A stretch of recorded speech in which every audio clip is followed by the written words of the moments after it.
In Mobile Legends, every diamond counts, and with bonus, recharging is easy, fast, and secure. Jumping now, choose your top up, and get ready to dominate the map. Plus, use the code MCT AMER to get 5% discount. Skins, events, hero, everything within reach with a single top up. Less waiting, more action. Recharge with bonus.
Yeah, speaking of the lower bracket, so the second series of tonight will be the Night Horde versus Leviathan.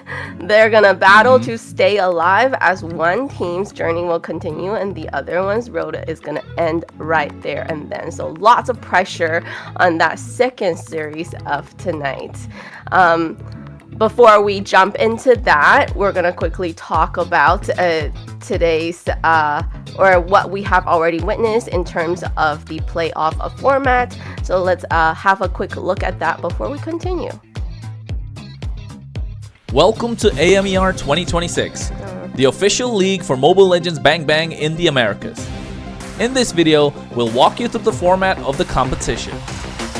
The league is divided into two regions, North America and South America. Each region features 8 teams, for a total of 16 teams competing in the ecosystem. The regions compete separately during the season before meeting in the Americas Finals. Each region begins with the Swiss stage. All 8 teams compete across multiple rounds. Teams are matched against opponents with the same win-loss record, ensuring balanced competition. Matches in this stage are played in a best-of-3 format. The playoffs are divided into 2 phases based on seeding. Lower seeded teams begin in phase 1, where matches are played in a single elimination format. Higher seeded teams advance directly to phase 2, which uses a double elimination bracket. Matches throughout the playoffs are played in a best-of-5 series. In phase 2, teams that lose in the upper bracket move to the lower bracket for a final chance to continue. The playoffs culminate in the group's final. The final match is played in a best-of-5 series to determine the group champion. The champions from North America and South America advance to the Americas Finals. Here, they compete to determine the best team in the Americas in a best-of-7. Everything leads here. AMER 2026 starts now. And that's the road our teams have to travel together. 4 teams left, and obviously is going to be the loser from the first series and then the winner from the second series, where they will battle it out for that spot for tomorrow to go against that winner from the first series. All that, right, is the road that they have to take. Now, Trex, when you look at the 4 teams remaining, which roster has impressed you the most throughout this playoff run? Impressed me the most, like just helps. All right, so I think everyone to answer that question would immediately say like, well, Alpha7 has impressed me the most. But honestly, I think in terms of, I think the team that has really impressed me the most has to be Leviathan. They're a team that started off on this really kind of rocky road, and there was so much hype behind them at first, and then they just kind of disappointed, and now they've come into playoffs just swinging. So I don't know, I got a lot of hype for this team right now. That's like the train I'm on right now. For me, in terms of just yeah, the Woompy train, man. It's just not just impressed, but like surprise me, right? I think my mind goes to more of like this team has surprised me the most. Impressiveness also, Night Horde, Vendetta, like these are all things that like we all knew what Alpha7 was going to give. The other 3 teams are the ones that like I think have really surprised me in terms of wow, these teams are actually that good, you know? Yeah. So. Chronos, what about you? Like you kind of nodded already, so kind of yeah, Leviathan. Like, you want to say? Yeah, I would say Leviathan. Apart from Leviathan, even Vendetta, right? Alpha7, when we moved into this competition, you would say like they were already favorites to take kind of the whole thing, but still at the same time, you want to see how good they are, how much can they live up to this expectation. They did drop a couple of games, and it's off of their own faults, of course, apart from the one that Vendetta got over them. But apart from that, I think I'd say Vendetta has impressed a lot more compared to Leviathan, because Leviathan had an expectation coming in. Yes, they, like Trek said, they had a rocky start, but then fell off and later on picked themselves up with a couple of changes in the roster. The changes have impressed, no doubt whatsoever. Promise and Woompy have delivered. But I think overall as a team, Vendetta have impressed. They've made changes, and with the changes, even in the games when Ashley was playing, they did impress. They were playing really well, even when Tarzan wasn't present. So I think overall, Vendetta has been a team to watch out for. And with these 4 teams remaining, you know, they have to battle through a lot. A lot of other teams have dropped from this whole playoff journey. What makes them stand out from the rest of these teams that has gone home? From me or Kronos? Yeah, who asked you that? Or you want Trex to answer person that and yourself, Kronos. No, I don't. I just want to hear your. Throw on the spot. I think the overall package, right? I think we saw last week, you know, we're gonna have a quick story time since it seems we have time. You know, Layla had a lot of hopes for some of these teams. You know, she really felt like there was some really good odds for some of these teams, and I think we just saw that the 4 teams remaining, the big 4, you know, they have the whole package to perseverance of being able to hand pressure, to being able to take games the long haul, to be able to close games out early, macro, micro, I mean, overall drafting. Just overall, we're just seeing that there is a skill difference between some of these teams, at least when it comes down to it. In Swiss stage, everything felt really open, right? Like, we didn't really know exactly where everyone was going to stand. But then once we got to playoffs, that kind of layered out. Like, there were still some guesses on our mind. We were wondering about influence rage. We were wondering about stamina. We were wondering. We even thought Leon might pull it off for a second. They were like, okay, Leon's bringing us to this.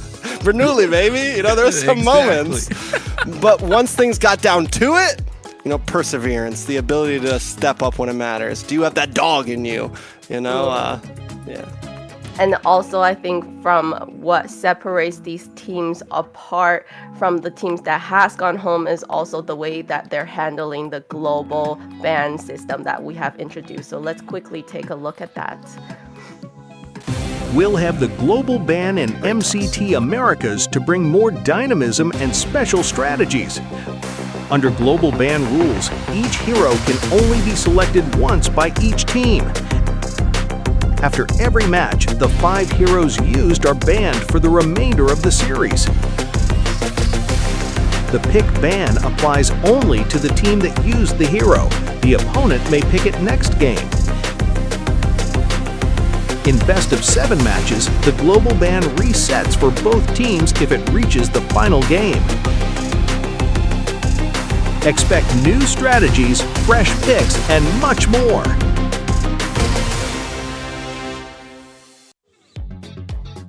And that's how the global ban continues to shape every playoff series here at MCT AMER North 2026. Now, Kronos, when you're looking at today's remaining 4 teams, which roster do you think has shown the deepest? Never mind. Which team has shown? Which team has Before followed more I social ask media? you that question, make sure you're following our official MCT AMER North social media channel. So the official one for us is MLBB Esports. I was like, dive! As we're heading into the biggest matches of the season, you don't want to miss any of the highlights, interviews, behind the scene content, and updates as we get closer to crowning our North American champion. So if you're not following us, make sure you follow. And also, if you're enjoying today's broadcast, make sure you hit a like for the stream and also show some love to my my handsome casters here. My handsome casters. And they're also bonita. Speaking of bonita, you know, Trex has a great mustache going on, if you guys haven't noticed. Yeah. Well, we're gonna put this mustache on the line later. Yeah. We're not gonna talk about that because before we talk, what our sponsors? Yes, as always, none of this playoff action could be made possible without our sponsors. So today's broadcast is proudly brought to you by Runestone.gg, esport infrastructure built for people shaping the future of competitive gaming. From real-time data to live fan tools, Runestone helps make esports more interactive, more insightful, and more engaging for everyone involved. So make sure to go check out Runestone.gg. Show them some support the way that they have supported us. And back to that bonita mustache of Trex. Well, Well, what I'm trying to She's losing say it. She's breaking. is She's before losing it. Yeah, I'm before about to it say, what's the started. question, Layla? What happened to the Layla's a question? little sick right now. Layla's a little sick right now, guys. She's got a stuffy In case nose. if you She's guys can't delusional. tell. She parallel parked really great one time, and after that, she just. And then I just crashed. Okay, Yeah, back to my mustache. it's okay. Back to Trek's mustache. Looking into today's series, we were talking about a little bet happening with the series. Oh no, we're not talking about that yet. That's later. No. Yeah, no, let That's me later. break. Golly, Layla. Yeah, like this is what You're this ruining is. the I thought you were bit. asking me the question, Layla. What's going on? The question for Kronos. Jeez. Sorry. The Kronos question. Anyways, what roster do you think has shown the deepest hero pool and the greatest adaptability throughout the tournament? Deepest hero pool, I think Night Horde. Probably. Actually, yeah. no. Yeah. No, No? no, I don't think I don't even think Night Horde. Because yes, they've got the pocket picks, right? If I'm not wrong, the deepest hero pool's probably gotta be Vendetta. Vendetta's probably have the Vendetta? highest the most unique picks overall. I think Vendetta have the most unique picks. I'll take a look at it once more, but I think Well, he's taking a look at that. yeah, Layla, what we got? Well, he's taking a look at that. We can take a look at the bracket. Let's look at the bracket. So the road to the championship is almost complete. So let's bring up the bracket now and take a look at today's matches and what will determine who advanced to tomorrow's North Group Finals. I mean, not just today's matches, but overall the knockout stage in general. We started off with elimination matches right at the beginning. Stamina Esports. This was a toss-up. You know, this is a journey we've been through. They beat them 3-1 against U2. Leviathan come in swinging 3-0 against Leon with Woompy debuting the Fanny. After that, it's Influence Rage versus Stamina, and a lot of us had a toss-up on this one as well, but Stamina pulled through with a 3-2 Vendetta, taking out Leviathan, setting them lower bracket 3-1, and this is when things started getting real. We thought the Night Horde Vendetta game was going to be close. Vendetta showed they were leagues ahead. Same thing with Alpha7 and Stamina, and down in the lower bracket, we see two sweeps back-to-back, Leviathan winning and Night Horde winning, and now it's down to the big four, the final four, whatever you want to call it. But either way, these are the matches that write storylines. These are the matches that either you see insane lower bracket runs, you see upper bracket finals that could be as good as grand finals, if not better. Sometimes these three matches right here in any playoffs brackets, from Worlds to MSCs to MPLs to MCTs, these matches sometimes are grittier and longer and just more exciting than sometimes the grand finals. You know, a lot of times in grand finals it's a 4-0. These are the matches sometimes where the real juiciness happens, so you don't want to miss out on them. I like that. With today's bracket, which team do you think has the clearest path to tomorrow's championship, other than, let's say, Alpha7 North? I mean, are you saying Alpha7 North has the clearest path to championship right now, Layla? I'm gonna say today's first series, Alpha7 is most likely gonna, win that series, as you can see. So the first match of tonight is gonna be Alpha7 against Vendetta. A lot of talks with these two teams, especially their junglers. So, but I still feel like Alpha7 has a pretty high chance. So, and then match 2, we have the Night Horde versus Leviathan, and obviously match 3 will be the loser of match 1 and winner of match 2.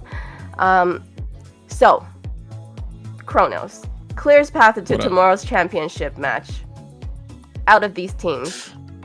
I mean, it's Alpha7 versus Vendetta, right? It's the clearest path that they've got. It's a straight best of 5. The winner goes all the way. There's no questions asked, and you want to kind of make the best out of the situation.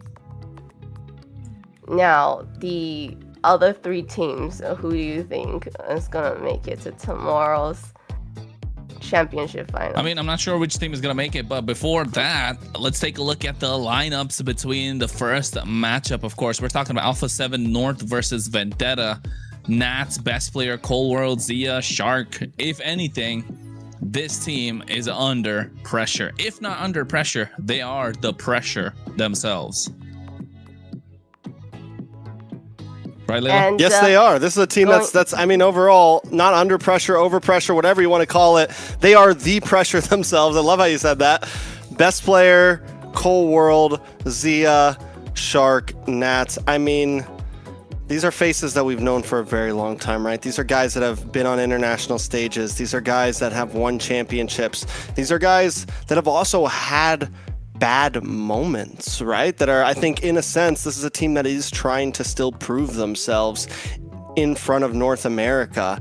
Is this going to be the new team that everyone looks to and sees as the best of the best? Is this, the new legend, right? Is it the new legacy of North America? And that's what we're building right now. Can they pull that through? Before we get to the next team, though, we got a quick video from one of the players of Alpha7.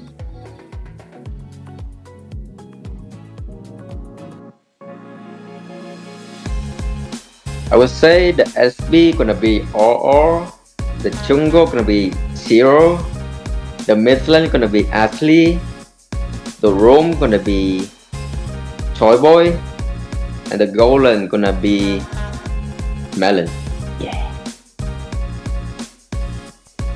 And going up against these potential legends, right? We have Vendetta, Merciless on XP, Tarzan on jungle, Churobami on mid, Melon on gold lane, and T as our roam. Now, this is a team as well that's trying to create a legacy for themselves. Merciless, trying to prove a name for himself and be the best EXP laner, always living in the shadow. All of these players basically have been living in the shadows of other first placers, and they want that gold. T has won something himself. Melon, I don't care what Chrono says, he's still a rookie. It's second season. Churobami, all of it. But before I keep on rambling on, we got another video coming from one of the players of Vendetta.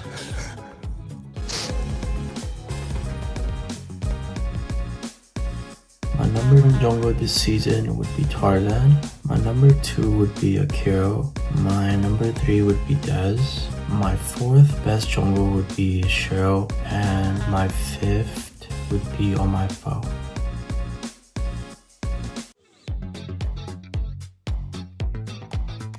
And we're back. So interesting. Tarzan has a lot of confidence. He does think that he is the best jungler. What do you guys think? Right? So we've been kind of talking about the jungler versus jungler on these two teams. King of the jungle doesn't disappoint. Is there there's a reason he's got that moniker right now, right? In North America, Trex. I mean, is there a reason for him not to be a king of the jungle? There was before, not anymore. The throne is open, some would say, because whether you like it or not, down the decades, best player in Tarzan have never been the number 1 slot, right? And he who must not be named, whatever you want to call it. Currently, Tarzan and best player are trying to take those shoes. They're trying to fill those shoes. And a lot of people would put best player on the top, but listen, there was times where Discord chats and YouTube chats would say Tarzan might have been the better jungler, just had the worst team. There was times when best player could have said that he was the better jungler, just had the worst team. Well, today, I think both teams have some great players behind them. Both junglers have some great players behind them, and we will get to see at least how these two face off. I'm hoping we get some 1v1s. I want to see him in the bot lane. Lord coming down the top. Something, cameraman, don't you fail me now. I will lose my mind. We got our eyes. Yeah, I'm about to say, we got our eyes on you. But this is the match of the summer. He's right. What he said, right? For a very long time, they could never be number 1 in the jungle position. Yes, it all came down to preference with who they made teams with, but at the same time, a best player is known for his assassins. Tarzan is known for his tank jungles. I think those are some of the most important points to keep track of. But some would say, I think the two of you would agree, Tarzan can play assassin jungle to a certain extent better than what best player can play tank jungles to, right? That's definitely up for. That is. You could debate that for sure, right? That's kind of where my mind was going. I don't want to say it for sure, but Yeah, I think both of them have some things. I think maybe over. I don't know, man. I don't want to say it. I don't want to say it. I know you don't. I know these guys too well. DMs. I'm gonna get DMs. I'm gonna get DMs. Not by Tarzan. I mean, here's the deal. Numbers wise, you just go by numbers, championships, placings. Best player has the better spreadsheet, right? He does. That's just the reality of the situation. But when you do look at a lot of things, Tarzan sometimes looks like he could be the better jungler, like just little things, you know? But we haven't really seen Tarzan under that huge amount of pressure yet. That's another thing. So Tarzan also hasn't beaten him yet. Is it the team? I think Tarzan has a pretty good team right now, and it's not all about Tarzan, obviously. It's about the team itself. But we'll see. I don't know about that pressure factor. I don't know about that pressure factor, Trex. I think we've seen over the years, we've seen Tarzan with more clutch moments than best player, right? But to be fair, you're right. Best player does have the better spreadsheet, and there are a lot of the top players of North America would like to play with best player and have him as their jungler, right? We've seen that time again before. That's why he is, of course, in some would say, quote unquote, the invited team to MCT Americas in the North, while as VTA made it to the open qualifiers. Yeah. So big difference, but at the same time, it doesn't matter. They all go for broke here. It's for a spot in the grand finals, upper bracket finals up for grabs, and we get to see a first pick Jushin from the side of VTA. I feel like a pick like that is to lead the charge. Or almost a guaranteed win, I feel like, for whichever team. For VTA? What's Jushin's win rate for this season? That's a great question. I can check real fast, but I feel like, honestly, there hasn't been a single pick that just is a guarantee win pick yet. I just feel like we've seen all these power picks get beat here and there. Yeah. Hylos and Jushin would be a great combination. You go marksman here, right? You get the Claude. You don't want the carry. I mean, you can get the carry. You can go even Moskov to a certain extent here if you're Vendetta, depending on what you want to play with. You do have the Jushin. Sora is still available, but Valentina is another choice that could come out on the other side. You want to pick up the Khalid to keep that roam pressure. Otherwise, you're going to be eaten alive by Shark's Hilda. That's an important thing to look at. And I like how they banned out the glue, right, to take it out of the hands of T, because he definitely was a big disruptor in these fights before. Guinevere in the jungle. That's a solid pick. Is it a flex pick or is it? I think it could be flex. That's why you don't pick. That's why you don't pick roam or jungle. Oh no, you're right. Khalid. Keep it simple. I don't know. I still like Hylos and Jushin together. I think that's a great combination. Leomord for best player. That Guinevere pick was for that very reason. You know, best player is going to pick up the Leomord right now. They have the early aggression with the Hilda. So do they want to add more to it? You pick up the Guinevere as a possible counter. You know, just to make sure best player has a tough time in the jungle, especially in these ganks. So you get yourself the Guinevere, the Khalid to match up the early aggression from the Hilda. They get the Leomord, take out the Claude, which would have been a great pick for Vendetta. And now I think another gold laner probably going to be taken out, or maybe you can't take out the Yu Zhang. It's not such a great point, but I think you know what? I think with the slight buffs that we've been seeing to the patch, we might see some of these new picks come out. I'm not sure if it's viable. I don't know if they want to risk it. I'm not a big I'm not a crazy fan for it in terms of go for something. Spit it out. Belleric, man. Belleric EXP. I mean, we've seen Belleric EXP. The Belly Boy come on. We've seen the Belly Boy come out. If you're VTA, that is right, because it does well against the Hermit. It forces out a Purify. You got so much more crowd control added. I think and his physical defense has increased quite a bit. I think he'd definitely make a good factor. But then again, is it a merciless type of hero? I think they just go for Uranus if you're VTA. Yeah. We still don't see. Oh, okay, there's a claw ban, so they're going to do claw ban, sword ban. Carry's open for VTA. I think we see a Eve ban here from VTA for the ban. Unless there's something up, Yeah, there's something else up. Yeah, you just ban the Eve out here, right? It's just smart. It's easy. It's just straightforward. So, Alpha7 still need a mid laner. Barzo's not great here. There's no Zetian. Yeah, there goes the Eve, man. Zetian is the best choice. I guess they could go for the Lilia here, but you might want to save that. No, Lilia's no good here. Not against Zetian's the safe choice.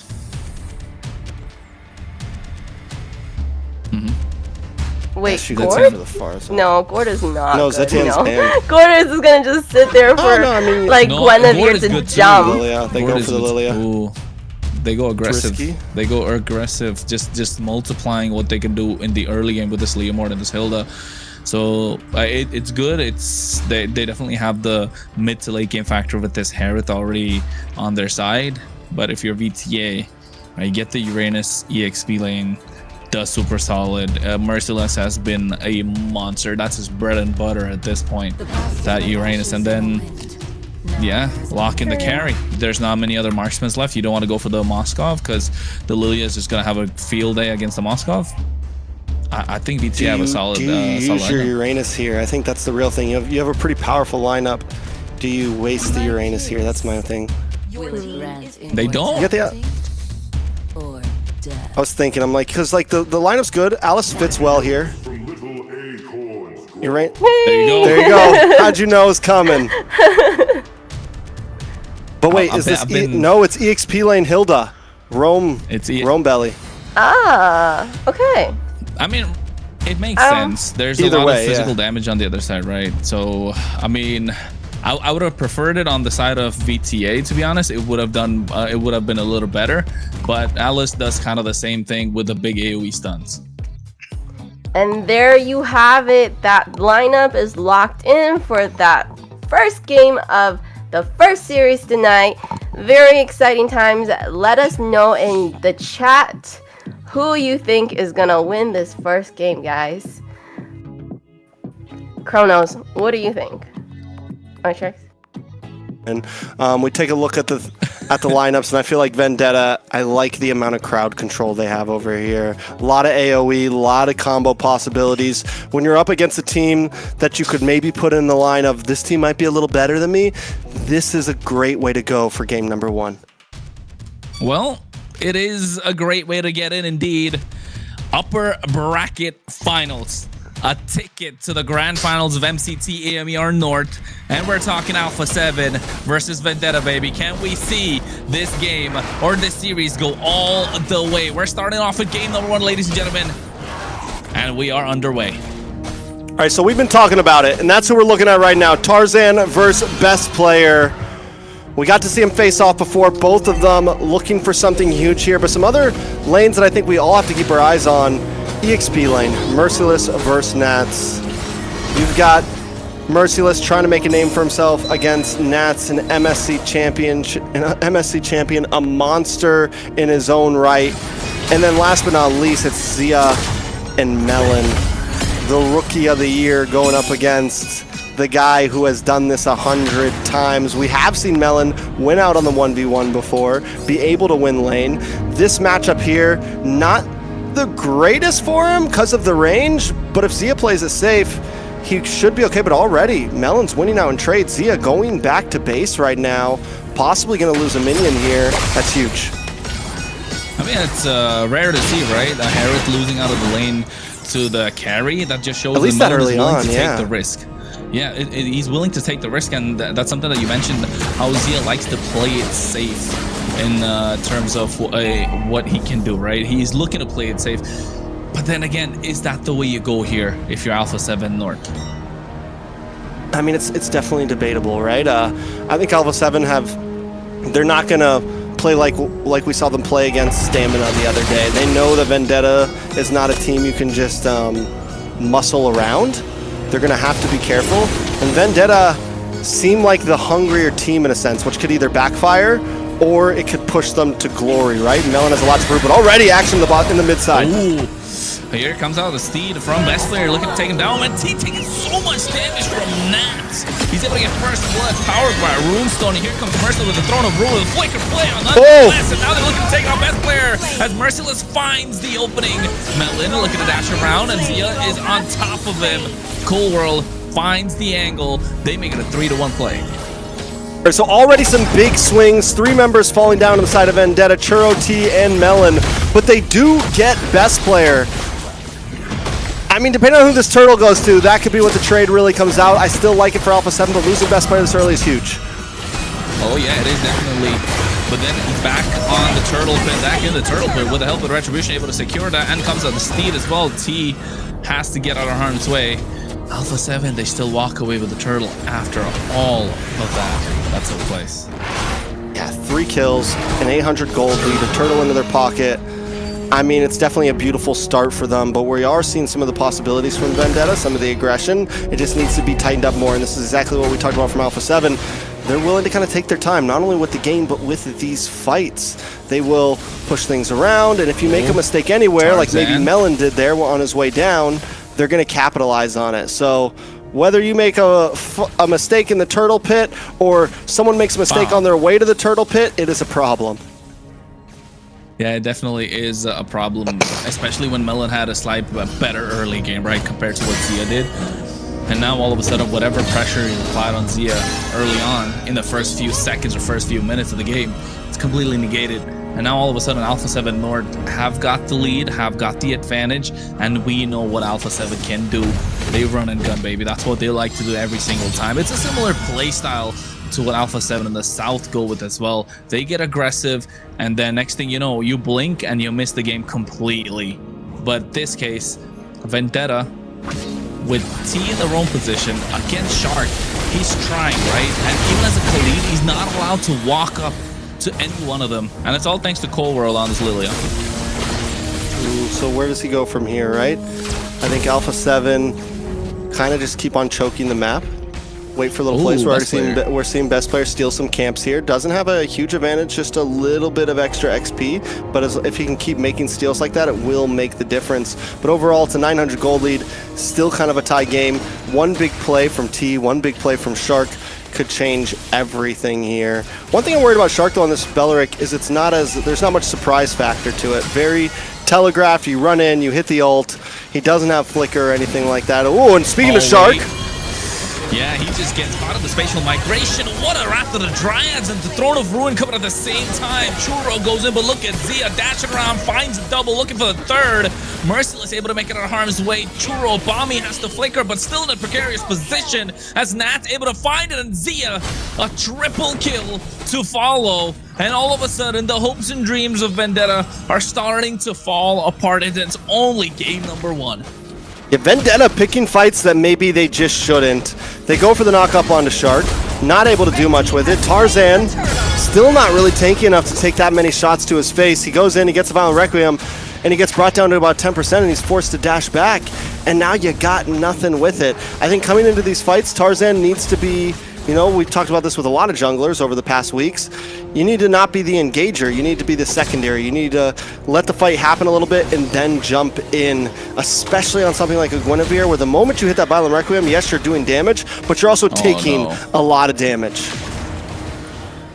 I mean, at this point, who else can go in first, though? Right? That's the problem with the Guinevere. You are kind of like the primary initiator. When it comes to these fights, you have the spatial migration, you do have the knockup, but then maybe you're right. In terms of hitting the Violent Requiem, you don't go for broke at that point. Vendetta needs to find different angles. Merciless has been having a good game. He's 2-0-0. 2 kills that have been on the hands of Vendetta have come off of him, making those massive Throne of Ruin plays with the help of the flicker, catching the black backline, and of course, best player has got caught in that a couple of times as well. But in these extended fights, Alpha7 North will start shining just because of how they have their composition built around these kind of team fights, right? You have Shark to make sure you prolong the fight, and the more the fight is prolonged, Cold World does more and more damage. But here, T gets caught sandwiched, has to use the Raging Sandstorm just to make it out alive. Yeah, what is he even doing over there? They need to play this match a bit more passively. Vendetta cannot be cut off. A lot of damage onto this tower, and Alpha North will fall back. But that's what I mean. Tarzan seems, T seems to be a little out of position sometimes. I get it, get vision for your team, but also don't go too far away from your team. You just wasted an ult. Turtle's going to be up in 12 seconds. You might not have it back in time. We'll see. Oh, wait, he doesn't even have a flicker, but going in deep and baiting out the black shoes. But here comes the Throne of Ruin from Merciless, zoning out from the Zaman Force, and Zia dashes around, able to pick up a mega kill. And now all of a sudden, Alpha7 looking super strong. 4-0-2 on Zia. What's supposed to be a mid to late game Harith that's already starting to pop off. Yeah, and I mean, I got to give it up. Merciless is trying here. Churro Bomb is trying. Tarzan trying. But he making a little bit too many mistakes, going a little too deep. You got the black shoes on Cold World. That's not the target, right? There's no way to take him out right now, and you waste so much just for those black shoes. Oh no, Merciless, what are you doing? He just barely survives, but look at the Wrath. Oh my god, the Raging Sandstorm coming at the right time. Shark with the Wrath of the Dryads, baiting out the Purify is Tarzan. Goes into Spatial Migration, able to get Cold World, trying to walk out alive, but Nats follows through on the dash, coming in from Zia, almost catching Tarzan. Best player, trying to reach him, but Zia finds it. And now 9-3 is the score. They're looking to get through the mid lane next. Tarzan tried hard for that one. And I mean, there was a moment too where he walked against the wall for just a second and he gets hit by that basic attack and you're like, ooh, and you think he's good, but that just shows how long the range on that fission is for the Harith. It's actually insane. Like, how much poke Harith actually has. The frame that he was able to catch Tarzan in there.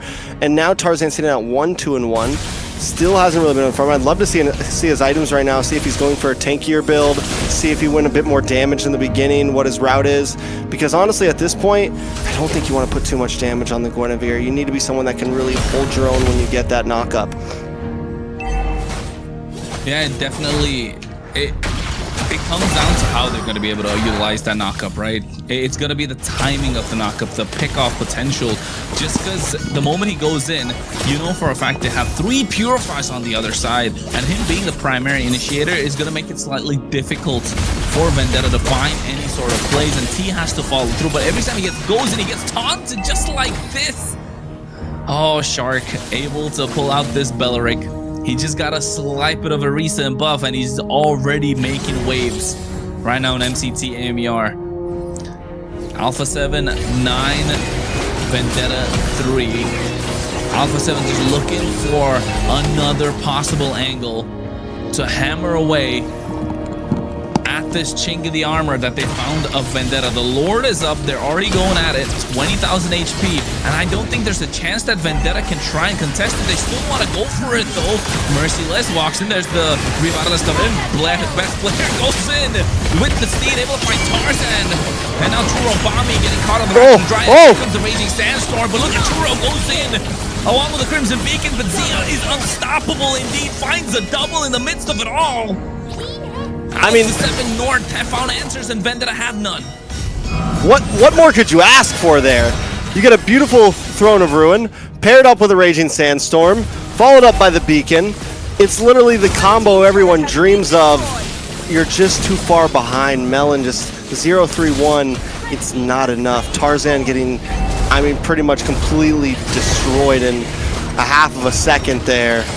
Doesn't matter how much you're able to stack up those combos if your major damage dealers aren't outputting, and Melon and Churro need more time, and Vendetta's just having trouble accepting that right now, right? They keep on forcing these fights thinking that if we all land our skills, it's going to be okay, but it's not.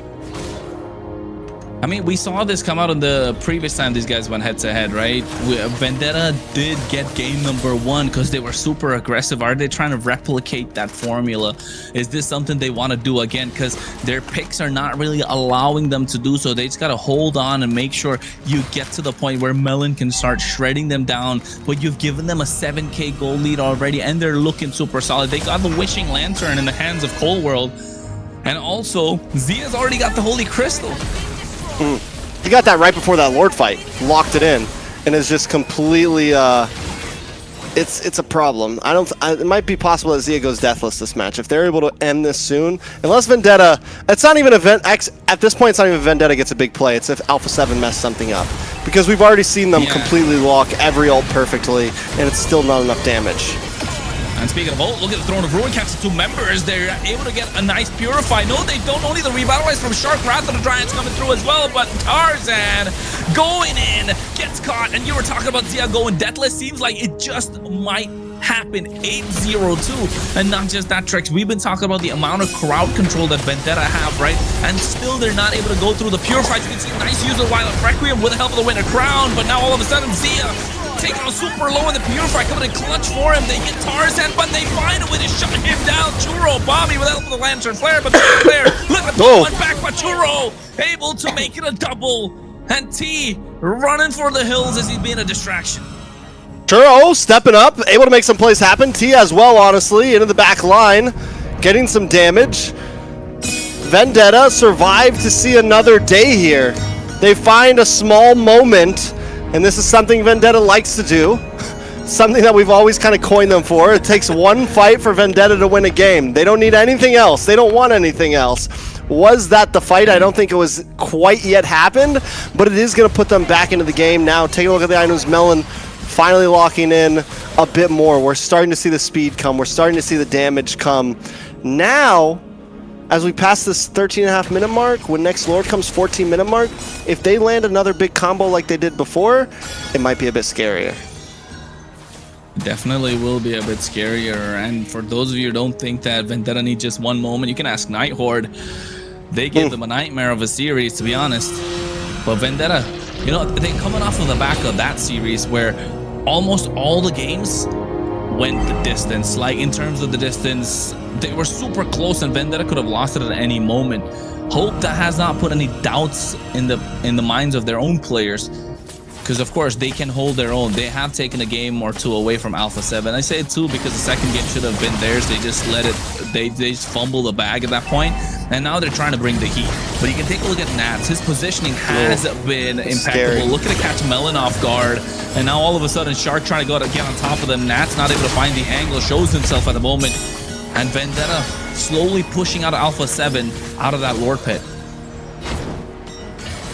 This is a tough spot right now, but even Alpha7, I think, know it's a dangerous spot. They know that the damage is finally there. Lower lane, slow pushing towards Vendetta right now. Alpha7. I mean, it's a nail biter. Oh, nice knock up. They're not wasting. Oh, they're not wasting any time. Tarzan goes in, but he's Oh! throw a bro and catch 3 members. Melon free hitting. At the same time, but Shark changes everything. And Churro Bobby finds one. Zia coming back with a double. 3 down and out now all of a sudden for Vendetta. Alpha7 North find the angle for the pickoffs, find the angle for the team fights. They got a cannon minion coming out of the mid lane. I don't think they care about that. They just want the wipe. They got a whole wave on top side, and that's going to be enough. The Zamar Force has already dropped down, and Melon looks like he can't get there, but Churro goes in aggressive, but he's able to still pick off Melon, and now all of a sudden they're looking for the wipe. Alpha7 North take game number 1 in this best of 5 upper bracket series.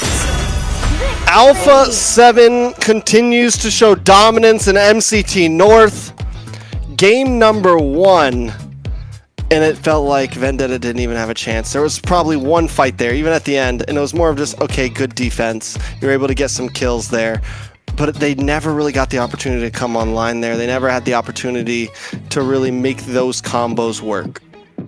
Yeah, they had that one opportunity at the end there. It just seems like, you know, they were, the gold diff was just going more and more, but then they were able to kind of stop it. It's not, you know, rolling out of control a little, but then at the end it's still, they couldn't change that result of this first game. I think when it comes to taking out Alpha7, or when you're trying to fight Alpha7 or take it to Alpha7, you kind of want to win the early game, right? And I think that's the big difference, because they're such a snowball heavy team. If they get the early game in their hands, they rarely let it slip. They really rarely let it slip. So that's what Vendetta tried to do, contest the early game. Unfortunate that they weren't able to do it. Yeah, definitely unfortunate. I mean, Tarzan, I think that was a major issue with the Guinevere. Tarzan wanted to try to make plays happen, but from the very beginning started taking deaths. And you look at the counterpart, best player, takes a death at first turtle, immediately brushes it off, and is able to still output, still do great damage. And we kind of had doubts about Cold World, but 1, 2, and 8 13. The guy on the Lilia was a perfect fit. He was able to be aggressive, also continuously baited ults from T, from Tarzan, from Mercy. The fact that he even has those 2 deaths is kind of surprising because it felt like he was just never fully going down. And as well, take a look at some of the highlights that happened in this game. Not many present for Vendetta. The only ones that came through are off of Merciless. A massive throne of ruins. But look at Zia. He's just there, right? In the nick of time. MVP performance, Layla? MVP, well, I think we all know who it is. It's Zia, right? We've been talking about, you know, these 2 Hopefully. teams, junglers. They're doing amazing, and we were also touching up on the fact that you need to also have a great team. And what a great team could you ask for? Zia with this clutch Harith doing so much damage, able to delete at the end pretty much any of the enemy heroes. How did none of them go down there? How did none of them go down there? It's honestly insane. Like, there's nothing more you could ask for with that composition. It was the perfect combo. The only thing that would have made it better is if Tarzan was there with, if Tarzan was still alive and hit like a 3-man Violent Requiem or something. But it just goes to show how Vendetta's, the damage, just not enough damage. And this gets rid of their carry, it gets rid of their Jushin, it gets rid of their Khalid. A lot of things off the table now for a lost game from Vendetta. Yeah, I think Vendetta it's going to be difficult, right, for them to try and get anything out of this now in terms of the global bans. And you're right, with Alpha7, they didn't even pick a lot of their power picks. We're talking about a Beleric being picked up. Yes, they do have Nats on the Hilda, but you know, it's still a big difference maker in terms of what's happened so far as these team fights go. MVP though this time gonna be in the hands of Zia. Did we even have a doubt? 12-1 and 3 KDA. Did a 95k total damage, 816 gold per minute. Have we seen 1,000 gold per minute this time in MCT? I don't think we have we? I don't think so. That's a rarity, man. 1,000 GP in a minute is crazy numbers. That's like crazy numbers. We've seen it though, just not this season in MCT. We might be looking at it in later on. But folks, the highlights of Zia playing this game. This is the fight that we're talking about. What a Throne of Ruin, getting 3 members. And look at Cold World, that Black Shoes being such a difference maker. Churro even going in with that beacon, but Zia being the big difference maker, right? Just dashing around. That Zaman Force not just being used as a tool for additional damage, but also kind of like a zoning tool, create a separation between the backline of Vendetta and the ones that are diving in. So at this point, overall, Vendetta definitely has some things to look at, right? Do we think it was just a draft issue, or do we think it was something a little deeper than that, Kronos? I think you can say it's a bit of both. I don't think Vendetta's draft was that bad, was it? With what they had in terms of the composition. Yes, that Beleric kind of put a stop to their plans, and I would have liked the Beleric to be on the other side just because of what they could offer, try and get more crowd control. I think the Alice, yes, like you mentioned, the Beleric's Wrath of the Dryads is kind of like a telegraph skill. He didn't even have the flicker to follow through with it. But if that was on the other side of the EXP lane, probably would have been a slight bit of a bit difference maker in terms of keeping them in these fights prolonged. But in terms of VTA draft, it's not bad. But yes, it wasn't the best to get the victory. The combo between the Beleric as well as the Lilia definitely was a difference maker for Alpha7 North. So 60-40 in terms of draft, but I think execution-wise, VTA were nowhere close to what they can do, right? This is not the VTA that we know in terms of executing certain drafts, because right from the get-go, it looked like they fumbled the ball and they just didn't know which way to go. They were running around like headless chickens. The Beleric and Lilia combo, when you say it like that and break it down like that, literally it's deadly. You know, you taunt somebody into all her bombs and it just explodes. Oh no. Well, you guys should Lilia. definitely try it out in your games now, right? For everybody watching, go try out that combination. Maybe we found something new. I am a daughter of Northern Vale. Would you play Belleric, Layla? I do play How's your Belleric. Belleric? It's Play not Belly Boy? bad. It's not bad. I've done some Lord steals and Turtle steals with Belleric. So that's fun. Heck yeah. Okay. I gotcha. Yeah. So coming into game 2, Vendetta takes red side, which is kind of surprising, honestly. So many teams have opted for blue side, but most of those teams lost their best of 3, so maybe Vendetta's on to something something big here. For the ultimate answer is banning. But you know what though? In the previous game, Vendetta going for a carry, that definitely could have been you know, some other marksman like a Moscow, which I was kind of called out in the draft, but just because of how they did have the Jushin, and the Moskov can work wonders. You can play the split, you can play the long lane for the carry. You are waiting for that Trinity timer, but now the problem being they don't get the carry again, do they? And now all of a sudden Alpha7, if they want to go for like a beefy tanky draft with the Uranus on their side, who's gonna stop them? Who really is gonna stop them? I don't know. Speaking of beefy tanky boys though, Alpha7 hasn't banned the usual Fredrin Basha against VTA. They're not scared. So many. I know they're not. I'm just saying, almost every other team has, you know, and they're not worried. It just goes to show how they see VTA. That listen, you can pick whatever jungle you want. We're gonna find an answer to it. They're not any other team. They're Alpha7 North. What are you talking They're the about, Alphas. Trex? And they also still have carry, so you know, just give them the tanky heroes. We can pick carry. Now at this point, Zia is gonna play Obsidian and still gonna be able to pull up the win. Just kidding. Like Vendetta though, you know, they definitely can find angles, right? They do have deep pockets in terms of what they can pull out in the draft. Especially with Melon in the goal lane, he has been super solid. He's played under pressure. Yes, he's the rookie, but still under pressure, he has performed quite well, if you ask me. And now the Guinevere being taken off from the side of Vendetta. What's Alpha7 first pick? No Freya, no Guinevere, no Jushin. Harley is open, and I think it's straightforward. No Marcel. Ooh. Oh. Okay. Oh. We Marcel's off fraud alert now. I'll say that at least. Right? He was on fraud alert during Swiss, and now I think he's safe. He's playable. Bannable, I don't know about that, but playable, yes. Is he a shark type of hero though? He won last week with it. Right? Shark won last week with it, and we were worried about it. I feel like it's not a hero that Shark is known for. He's known for the tanky roamers that are set. The big boom. You know? Yeah. Big Bam. Yeah, so, I think if you're VTA, you get the Uranus, right? You don't let it go, no matter what. Otherwise, you're just looking for trouble. Never mind. They get the Harriet.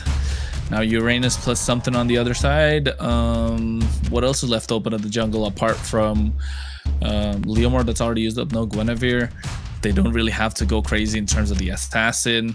They can go Claude if they want to. They could even wait for gold, maybe.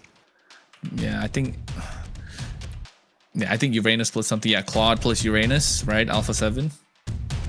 Alpha7 works. I mean, the Uranus works good against Harley. We've seen it. It's a great answer to it. Just kind of harasses it, stays in front of it, blocks damage, keeps vision on it. Nats can definitely rock it. Yeah. Oh, wow. Never mind.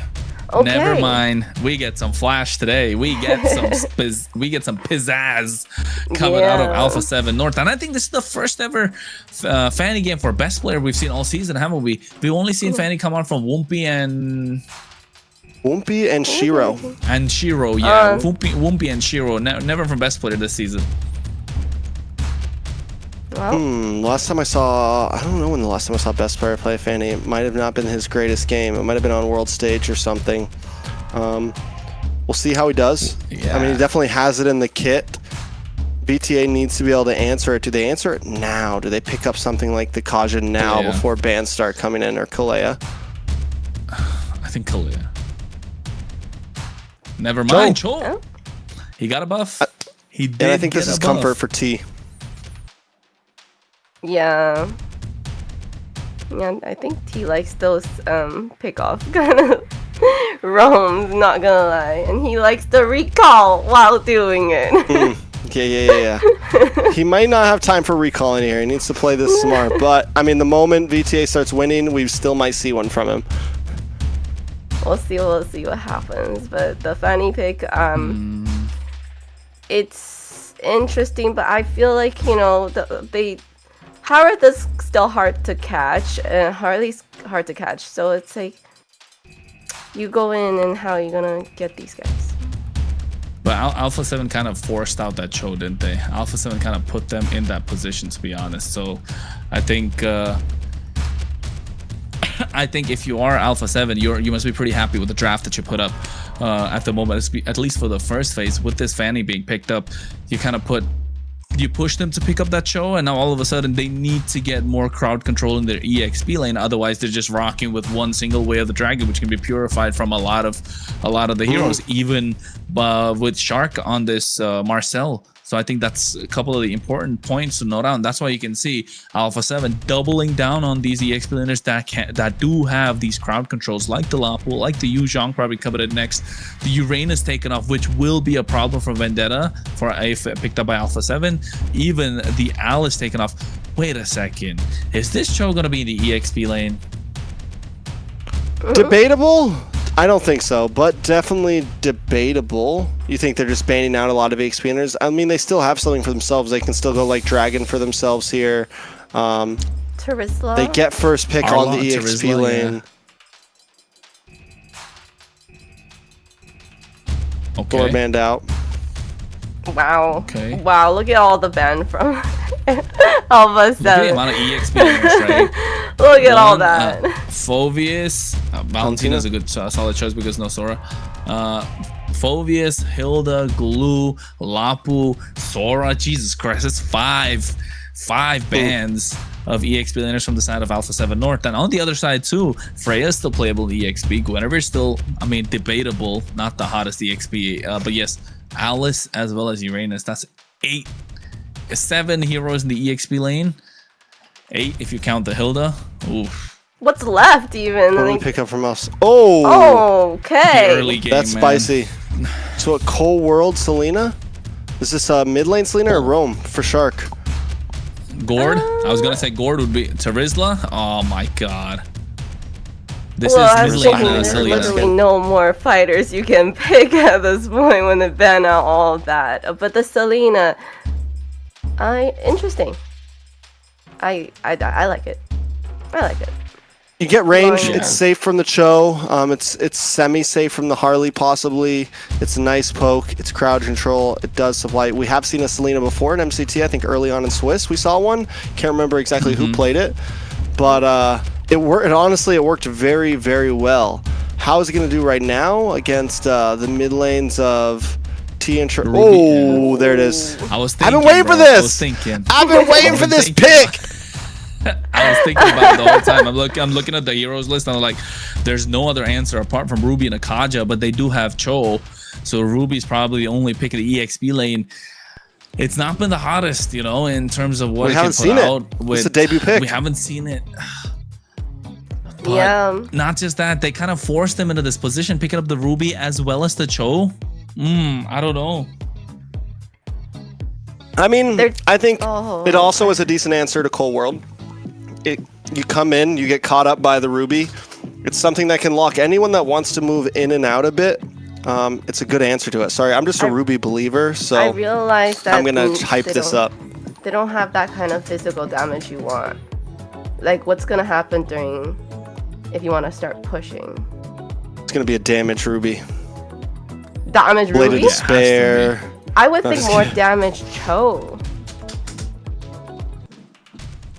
Nah. I don't know. I think you gotta go tank Cho. You got to.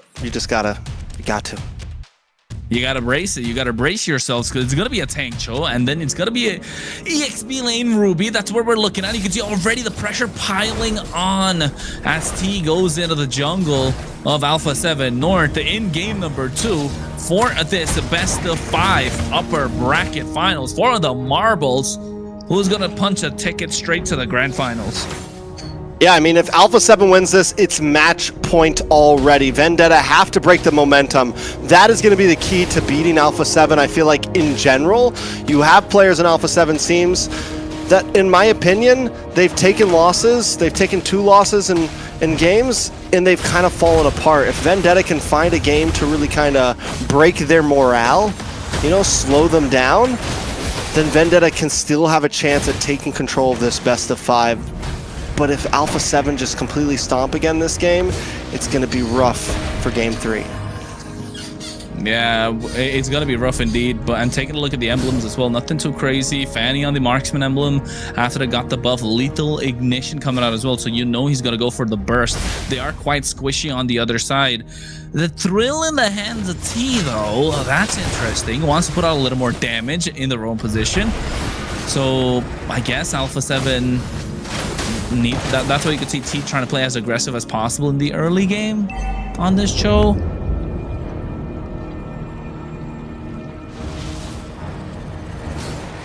Yeah, at the same time, I think Shark trying to go in with a tracking shot, looking to catch them. T getting caught in an abyssal trap. And now all of a sudden, look at that, he has to flicker out of harm's way as well. Best player, Fanny. It's been a long time. It's been a while, has said Trex. It's been a while. Yeah, it's definitely been a while. He's playing it safe right now. He is looking for some possible hits. Tarzan able to get first turtle. So Alpha7 overall is taking things slow. They know they don't want to over push themselves. You come, especially with this Ruby involved. Ruby involved in that first turtle could be a death sentence to best player trying to come in, swinging in, getting caught off at the wrong moment, and boom, you're gone. Yeah, and it was textbook as well, right, from Vendetta with that, with Churro stealing away the golden hour, just using that as a complete zoning tool and not allowing Alpha7 to walk up to the turtle or even fly up to the turtle if you are the Fanny in this case. So, I mean, textbook in terms of what they can do and get objective control, river control. Vendetta are playing it right. What they wanted to do in game number 1 just didn't happen with that first turtle. So I think they're pretty happy with themselves, able to bounce back after what was a difficult loss. No, T walks straight into an arrow, and you know how long those stuns can be. Yeah, it's you're sitting there for a moment, right? And this is the pressure that Cold War is going to bring.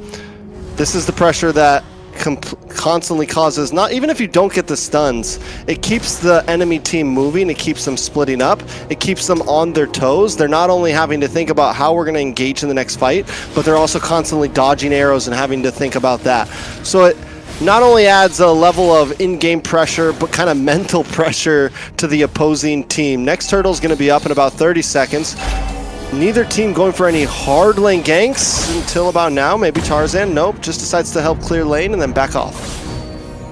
Yeah, and I think at this point, if you are Tarzan, you're looking to get, pick-offs. And speaking of a pick-off, Churro in the midst of everything, just getting picked off by best player. 1 kill on the board, and that was first blood. I mean, and that's a late first blood, but it's okay. We're coming into some of these items. Nobody's completely stacked something up just yet. Down in the boss side, though, Nat's taking a little bit of damage. Oh, wait, goes in with a penalty zone as well after to use the I'm offended. Has to go out, but Tarzan going in front. Oh my god, that was dangerous. He was playing with fire. Even Merciless diving a little too deep, though. Best player able to get a hands on his turtle after looking at that skirmish down to the bot side, and now all of a sudden best player missing out on the steel cables. Churro bobbing and weaving. Alpha7 escape a little bit there. A little bit of action up top as well. This time Melon getting a little bit of the better in the laning phase, but this is something we saw before. Melon can hold himself against Zia 1v1. He can hold himself in the laning phase, but Zia overall, I mean, just in terms of in-fight mechanics, looking for plays across the map when it actually matters, not just me 1v1ing you in the lane, Zia has showed the much more promising side of things.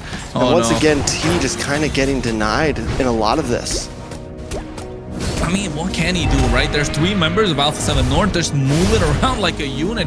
And that's Cold World on a Selena and Shark on a Marcel. And every time T tries to walk into the bush, it's just too much pressure coming in from Alpha7 North. They have conquered this river. Although, yes, Merciless comes in to provide some support. Vendetta still not able to hold their own. Once Nats walks in, it's not a contest anymore. Now best player now looking to get on top of Tarzan, goes in, forces down the hat trick, and now all of a sudden look at the position from Alpha7 North. They smell blood in the water, and Shark looking at him, but I'm offended coming in from Merciless at the right time, and still Nat's able to get the better of Tarzan. Yeah, that's going to be huge. So at this point, what do we look at? Alpha7 winning out in fights. They're getting stuns. More action in the mid side. Vendetta. I mean, is the slow play going to continue to work for Vendetta, right? When is T needs to either make a big play. Trouble, I mean, like, somebody has to go for it eventually, and it just feels like from game 1 to game 2, Alpha7 just kind of slowly choking out Vendetta. We haven't seen a pop-off moment just yet from about anybody. And yes, the whole strategy of like, okay, we slow play, we wait for our time to shine, can work against some teams, but Alpha7 isn't the team to hope that they're going to make a mistake. Merciless now, he has to use the Don't Run escape. Look at Tarzan getting sniped by best player. Oh my goodness. We were talking about best player and Tarzan. I don't know. Is it even a contest at the moment? Tarzan's not been his best self at this point, and Nats goes into the penalty zone. Merciless tries to get the I'm offended, but missing out. T getting away of the dragon on the opposite side. Merciless has to go in, but what a golden hour coming through from Shark. And now he's the best player edition on all the damage in the world, but they're able to find some time through the help of Turobami and Merciless, but still best player walks out alive. And now all of a sudden, swinging his hammer is the Rizzler. And Melon trying to dish out the damage, but still Vendetta not able to walk out with a lot. Oh, Tarzan, though, does get a kill on Zia, which is big. So, I mean, that fight was so drawn out. Tarzan gets killed, comes back in time to still be able to get a kill from Zia at the end there. That's how long that went out. Death counter's up and still comes back in. Does that kind of even things out? I mean, not enough. Vendetta does find a few moments there, but Melon going down. Luckily, Zia goes down as well. It's still 1-1-1. Taking a look at the items in the gold lane, both of them locking in 2, but Zia a little bit ahead right now, about 300 gold. But the real focus is best player, 3-0-3, has his War Axe, has Blade. Now Shark, maybe in a bad spot. Does go down. Good kill for Tarzan. Yeah, and now you can see they go in, taking a lot of damage. Oh, now all of a sudden Vendetta are starting to show up. Right now, this is where their item power spikes start to come through. 1.5k gold lead on the hands of Alpha7 North, because Zia goes into the Blazing Do It onto Melon as well. Look at it, make sure he dashes around, trying to get the kill. He's able to get it. Zia. And he's talk about a highlight reel. Somebody's got to put this guy on the map. Zia was like, forget my BMI, I can do this. I'm thinking he's going to dash back. Nope, lets the Blazing Duet hang out for a bit. And knows that he can get a kill in there. Nice kick, Cold World down. Yeah, and now Golden Hour already expended by Shark. Trying to make the most out of the opportunity. Zia comes in with a BMI. Very aggressive this game, Zia, compared to what he was in game number 1 in the early game. But once he gets going, once his engines are warmed up, it is really hard to stop him, isn't it? Yeah, he's almost, last game we saw him barely take any deaths. He was almost impossible to stop until the very end there. And even then he probably could have gone deathless, but he decided to go a bit deeper. What I like about the Zia we're looking at right now is he's aggressive, right? No, Tarzan best player. Oh, best player. Oh my god, that could have been a mechanical outplay. Oh, it is. The burn! Oh no, the burn! Retribution. Oh no, even the Retribution, the burn, they're all coming through, and now all of a sudden Vendetta trying to find their footing. There's the I'm offended coming through as well, but the Blazing Duet from Zia with the help of the Purify, they shot the damage. Golden Hour making sure they're all caught in one place. The Mudforce drop down. Melon needs to dish out the damage, but Nats being the difference maker with the help of the penalty zone. And Vendetta are looking to find their footing, not able to do so. They want to get some kills. They want to get that oomph. They want to get their foot across the line. Alpha7 North just holding up a barrier, not letting them through. Cold World with an Abyssal Arrow on Melon looking to dash in. Even the BMI used up to try and get a little more aggressive. But Vendetta able to back off at the right time. At this point, Alpha7 finally takes the gold lead. Best player Tarzan. We saw best player getting solo kills onto Tarzan. Tarzan finally kind of fighting back a bit. And it honestly feels like it could go anyway. Yeah, Golden Hour already coming out from Shark, and now at the moment you can see they're trying to go in. Nats with the penalty zone, only catching one member. Oh, he gets caught up in the offended. The dragon, and all of a sudden best player is out of there. Tarzan able to get that kill. Melon is on force, taking down Nats. They got control of this Lord Pit. Vendetta needed a moment, and they found it. I just want to say, The Ruby's looking good right now. It's looking good right now. Best player comes in. Yoink. Yoink, and then a quick kick to the face. That's all you gotta do. You just gotta hold him down for a moment and then kick him in the face. That's the answer, my friends. At this point, Tarzan now outputting great damage as well. You've got the Divine Glaive. Even picks up a little defense here with the Brute Force Breastplate, just so that if the Fanny comes in, you can survive some of that physical damage. Same thing with Zia. You can hang out a little bit longer and not just get one-shotted. And I think we saw that as well, right? Taking place in some of these fights. No, but yes, if Vendetta needs to pull off the victory, they need to play around Merciless. And you can see already the Holy Shield's going to get popped on the top side. Best player trying his best to try and clear out the waves, proxy the waves, right? He's trying to proxy the waves. Lord is coming out of the bot side slowly. Alpha7 North making quick work of it. Vendetta looking to press down the mid lane tier 2. They should be able to get this. You got a full wave. Oh no. Alpha7. Oh no. Oh no. T, what are you doing? No, no. This could be nasty. Look at the damage coming out from Zia. Oh my god. He's a tap machine right now. He is hitting away, chunking away, piece by piece. The thing is, he's a shredder. Those hits, that's one basic attack right there. 2 if you count the monkey, you know, if you count Dexter. But overall, those are coming quick, right? It's boom, boom, boom, you're gone, essentially. At this point, though, Tarzan has been stepping up, and if he can keep on playing like this, Alpha7 need to be careful about how they want to approach this pit. It's not becoming easy for best player to get close or jump in the midst of multiple members, and now that Vendetta is grouping up, oh Melon, oh it's very helpful. Melon wants a highlight reel for himself as well, but T able to get the way of the dragon onto Nats. Golden Hour coming in as well from Shark to catch Merciless in place. You can see Zia dishing out the damage. Here comes the arrow, but Shark tries to go to the back line. Churro finds him. Yeah, and that's huge, right? Taking out Shark right now while minions are crashing in. No Golden Hour to defend. Merciless does have the unoffended. Penalties.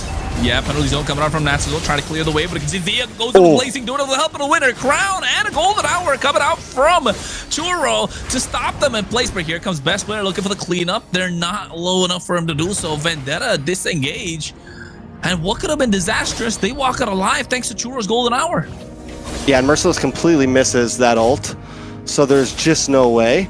Churro, luckily he picks the right IMU. I guess it's essentially the only IMU that you want right now. Maybe you go for the penalty zone, maybe. But overall, the Golden Hour is definitely the better choice right now.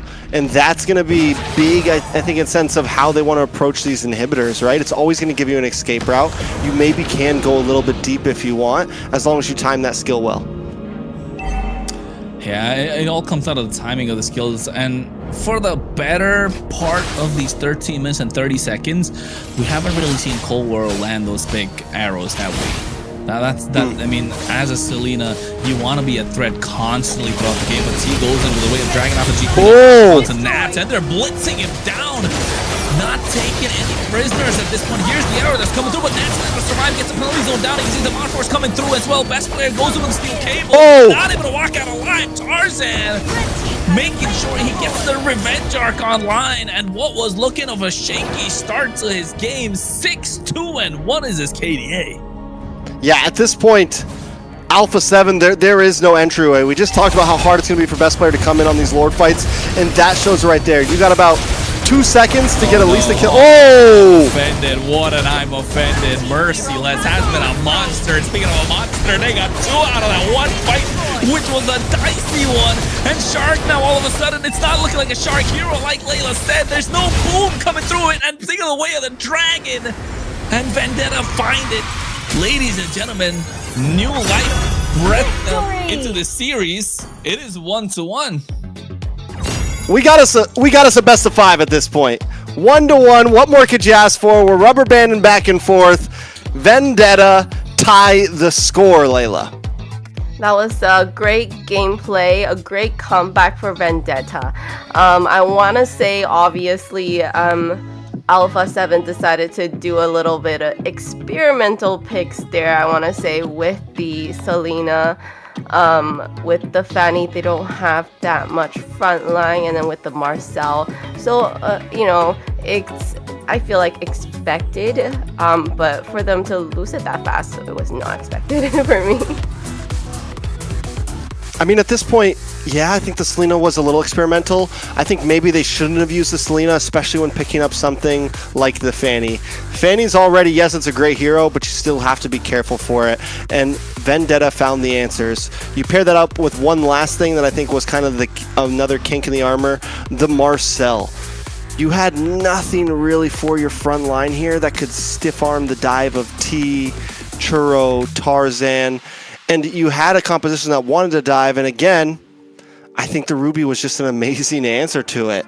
If Alpha7 could have really got extremely online early on, then maybe that could have changed up a bit. But once it got to a point where the gold's still even and we're 10 minutes in, we're 8 minutes in, we're at First Lord, Merciless is just too tanky. There's no way they can really take him out. Same thing. There was multiple times the Merciless got brought down to about 10% health, and they just couldn't finish him off. And the amount of crowd control that was causing for the dive composition that Alpha7 wanted to commit to, it just wasn't there. I mean, we're talking about experimental lineup coming out for Alpha7, but let's not forget, not like the Ruby was something that's super hot right now coming out from Vendetta, right? So, I mean, I know you're a big fan of the Ruby, Trex. I like the Ruby when it's played right, and Merciless played this Ruby right, all right. Well, it's all about what's playing into you, right? I think it does good. It used to be a great answer to the Cho. If you're up against the Cho, because every time he comes in, you just stop him. It buys you a split second. Still is. And here, you put it up against the Fanny, the Selena, not to mention also Shark, who wants to run into all three of you. Like, everything that Alpha7 has just walks right into that quick little stiff arm, that quick little shoo whoop, you know? Look at this. This is the moment, right? That one slight bit of a game changer. Best player tries to go in after Nats took so much damage. And mind you, a lot of skills were used up. Look at the amount of damage that Churro was able to put out. That was nasty. And that's a Valentina. And some people forget how much damage Valentina can put out. Churro showing the best that he can with this particular hero. But of course, the MVP is going to be T on this show. 1-0-11. What the? MVP he did get. We thought, he picked a Cho because they were forcing him into that pick there, but hey, he turned it around and be like, okay, well then let's play Cho, right? Yeah, I think T did an amazing job. T's done an amazing job since he really started roaming for the team, I feel like. We've been very worried about how he was going to perform with them. We've questioned it, and so far he has continued to do great things. What are you laughing at, Kronos? I'm just looking at Cho's gloves, man. It's got the UFO written on it with the, Mobile Legends bang bang on the logo. Yeah. Him and T kind of look alike. Yeah, I know. I'm about to say the jawline. Oh. Just show it up at this point. We need T to pull up with that kind of a pose. Not gonna lie, we need that for the next season. You know what? Not next season. You never know. It could go all the way. They could go to the upper. They could go to the grand finals. They could go to the EWC. You're right. And imagine the team making their way through the open qualifiers and getting there. And not just that, out of the 4 teams that we have in this playoffs right now, 2 of them are from the open qualifiers. Vendetta, one of them, in the upper bracket finals, and of course Night Horde, which we're going to watch later on today. But yes, MVP plays from T on that show. It did get slight bit of a buff, but I didn't think it was enough to make it back into the meta. But definitely when it calls for it, when you're going up against a composition where there is Fanny in the hands of best player, you pull it up. And not just that, you double down by picking up the Ruby, and best players, which he's known for, playing the Fanny, not work out. I think if that game was won by Alpha7, they would be much more confident, right? They would be talking about, let's see which slot we're gonna get in EWC. I think that kind of a game. But hey, Vendetta said, we're not here to just hang around. We're not here for the applauses, not for a participation certificate. They want to go all the way. They want to go to the EWC as well. They want to go to Paris, baby. Paris, baby. I think we all want to be there, definitely. What's that? Oui, bro. Oui. Oui.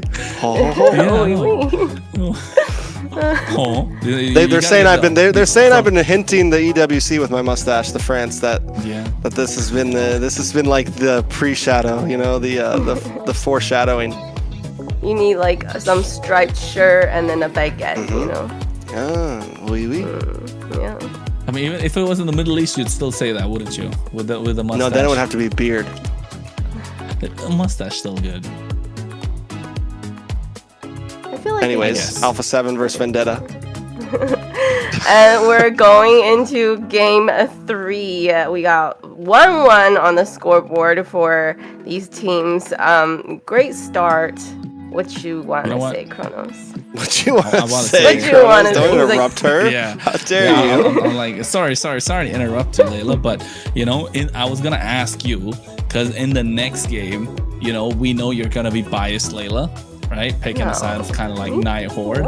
But now since we got 2 teams from USA, Vendetta versus Alpha7 North, come on, what do you think? Who do you think has performed? Who wins really game good 3?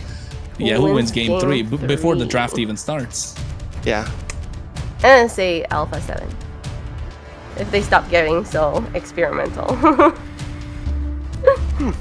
Okay. Yep. I would say Okay. so. Okay. What about you guys? I don't make guesses like that. Sorry. Oh, That's really? Oh, you made me answer the question and you guys are like, okay, bye. That was the plan. Alpha7 also going for red side here after losing. Both teams really wanting that 2-pick swing back right now, which is kind of surprising because blue side normally in history of MLBB has been the stronger side. I wonder honestly though, with the way that the global bans, I wonder if the global ban kind of has an effect on that, because as picks start to dwindle, it does start to change. Like the 2 picks does seem to be a little stronger. Maybe the red side starts to feel a little better when you have so many less picks, because you don't really know what's gonna come. You know, you want to be able to answer back. Yeah, like last game that VTA was able to do with that Fanny pick from Alpha7. So time to drop the beat of the flash. With the Josh. I mean, my question is for if you are best player, if you're Alpha7, like, you know, best player is kind of known for his assassins. Best player is really known for his Fanny throughout. Every single time he's picked up the Fanny in a tournament so far, I think the last one he's picked up before the MCT was the international, like you mentioned. You know, it was a big whiff, right? So that's got to be hurting his confidence a little bit. To be honest, if you are a Fanny player, if you are a Fanny main who likes to spam these cables, who wants to show off a little bit in the game, you want to be able to get that big dub. And when you do, it oozes out confidence from within you. You're aura farming a little bit, right? But at this point, I mean, you did the best that you could. And now back-to-back games on Fanny, you kind of had losses. Although the first one was a while ago. Are we saying minus aura again? Minus aura all of a sudden? Minus aura. yeah. Fanny honestly hasn't done too well in the MCT so far. I feel like we've seen some nice games from it, but also we've seen some the fall off is inevitable, you know. Chiron did get MVP last week, right? I think the best Fanny we've seen in MCT is from Shiro so far, and all the other Fannies that came out kind of just was not that flashy, I want to say, you know. Best player felt like he had a point to prove. Look at, did you see the smile on Layla's face when she said that? It's not being so flat just because it's Night Horde. No, that's not it. But so I'm speaking the facts, okay? Okay. Yeah. Okay. What's up with this glue ban? I've seen a lot of glue bans. They don't want to let Shark have it? I mean, it's a monster of a pick, yeah. Different perspectives it's a disruptor. I think mainly that, not just in the hands of Shark, even in the hands of T, it could be so nasty. It's not a first pick worthy, but at the same time, it definitely is something on the red side that can be prioritized. I think Alpha7, when they were on the blue side, they banned it out twice, and now all of a sudden, VTA are on the blue side, they're banning it out because it is first pick on the red side. It's glue plus something, just adds so much more sustain, Pressure. so much more chaotic team fights, I would say, to whoever it goes. And it's flexible as well, Roam, EXP, and they're not at the point where they can first pick a glue. At this moment, there's Harley that was there, but it's already used up. Suyo's not going to be available anymore. Basha. Gets locked Finally, in. we're getting to see a Tarzan special. VTA. Oh. But I mean, Alpha7 have been willing to let that through back to back to back, so obviously they're not too worried about it. And Vendetta didn't lock it in early on. That or the Fredrin, which is something so many teams haven't been wanting to let Tarzan get his hands on. Which means Vendetta also knows this isn't like a guaranteed win against Alpha7 for us. A Kalia pick up right away. I don't know. With that Kalia's solid. I think Makes it's just it's a solid pick. I know we haven't seen a lot of it, but I think it is a solid pick no matter what. I will be the star. I think, yeah. I was gonna say Guinevere is one of the few jungle options that are open for Alpha7, so you pick that up. Kalia, Guinevere, great combo. I think the third pick's probably gonna be a carry as well, just to add more to what they already have, more firepower. Vendetta, on the other hand, they need to find a way to stop this from happening, right? Because they can see, like, you can foreshadow the carry coming on the other side.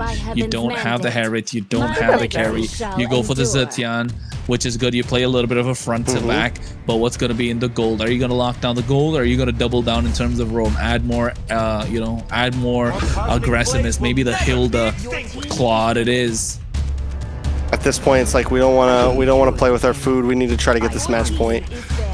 I think both teams, it's like this is an important game. You have the ZTN, you have the Claude, you have the Basha.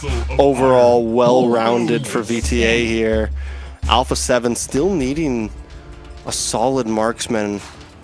Where do they go here, right? Carry most likely gets banned out here. Yeah, heroes. Yeah, 100%. Claude can't be picked up. Harith can't be picked up. He has Moskov. Beatrix. Moskov. Oh yeah, the Zia Moskov. We see the Moskov ban then. Moskov ban. Or the carry ban. Which one? Oh wait, no. Okay, they banned the carry already. So Yeah, I was thinking they'd pick up the carry just you know, on the third pick, because now all of a sudden they have like two combos with this Kalea.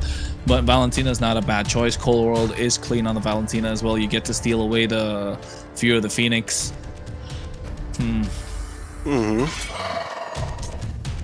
Terizla. Okay. Terizla ban.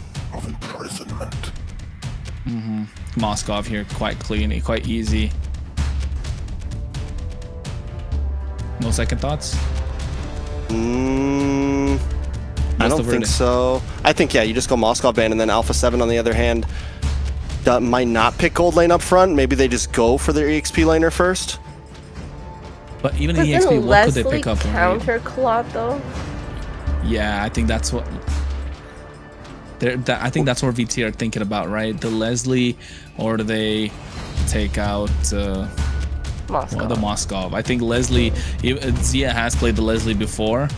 We've seen that, have we? Not in Not on this Zia. season, I don't think. Okay, Uranus. So Zia's left with a pretty good way to win his lane. Okay. Obvious. We forgot about that. You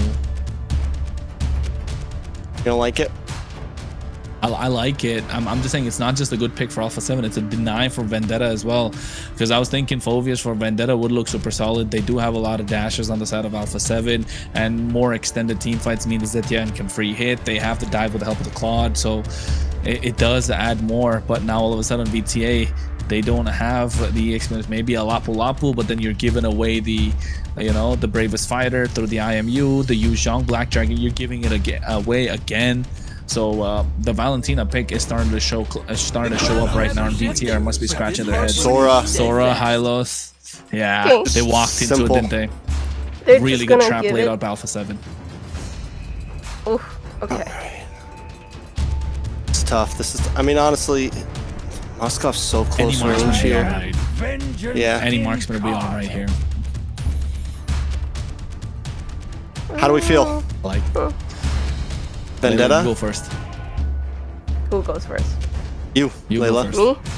You won't be talking for the next 15 minutes. I'm gonna say, yeah, Alpha7. Alpha7, I would say, has pretty good setup here. I mean, especially they have Valentina, and you still choose to pick the Sora to give her the ult. So yeah, I would say I'm liking Alpha7 as well, Trex. I'm liking Alpha7. They've got a well-rounded draft, split push, team fight, pick off, AoE. They got the Wombo combo. They're forcing the Purifies on the other side, and the one Purify pop could lead to another. If they layer their skills, Alpha7 look super strong. But if Vendetta, this Hylos, able to dominate the river, then yes, Vendetta can get something out of it. Yeah, I think both teams have some micro mechanic plays that can take fights into their hands. But we'll see how it plays out as it's 1-1 Kronos. Yeah, we'll look at how it plays out indeed, ladies and gentlemen, boys and girls, friends of all ages. Get ready, because the winner will get to match point and try to punch their ticket into the grand final. It's Alpha7 North versus Vendetta. The score is 1-1 in this best of 5. This is where contenders start to become finalists. So both, honestly, best player getting a little bit of a quicker clear, but best player is going to take a different route already. Maybe look for the steal here. Playing very aggressive compared to last game. Yeah, forcing on the flicker as well. Vendetta, but look at the spatial migration coming through. Revitalize bit out. 2 spells early on, less than a minute in. Yeah, which is going to be huge. Flicker gone from best, or Retry gone from best player. Flicker gone from Shark. We do get the Revitalize from T, but still, I think the flicker might be a bit bigger. A little bit of a longer cooldown there. Just won't have it for this next turtle. So T might be able to have a little bit of advantage. Taking a look at these emblems. Nothing too major across the board. I want to take a look at the assassins, deciding best player going with the same thing that Tarzan went with last time. Nothing huge to change in the gold lane. Zia does go a bit more for the 1v1. He wants to try to win out against Melon here, wants to try to win lane, because honestly, Melon has been doing a great job in lane. And right now, when you're up against something like the Claude, you want to try to maybe look for the possibility to get this kill onto Melon in the 1v1 early on, especially with how aggressive Melon has been playing. Yeah, I think that's definitely an important factor to look at. Even Moskov, every single Moskov that we've seen so far in MCT has prioritized going for the Master Assassin, right? They want to get the 1v1. Meanwhile, you can see Shark trying to get so aggressive, doesn't have a flicker, should be first blood, but what a shift these guys coming through from Merciless. Not just the first blood, they get 2 out of it. That's huge. That's huge. Merciless. We saw him last week with the shifting clouds and made some great plays. And once again, we're seeing him already. Now they're going to go straight for this purple buff. And best player might be a little late, unable to get it. It's going to go into the hands of Tarzan. First grade. Oh! 3-man dark wave coming through along with the shifty skies through Cold World. And at the same time, the Phoenix to put them in place. SOD connects. They're able to get 2. They got a little too aggressive, biting more than they can chew. And all of a sudden, Alpha7 making them pay. Not going to be Grand Theft Purple today. My guy hit the 2-mile snipe right there. Headshot. He's at 10%, connects the SOD, gets the kill. You don't see that one every day. Zia pops in. That's a clip right there. Get your TikToks out, whatever you want to call it. Holy mother of God. That's a turnaround. For a second, Vendetta had it in their hands. Alpha7 make a play to happen. A beautiful dark wave. Zia back to top side. Melon hasn't gone down yet. He's clearing mid wave. Possibly looking for a play on a Shark. Yeah, and you know what? Speaking of Shark, he's the one who said it, right? I like these global bans because we don't get to see Zia playing Moskov every single time, and we can see why. Oh, talk about a sniper. Talk about a javelin. My goodness. I thought the Olympics were over. that was I'm gonna go back and watch that one again later on. But we do need to still point out the fact that Tarzan is a level ahead. They were able to steal that purple. Best player still behind. Luckily, they get the luckily Alpha7 for Alpha7 fans. No, they get the kill onto Tarzan, but it's still not slowing him down too much. Whoa. Hey, that's a nice interaction. I never thought it works that way, you know, while he's in the shield unity, while he's rolling around, he gets terrified, he gets out of that, you know, he's not a badass roller anymore, he shakes up a little bit, gets back into mode and starts rolling again. Did you see that? Yeah, he like froze for a second, right? Kind of like rolled in place, or like when... Yeah. He did that. It's like when you're on the highway going 75 miles an hour and you gotta sneeze, you know? you gotta like, you just grab the wheel for dear life and hope you don't crash, because you guys know what I'm talking about. Yeah, I know, but we know what we're talking about, Shreks. But you know what? Tarzan gets a nice stun onto him, and Nats has been clinical on these dark waves, right? That he was the one they made the play off the back of. Cole were putting himself in a difficult position. Flickers out of harm's way. Look at T. This is what I was talking about in the drafting phase, right? They need to make sure he comes out online. Fear the Phoenix as well. Retribution in the hands of best player. Nicely shifting. Look at the blazing door coming through. My God, Melon able to dish out so much damage. Nats is the one who gets the dark wave, but they melt down like butter. Talk about a bloodbath. Melon able to make the most out of the opportunity, and Alpha7 are pushed back. Blue team turret has been We got us a game right here. Zia, though, able to get the pin onto Melon. I think it's time for Vendetta to back off, maybe biting off a little bit more than they can chew. Alpha7, though, even in the midst of that chaos, they get the turtle. They get a tower up top, on top of it. And it feels like both teams, yeah, you win the fight, well, we get this. Okay, this time you win the fight, but we get this. The gold is still only at 500. Merciless playing the game of his life right now, though. 2-0-2. Up against Natsu, 0-1-2 right now. He's on the Sora, and he is showing up. I agree. Merciless, I think if you talk about Vendetta this entire season, I think he's been the best player for Vendetta, right? He has been the one that showed up and showed off every single time. He has been really good on the Uranus, but not just the Uranus. Every single time he plays any EXP laner, he's the one that makes such a big difference for the team.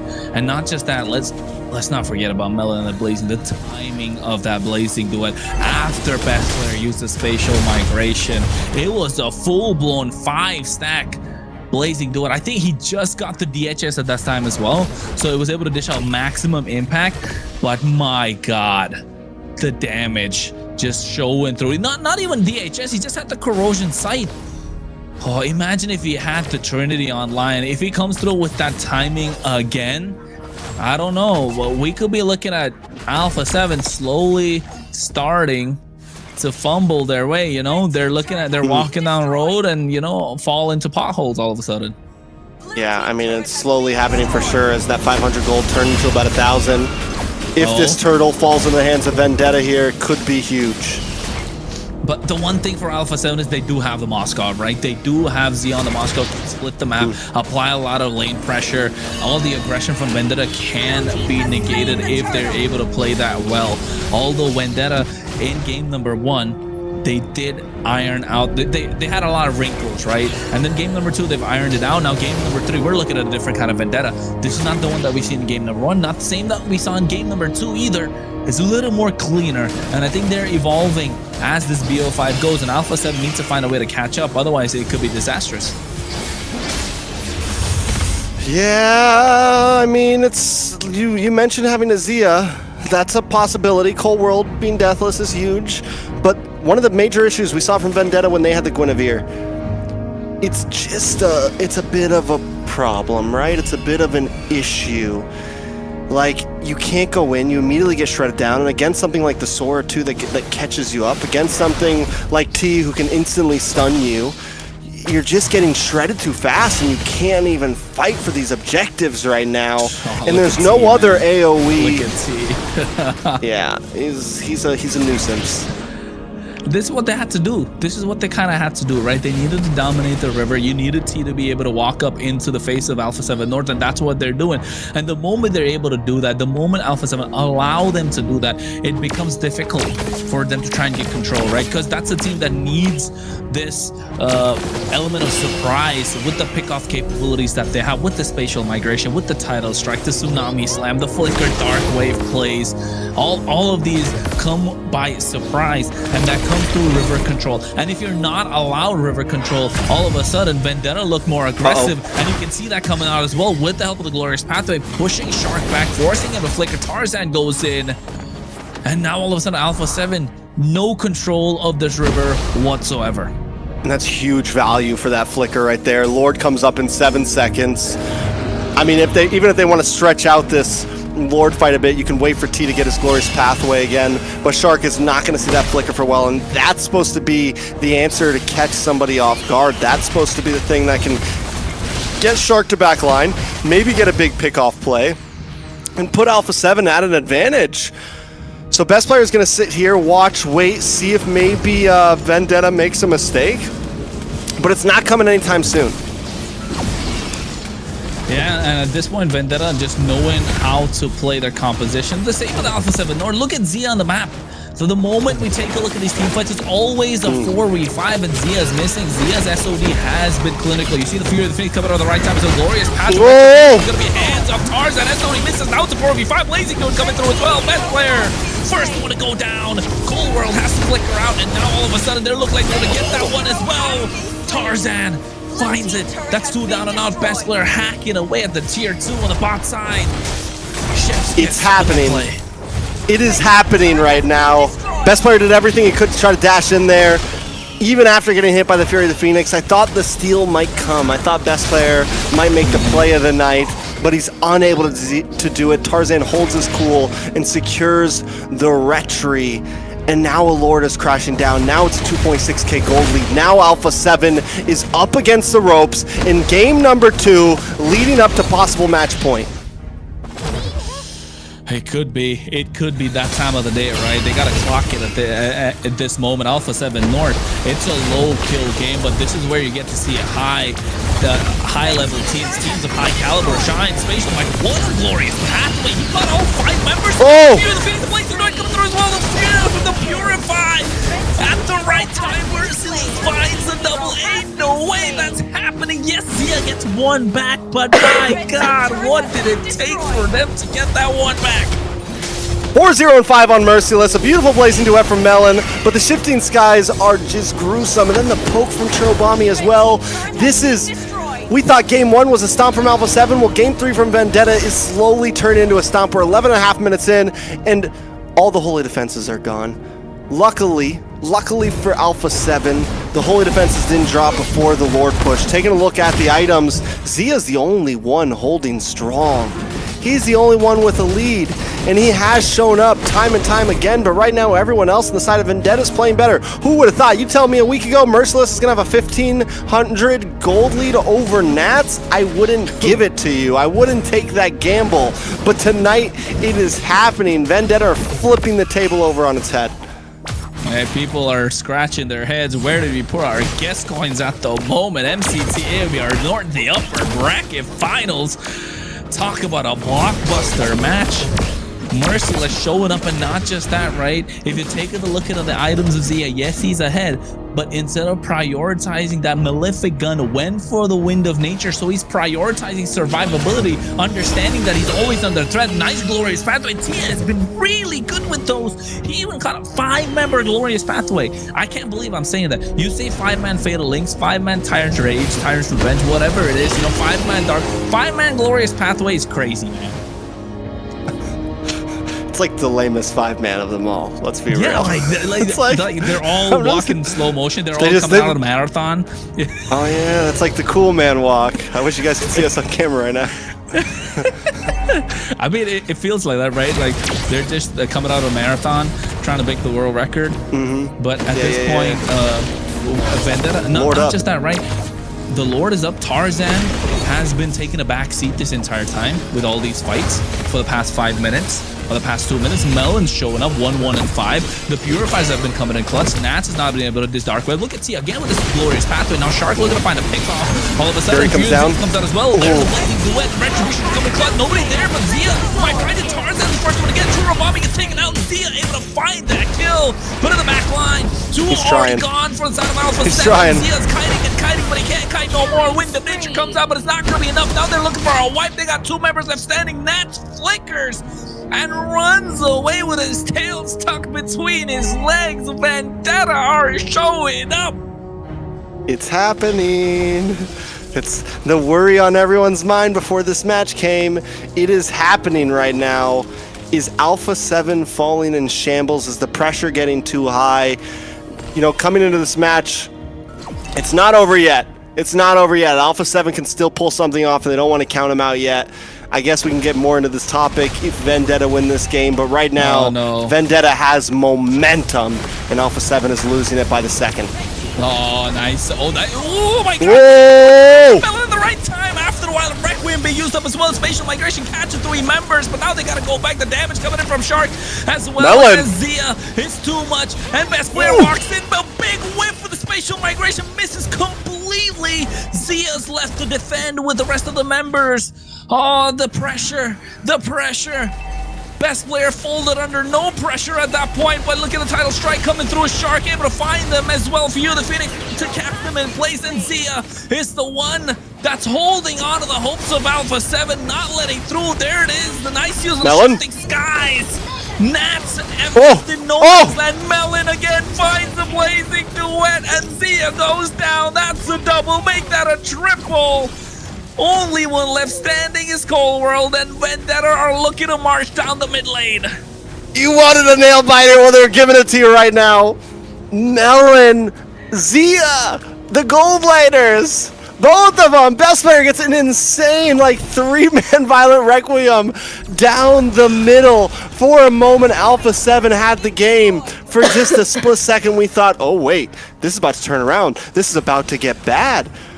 But Melon holds on, gets the Blazing Duet in just the nick of time, and just cleans house. I'm wondering if Alpha7 went too far there. I think once they got them out of their base, maybe Alpha7 should have, let's not overcommit. We got a kill or 2. We tied the game back up. Now it's looking dangerous, but here's the kicker. It's 16 minutes in. Both gold laners are almost max item out. Actually, yeah, both gold laners now max items out. We just had a quick sell real quick rebuy from Melon, getting in that rose gold. Oh. No, Zia's still got the boots, so SOD is trying to run out of harm's way, but you can see nice view of the Phoenix as well. Zia's able to flicker out of harm's way. Nice use of the title strike, tsunami slam combo. But look at T holding them in place. Melon goes in again, another too much. And now nobody's able to walk out alive. They're trying to go through. Best player barely standing. T with the help of the glorious pathway and the ring of punishment able to pick up 1 kill, and that's gonna be Shark. Oh my god, the ankles are breaking of Alpha7. They like control tricks, but at the moment, the way that Vendetta are making a move to their moves, woo. Rookie of the year right now, Melon, 6-1-8. Giving a tap to Zia right now, giving the hands. Here comes an SOD, does not connect. Alpha7 have to go for this one. This is the Lord to probably decide them all, and they know it. As Nats hangs out in the tri-bush, but he's already found by Tarzan. Oh, T, glorious pathway again. That glorious pathway has been clutch this entire game. Every single time he uses Alpha7 are nowhere near to anything that they can contest. That has been the big difference maker. Vendetta 17-6, 7k goal lead. If anyone had doubts about them in the second game, talking about Alpha7 coming off with, you know, experimental drafts, I don't know. This doesn't look so experimental no more. Yeah, so where does Alpha7 go from here? Can they defend? They do have Zia still, who is outputting. They have the possibility to maybe defend this? Maybe?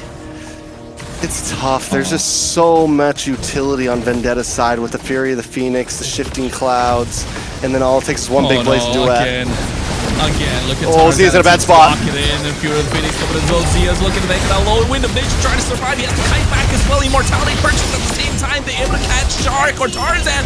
But what a shifting skies coming through, and now Melon with a blazing duet catches nobody, but able to clear out the waves. Oh. They get Tarzan. It is a massive shutdown. Best player goes into the spatial migration, able to make it out alive. Fleeting time purchased by Shark. He's looking to get the ultimates down quick, but Churro able to find Nats. A 1-for-1 trade. It could be extended. Melon with a Wind of Nature. What a summon Zia! Oh, he still has the immortality. He's still able to survive. Merciless caught in no man's land right now. He does have the immortality. He goes down. Does he have enough time to try and make it out of harm's way? No, he doesn't. Get pinned to the wall. And a massive shutdown. Vendetta makes some mistakes there.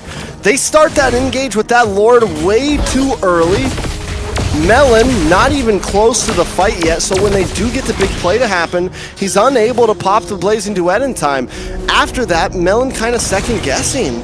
He goes for some basic shots on the tower for a second there. He walks up and then he hits his Blazing Duet and barely connects onto anybody. I gotta give it up to Zia though. He gets caught on the other side of the wall. He's brought down to about 10%. He's able to just flick back to safety. And he's the one, once again, is able to shred down the Lord, put out that damage. And Alpha7 hanging on. We're at tie game territory. We're at maxed out items territory for just about everyone. I mean, Zia's been the one, right? Zia's him at this point. If you're a fan of Alpha7, if you're praying for Alpha7, Zia's him. You're believing in what he can do right now. 5-2-1. The rest that just have not showed up whatsoever. Yes, Cold World's been hanging in there, but hanging in there by a thread. Vendetta have taken this game by storm. And to be going up against the favorites of not just MCT North, but MCT as a whole, with Alpha7 as an organization, and Alpha7 North as a powerhouse star-studded team, yeah, Vendetta, they got no pressure. They know all the pressure on the side of Alpha7. And now they're starting off this lore. 20 minutes of the game. It's an evolve lore. And they're hacking away tap from Melon just to blitz it down. Shredding it. Oh, SOD. One basic attack at and a it time. connects. SOD He's in a bad spot though. Yeah. Oh, he comes in. He comes in. He comes in. You can see the back line. The water shifting. Skies coming through. Able to catch 2 members, but Zia goes in, blazing the way from Melon as well. Looking to catch everyone. Best player goes into the spatial migration. A lot of damage being dished out. Nats goes into the infernal pursuit. They're able to find Cold Word. Looking to get Nats down as well. That's 2-3 members down and out, and still everyone from the side of Vendetta. Zia still kiting. And best player trying to buy some time. Zia goes in looking to get someone, but now in a sandwich, he's in the midst Immortality. of 5 members in bad position. Best player's the only one left standing. Vendetta pull off game number and take match point in this upper bracket final. Match point secured first by Vendetta up against Alpha7, and not just any match point. That game right there might have been some of the best we've seen so far in this playoffs bracket. Zia, you put your faith in me now, doing everything he can to save that series. And I mean, it was not good odds. After it came down to some of those 5v5s, you could just see that all the Glorious Pathway, the Fury of the Phoenix, it was so hard to fight for those lords for Alpha7. That was not going to be the win con, and overall they just couldn't win through. What a great team coordination for VTA. Those fights that they bring to them is just amazing. Talking about the strategy, I noticed when they did that, with every engage, you have Tarzan coming from behind, and then you have T, you know, going in the front, and then they just sandwich them in and they bring that fight in like that. I've seen it, you know, twice, 3 times like that, and trying to catch them off guard like that. And oh, I was holding my breath for majority of this game. Zia really tried to hold this game, you know, get it to late game, get it to where it, you know, he could make more difference. But unfortunately, a Moskov against these tanky boys is just not gonna cut it. I mean, you have the Hylos, you have the Basha, and you have Sora, and then you have Hylos with a Revitalize. If I was not seeing this properly, I thought they had an Estes on the team, because what the hell is with that heal that they had? They just, you know, you see them going down in HP, and then all of a sudden they're all full. I'm like, what? You know what? If you're Alpha7, right? Your blood pressure must be like through the roof, spiking, bro. So through the roof. Like at this point, I don't know. Best player 1, blood pressure number 1. I mean, the way that he's been taking this game, man. Like, where was Guinevere? To be honest, was there a moment where we saw him hit those, you know, spatial migration Violet Requiems? There were certain points where he folded under no pressure whatsoever, and Vendetta.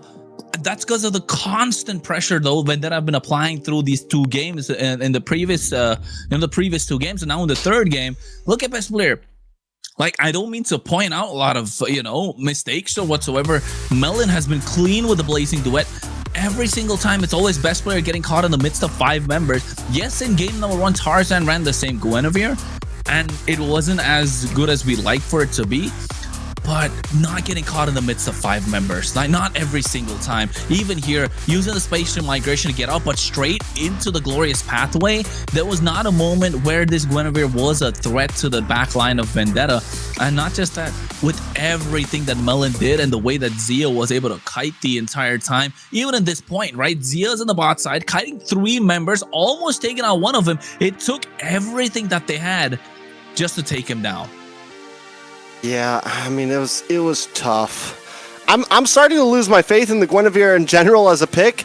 There was probably the only time you got a big pick off, but by that point it's a 6k gold lead. You can tell that the damage just isn't there. Zia can't do it alone. Cold World also not having the greatest game, but we also have to point out Nats and Shark. Shark really unable to do much that whole series, getting a few pickoffs, but mostly using his flickers as escape tools. And was it that they were playing a bad game, or was it just Merciless playing a monstrous game? Tarzan playing a monstrous game. T always using that glorious pathway perfectly. And Melon to top it off with these blazing duets. I mean, even early on, when a Claude shouldn't be doing damage like that, I think it was second turtle when he came in or something, and just was shredding through and was already looking dangerous. So Vendetta right now just playing the game of their life right now. Every single week it feels like they're getting better and better. I mean, where do we even start in terms of MVP conversations for this game? Like, is there a clear contender? Merciless, Melon, T, arguably, I think T was fantastic on this Hylos. Like, it's not the, you know, hero. It's not a hero that kind of needs fast fingers. You don't need crazy micro. But look at this zoom in. Best player does find this moment, right?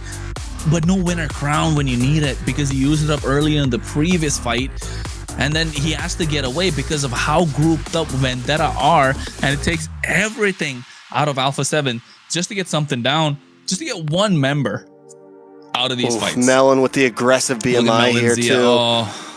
Wind of Nature. Oh, Zia. Lord. Poor Zia. He just couldn't do it. He couldn't carry the weight on his shoulders this time. It was too much. Tarzan, Merciless also playing such a great game. Best player trying to create space here. But overall, and Zia, I mean, it was a good try, man. And I think they know at this point it's like it's too many. Either I make a play or it's all over, and Churro flicks back. Zia comes in, gets cornered, and that's a wrap at that point. Carlos. Where do they go from here? Carlos, 22 to Mr. 8. Carlos. Hey man, it was 20 to 8, bro. The kill score. Just saying. I mean, MVP at this point. I'm not even mad. It could be anyone. Yeah, they could have given it to anybody. From the side of Vendetta. They played such a clean game. It was an overall team performance coming out from Vendetta. Meanwhile, we were still looking at individual plays from Alpha7 North. Right? Like, don't get me wrong. Individually, they are some of the best players that are there in North America in their lanes. Zia's probably the best goal laner, best player, arguably one of the best junglers. Shark, I don't think there's really a debate when it comes down to the best roamer of NA. Right? Same thing at the EXP for Nats. Individually, Trex, you know for a fact they're star-studded, they're gold medalists, they've got the resume, they've got the spreadsheet, like you said. But, right? When it comes down to overall team performance, the Vendetta stood out. There are some buts, and we'll talk about that in just a second. Melon, though, as this MVP, the guy has continuously showed up, and right now he's coming for that #1 spot. He's hunting for that #1 spot. And yes, you could talk about history. You could talk about that Zia has a better stat sheets. He's got more gold medals. But if Melon wins out here, goes on to grand finals, and wins again, I don't care what you say. Melon this season, greatest gold laner. You know, it's all about who takes the gold right now. And yes, if we're talking about overall agenda and just what they've done in entirety, the list is stacked for Alpha7, but it's a new day for MCT North. It's a new day for the Americas. And right now, Melon has been showing up. He's taken the risk, and it's paid off. And even across of what you said in general there, right? Yeah?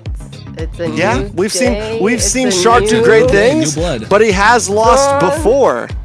We've seen best player do great things, but he's lost before. We've seen almost all of these players take losses, and not just upper bracket finals, but grand finals matches. And leading up, this is looking scary for Alpha7. This is looking familiar for some of these players, losing momentum, having a great game number 1, and then everything just slipping from their hands. And if you're an Alpha7 fan, I know you're praying that something like this isn't going to happen of what you've seen before.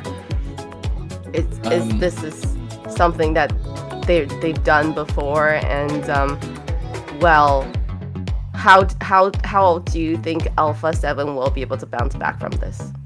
I mean, if there's any team that can bounce back, it's Alpha7. Like, don't count them out yet. But what I wanted to say is, we've seen these players of Alpha7 North for quite a long time, right? And we've got Melon coming in as a rookie from last year. Merciless, yes, he's been there, you know, for a long time, but he's still pretty, I mean, I wouldn't say new compared to Nat and compared to the other players of Alpha7. He has, you know, that they're veterans in the game, but there's still a little bit of new blood on the side of Vendetta. So, you know, are we seeing the takeover from the new ones? All of us, a new blood injected into North America. Are we gonna start seeing, you know, a wave of new players that need a big follow and need the backing to kind of put themselves on the map in North America? Are we seeing new legends in the making? New legacies. There we go. There you go. But that should have been the tagline for MCT North, new legacies. New legacies, yeah. Come on, hashtag new legacies. Do we have a hashtag? You don't want... No, Does I don't MCT think, AMER have a hashtag? We should be new legacies. Can't They should believe we talk don't to me know about it. this. Probably. No, it's not there. If there is, then I'm glad New we. legacies. Hashtag new legacies. Yeah, Julie. Hashtag Julie, new legacies. Hashtag new legacies. That's the grand Write finals. that down. You know, hashtag right there. Well, But- you know, if VTA wins, that's definitely the hashtag they're gonna be using. Match point for VTA here. To drop the beat of the flag. No, not area. Alpha7 needs to lock in now, okay? I'm not gonna count these guys out because, you know, they've come back strong before, and then we can see them do that again. So this would be the time to do it, and let's see what they will do for the picks and bans here. I wonder if we see a carry ban here from Vendetta. Just to continue, because right now Vendetta's looking pretty low on their gold lane pool as well. Alpha7, their last major pick that they have is a carry, and that alone could take you to a decent spot. Jushin also open. It's tough. I mean, I agree with the carry because it could be a first pick carry. I mean, they don't even have to first pick it at this point. Jushin, it is.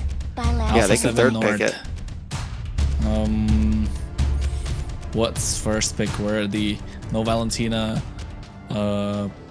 Sora? No, I think they can go Sora. Suyo's they open. just played the first pick Suyo though. I mean, yeah, at this point, why not, right? Best player doesn't have a lot of other picks left open. There you go. Vendetta in the response. Yves not open. Phoveus is banned. No Alice. You know, I mean, Uranus is not the great. Eve. Uranus might not be bad though. Already Uranus banned. +1. Yeah, I'm thinking Kinda about. I think glue +1. Ooh, glue Uranus could honestly. That's just- too tanky though, isn't it? But then you give glue over to Shark. You gotta pick up the glue here. It's been something that's gotten banned out regularly. Glue plus. Glue plus mid, something in the Annoying mid. to deal with. Oh my god. Plus Farza. It's too early for a Farza. Glue plus Lilia. I think so. Crimson lightning. Your team is picking. Leon, Well, they're not okay. gonna pick Lilia. But I do like that. Glue and Lilia combination would be really good. Alpha7. Also, you gotta lock in the carry now. Rises when I give the word. We don't lock in the carry. Yeah, you gotta lock in carry, no doubt. It's a wrap. 100%. Nope, they Never don't. mind. But what kind of tanky heroes are left for BTA, right? Because if they Doesn't don't have that matter. much Carry tank- shreds everything. like I would carry's just that good. But Like, you I have a know that- Leo Mort that can really get to the back line, and I feel like she would I get think deleted. carry mid to late game is just a monster. You don't play around Yeah, with it's a your carry mid it's to your late game. security. Honestly, I just feel like it's risky not to pick it because nothing else is really as good. Yeah. Like you're getting essentially And- you're getting to be like B tier marksman at this point, right? I don't like the Alice pickup here though, because against the glue and just get on top of the Alice. Yes, you have the Throne of Ruin and the Flowing Blood to kind of like immune those skills to a certain extent, but I think carry should have just been kind of like the blind choice. Just pick up the marksman, get something, you know, find something to box out for the marksman, and then we can work with it. But now you know they're gonna ban out the carry if you're Vendetta. Alpha7 ban out they start banning out EXP lane. Crowned by heaven's mandate, Your team my is legacy shall endure. Right. Zetian's Haven't gone. picked any mage yet. Well, I think VTA still have the Leah. I And out think the that's CC still maybe. a good choice. Nah, I think we see a yeah, Dyroth CC here? for Vendetta. I Dyroth think pick? it was always against Alice, wasn't it? It was always against Yeah. the Alice. It's against the Alice. So Alpha7, will they read into it though? And it's not bad. They do have the Leomord, they do have the Moskov to kind of like activate that extra bit of shred that the Dyroth provides. Terizla is gone. Carry. I mean, I really think it's got to be carry here. Unless they feel like Layla, where it's like we just handle the carry. But it's a dangerous thing to leave on the field because Yeah, if it's it a does get to dangerous late game, game yeah. again, you get to late game again and carry just kills everything. Well, VTA can't pick carry, can they? No, but Alpha7 can. They need to. We're saying VTA should ban it. Last ban, take out the carry. Give yourself some safety. Then what marksman do you have left to answer? Exactly. There's not a lot. Combination. I mean, Granger? Beatrix, maybe. There you go. Beatrix, Granger is Granger, another choice. Leslie. We've seen Zia pick up the Obsidia before. Yeah, he's been good on the, and Obsidia is good here as well against the Leomord, so it's not bad. But the thing with Obsidia is it's such a single target marksman, right? It's not fast enough like the carry to shred somebody down. So I would say that's one thing that we can look at. Terizla, will they read on the Dyroth though? What other EXP laners are there? Your team is picking. Paquito, Paquito he best. did get a buff, but I don't know. I would still prefer him in the jungle, not in the EXP lane. Yeah, fast, clear, things can happen. Dyroth last pick, but something else here Paquito's first. kind of Mid lane? crazy. He got a buff. He got a nice buff. He's good in the jungle. I tried him. What other We heroes need that a got buffed? EXP Because I lane. feel like these heroes that are just Rick. coming out from, you know, Ooh. like when we don't really see them Another and all of a sudden- VXP? Nah, I don't think it's good. Uranus, right? Lapu? Okay, yeah. Comfortable. Lapu, solid. Easy, simple. Alright. I am sovereign of the abyss, the And slayer then they of just have gods. the Obsidia. range. And then I guess you go what Farza here? Mid. Do you though? Against the Leomord, I think they already used the Lily, didn't they? Louis. They can't do it. Kagra? No, wait, Gord? Gord is still there. Gore's open. Yeah, Gord is probably one of the best options here. There you go. We almost forgot about him. We haven't seen him all day yet. Yeah. What did they go here in the mid lane though? You know what would be crazy? Odette. Oh, damn. No knockup skills, just saying. But yeah, I wouldn't play into the Gord. That's just difficult at the point. It's just Kadita maybe? Not even. Kimmy. Oh yeah, that's another one we haven't seen it all day. It's weird. Yeah. I guess it is still just first series. Kimmy could be viable. I like that. Like Luke Even grabs somebody and Delir's then alright. Kimmy just back there. It does good against the Alice can kite back. It does good against a lot of all of these heroes that want to chase you down. Lilia. They still have the Oh wait, Lilia. they have the Lilia. Guess who's the stunning brainiac detective? Well, would you Well, I prefer the Lilia or Kimmy? Yep, it's me. I like the Lilia right think now. Kimmy. It's just Kimmy's. I would have preferred the Kimmy, but Lilia is not bad. We saw Lilia wave beat clear the side. Alice Khalid in game number 1, but it was in the hands of Alpha7. It's all about how you want to. Sometimes you just got to ignore the Lilia, honestly, because you can't get rid of those black. Because getting rid of the black shoes, you just waste too much. Well, there you have it. Game 4 out of this best of 5 match point for Vendetta. And then the heroes are locked in. How do you feel about the picks for Zia and Melon here? I think Melon got the better one. I think Melon got the better pick here. I think Zia. They should have. I still hold behind that. I think they should have locked in that carry early on. If there's someone that can pull off the Obsidia, though, Zia in the hands of him. We saw him do some great things with it last week. I think it's possible we could see some great things from him today with it. Hey, he's been the one standout performer for Alpha7 at this point, right? If you ask me. But this is where we're starting to look at grand finalists. They've got one step on that podium already. Vendetta, we're talking about at match point. Alpha7 looking to pull it back and take it all the way to game number 5. Ladies and gentlemen, we're talking about game number 4 right now in this upper bracket final between Alpha7 North and Vendetta. Yeah, I mean, I came into tonight expecting a 3 a.m. finish. I expected 3 best of 5s all the way. I'm not going to Same lie. here. I just had a feeling it would go that way. Vendetta, though, is looking good. Momentum is on their side, and some of the players from Alpha7, whether you want to hear it or not, don't do great in this kind of situation. So can they pick up the pieces? Can they show that they have the perseverance to get through it? It's not going to be easy. They're looking down at Patrick right now, who's bullying them back. They're looking down at Lilia right now in the mid lane, and VTA knows how to play their game. They're not chumps. They're a team that is ready to take advantage of every moment they have. They're not chumps. This is Patrick. This is Look at the Patrick. emblems. Yeah, looking at the emblems. It looks. Oh my God, Shark! He's not a chump too. He flickers in, or rather, not even flickers in. Just able to get the basic attack. And Churro, I think, did he get a little too playful? Yeah, you don't try Shark like that. He's gonna get in your It's more face. blood He's like, in the listen, water." I'm tired of this. I'm tired of this oppressing me, keeping me under my tower. One of us is going down, and Shark got the better of it. So 1-0, first blood, 600 gold lead already in the hands of Alpha. Turtle coming up in just a second. And that turtle's gonna be crucial. Now Shark can walk up. Right, you already put Churro behind, but he hits the level 4, so it's still going to be all right. Forum has the black shoes. Now he's going to start dominating the river a little bit more.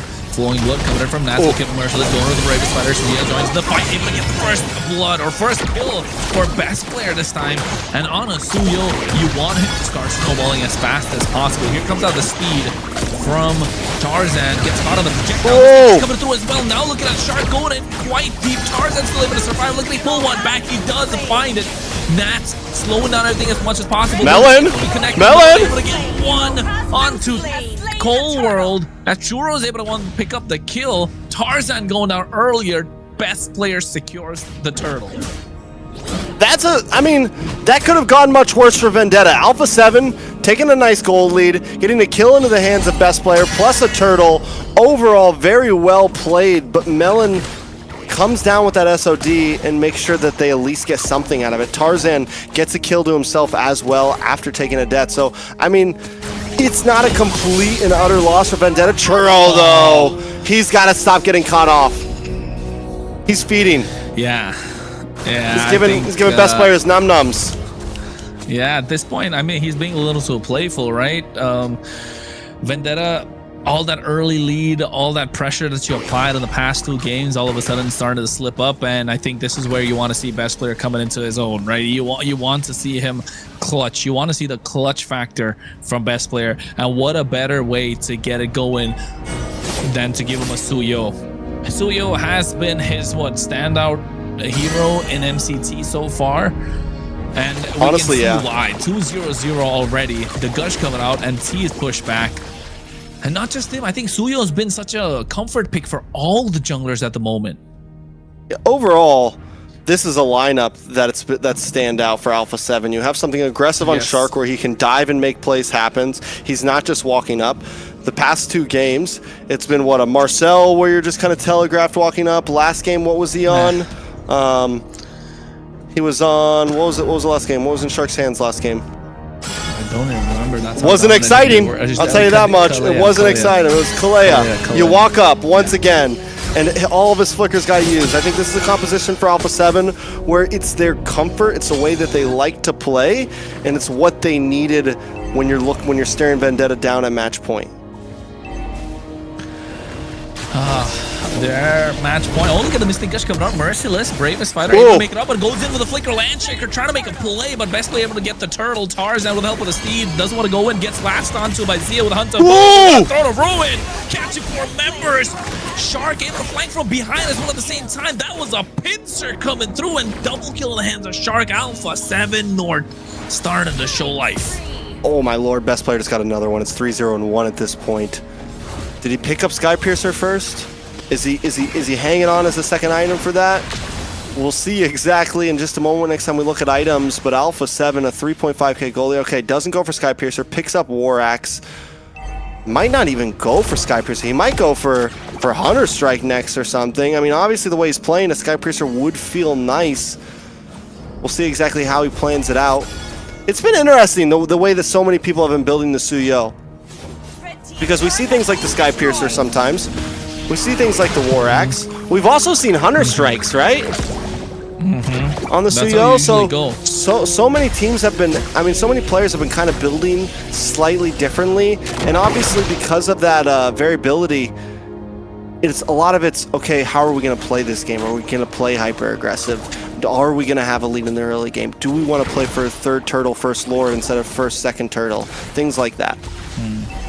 Yeah, and I think the Skypiercer not being picked up by best players so that Zia can pick it up for himself, right? I think that's the sacrifice you make. This is the one thing I've been behind always when it comes to Skypiercer. You don't want 2 players in your team pick it up because that's counterproductive. So best player saying that I'm not going to get the Skypiercer, let's give it in the hands of Zia, and then he can make magic with it. Here, Cold World caught off position. He gets a grab. Tarzan with a steed able to get the kill, but now Hunter Bone coming through with a wombo combo. What looked like it was just a normal skirmish. Alpha7 North turned it into an advantage. Now Merciless left the no man's land, used up all his skills. Churro Bomb is going to be next on the chop-on block. He used the black shoes just to get out of harm's way. Zia, Shark, and Nats, they have been coming together, and every single time they do, it spells disaster for Vendetta. Yeah, and this kind of all ties back to the fact that this composition just works so well with Alpha7. They have combos, they have dive potential, you have nice crowd control, AoE, and it's something they're gonna land those hits every single time unless Vendetta can do something on it. Look at this, Magic Gush onto T, brings him down, he almost gets away. And that's a stack. That's a stack for Zia. He's got 2 stacks in the Skypiercer. And we know what he can do on the Subsidia. He goes for the crit build as well with a Windtalker. That's why you can see fast rotations across the map, 10-3 score. I think Alpha7 rejuvenated, have some life in them at the moment. And Vendetta, in this game, Vendetta looked like hellish chickens. Hellish chickens? Headless chickens. Headless What, chickens. You think hairless chickens? Hellish, like monstrous. Okay, yeah. I don't know. Yeah. That's why I was confused. That's a nice line. Yeah. Bunch of hellish chickens walking around here. Yeah, Vendetta walking around like chickens with their heads cut off. I gotcha. I hear it. But Tarzan might just get a kill for himself. Yeah, Throne of Ruin already being used up. You can see the projectiles coming through, but look at the back line. Merciless going in, looking to catch Cold World. He flickers out of harm's way. Nats, look at him at the time. He's by 3 members, fended off just by himself, but Merciless almost getting the better of best player, along with the help of Melon. But look at Nats, the big difference maker. All these games he did not have that presence, and now all of a sudden you're starting to feel the presence of Nats, and Vendetta might just get overwhelmed in this game.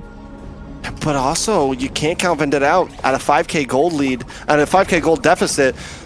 They get one of their first big wins on a fight. They find a kill. They're able to survive. They don't lose anything major. Nobody goes down on their side. So we're seeing the possibilities of their composition as well. Merciless 0-1-0, but has been able to lock down onto Best Player and kind of send Best Player away a lot of times. The Lapu could be huge in coming up on some of these future fights. Could be huge indeed, but every time he tries to go in, he's already half HP. He's already poked out. Look at the amount of damage he took. The fight's not even begun.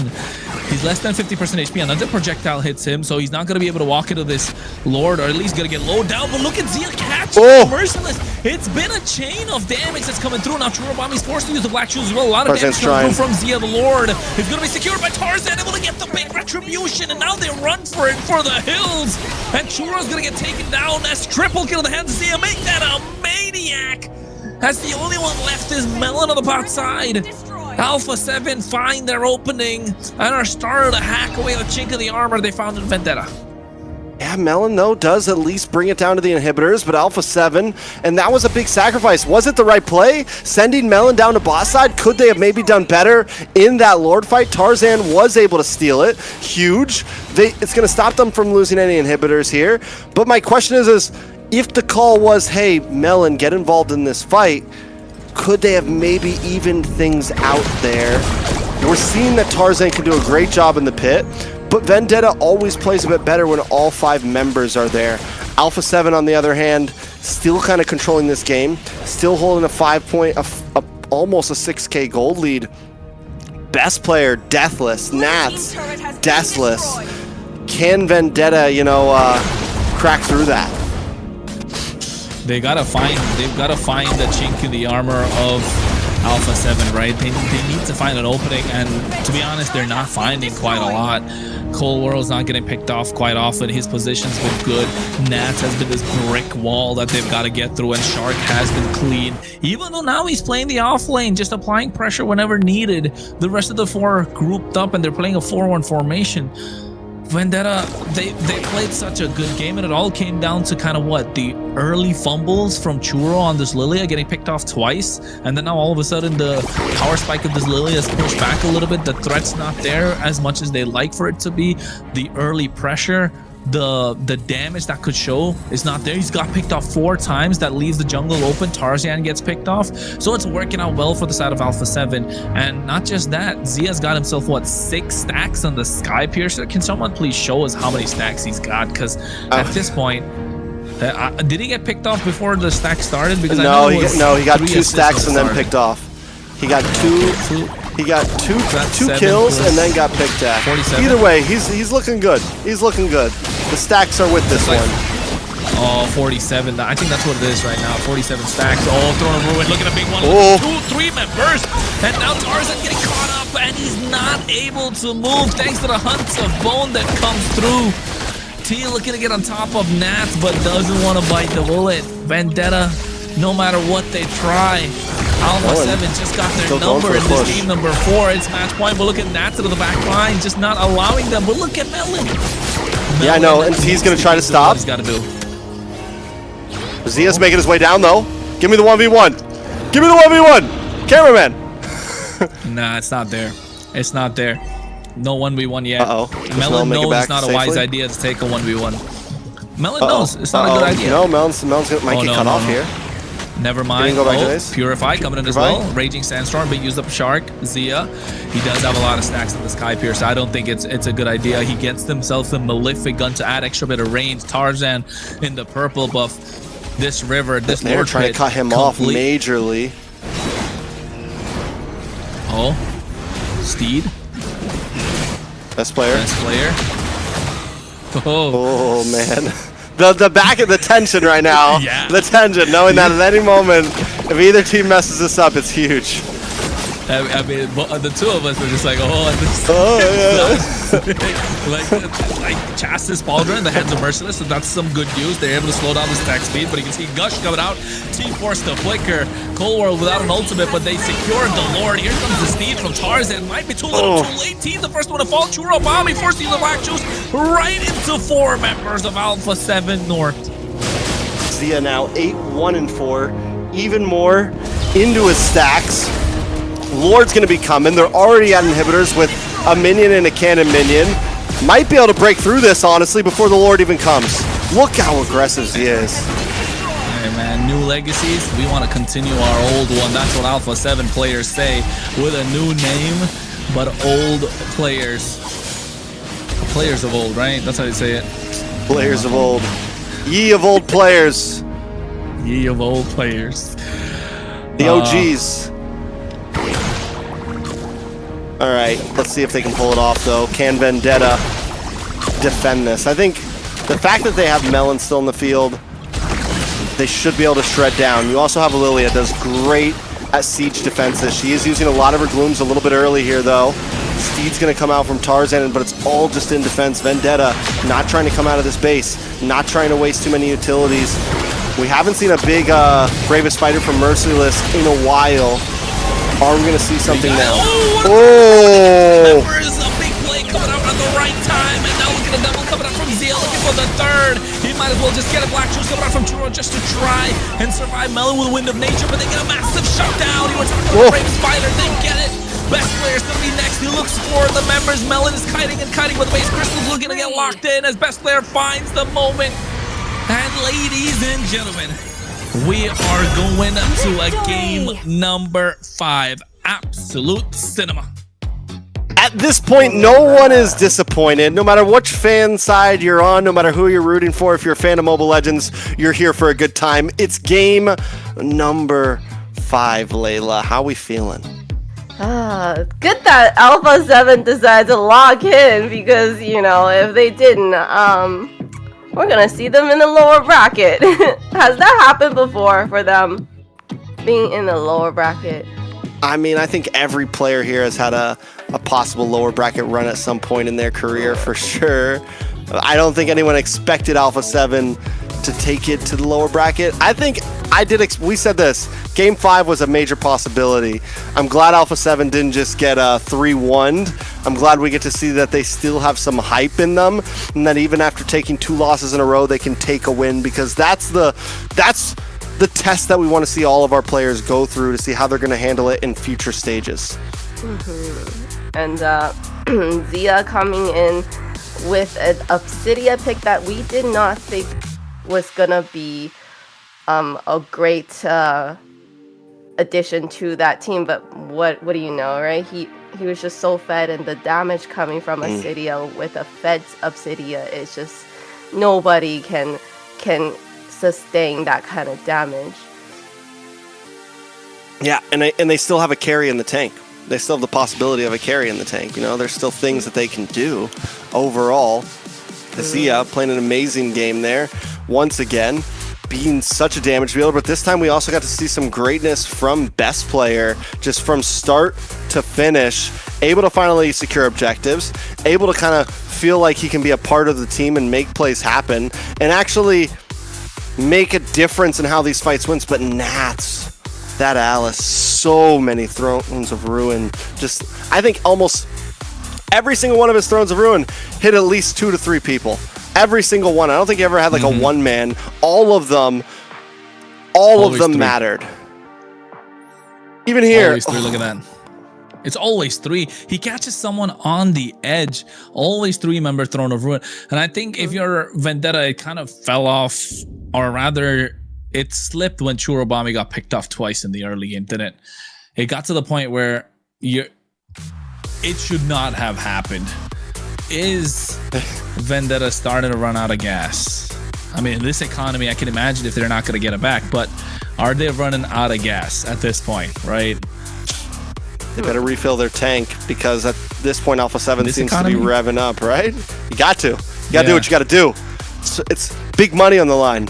Big glory. Legacies on the line at this point. Yeah. And how are they going to go down? Because it's game 5. Oh. Well, who would have thought? Who would have thought? I was just gonna say, you know, what a great way to make a great new legacy in the first season of MCT AMER, right? But what do you think? Oh, I want to say the mania for Zia was amazing. I was I was just going crazy over that what? maniac that he had. Yeah. From this moment forward, you put your faith in me. That's what Matt said in this game. Yes. 0 and 12. MVP. He's been the difference maker. Amazing set. Nat's the difference maker. I like it. Can he continue to make differences? The Alice will no longer be in the clutch. And honestly, Nats normally plays he can play like these really aggressive, more of I'm going to get kills, but he played such a great supportive role here. Just able to make sure that best player was able to get these kills, able to make sure that Zia was able to come in and get these kills, landing so many ults. We're going to see some of them now coming into these highlights, but just well deserved. And goes deathless the whole game. Deathless. But he has been the difference maker every single time. 3-man Throne of Ruin. He's coming clutch. I think in the previous 2 games, the presence of Nats wasn't felt, but in this game, very clearly, especially in that fight down the bot side near that tri-bush, he's just there. He's just so dominating, zoning out 3 members by himself, and they couldn't come up to, couldn't even get close. Merciless was left alone in the back line of Alpha7. Meanwhile, Nats just fending off 3 members by himself. So I think if you're looking to get those kind of heroes in the hands of Nats, he's definitely a big difference maker. And not just that, I think now since we're going into game number 5, are we going to see him pull out the Yuzhong? It's his comfort pick after all. It is still open. Yuzhong open for both teams right now. Yeah. Yeah. And we've seen Merciless do really well with Yuzhong too. Uranus also open for both teams. Right. Some signature picks of both of these guys that we haven't seen pop up just yet. They're saving Gold lane it for is game probably 5. the most hindered, honestly. Gold lane seems to have the least options from both sides. There's no way carry's getting let through. With the fact that Jushin now can't get picked by either, the carry ban can happen from Vendetta if they want early on. Carry's gone. No chance they're going to let the carry through. I think at this point you're Suyo looking open to for Tarzan. Fredrin open for both. Tarzan has a very good Tarzan, Suyo, if I Fredrin. remember. Tarzan, Fredrin? Which one's better though? Tarzan, Fredrin or Tarzan, Suyo? Whichever one he wants, because he has both. What do you like him on? To be honest, Fredrin. I like Tarzan on Fredrin, definitely. But Suyo's been so good in this current meta, right? Like, to be honest, it's just such a clutch pick, and we could see even best player making the most out of that pick as well. He definitely got some life back into him for this game. So yeah, I think something interesting here too. Vendetta finally chooses blue side. A team finally goes over to blue side. So far, it's been red side, red side, red side. Vendetta, and I think in a game like this where so many picks are gone, I think this is a good play. And once again, they can use, when you're on blue side, you can target ban a bit more, and you can spend one of these bans on the carry if you want. What else? You can spend it on the Harley. You gotta ban the Harley out here, right? Because that's still open for Alpha7. Harley's gotta Harley go. carry from Vendetta. Welcome to the greatest magic show of There all you go. time. And if you're Alpha7, you take you could just- out Suyo. You ban out the Suyo, right? You don't risk it. You don't take that. Do you ban risk. out Suyo and Fredrin? Marcel still up for save. Wait, who has the carry? Alpha7 can pick Alpha7. carry. So they wouldn't ban Fredrin, I feel. We're not No. sleepy no more. They wouldn't Unless have to. Vendetta bans the carry here. That's what I'm saying. If Vendetta bans the carry here. But Suyo's also still open, so. It's tough. It's tough, honestly. I feel like Alpha7, it's a tough draft. If you want to make it difficult, definitely get out the carry first, because then a lot of the gold laners are used or Butterflies now born banned. by thy wish.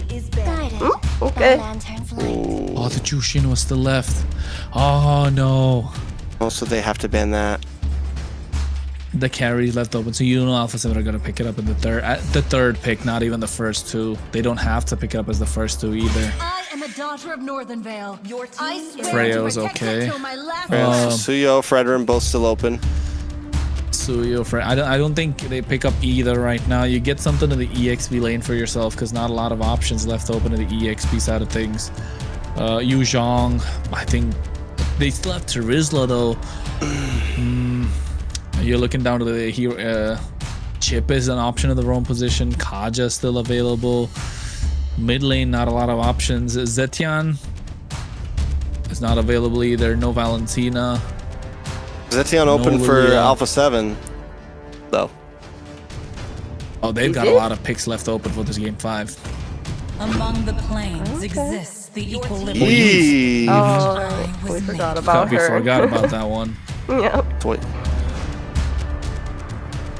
You go Zetian +1. Zetian carry, just don't show too. I mean, don't show too that is much. showing Yeah, a lot I guess. of cards. I was about to say that's showing a lot. What are the heroes that you said YSS? could fight in Eve's ult? They call me a hero because I saved Yeah, my Uranus, YSS Uranus, or YSS Yu Zhong. There you go, Uranus. YSS Uranus. VTA though, I don't know. I think what with could they the go for? E, I mean they know that a carry's coming, but still, do you still go for the Fredrin here maybe with the Eve, or you could honestly you just go Suyo here. Terizla plus something, man. Terizla Suyo. Okay. Dragon? They're gonna pick Suyo. Dragon against the YSS? I mean, yeah, Dragon probably. I'm thinking the same. I'm thinking Terizla just because you want to have some set plays within the box, but the Dragon makes a lot more sense just because of the fact that you can go one toe-to-toe against the Uranus, you can get into the face of the Eastern Shin, potential outplays. So yeah, I think you don't let the Dragon through, you just pick it up right now. I am not the only one bound by these. There you go. Oh no, Fulvius. Fulvius. I mean, I guess. Fulvius is open. It's still good. It's not, I mean, yeah, it's always kind of Carry, right? But you think YZ would have been a better pick for Yeah. them? or they YZ save, again. and YSS could always be a flex. Nah, man, come on. Like you want the. I mean, yeah, the carry's not really great into the RWM. Understandable. Into the RWM, I mean, into the Fulvius, they- into the YSS. It is true. It's kind of. They could, you know, flex it like you said and go for a Nolan in the jungle, unless VTA read into and ban it out. Oh, they even get glue. They got enough space for YSS to be in the jungle. If this is a flex, this is a really good draft from Sir Rose, right? Just showing that the Eastern Shin can be played into the jungle the entire time and then flex it into the goal all of a sudden. And Zia even plays If a they really want. good goal in YSS. Yeah. Again, I think a big chance we see it in the jungle, but there is the possibility, you know, and I don't think we count Zia out at all right now. And VTA has to think about that possibility. Now they're The banning out lane gold laners started too. It's gonna start slimming out. What else is left? Obsidia, they'll probably ban out next. Maybe Leslie if they wanted to. Ugh, Clint, what do you even go Granger. for VTA? Granger's Yeah. not so good here. Granger's not so good here. We seen some Clint gameplays, so that's an option. I mean, even Clint's not so good here, Crowned to be by honest. heaven's I mean, I men, get it, your but team My legacy shall endure. we're still Yeah, man, focused no. on the gold lane. Because Alpha7's still looking for mages. because the goal lanes has just been so it's been impressive. It's such been a battle of the gold lane this series, yeah. We better get that 1v1, and if it happens, Melon versus Zia. Oh, we haven't seen a 1v1, have we? I literally The invented chip that I was one. telling you earlier. Another mid lane Valier. No, not even Valier, right? Farsa, probably. Kimi could be a solid ban here if you are Vendetta. Kimi But like Candida. Fermis. I mean, not really. I mean, yeah, I guess. Something sneaky like that.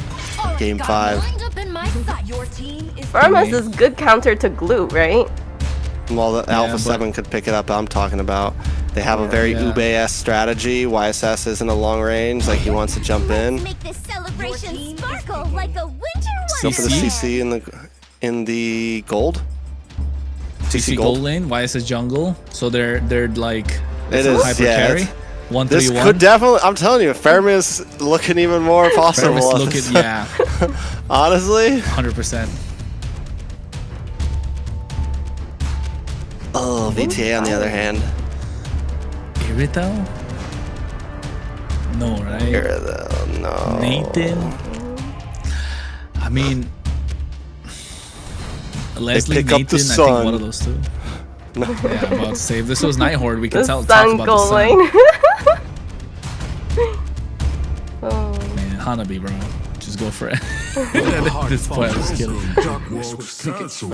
Clint Grok. Clint Grok. Okay. Solid. Simple. I mean, honestly, Alpha7 could still go for Kadita. Too divey. Neve is such a worry about stationary it. mage. It's dangerous grass. Just saying. Yeah, it's possible. Is that Oh, Kagura. Kagura. Kind of the same. More similar? mobility. Yeah, the same idea. A little more mobility, a little harder to catch. Can watch out for the big tech charges. Can get out of the RWM a little easier. A little longer for kill pressure, though. Not as much quick kill pressure as a Katita gives, I feel like. A little more late game. Honestly, most of their composition is pretty late game. Alpha7. Even the YSS, we're talking, doesn't have a crazy early game pop. Might get a kill early on, but overall, I think it's more like 8-minute plus. Oof. I mean, How are we feeling about the Kagura? We haven't really seen I like Kaguras in this season, have we? Have we seen it once even? we have seen it once, I think, once or twice, but I don't remember by who, but definitely we have. Yeah. Trex, what are you thinking? Take us in. All let you know in a right, just second. going straight to it, ladies and gentlemen. 4 games that could not separate these two teams. We're talking upper bracket finals. We're talking about where legends start forging their legacies. We're talking about 2 teams trying to take a spot to the grand finals, looking for a podium finish. It's game number 5. It is Alpha7 North versus Vendetta, an invited team versus a team that made it through the open qualifiers. It's down to the line here. I'm looking at these drafts. Alpha7, like I said, it feels like it could take a little time to fully come online. The Uranus is going to be huge, but most of all, I'm looking at how is this Kagura going to play out. Cold World, in all honesty, has been probably one of the weaker links of the team right now, and he's not on something comfortable. He's not on something, as some would say, meta. So it's going to be time for him to really pop off, because if Tarzan pops off, it's a problem. And the thing is you want the YSS to be able to scale. You want it to get maybe a kill so those second items start coming in a little bit earlier. But the problem is you don't have much support around that. Luckily, Shark gets a power pick in this glue, something that was getting banned out in the early phases. But still, there's a lot of boxes to click on the side of Alpha7 here. Vendetta, in my eyes, have a bit more of a simpler draft. And speaking of boxes, they got the biggest box in the game right now, that RWM. Everything that's happening inside the RWM is going to work for Vendetta. And look at the emblems, nothing crazy, nothing out of the ordinary. But you're right, with Cold World being on such a, off-brand pick on this Kagura, it can work, but it needs time, it needs the items, it needs a couple of kills in the early game to start showing up online. And then the Yin Yang overturn will definitely dish out a lot more damage. Turtle, though, this time, the pit conquered by Vendetta. Alpha7 don't want to let it go. Yeah, T doesn't quite have his tech charge yet, but it looks like they might go for a kill on the Nats first, push him away. Yeah.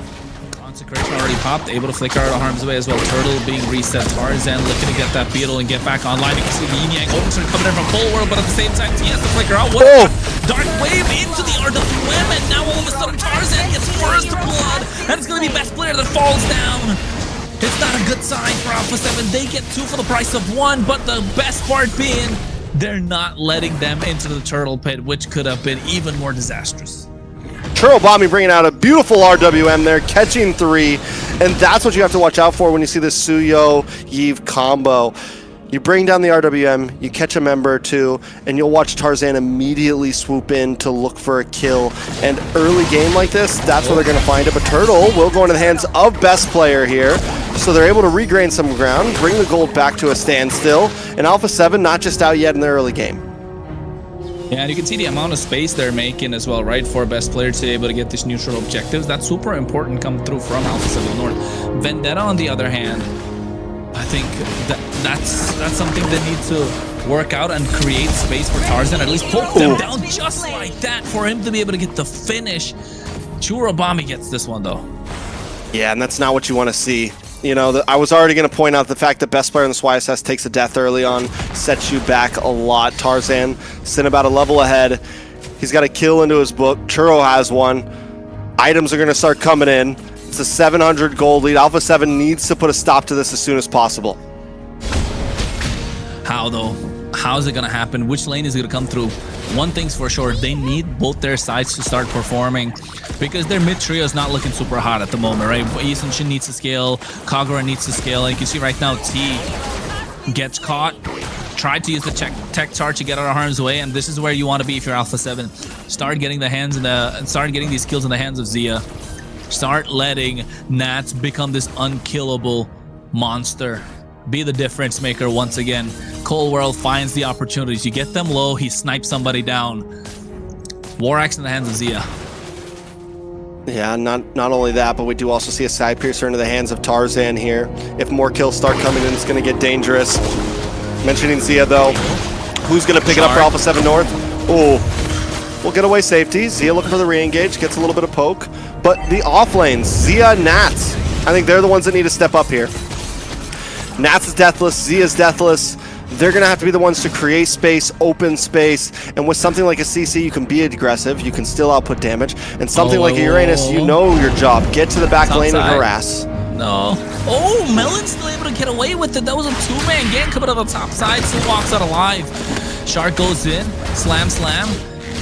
T trying to create some space. Turtle looking to get reset, but Zia walks in. Best players there, and they're looking to get that one down. Evil Queller from Tarzan. Merciless walks in, able to get a dash onto Cold World. Nats right on top of Tarzan, but look at the Traceless coming through. They take down Merciless. RW is present, but not many members in it. Alpha7 North finding advantage in every possible situation. And look at Nats. He's just been annoying. Tarzan can't get rid of him. Yeah, this is what I was just saying. This is what he needs to start doing. Once he knows he can kind of push his limits, stay on Tarzan. But look at the damage! Shark's still alive, though. Shark is still alive after everything that took place. And now Tarzan's able to go in, able to get the nice use of the Soul Sever, able to find the kill. That's one stack that's going to be cut in half by best player after he picked up the kill. Alpha7 North, yes, it's even in terms of the kills, but Alpha7 clearly have the advantage. Now find Churobami along with a Turtle. Merciless tries to go in, but there is no advantage whatsoever. They're looking to get Cold World able to survive with the Umbrella Shield. And now caught in no man's land, and best player finds the kill. Alpha7 completely just took the game into their hands. Best player shows up. He just locked in Hunter Strike. He's 3-1-1. Even after taking a death, he does everything he can. But Zia, too, on this gold lane CC. We have not seen much gold lane CC. I don't think we've seen one all MCT so far. It's been more of an answer to things like the Alice in the EXP lane. But right now, Zia is a monster on this thing. The damage is already outstanding. Everyone has to watch out for him. And Nats as well. As long as he stays on Tarzan, there's nothing Tarzan can do. There is definitely nothing that Tarzan can do if Nats is on top of him. And this has been the MO, right, of Nats. He's been that solid front line, that brick wall that Vendetta need to get past. They were able to get past him game number 2 and 3. In game number 1, it was a little dicey. But 4 and 5, yeah, that Alice and now this Uranus, I don't know. He looks unkillable. Look at what he's done. He's put Tarzan under so much pressure. He's forced to make these plays, and best player is able to get the better of him. And now Nats looking to cut them off from the tier 2, tier 3 right now, looking to get defended. Vendetta will find a way to do it. And look at the amount of pressure both these sides are applying. 4 members, no tier 3 taken, and they're walking into the jungle of Vendetta. And at this point, Vendetta, because of the kiting ability of Zia, because of the range of Cold World, Shark able to kind of put those little stuns out here and there, there's really not a way that Vendetta can stop them. They have to walk right in to it. They want to try to push them back, but the moment they step in, they're taking tons of damage from multiple members of Alpha7. I mean, to the credit of Vendetta, their composition does have a little bit of high ground, right? Not a little bit, they do have the high ground in terms of the RWM. They do have Melon with the extended range from those grenades, those quick draws, you know, the double shot passes. So it's possible things can work out when they're trying to defend or trying to defend any sort of sieges, and that's what they want to do. Look at T, forced to use the tech charge. Ooh, Shark. And they're still not even able to get Shark. Finally goes down, Trader 1 for 1. Meanwhile, on the bot side, Tarzan being forced out of every single team fight, not able to maximize what this Suya can put out. But Churobami, what about RWM? A massive shutdown onto best player. Oh, this is the opening that they needed. This is the opening that they so badly needed. Yeah, 2 members down inside Alpha7. Churobami with some amazing RWMs. He's another one. Last time we were talking about Nats, Churobami's almost guaranteed 2 catches. Earlier he was catching through with the RWMs. And it pairs so well with Tarzan, and Tarzan needed to be able to come in. Churobami needed that kill as well. Now can they translate it into something else though?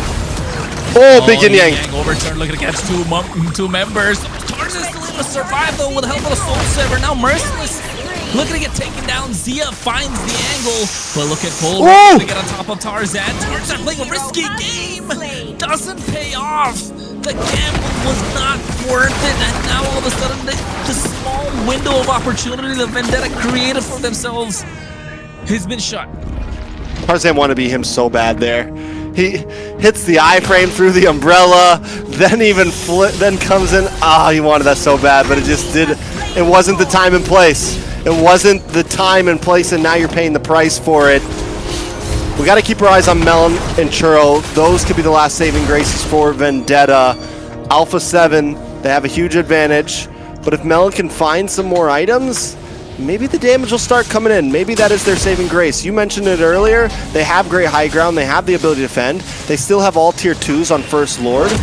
Alpha7 may not be able to fully crack open an inhibitor unless Vendetta messes up here. And we've seen Tarzan kind of already try to bite off a bit more than he can chew sometimes. Hey man, this is why we watch Mobile Legends Bang Bang, right? This is why we watch the MLBB Championship Tour of the Americas. This is a script that you can't really write. They were down and out after game number 1, finding life and making it possible to get that comeback down. Alpha7 North, look at the siege onto Vendetta's inhibitors. Not able to take it down. Holy shield present. Tier 3 in the mid lane still stands tall, but look at Nats again. Tarzan can't get rid of this guy. Yeah, I mean, that's Nats' job. 005. He's playing this how Merciless plays it. He's playing this as all the best EXP laners play it. You harass your annoying. Down goes T. Oh my god, it's just such mind games come through from Alpha7 North, and you can see why they're veterans, right? New legacies want to be written, but first you got to take down the ones, the old. I fumbled that again, Trex. The ones of old? Try, bro. Anyways, the old gods. The old gods. There we go. I think that's a nice way to put it. The old gods. But here's the thing, man. Vendetta, there are a couple old gods as well. Melon's the only real new guy. Tarzan's been doing this a long time. Churro, T, Merciless. These guys have been around. These are also some old gods. This is the clash of the old gods right now. This is the Derby Classic right now. And we're caught in the midst of it. Right now, that Sky Piercer is not looking the best. A little bit of engage, though. Oh, Zia gets caught in the RWM. Vengeance already popped out. He's able to cut out of harm's way. You can see, Cold World goes in, but he's trying to shut down. And Melon as well, able to find Cold World. Nats in the midst of it, gets back in line. Able to catch Melon off guard. Best player. Look down the barrel. And the Tarzan able to hit a 1-2 uppercut and catches them at 3 members down. Traded for 1 Shark, looking to be next up. Get caught in a barrier. Merciless looking to chase him down alongside Churobami. Tarzan, or rather Churro, able to pick up that 1 kill. That's the only one left standing. Tries to buy some time. I think he's gonna go down in They won that so bad. Merciless. Stop it! Stop it! Nats! That's nasty. Nats.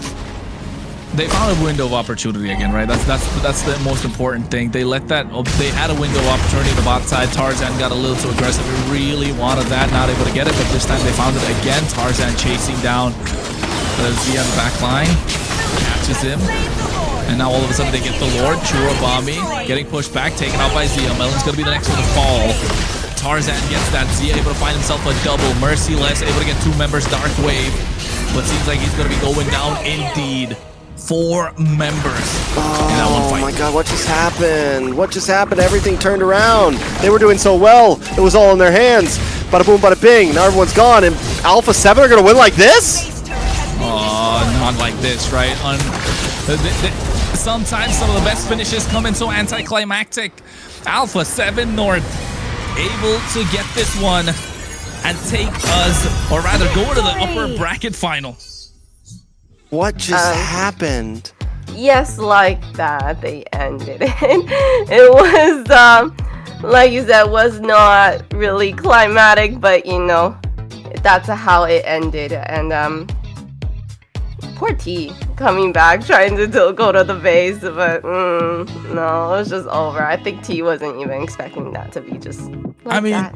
map Just control, like that. right? Just map control. Overall map control. Side lane pressures were there, and even though that finish was kind of anticlimactic, not big team fight heavy finish, you could tell that the pressure was starting to pile on top I'm of looking at the Vendetta, replay too, and it's just the gas. You know, they ran out of gas, bro. They didn't fill up their tanks. in just a matter of seconds. I mean, overall, out of nowhere, Zia cleans up, best player cleans up. The Alpha7 just, ugh. You know what's funny is all this time we talked about how Vendetta were able to catch great moments, and in that last moment, Alpha7, it's like, okay, we come in, we wipe out, we end. In a matter of seconds, all of that easily goes into the hands of Alpha7, and they secure the very first spot in Grand Finals. Hey, podium finish guaranteed for Alpha7 North. But you know what? They don't want no podium finish. They want to go to Paris, France. Oui, oui. Oh. Oui. And while they wait for us for tomorrow to meet another team that's gonna be there for that North Group Finals, Vendetta they still have a chance, right? It's not that they're out for good. They still have a chance to go to the bottom bracket and fight their way back to face Alpha7 one more time. I'm Trex, did you check out the replay? Or rather, we're watching the highlights for the last fight. Yeah, I'm still speechless, honestly. I'm still speechless, honestly. Vendetta go for a Lord that they honestly didn't have to try to rush. They committed all in a last moment push, and it's just kind of oof. But this is where Alpha7, I think, honestly shows up, right? One of the biggest doubts we had about Alpha7 coming into this series. One of the biggest worries that we had was, after losing momentum, can they pick themselves up and get the dust off? They win a game, they lose 2. At that point, honestly, in most of our books, it was, this is a wrap. I think a lot of us felt like Alpha7 were done for once Vendetta got to match point, winning 2 games in a row. But Alpha7 is able to keep their composure and completely dominate the next 2 games. This one. Yeah. Look at the sides. This is what the side lanes. We were talking about how the side lanes needed to show up in this game. This draft was built around the side lanes to show up. And Zia playing a fantastic series, to be honest. If there was an MVP for the series, it definitely deserves to be Zia. And you give him a side lane that needs to perform. Same thing with Nats getting an MVP in the previous game. Ooh. MVP this game again. Another one. The difference maker. Nats Entertainment. Yeah, he's been very, very annoying, right? Just off from the start. Always there. He's like Nats, like a fly. You just don't want him to be there. He's just always hanging around. Wow. Not Nats. His Uranus, okay, is always just hanging around. Is always just hanging around. Him away. Wow. Okay. He was annoying. He was annoying for sure. Mm-hmm. Okay, I hear ya. And that's what a lot of the Uranus this season has been like, right? You want to get in their faces. You want to stay there and just be as annoying as possible for the enemy team. I agree. I think overall, Nats, though, this game especially kind of played it and executed it well. And not only that, but he was a kill threat. There was a last push when they were up on the top side that he was able to flick and get that kill onto Melon, slowing down the fight a bit. Even there, they spent so much time trying to get that kill onto him. And he was just... Sorry, I was getting comfortable, guys. He was just... They still didn't get the kill on him. They wipe everyone out, and Nats is just running down the mid, hits Consecration, has no flicker, goes under the tower. Everyone dives into the tower. They expend everything. And it's moments like that where if they got that kill, they probably could have got more, but since they couldn't, they wasted all that time. They probably could have looked for tower space instead. It would have completely changed the way that big, when they finally got a 4-man wipeout, the decision to just try to kill him and not get him, it's what buys so much time for the other team to come back and possibly win that Lord, honestly. You know what? The players of Alpha7 North, their BP is quite low right now, right? They must be chilling. They must be chilling. We need to put those heart monitors up, bro, for MCT North. Maybe saying. Next season. MCT needs to get heart monitors. Yeah. Requests for heart monitors, please. Requests for heart monitors. What would be like the sponsor be? Who do you guys think has the highest heart rate? The highest what? Who do you think gets the highest heart rate? The highest heart rate? Oh. Out of all the players. Zia. I think Zia or best player, right? One of the two. Yeah. Because Zia I'm was sure we can ask. Really awkward positions. Yeah. I would say most of the time it's the carries. It's the ones that's gotta dish out a lot of the damage and try to stay alive when everybody's trying to jump your ass. Your Uranus.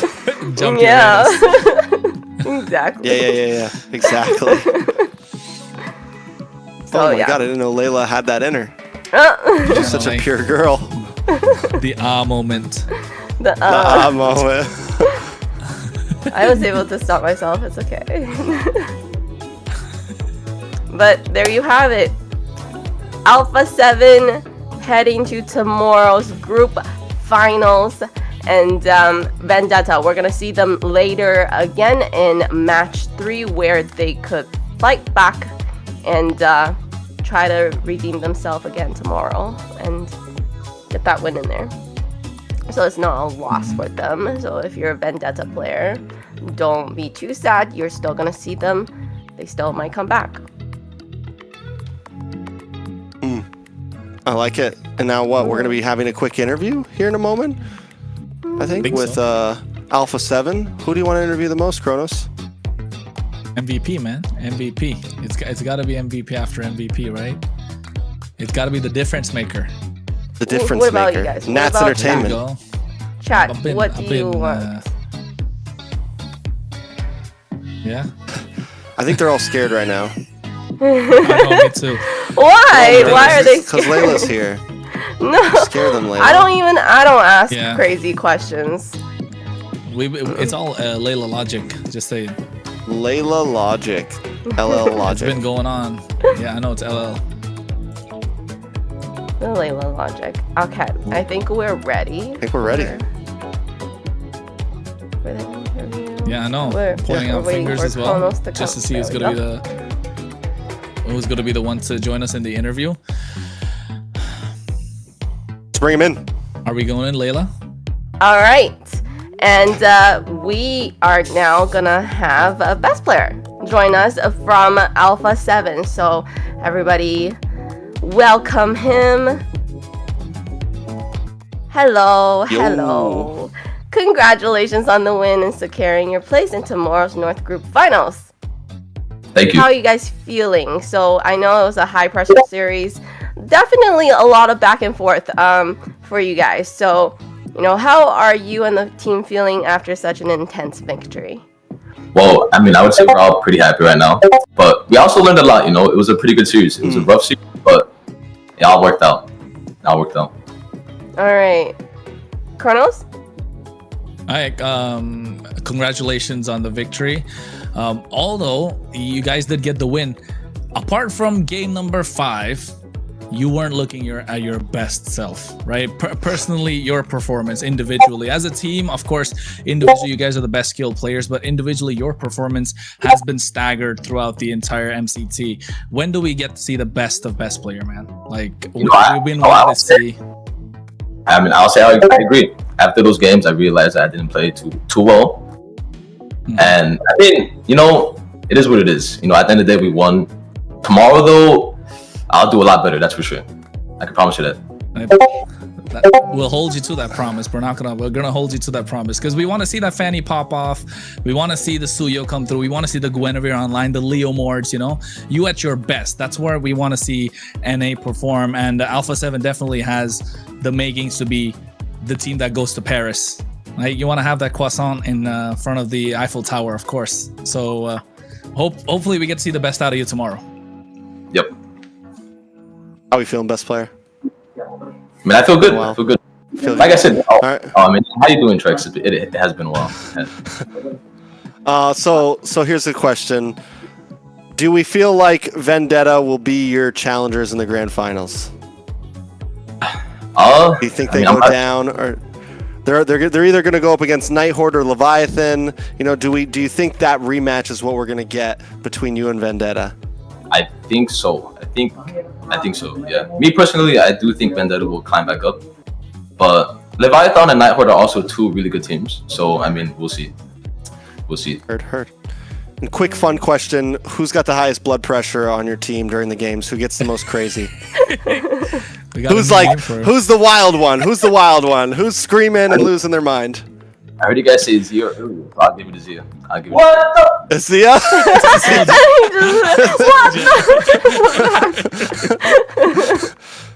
Nice. We were right. We were right. That proves everything, right? All right. Anything you want to say to your fans out there, to Alpha7 fans? Thank you guys for supporting us. Today was kind of sloppy, but we learned a lot as well as a whole team as well. Tomorrow, though, on my own personal behalf, I would say that I will do better, and the rest of the team will also do better. We'll all do better tomorrow as well. Thank you guys for supporting us. I like that. So thanks you once again for doing the interview with us, and we're definitely hoping to see the team doing the best they can tomorrow. Thank you. In that North Group final. Yep. Okay, see you soon. All right. Thank you. Yo, chill. They're still in the VC.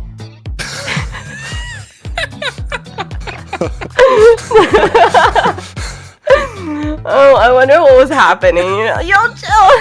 What was he doing? All right. Good interview. These kids are sometimes best players come a long time. A long way. I think it shows as well character, right? That's what some of the best MLB players throughout the world have, and best player definitely has the character in him to make sure he can get to the top, and the humility to say that it wasn't the best games that I played today, but yes, tomorrow we're gonna see him get better, and holding himself accountable. I think these are some of the marks of a great player, and hopefully we get to see him at his best, because I think we all know that the best player on his best day is definitely the top jungler in NA. So just today wasn't it, and the moment he slips off, Tarzan's definitely gonna be there, breathing down his neck, saying that I am just right behind you, or rather even ahead at some point. Yeah, honestly, it was the clash that I think we wanted to see, and at this point, I'm honestly kind of hoping like, ooh, I want to see that again. I want to see a best of 7. I want to see it go the distance once again, because honestly, it could have gone any way throughout that series, I feel. Yeah, and these two teams definitely, they fought. Vendetta fought so well. Definitely gave everybody a great show for that first series today, and bring our attention to a second series, right? That's coming up. We have, what's up? Who do we think, though? Who do we thank for our second series that's going to be coming up? Okay. I want to Who do we take the thank? opportunity to thank our sponsors, Runestone.gg. Runestone.gg. Today's broadcast is proudly supported by Runestone.gg esports infrastructure built for people shaping the future of competitive gaming. From real-time data to live fan tools, Runestone helps make esports more interactive, more insightful, and more engaging for everyone involved. So make sure you go check out Runestone.gg and see how they're helping to power the next generation of esports experience. And so with after that, we're going to bring attention to our second series of the night, which is going to be, now we're moving into our Leviathan. We're moving now down to the lower bracket, bringing attention to that. So these guys now is a very intense match because whoever loses do not have a second chance. That is it for them. They're going home, right? So how do we feel about the second series of the night? Trax, I'm gonna ask you first. Who out of these teams do you feel like is gonna? I mean, right now, I feel like out of these two teams, it's a big run. These next two matches are going to be huge. We get 3 best-of-5s tonight, and one of these two teams, whoever ends up winning, has to make the lower bracket run of a lifetime. There's a chance you're going to be playing 10 games in a row, which is honestly insane if you think about it, right? You're playing 10 games in a row. I barely can cast 10 games in a row, let alone be completely in it. But before we get too deep into that, I think we're gonna have a quick little break. It's gonna be a 3-minute break. So before heading into that, we will take a little break and see you guys back in 3 minutes. Every diamond count, and with Bonox, recharging is easy, fast, and secure. Jumping now, choose your top up and get ready to dominate the map. Plus, use the code MCT AMER to get 5% discount. Skins, events, hero, everything within reach with a single top up. Less waiting, more action. Recharge with Bonox and play it at next.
welcome back, everybody.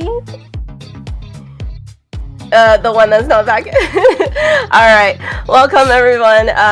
From the quick little break that we just had, for everybody that's joining in that doesn't know what has just happened yet, today is definitely the last day before the North Group Finals, where we just saw in the first series the Alpha7 to win that series and move on to the finals for tomorrow.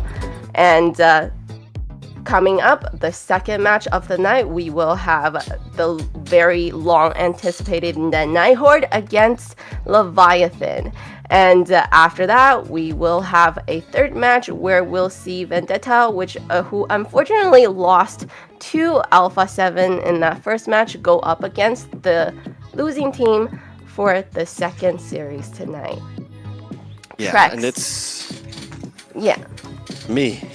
And we got a banger coming up. Night Horde versus Leviathan. After that, Vendetta versus whoever. Send them our way. We're ready. We're waiting. We just played a best of 5 and almost took down Alpha7, the tournament favorites. Vendetta is hungry for their revenge. I feel bad for whichever team is about to go up against them. But right now, I got stonks on Leviathan, guys. I got stonks on Leviathan. I'm feeling good at it. Before we talk about them, we'll talk about the Night Horde, Layla. So for tonight, we have the team Night Horde. We have RR, Shiro, Siri, Kaiser, and Merlin. And talking about the Night Horde, you know, they kind of came off of a bad start. They lost in a BO3 against Vendetta. They were able to take a BO3 against Influence Rage Origins, and then now all of a sudden, they're looking super solid.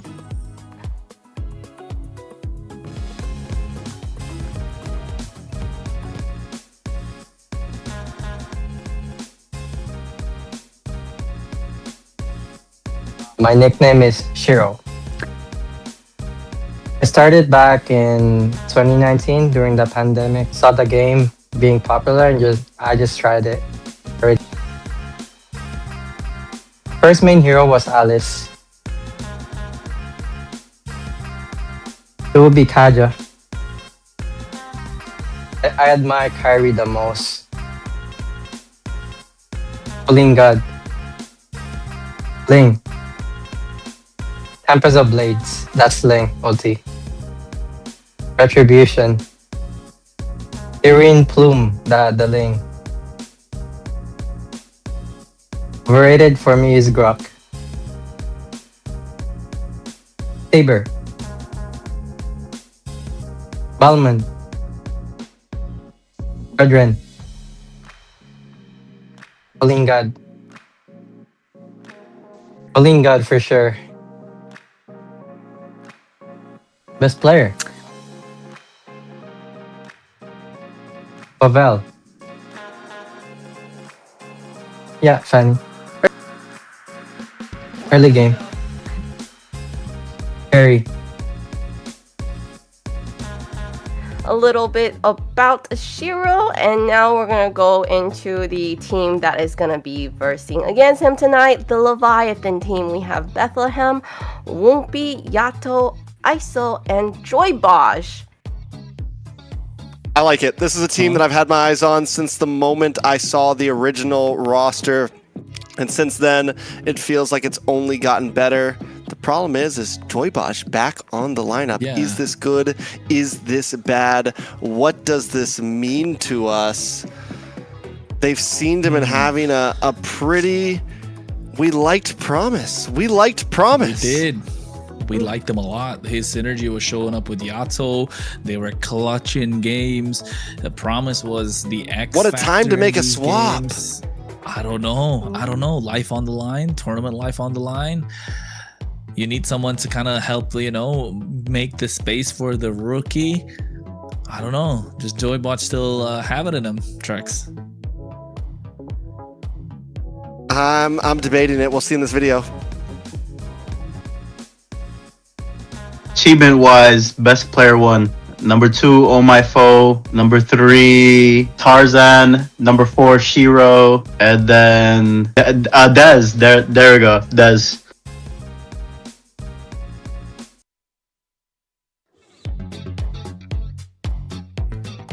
Well, Joy Bosch is definitely a surprise. It's a last-minute roster change. I feel like we definitely did not see that one coming.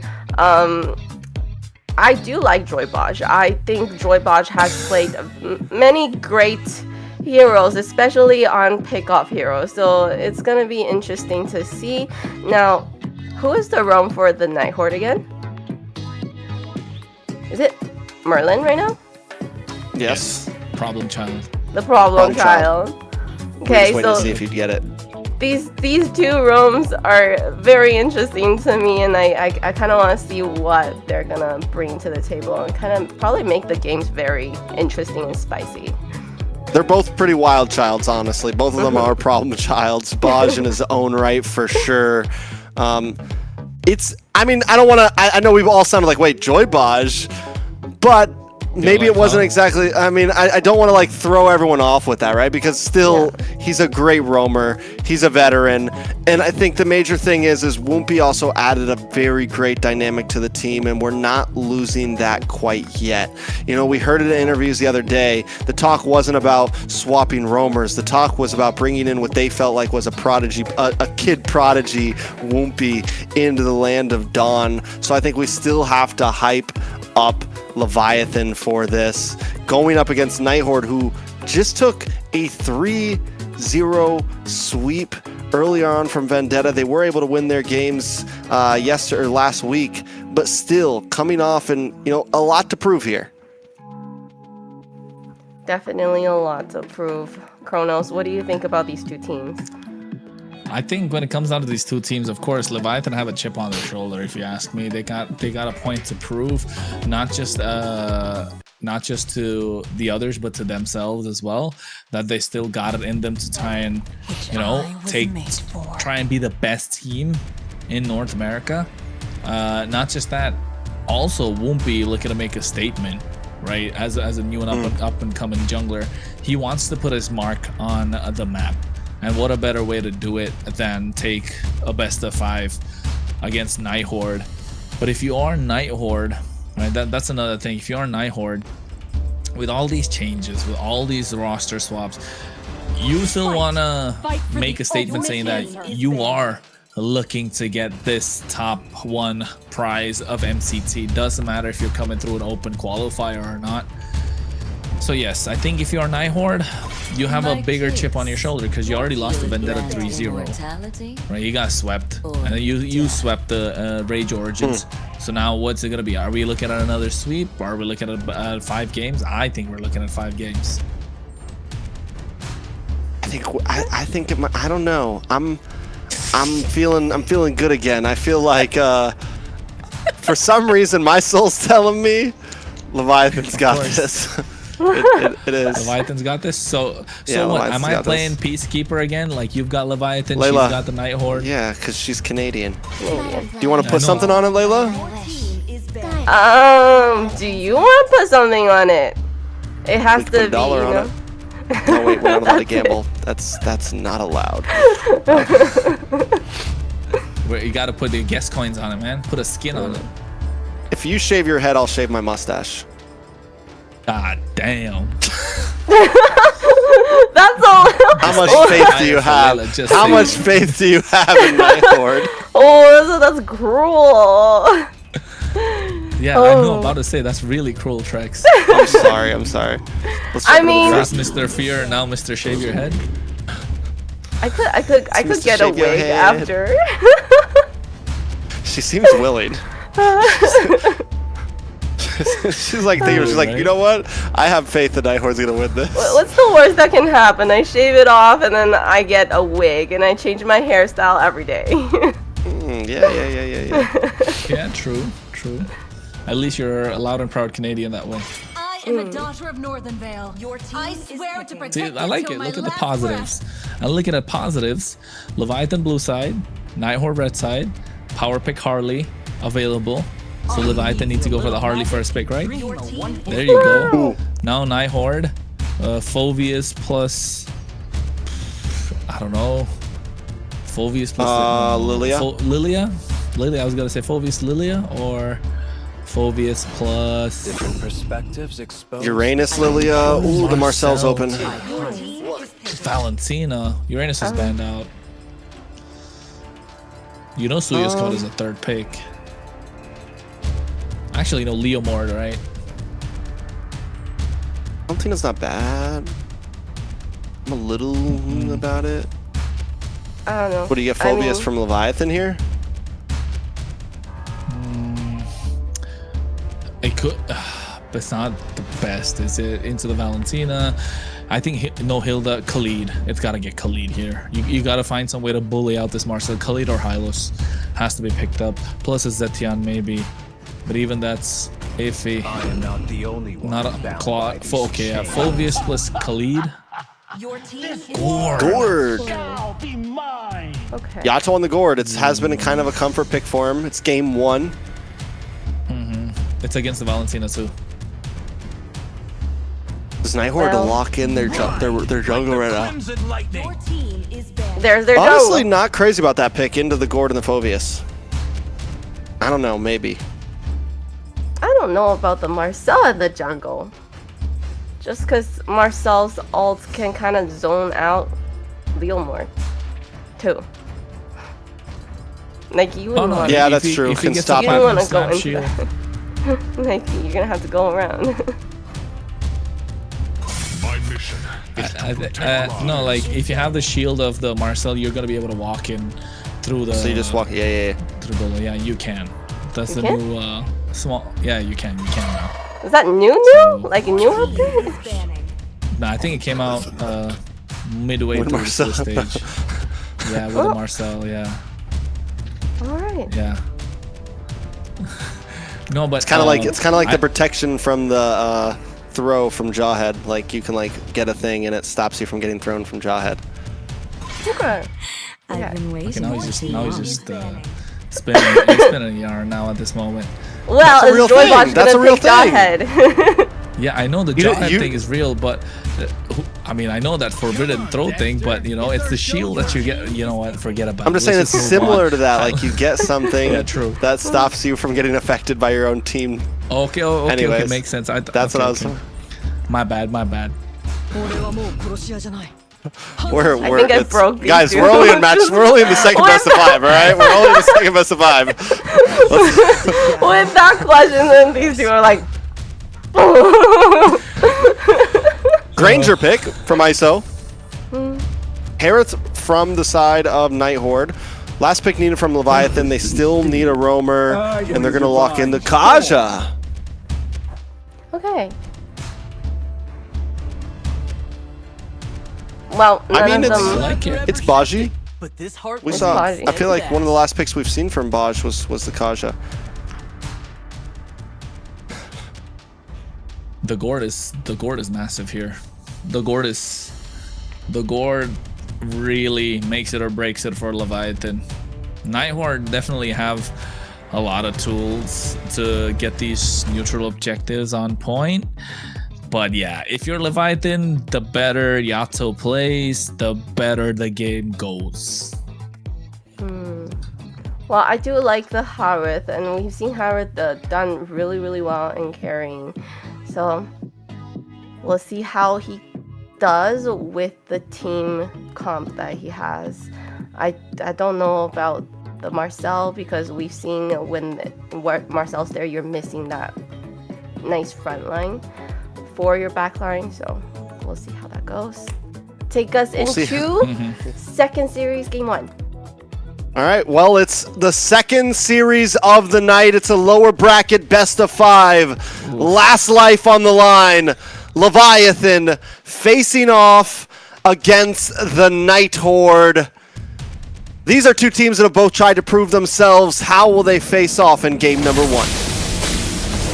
Well, we're gonna find out. It's gonna be Shiro, a veteran. He's been to the MSC versus Woompy, the rookie, the new kid around the block, trying to prove a point, trying to make a name for himself on this Harley. He has been clinical on the Assassins, and to be honest, a Woompy game number 1 is like Bernoulli match point Harley.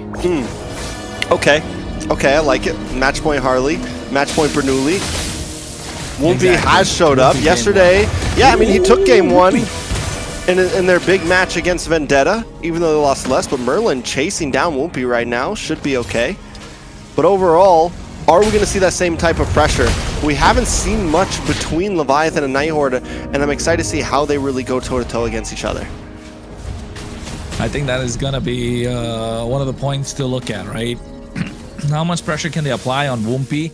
Because he's still new, he's still a rookie, I think, and he folds under a lot of pressure. We've seen that in game number 2s and game number 3s, especially in game number 2, where he kind of loses the head, gets distracted, chases the wrong target.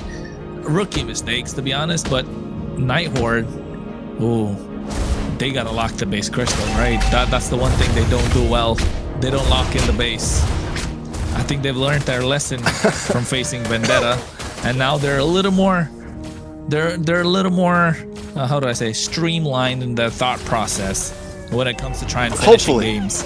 Hopefully, you know, there was three games of close calls, and Night Horde was never able to quite grasp it.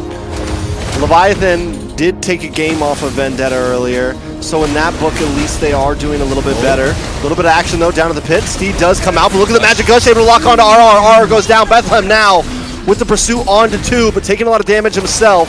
Joybaj does back off. ISO rotates up to the mid, getting some free shots on Asiri as Shiro's pushed back to the jungle from Bethlehem, Whoopi, and Yato. First turtle over to Night Horde, but a kill lands into the hands of Leviathan. Yeah, I think at this point, Leviathan able to get that first kill, the first no first turtle. They've got a slight bit of advantage, I would say, because they got a couple of assists on the board. So overall, it's looking good, but looking at the items, nothing too crazy. You got your pull yourself together with Yato, and the same thing in the hands of Siri. So that's something nice to see. Meanwhile, mid lane, Yato. An IMU from Siri, able to get the kill on Yato there. Puts the kill into his pocket too. It's going to look good for Siri. Night Horde playing aggressive on the river. Both teams really just kind of tug-of-warring for space in the map. Yeah, the space in the map is super important, and making sure you kind of put them on the back foot before every single neutral objective makes a big difference in terms of how they're going to be able to dominate the next few minutes of the game. And that's what it's coming down to, especially if you're Leviathan. Joybaj on this Kaja needs to flicker, needs to be able to play more aggressive, catch them off guard, especially in this dangerous grass map where you want to be able to maximize what the Divine Judgment can do. Definitely that's a game changer if you're able to play it right. And that's why I said if Yato is able to land these projectiles, it will be good for Leviathan. Oh no. Big gank onto Bethlehem. Bethlehem up top, gonna go down. Shiro putting the kill into his pocket is huge. And what you just said too, right before Turtle, getting as much ground as possible is gonna be crucial. You're right, covering ground is the other way to put it, but you can see already, what, 5 seconds to the Turtle. Night Horde wants to get this one, but Leviathan making their way, and now Night Horde coming in and finding more ground. Kistler comes into the party as well. ISO looking at double lane. Shiro makes his way. It's going to be a 5v5. All right, Shiro does make it there fast enough. Does have the Steve. A nice pull back, but Joybaj going to go down immediately to it, and now Bethlehem's too deep as well as Kistler pushes away ISO, and Bethlehem falls second. Night Horde, 2k gold lead. Another turtle on the map. This is looking bad for Leviathan. What did you do? What did you do, Joybaj? It wasn't necessary, right? I don't think that full Divine Judgment was really necessary at that point. He didn't really have to go. Oh! Now ISO's possibly getting ganked, able to flick back under the tower to safety. They're unable to get it. Good little move and groove from him. He's able to play that ISO. He's able to play the ISO pretty well. Yeah, isolate. Exactly. ISO. You know that Mamba mentality? Go like that. Yeah. That's what he wants to do. But at this point, I think Joybaj flickering to try and get one member at in the middle of 4 wasn't really necessary because they didn't have the damage online. It's a Whoopi thing at the moment. You want Whoopi to pop off at this point with this Harley, pick people off with that hat trick, get that deadly magic, get them low, get Yato to land those projectiles. Be a threat, yes, but not be the primary initiator if you're Joybaj. All right, can he make a play happen here though? Merlin's on to him, it's vision given. Leviathan really just kind of... I mean, they seem to be moving a bit like they look for something, but overall, Night Horde seems to have a much stronger game plan coming in to all of this from the earlier gank on the XP lane right before Turtle. Now, though, a nice pick onto Merlin. Merlin taking a lot of damage. ISO goes down as well, though. They're unable to save him down in the gold lane, so ISO for Merlin, not a fair trade. Definitely not a fair trade. It's what, a roamer for a gold laner. And at this point, if you're Leviathan, it's coming down to your picks, right? It's really coming down to your picks. They're not necessarily A-tier, S-tier picks. I mean, Granger has started to fall off. He needs to be able to snowball. You already got ISO's got him taken down. It's coming down to Joybodge and how well he can conquer the river, and Yato's not able to land these projectiles as much as he'd like. The one saving grace is Bethlehem is able to make his rotations into these team fights, and I think this is a moment where he can pop off. All right, can Baj get a nice pull here? Merlin takes the turtle. Nice golden hour, locks onto Bethlehem.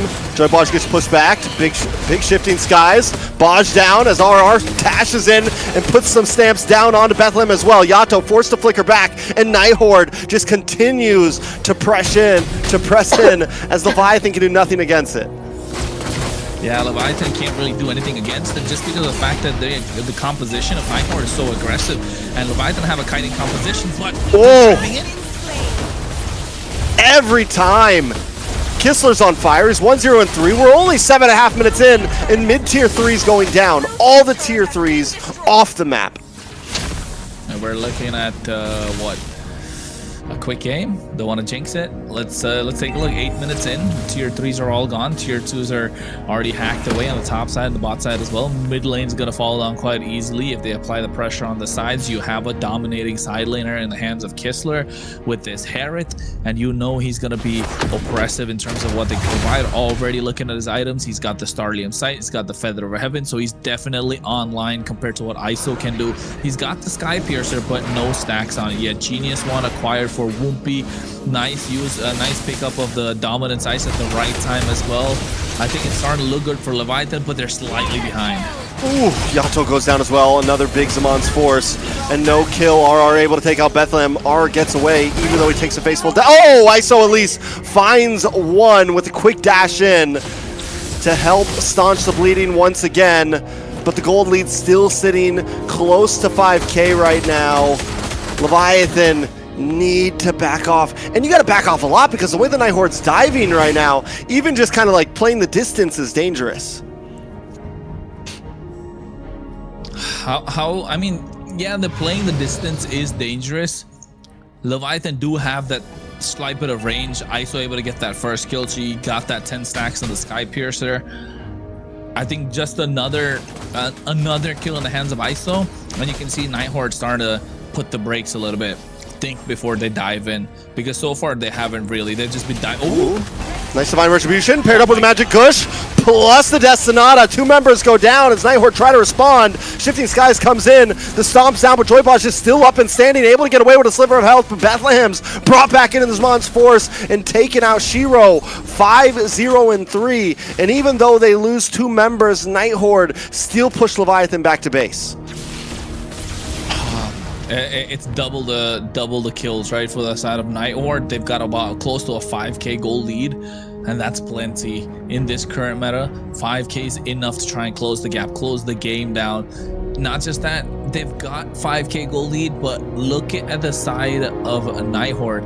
Shiro hasn't gone down a single time, and Kistler neither. And those are the main two sources of damage that you want to take down early. Merlin right now can walk in, create the space. RR has been clinical with these shifting skies, and Siri hasn't really done much either. He does have the Divine Judgment, and we'll be looking to make those flicker plays, but who's going to be the one that they're looking to catch? And I think Woompy's got to think twice before he goes in. All right, and Joybodge makes something happen. He's able to get a couple better pickoffs that we've seen before. Woompy playing the distance, but the Lord is getting shredded down quickly. ISO getting some free shots. Down comes a big miss. Joybodge does get caught. The Golden Hour unable to connect onto many members, and the Lord is reset. Bethlehem on the pursuit, and members of Night Horde are getting low as the poke from Leviathan is becoming a little bit too much. Shiro and RR are forced to back off, but Leviathan still also can't try to fight for this Lord just yet. It's ISO. ISO with these detonatas is starting to connect and damage is starting to show. He just wishes he had kills instead of those assists that he got earlier. Yeah. Wishing Lantern secured by Yato as well. So the tanky frontline members of Night Horde, even the bruisers at this point, are not going to be able to hold their own if these gushes and these projectiles start hitting. Alright, Steed does come out. Zaman Force drops along with the magic gush from Yato. He flickers back, but RR pulls back Baj, and Kistler gets the kill. Lord falls as Shiro takes it into his hand. The golden hour locks on to Bethlehem and ISO. RR along with the rest of the team trying to connect. A nice dark wave onto 3 members of Night Horde, but it's still not enough. Bethlehem and ISO, though, looking for the re-engage. Yasuo chases him down as well. The bouncing ball comes out, gets the stun on to Shiro. And RR falls, finally putting a kill onto ISO and getting another stack into that Sky Piercer. Yeah, now it's starting to show. Now Night Horde is starting to respect the damage that's coming out from Leviathan. Joybot needs to get these pulls at the moment. Like, this is the moment where you want these pulls to start showing. And you can see Malefic Roar purchased by ISO means that they're gonna shred through this front line that Night Horde are all holding. Lightning Truncheon already in the hands of Whoopi. Look at the armor, right, for RR. He's got the anti-crash, he's got the radiant armor. War Axe on the side of Shiro with the help of the brute force. Even Endless Battle. He didn't even finish that Hunter Strike. He's just got a Fury Hammer for extra bit of penetration. Holy Crystal secure for Kistler. That's going to be a big ask. Won't be able to find Merlin there. One man down on the side of Night Horde means Leviathan can maybe try to look for a push here. But honestly, in all reality, they don't have to. If they can keep getting little wins like this, dragging out this game, even how long they stalled that last Lord is a win in the book for them. It's giving ISO the time to get where he needs to be. It's giving Yato the time. And Whoopi, even though he hasn't gotten a lot of kills, you get into late game, Harley doesn't fall off. The kill threat is still there at 1-0 and 5. In another couple minutes, if it gets to that, Leviathan can start to be even more of a threat. Well, slow build, Leviathan, right? 13 minutes, slow build. Finally, yes, it's a slow burn series. We thought the previous one was a slow burn. 3 hours it took. Now he's going to look at another 3. But don't worry, folks, we're here to bring you the action. Make sure you like, subscribe if you're watching, hang around with us, get your popcorn, you know, order some dinner at this point. Make sure you're hanging in, go and get yourself some diamonds, right? Get yourself some diamonds from those diamond drops that's there in the chat and MLBB Esports channel. So make sure you're there. If you want to watch in Spanish, there's a Spanish channel. If you want to watch in Portuguese, of course, Portuguese is up. If you're watching MPL Philippines or MPL ID channels, make sure you hit that like. You know, drop in a subscribe to MLBB Esports as well. Follow the Instagram, all that good stuff. Thank you to Just killing time over here, huh, Kronos? To make this all possible. Hey, man, just try to plug in whatever. Not really. 30 seconds to the Lord, though. 5K behind in terms of gold, right? 5K behind in terms of gold. And Night Horde with Siri having this Divine Judgment, he's been able to use that double dash to kind of like, even by flickering in, it's more of a distance than what Joybot can provide. And look at Joybot, no flicker right now. So that means 120 seconds of, you know, not having that surprise element for Leviathan just before the Lord. Now Night Horde definitely going to get this one in the bag. And not just the fact that they're going to get this, they can actually make a play and try and get an inhibitor or even the tier 2 in the mid lane. Unless ISO finds the opening with the help of Bethlehem. Yeah, watch for Baj and Whoopi right now. Holding down this bot bush. Lord was reset. As long as they can get vision, we're going to see Whoopi move over to a different bush. And Night Horde, they don't have vision. Night Horde doesn't know where they are, so they don't want to risk too much just yet. I think it's a wise idea, knowing that ISO has the damage. That's the big difference maker at this point. With ISO able to snipe them from afar with the pokes coming in from Yato. Watch this. Watch for the trap for Shiro. Watch for the trap from Shiro right now. Give me the purple buff, cameraman. Give me the purple buff. They're going to move in. Deadly Magic locks in along with the Divine Judgment. Shiro, though, still standing. And he responds. It's a 1v2. What just happened? How does that happen? And why didn't we see it? All I know is Shiro outplayed 2 members of Leviathan like it was nothing. They thought the trap was for them, but you're not locked in here with... I'm not locked in with you, you're locked in here with me. You fell for my trap card. That's what it was this time from Night Horde at this point. I think the fact that he had the brute force breastplate really helped out. An extra bit of HP coming in from the endless battle too. I just feel like, did Whoopi miss the poker trick, right? Did he miss the skilled one when he wanted to use the Divine Judgment? Guess what? We'll never know. Moving on. they get themselves the Lord. It's going to be marching down the bot side and looking at the item. Oh, the Queen's Wings. That's what it was. The Queen's Wings helping him survive. Queen's Wings. Definitely. Yeah, either way, I don't. That didn't make any sense. I still have Divine Judgment plus a face full of deadly magic. I'm wondering if, like, did he accidentally hit some of the purple buff with his card trick or whatever? Like, what happened there to make that, for them to die too, for him to get a kill onto, not only survive but get a kill onto Woompy is honestly insanity. Lord coming down boss side now. Leviathan looking helpless in front of a 8.7k gold lead. Oh, it's a slow burn, and I think Night Horde don't mind taking it even more slower, but they need to push. They need to hit the gas with Shiro on the steed, able to go in. Lord's going to be crashing down the bot side. They got another set of super minion waves coming in, but Leviathan holding their ground. They've got the wave clear. They've got the range. And they definitely have a bit of high ground. Ooh, nice golden hour. Does lock onto one. Night Horde able to get a couple more shots onto the base. Magic Kush comes out, but Yato finishes it early because he's got to move down to the boss side. Steed engages as well. Bethlehem jumps in and is taken out immediately. Merlin backs off as another kill walks now on to Baj. Night Horde have broken through with his Mons Force down, are able to completely crack open the base. Bethlehem got pulled. He got yanked by Siri. He got yoinked. That Divine Judgment. He did. And he couldn't do anything at that point. He wanted to go with the pursuit, just got melted down instantly. Yato, I think, using the Mystic Gush in the mid lane to clear out, losing out the inhibitor on the bot side. Ooh, shifting skies on ISO. ISO forced to use a Winter Crown just to try to stay safe, but he won't get away from that one. Kistler able to get the kill, and now Kistler under the base with his Mons Force finds another. It's nothing but Woompy against the world, and he's not going to be enough. Night Horde lock onto the base, but they don't have another minion. They've got to wait for the next one, and now Shiro taking too many shots. He does have an immortality, but the minions have now locked onto the mid side, and Leviathan have to defend it so they don't lose another inhibitor. Slow burn, 18 minutes in. And I think at this point the Evolve Lord's gonna spawn in about 30 seconds. Woompy. Oh, that was dangerous game that he was playing. So was ISO. I think if Kistler wasn't taking too many of those base shots, he would have been able to end the game. Yato hasn't been able to land those projectiles, has he? Those mystic gushes haven't been as impactful as we thought it would be, and that's why you can see Leviathan really being pushed back a little bit. Night Horde able to play much more aggressive, and through all of this, Shiro hasn't gone down a single time. Yeah, it's a problem. Shiro, same thing with, I mean, even Siri, he's gone down once. Kistler, too. Everyone on the side of Night Horde. All the people that matter haven't been taking deaths. It's nothing but RR and Merlin, and they're the front line. Everyone that's out putting damage is fed right now. They're eating good on an 8,000 gold lead.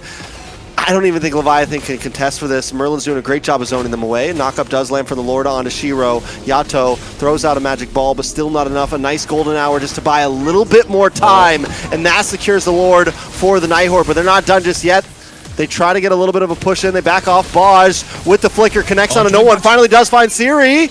That's huge. One goes down. Leviathan able to defend, but they got to get back to the base to get these minions out of there. Night Horde still seems unfazed.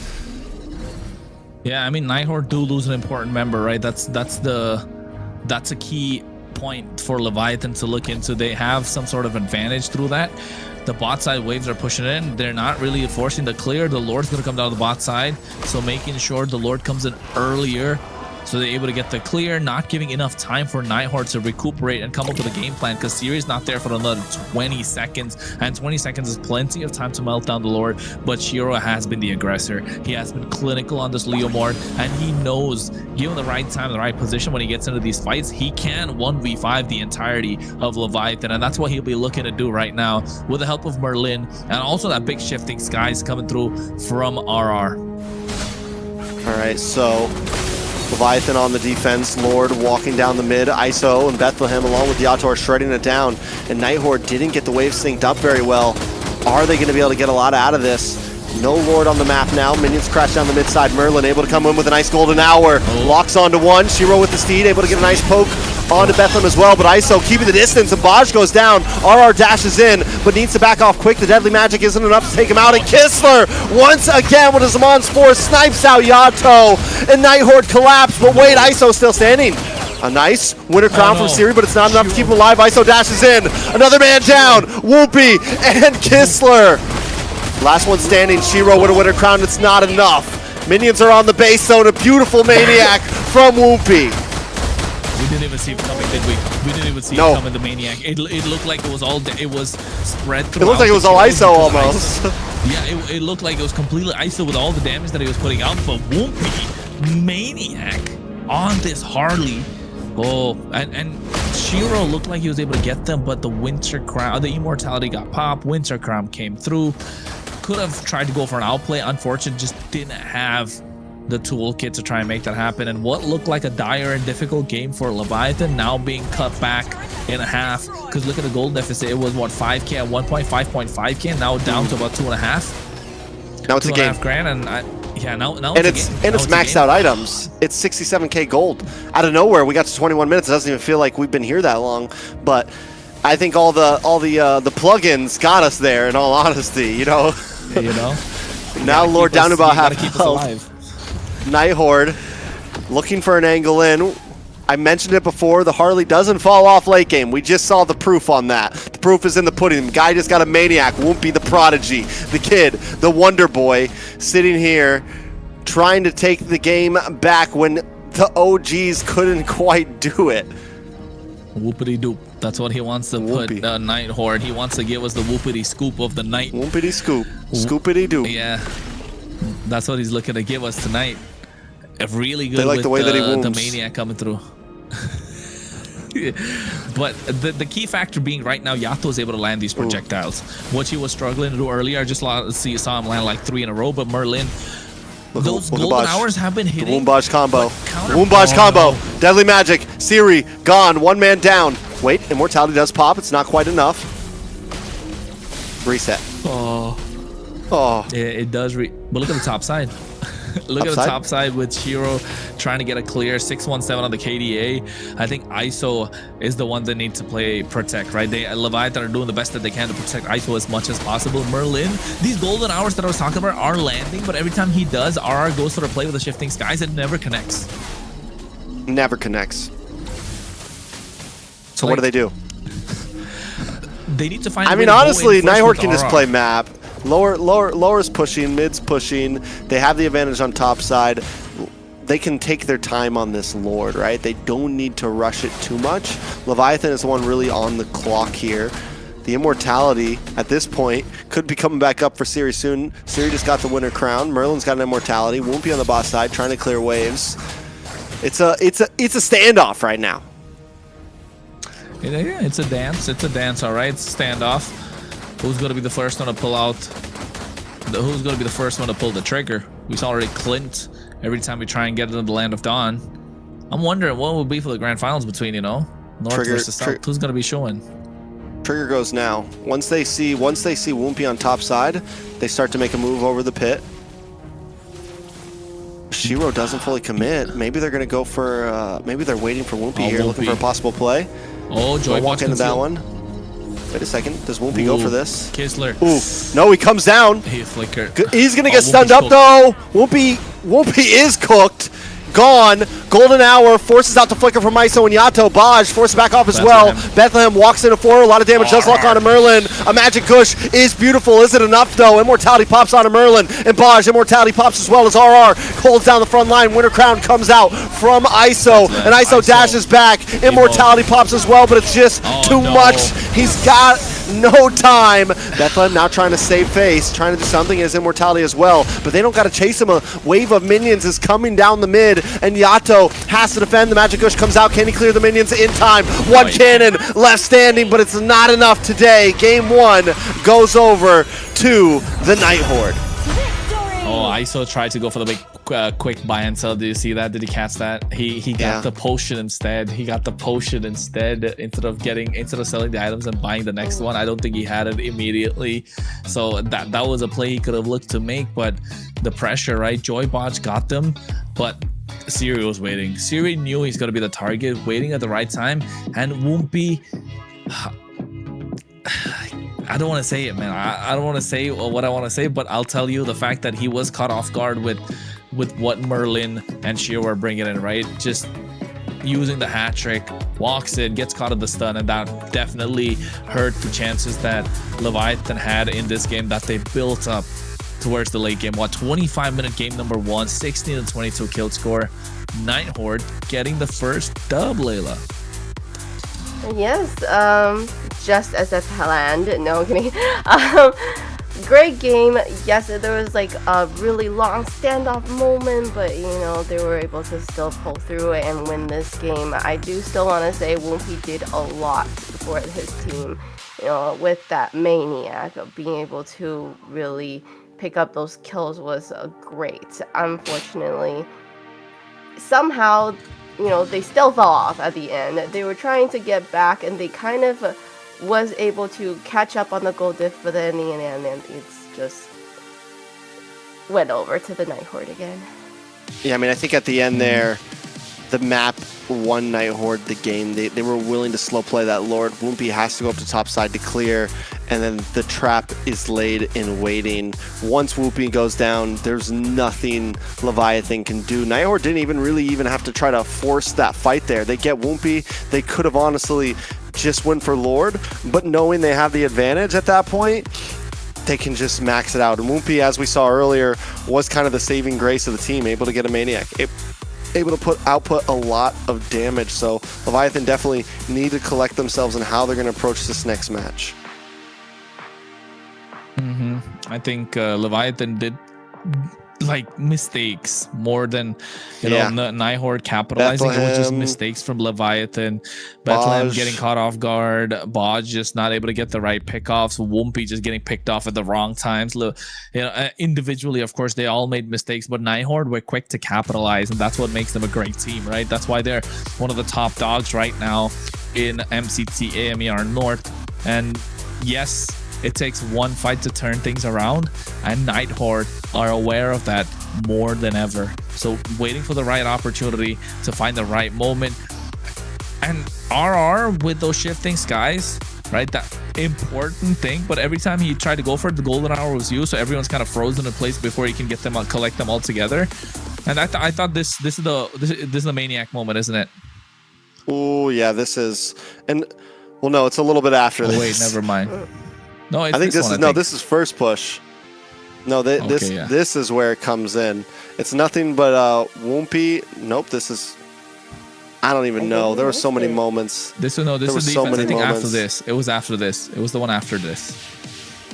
Because mid tower was gone when they got that. Here it is. And ISO and Whoopi are coming and clearing things up. By then we already see the triple. We don't get to see the first two, but they did everything they could. They definitely did. They tried the best that they can with what they had.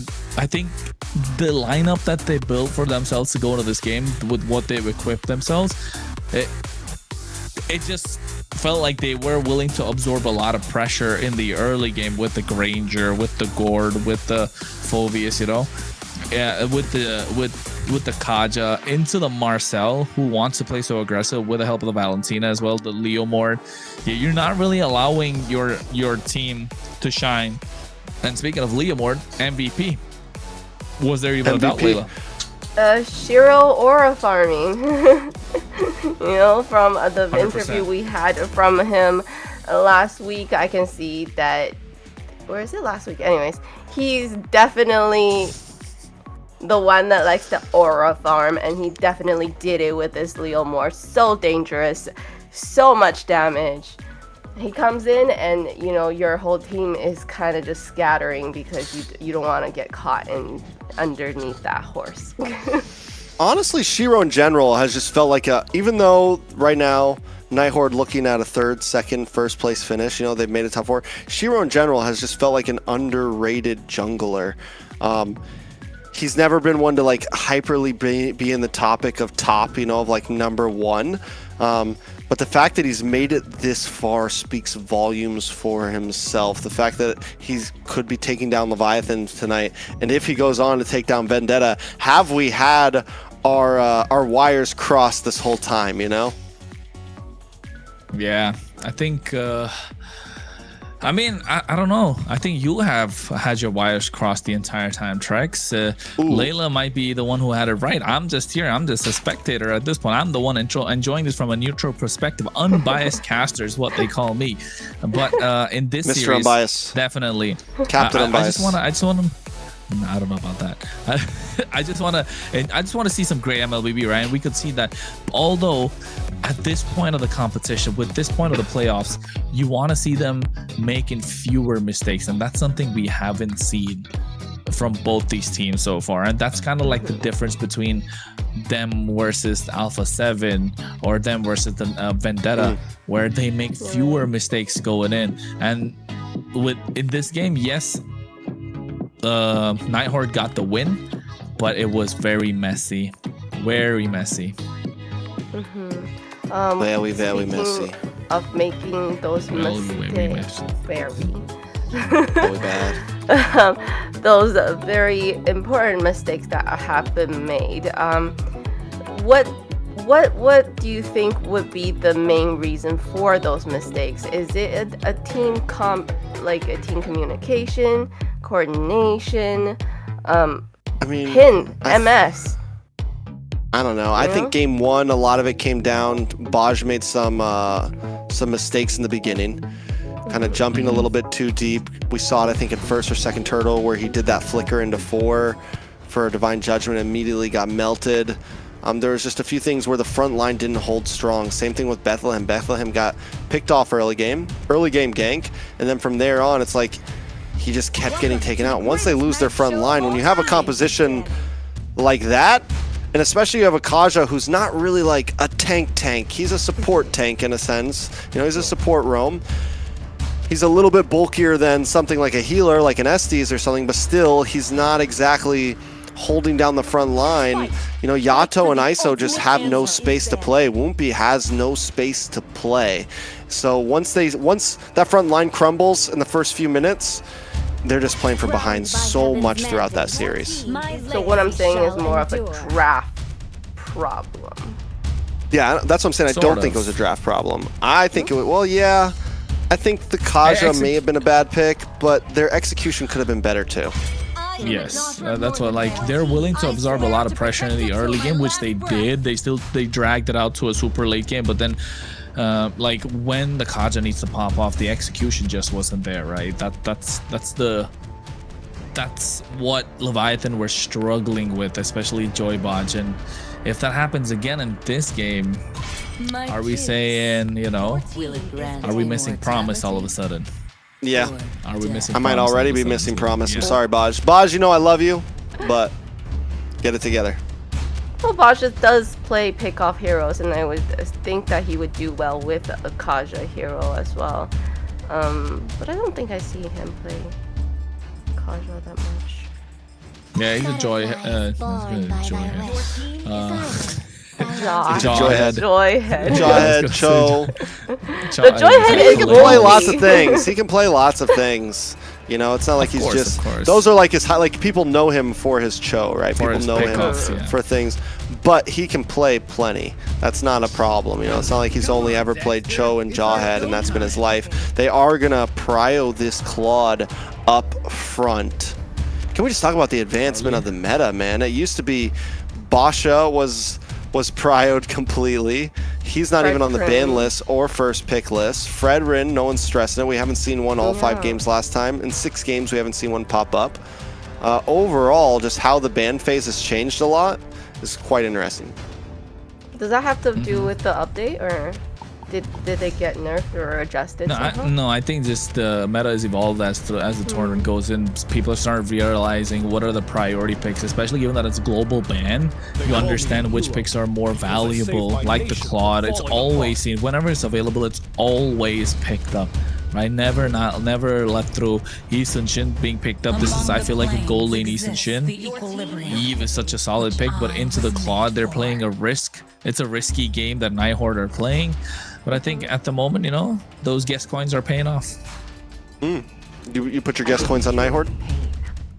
I mean, with those two picks, it looks solid. But the Valentina now pulling things back. I think Leviathan still do have the better first half, even with the two picks that they've got so far. 2 versus 2, Leviathan, and now Yu Zhang. Now Night Horde needs to find an answer to this, because you're forced to put this Eastern into the goal lane. Suyo still available if you're a jungler. Harley still available, but you know, Leviathan are so mobile that you're not going to be able to catch them. Yeah, and it's comfort across the board, I feel like, too. Yureshi, Bethlehem's going to love the Yuzong. Yato plays amazing on the Valentina, probably one of his signature picks. And then ISO with the Claude. Overall, it makes sense why they prioed the Claude up front, right? Give over the Eve, it's okay. We get something that we all feel great on, and maybe kind of give us a bounce back for game number 2. What's open here for Night Horde? How do they want to be able to come back with this one? You know what, Trex? Are we gonna see Shiro Fanny or like we haven't seen like Sun any Golden. spiciness from them, I feel like, in playoffs. When the body I mean, ever since Colleen's gone off, I think they've been more stable. He was the unstable child. He was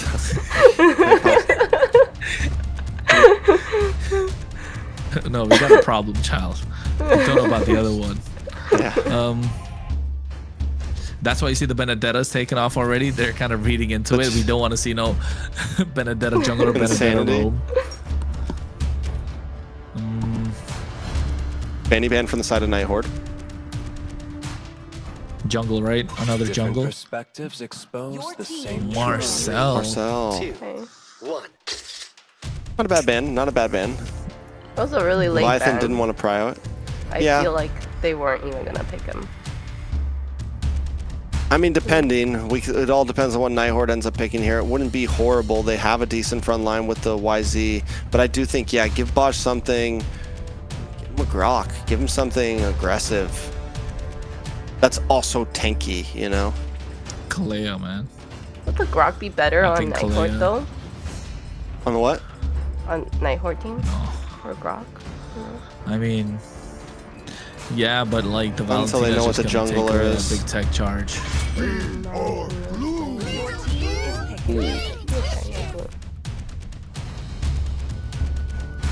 So we think this is we're guaranteeing gold lane YSS? I don't know. I think so. I think this is gold lane YSS. It's difficult to play to the jungle. Not impossible. I mean, Shiro can pull it off, but I definitely would leaning into a gold lane YSS. So I think here you pick up your roam here. There you go. Kufra comes in. We haven't seen Kufra in a while. A lot of it's been from Merlin. We've seen Merlin pick up this Kufra before. Raquel. We had another player, Raquel, like to play the. Come on. R.I.P. We got MVP. Kufra. R.I.P. It's very memorable. Yeah. I mean, it was that great. Means they have Kufra, to think about their jungle, they don't though. get Kufra. So Leviathan doesn't want to pick something super dashy to get the Kalea here. Guinevere? There you go. Oh my goodness. Oh. Does spatial migration go past the bouncing ball? The No. jump version? Neither of them, right? Not the first tap or the second tap. Could be a problem. You want a jungler here. I think just slot the YSS or slot the YSS in the carry. There you go. Yeah, I was thinking the other way. I was just saying, you put the YSS in jungle, get yourself the carry. It's a fail-safe option. You know, take it to ultra late game, and carry's just gonna do what she does best, just melt everybody down like butter. Play in the box. There you go. All right. Layla. Yep.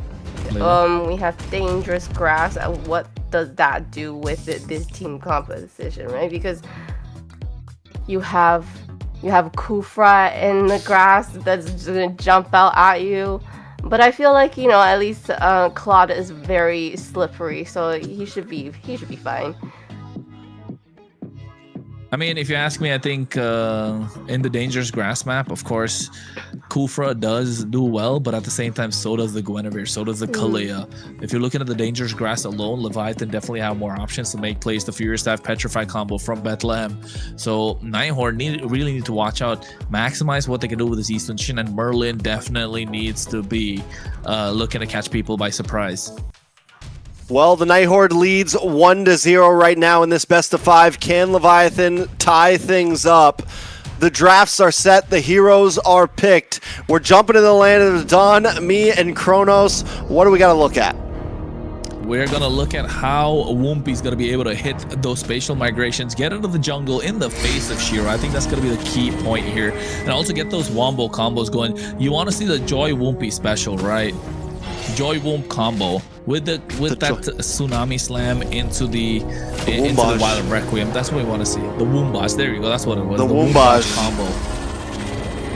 Sounds good. You know, it just rolls off the tongue. Oh, Merlin able to get. A little bit of bounce back. Little tit for tat. Joy Paj still going forward. Leviathan already playing a bit quicker on the map this time. And like I said, I think this is a very comfort draft for just about everyone. Woompy obviously not an assassin, but still, with everyone else on the map, it feels good for them. If they can't win this one, this is a morality booster draft right here. I think it definitely is a comfort pick in terms of for both these teams, and the team that gets the win will have more advantage. But first blood. A lot of damage on a Merlin. Baj gonna get another shot off to Shiro as well. First blood going to the hands of Leviathan. And I was trying to say, like, it's comfort picks across the board, like you mentioned. Yes, and the team that wins it definitely does get more. They don't let me. That's the Woombaj. That's the Woombaj. The bit bodily bin. The whoopity doop. The whoopity doop. There you go. But yes, if Night Horde able to get this win, they get a match point. If Leviathan get this, they definitely looking a little more rejuvenated, right? And Woompy needs that extra bit of oomph in his factor. He needs that H in his name. Woomph. The Woomphy. He needs the Woomphy. The Woomphy. Woomphy. Anyways, purple buff might be getting stolen. Can I see the purple buff, please? It did go into the hands of Shiro, but Shiro's gonna go down. Taken out ISO with a Blazing Duet, able to get the kill. You're not going to get that purple for free, and now Woompy Baj may go try to steal an orange for themselves. Yeah, they're trying to, and they need to make sure they're maximizing whatever they can get on the map with the help of Shiro being taken down. You know, just take off the jungle creeps, and the more you slow down the Eastern Shin in the early game, the better it is, because you're not letting him farm up. And look at the emblems as well. Nothing too crazy coming across from both sides. Festival Blood for both marksmen, tank emblem, you got some firmness on each side. The only thing I would say that's kind of different, to be honest, there's nothing really out of the ordinary. Thrill in the hands of Shiro in for this Eastern Shin, so I mean, I'm satisfied with the emblems, nothing crazy to look at. But it all comes down to how they're going to be able to maximize what they have. Leviathan with a 1,000 gold lead, and Shiro needs to be a farming machine if he wants to catch up, and that's what he's doing, right? Even though he's lost a couple of jungle creeps, he's still able to catch up, able to hold his own, not let through the levels. But look at Woompy's pathing as well. Just taking away all these small camps that Shiro would want to invade and get. So denying those and also taking away some of his camps will make sure Woompy gets slight bit of EXP advantage, and now Shiro has nothing to farm. And at the Eastern Shin, you want to be able to farm a lot, and if you have nothing to farm, it should be around that neutral objective, which is about 20 seconds. It's going to be a 4v4, but if ISO is able to make it, then yeah, a 5v4 doesn't look too good for Night Horde. ISO also makes his way down to the mid to farm that as well. Going to try to make it a top in time, not lose anything. And the thing is, with Woompy's pathing there, he's able to get both those buffs, stall them for the right amount of time, and it perfectly wraps him back to this turtle. Night Horde making their way down. Merlin, I mean, Kistler getting involved as well, but a nice Violent Requiem. And down goes RR. RWM does connect, but into the backside, Bethlehem lands on to Syria and Kistler. Night Horde forced to back off, and now Merlin in a little bit of trouble, going to be taken out as well as Joybaj gets the kill. 2 men down on the side of Night Horde. This is the Leviathan we were looking to see in the previous game, right? A little more cleaner, fewer mistakes. Night Horde this time pushed back a little bit. I mean, they're again comes out of the composition, the draft. They're willing to absorb a lot of damage in the early game with this Easton Shin, with the Eve. They're okay to kite. They have the high ground. Oh, Whoopi! Whoopi is on fire right now. Baj tries to jump in. Maybe goes a little too deep. Now he's trying to get away as Shiro gets free hit, but Whoopi with another spatial migration onto Shiro. RWM comes out from Yato just to get Night Horde away and save Baj from death. Look at the top side though. ISO able to get that tier 3 on the top. Now on the bot side as well, you're looking at Bethlehem, looking to hack away at that. Shiro taking out super low. Whoopi is having fun. Yeah, he's enjoying himself right now. Shiro forced to back off, can't even get his own camp right now. Whoopi jumps in, blocks the arrow, and is able to get it. Well done by Whoopi. He's playing like a veteran right now.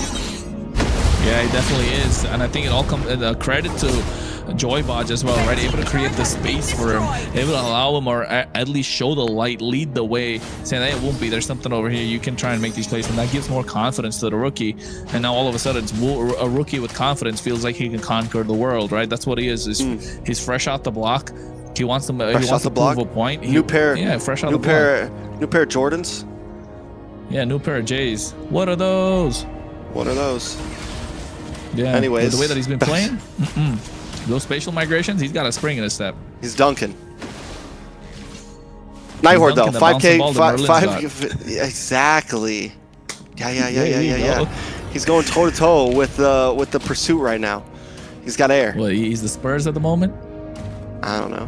ISO put locks in Golden Wand. Last turtle on the map right now. Way too deep. Leviathan. Leviathan should be able to get this turtle.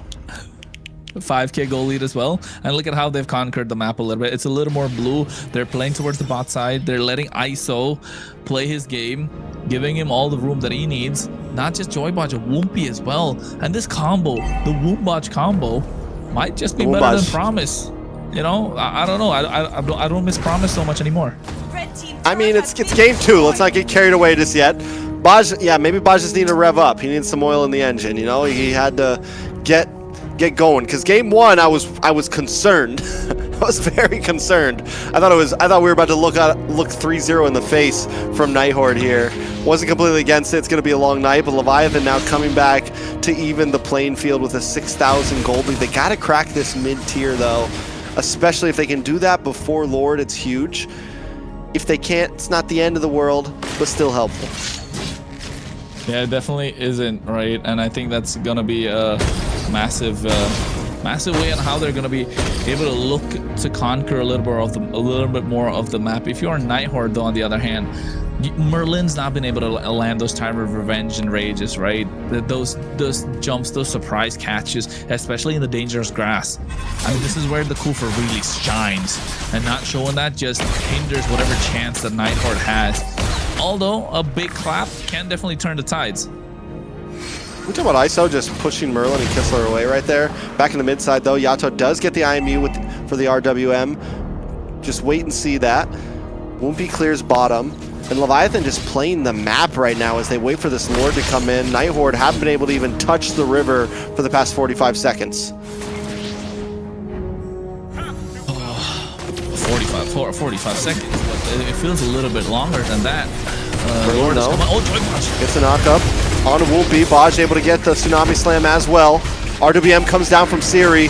Yato still holding on to his, but there it is with a beautiful blazing duet. Merlin able to flicker back, but he won't get away just yet. One down on the side of Night Horde, but Whoopi drops. That's a win trade for the Night Horde there. Yeah, it wasn't looking good, right? Whoopi making a rookie mistake again, just knowing that Guinevere's not going to be able to jump on with the help of the spatial migration during the bouncing ball. That became a big factor, and now look at Night Horde just blitzing this Lord away. Yato, though, able to put some nice damage out. ISO chasing down as well, and in comes Baj. Shiro goes down. Kistler with the PD Light Wheel able to take out Baj, but Kistler may not be able to get away from this. Yato wants it. He finds it. He gets it. And now it's RR up against ISO, and ISO BMI's to safety, and now Yato wants to maybe move on to the next target. Bethlehem there with him, able to get the kill as Merlin is sent home. A Lord coming down the top side, but Leviathan comes out on top. Oh, Leviathan able to come out on top, but they did give away the Lord, right? A little bit of a fumble there. They had a lot of control in this game. That beautiful RWM coming out from Siri. A good reply back from Yato as well. The Blazing Duet coming in clean from ISO. So they're able to pull up their socks, able to, you know, distribute the weight of what's going on in this entire game. Wumpy, on the other hand, not got a kill yet. He continues to play the utility for the team. It just comes down to when Bethlehem pops in the Black Dragon. In that fight, I think he used it a bit earlier, so not having that massive skill definitely allows Shiro to play a little bit more aggressive, more room for him to work around with, and playing the box that we spoke about, right? If they're able to play the kill box, that matters a lot to Night Horde, and they're able to box out the rest of Leviathan for Kistler, so you're able to protect him as much as possible. And that's when you start seeing Kistler dish out the damage. I wish we could take a look at the items right now with what they have. What, a 5.5k goal lead on hands of Leviathan? Does he have the Trinity right now? It's already 10 minutes in. If you're Kistler, I think you're looking to lock in at least the DHS and build half, or build in the Golden Staff and build a half towards the DHS. Same thing with ISO, although he's ahead, so I'm assuming he has the Trinity online already. Ooh, Black Dragon comes out. RWM to follow up from Siri, but the Violent Requiem locks on to Merlin, and Merlin is taken out. Wumpy jumps in, messes up, able to try to get away, but Shiro gets the final hit. Another mistake from Wumpy. He's putting 0 kills on the board. He's 0, 2, and 7. He's played great in the beginning, but it's not enough in the mid game. Yeah, and all the plays that Leviathan have lost out on, or wherever Night Horde have capitalized, not just in this game, and in the previous game, it's come off of the back of his mistakes, right? But to be fair, he's playing a fantastic game. It's just Night Horde waiting for the opportunity to pounce. I think if Wumpy starts taking fewer risks, when you know the game's already in your hand, it's about getting more control and not letting it slip. I think if he starts realizing these, maybe a communication within the team, then you'll start seeing Leviathan start dominating the game a little bit more. It's only game number 2 after all, and I can take a look at the items. Both the marksmen have the Trinity. ISO able to get the Wind of Nature. Ooh, RWM comes down. Yato taken out for the first death on the board. ISO with the Blazing Duet, but unable to connect onto many. We're starting to see the damage come out from the Night Horde here. This is what you get when you go for the double marksman. Shiro in the jungle, Kistler on this carry. Third item was locked in by Shiro earlier, and the damage is starting to show. Merlin now, Black Dragon comes out from Bethlehem, gets the Petrify into Shiro, but still not enough. Shiro able to get it as Kistler takes out Bethlehem, and now Leviathan are on the run. A flicker from RR along with Kistler, but it's not enough to catch one down. Won't be in a bad spot, able to get back to the base safety, and now as they wait for the Lord. This series is a slow burn, man. The games are going slow, and you can tell why. 5.5k goal lead what Leviathan had a couple of minutes ago, now all of a sudden flipped. 2k goal lead on the hands of Leviathan. Night Horde could pull it back with the help of this Lord. At least tier 3s will all fall. Tier 2s might fall as well. Shiro, who was not having a great game on his Eastern Shin, all of a sudden started to look like a farming machine. Those trace lists are starting to show. He's level 15. Wumpy, just needs to find the right opportunity. Yeah, I mean, it's tough though. And I thought Night Horde's time to shine would come a little bit later, but it started popping off right around 12 minutes. And that means that clock was ticking much faster than we expected. Gold down to a standstill. And looking at the composition now, it's tough. Night Horde has a lot of damage, and they don't need to exactly play aggressive. They have the RWM, they have RR who can look for little picks.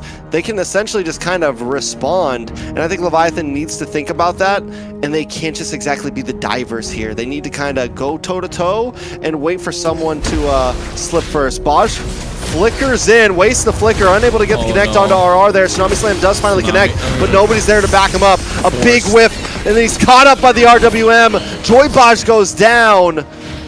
Purple buff is connected for Wumpy, but that is a huge mistake by Leviathan. Yeah, it's a massive mistake coming in at this time. I think Joy Baj losing his heads, and this is what we were afraid of a little bit, weren't we? Yeah, Merlin does dive through. Inhibitor drops. Night Horde are going to try to cause a lot of damage here. With an inhibitor gone now on the bottom side, Lord coming to the bottom side, Night Horde have once again taken control of the map and the game.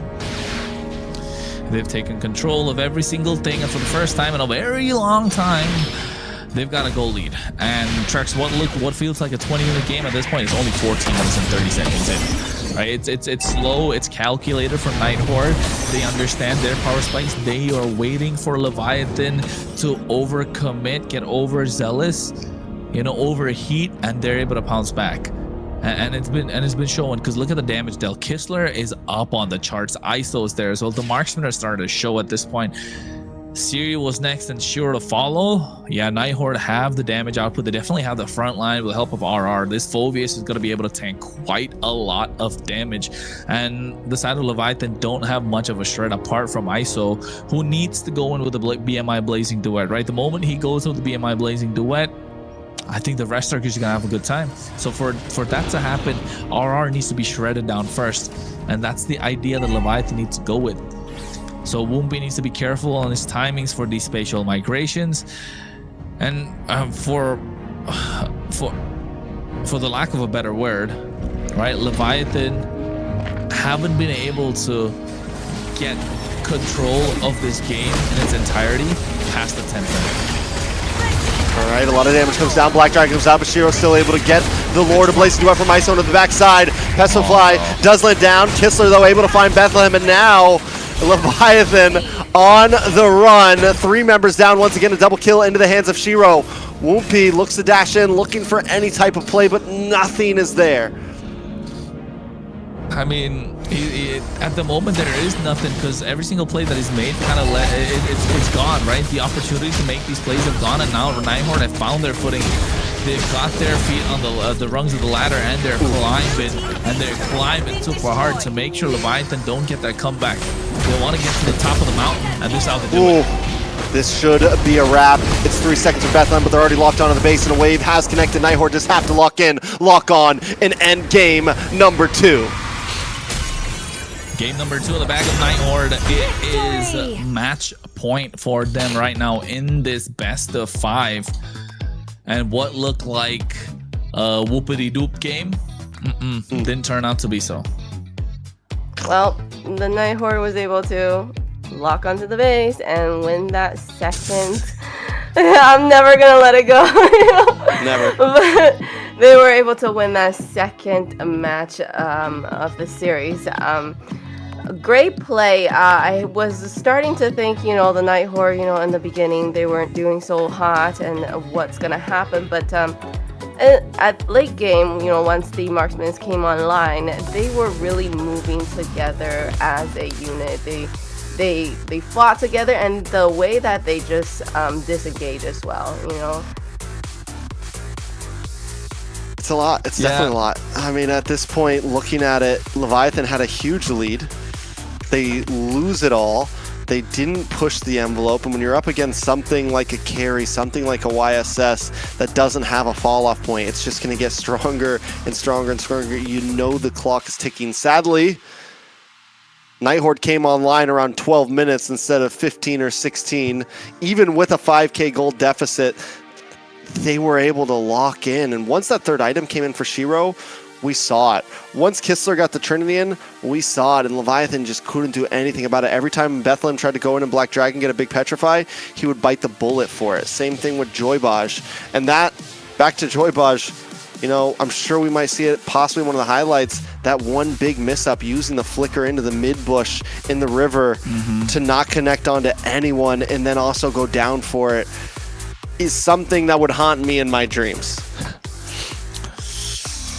I mean, yeah, if it were one of us, definitely, it was such a forced play, right? He knew he wasn't able to get anything out of the situation, but still, hey, I used my ult, guys. That's what it felt like. And if he didn't use the Tsunami Slam, there could have been potential to try and make outplays, right? To try and go for a re-engage, but I think the lack of patience from Leviathan, knowing when to stop, when to, play the map a little bit more rather than keep picking fights. That's what really hurt them at this point. And that's what Promise brought in. Promise used to slow down the pace of the game, even though when they were ahead, able to zone out the members of the opposition. And I think that started the show here. Yes, Woompy, the Woombaj combo was amazing, but sometimes you just miss the, cool and cool and calm-headedness of Promise, right? Yeah, it's a problem. It's definitely a problem, and I got a feeling he's not coming to save the day. So Leviathan need to figure something out. It's a match point. Night Horde are making this series look easy, Layla.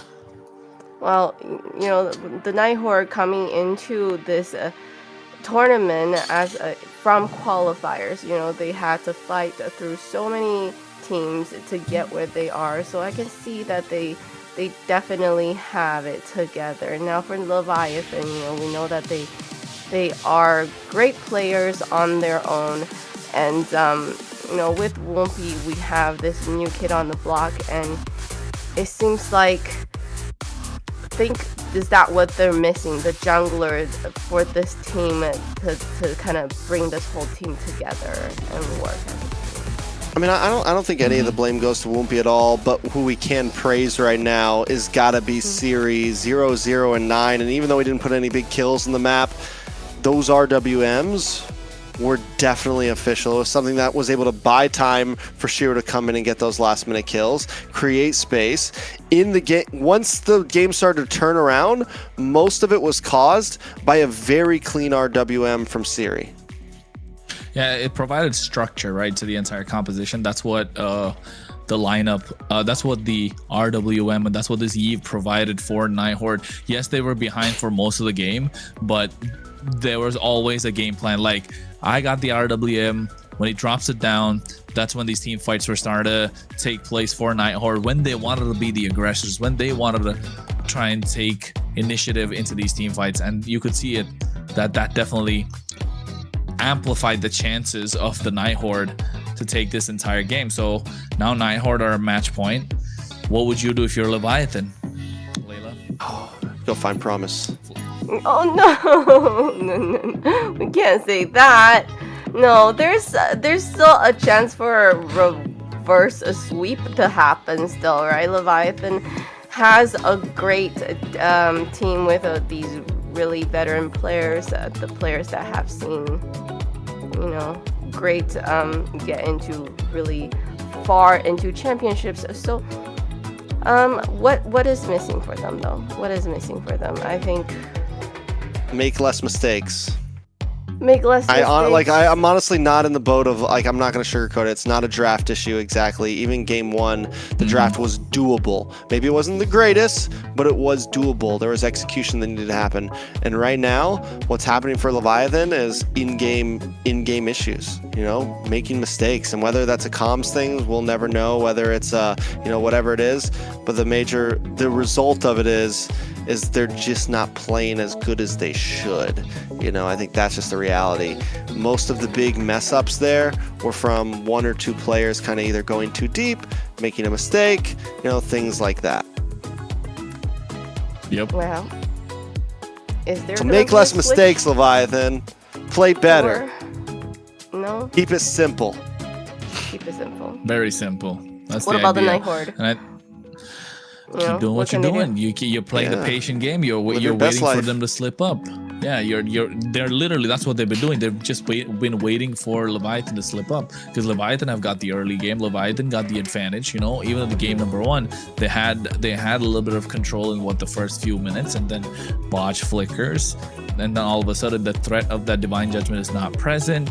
Wumpy makes a couple of mistakes. Shiro just capitalizes and steamrolls them, and at this point, that's what happened in game number two as well. Shiro didn't have a great start. The rest of Leviathan did, but the moment a couple of mistakes started showing from the entire lineup, you know, they just steamrolled them. So game number three, I think, keep it simple. Go with the same game plan. Don't go into Night Horde territory when it comes to the draft. Just you know, have multiple win conditions rather than look to thread the needle. I like it. I mean, at this point, Night Horde's on a good momentum run. They're feeling good about themselves. They've been able to not only completely stomp in one game, but then come into game number two almost losing and take a dub. So I mean, you've completed both missions in terms of the ways a match can go.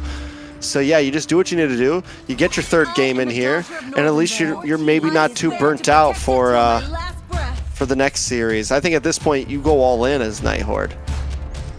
Well, if you want to make Don't be scared tonight to a use little any bit power easier. picks. Just Yeah. So whoever's gonna win is gonna go up against Vendetta. Vendetta after this, yeah. Vendetta's The like gauntlet run. they're resting. They're kind of Waiting, coming watching, up with the strategy prowling. going into. Maybe taking Yeah. a nap. That's what I would have done. Really? I feel like they would have just like looked at this game here and be like, okay, what are we gonna do going into the lower bracket finals? Immortality or death. Right. Get the eyeless ban from Leviathan. Leviathan has continued to pick blue side this way through. Zushin ban from Night Horde. Marcel's Suyo. open. They don't Marcel's open. Suyo. Leviathan didn't go Marcel's for it not gonna last be time. picked up on the other side. Yeah. Yeah. Suyo. Leviathan doesn't want it, right? Put Just lock Suyo in to Whoopi's Suyo. hands. Yeah, Keep it just simple. lock to Suyo. Yeah. Suyo or carry. I mean, you don't even need the carry. Phoveus can be picked up later. I think Suyo. You don't give it to Night Horde, even though they have like a lot of options to choose the jungle hero pool. But you give them the Suyo, you know you're looking down the barrel of a shotgun. Then never mind, Lilia. What's the first pick? Okay. Okay. Well, Night Horde locks in Suyo here then, right? Suyo Yeah, plus. Suyo plus. Suyo plus you can't even go Phoveus. Suyo plus Claude. You don't even need to prioritize Claude. Nope. Suyo glue. Glue's open. Yeah, I was gonna say Suyo. Ooh, Basha. Never mind. Oh. Is that a jungle Basha for sure though? Most likely. 100%. Like it's like okay, yeah, not 100%, like 95. 99. Because I feel like 99%. 94.32. I mean, if this would be the time 96.67. for Afghani, maybe see what Leviathan has. Ooh. Farsa. I mean, I think the third pick's gonna be a Claude, and we know what a Claude Farsa can do, right? That the bombardment with into the blazing duet, yeah. Leviathan, what are they gonna do to stop it at this moment? It's a lot of AoE. Lapu. Or you still pick No up the dragon? Suyo here. Oh yeah. Suyo Sora. Wait, Never knockups mind, does carry. stop Farsa, right? Yeah, crowd Yeah, control will I stop think Farza. Sora. Any crowd control. Doesn't even need to be a knock-up. It could just be like a stun. Yeah. The clouds are ever shifting, but this There you heart go, Sora. remains steadfast. Okay. This is Claude. I think this is a straightforward Claude. You don't think twice, unless you want to go like hit Khalid or something. But still, I think Claude. Such a great combo. You already have the Basha. You're already pretty well rounded out. Keep it safe.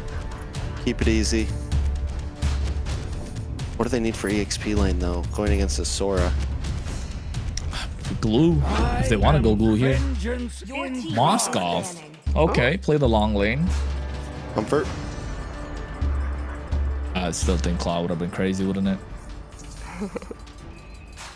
I haven't seen a Claude Farsa in a very long time. Farza has been such a rare pick. Jawhead ban comes out from Night Horde in respect to Baj, which would have been a decent answer to the Farza and also the Basha, honestly. Cho, right? Cho's gonna go here. There you Nothing go. but Rome bans. Yeah. Let's see who's got the what else pool. will come out here? Well, they Vendetta? do think Joy Boz is a threat still, right? With the D2 respect ends for him. Let's see what he can come up with. Last ban for Leviathan. Vendetta could definitely be a possibility. 100%. I think it could still flex his Basha in the roam position, pick up the Vendetta, put it in the jungle, put Vendetta EXP, put Vendetta in the roam. At this point, if you are Night Horde, but for rises when I give the word. Khalid was another good choice just to prevent that early pressure. What else could you pick up in the early game to apply pressure? I think Kalea is a great choice here too for Night Horde. For Night Horde? The extra sustain, imagine that extra bit of sustain with the Basha just being present. Oh my god, like unkillable. Or even go Uranus in the EXP lane here.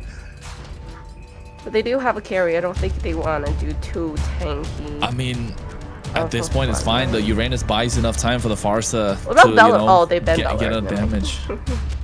Yeah. Never mind. No, Carrie's gonna have trouble against this Farsa. The lack of range, everything. I mean, same thing with the carry and the Lilia, both not going to be able to get close to this Farsa. That's going to be tough. Sora's kind of your saving grace. Dragon comes in for Night Horde. Yeah. Yeah, it's looking tough for Leviathan. Okay. What's the jungle? Suyo? For her, I would sail across the cosmic sea to the end. Oh, Nolan. Okay, this is nice. We've seen this quite a lot, right? The Nolan always being played under the Basha, just because of the fact that he has the jungle clear, is able to keep up with what the... Well, then there you go. That was not a jungle Basha. Sheesh. 6-7%. Not gonna show up. Amen. Yeah. Okay. Which not a horrible answer to the Nolan, right? Something that can kind of get there with you. You still have a beautiful front line. I do think I might have liked to keep the Basha, mainly just because you have this Farsa. You really like. I was expecting just full front to back, but now you have front to back with a little bit of Hayabusa spice. A little bit Hayabusa spice. It's not even exactly a front to back, is it? Like, you got dive with 4 members and high ground with a Farsa. So like, it's not even looking so clean in terms of the front to back. They can dive if they really want to. And talking about sieges and like base defenses, Lord controlled turtle pits, Night Horde looks super strong, and it's all coming down to how they're able to play around Siri, and that's something I think they've adapted after making the changes to their roster. Well, we're gonna jump in because it's match point. The Night Horde demanding the attention of us all. It's 2-0 right now. Can Leviathan finally strike back, or will Night Horde move forward to face in the revenge match against Vendetta? Well, Siri already taking so much damage. Wings by wings. Oh, no Purify popped, but look at Whoopi though. Looking to get an invade early on. Shiro, quad shadow. Very well done. Shiro gonna get a nice dash back in. Merlin gonna get vision, look for the possible knockup, but Leviathan once again playing an aggressive early game. This is what we saw from them in game number 2, and it went well until it didn't. Yeah, and I think the fact that they saw this Nolan being picked up, they shifted his Basha from jungle to roam, just knowing that he will look for an invade, and Basha is such a big chonky frontliner. Just would prevent them from doing so, and Shiro having the mobility to dive into whoever possible into the back line, because that's what one of the things that they were missing, the executioner. Yeah, they got the damage, they definitely have the DPS, they've got the splish push capabilities. They just needed someone to finish them when they're taken down super low, and this Hayabusa started to show and is coming in clutch. And I think Shiro, we know how clean he can be on the assassin. Take a look at the emblems as well. He's got a war cry going on, so it doesn't matter if he sticks around long, throwing those shurikens. The more the merrier. Stacking those up is going to be dealing a lot more damage. Meanwhile, the rest look solid. Weapon Master from the side of Siri. Rupture picked up as well. Don't need those extra boots because you got the wings by wings. Baj able to hold down as well, but so far, out of the past 2 games, there's normally been a death a little bit earlier than this. We're already onto the first turtle. Chiro down at purple buff as Whoopi clears his own. Black Dragon comes out, able to push Bethlehem back, but watch for Whoopi and ISO. They do get find out. So Whoopi has to reposition. Both teams taking this first turtle very, very slow. Yeah, and I think they're biding the time. Oh, Bethlehem! Nice shifting skies, paired up with the fracture. A lot of damage on RR there. But the air strike does come down, gets a couple free shots on a Baj, but Merlin won't stand a chance. First turtle will go over to Leviathan. Yeah, and you can, not just the turtle, I think it could be a Grand Theft Orange as well. You can see Whoopi not able to, SOD connects. Not able to use a Retribution. Walks in, steals Whoopi takes the orange it. buff. This is where you want to be if you're a Nolan. This is where you want to be for a Nolan advantage. You want to get 2 levels ahead of the opponent jungler. And all of a sudden, for Leviathan, it will look like they're starting to pull away with the game. 1.2k goal lead. but this has been the MO for the previous 2 games as well, right? Yeah, I mean, it's definitely been the strategy from Leviathan after they won game 2, and I don't think it's the wrong way to go. It's what they should be doing here. It's where they hold a nice advantage. Big shadow kill comes in. Shiro gonna be able to take out Baj, but Whoopi finds Siri on the backside, and now Shiro walks into more enemies. Can Yato get the final hit along with ISO? ISO gets it. And now Shiro's down 1. Kistler also under the tower. Yato doesn't want to give this up. Gonna take another shot, pays the price for going too deep. Yeah, and I think it's getting to the point where Leviathan are starting to pull away, but you're right. This is what they need to do, right? Anyways, every single game, get the aggression, get the early advantage, and find a way to pull away with the game. It's just that they haven't been able to convert it. They haven't been able to translate it from mid to late game. And I think that's the most important part. Won't be here able to get the Blade of the Heptases. Meanwhile, Shiro looking to go down the Hunter Strike route. Wants to get that as fast as possible so he can dish out maximum damage. Whew. Siri down on boss side along with Kistler. Get the gank onto ISO. Night Horde not giving any space up. Now, if they're like, listen, if Leviathan wants to go toe-to-toe, we're going to look for plays as well. SOD connects on a Bosch. Kistler just trying to get back home safe. But look at the damage. He's able to flick back very smoothly there. Now Leviathan want to try to move on to this turtle. Night Horde do have first say over it, as Woompy looks for an angle in around the backside of it. Gonna go clear camp first. Up on top side, both marksmans will not be involved in this fight. Siri does have a feathered airstrike. Bethlehem, though, sitting in this bush, doesn't get found out. Siri just misses a skill. He's gonna move in now on the backside. It's Whoopi versus Shiro. Whoopi gonna get caught by Merlin, though. Will he be able to get away? A lot of damage on Whoopi. Black Dragon wants to connect, and the shutdown comes in from RR. Feathered airstrike as well. Night Horde find that split second.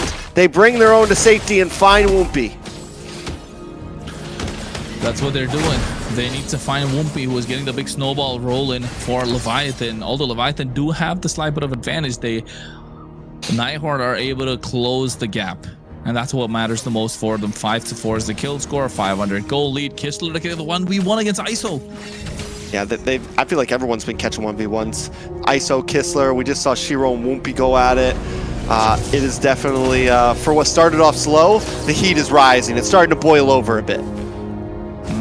And it's getting to the point where what will Night Horde do if they're not able to get these mistakes coming out from Leviathan, right? Leviathan are making fewer mistakes as we get in. The deeper the series goes, the fewer the mistakes they make. And you're right, though. If you are Night Horde, you want to get this game in your hands so that you're rested up and, you know, you got time to focus in for the next series. All right, a lot of damage.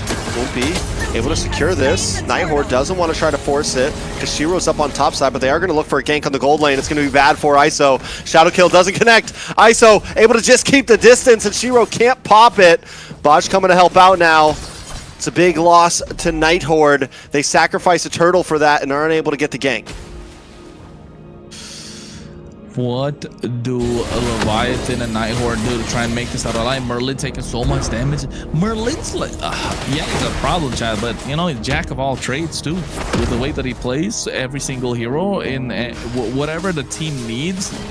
Oh, Hero can't quite secure it. Oh, ooh, nice dodge. Tech charge doesn't connect, but now he's stuck in a bush and he is going to go down. Yato gets the kill. Staff is connected for ISO as well. That means more damage coming out from the gold laner on the side of Leviathan. Night Horde losing Shiro. That's 2 deaths now. 2 deaths indeed. But still, you know, I think the Hayabusa definitely has time to get to that point because they have the high ground with the Sparsa, right? That's what you get with the Sparsa, the protection to these towers. Oh no. Won't be. What was he doing? I thought that was Shiro. I thought it was Shiro too for a second. Yeah. Nope. Because the Won't be energy down. bars, wasn't it? Trying to make a cheeky purple buff steal.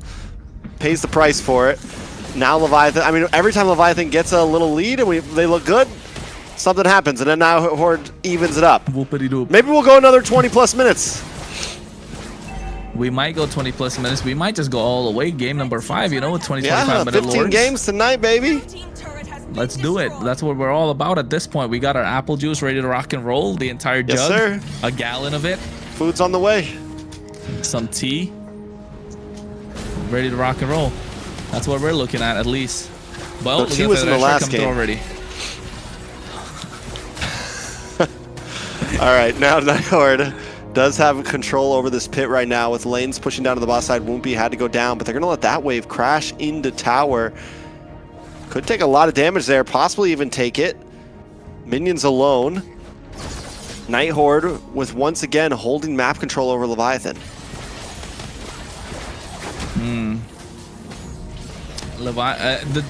The two deaths that Woompy has had has come off of mistakes again.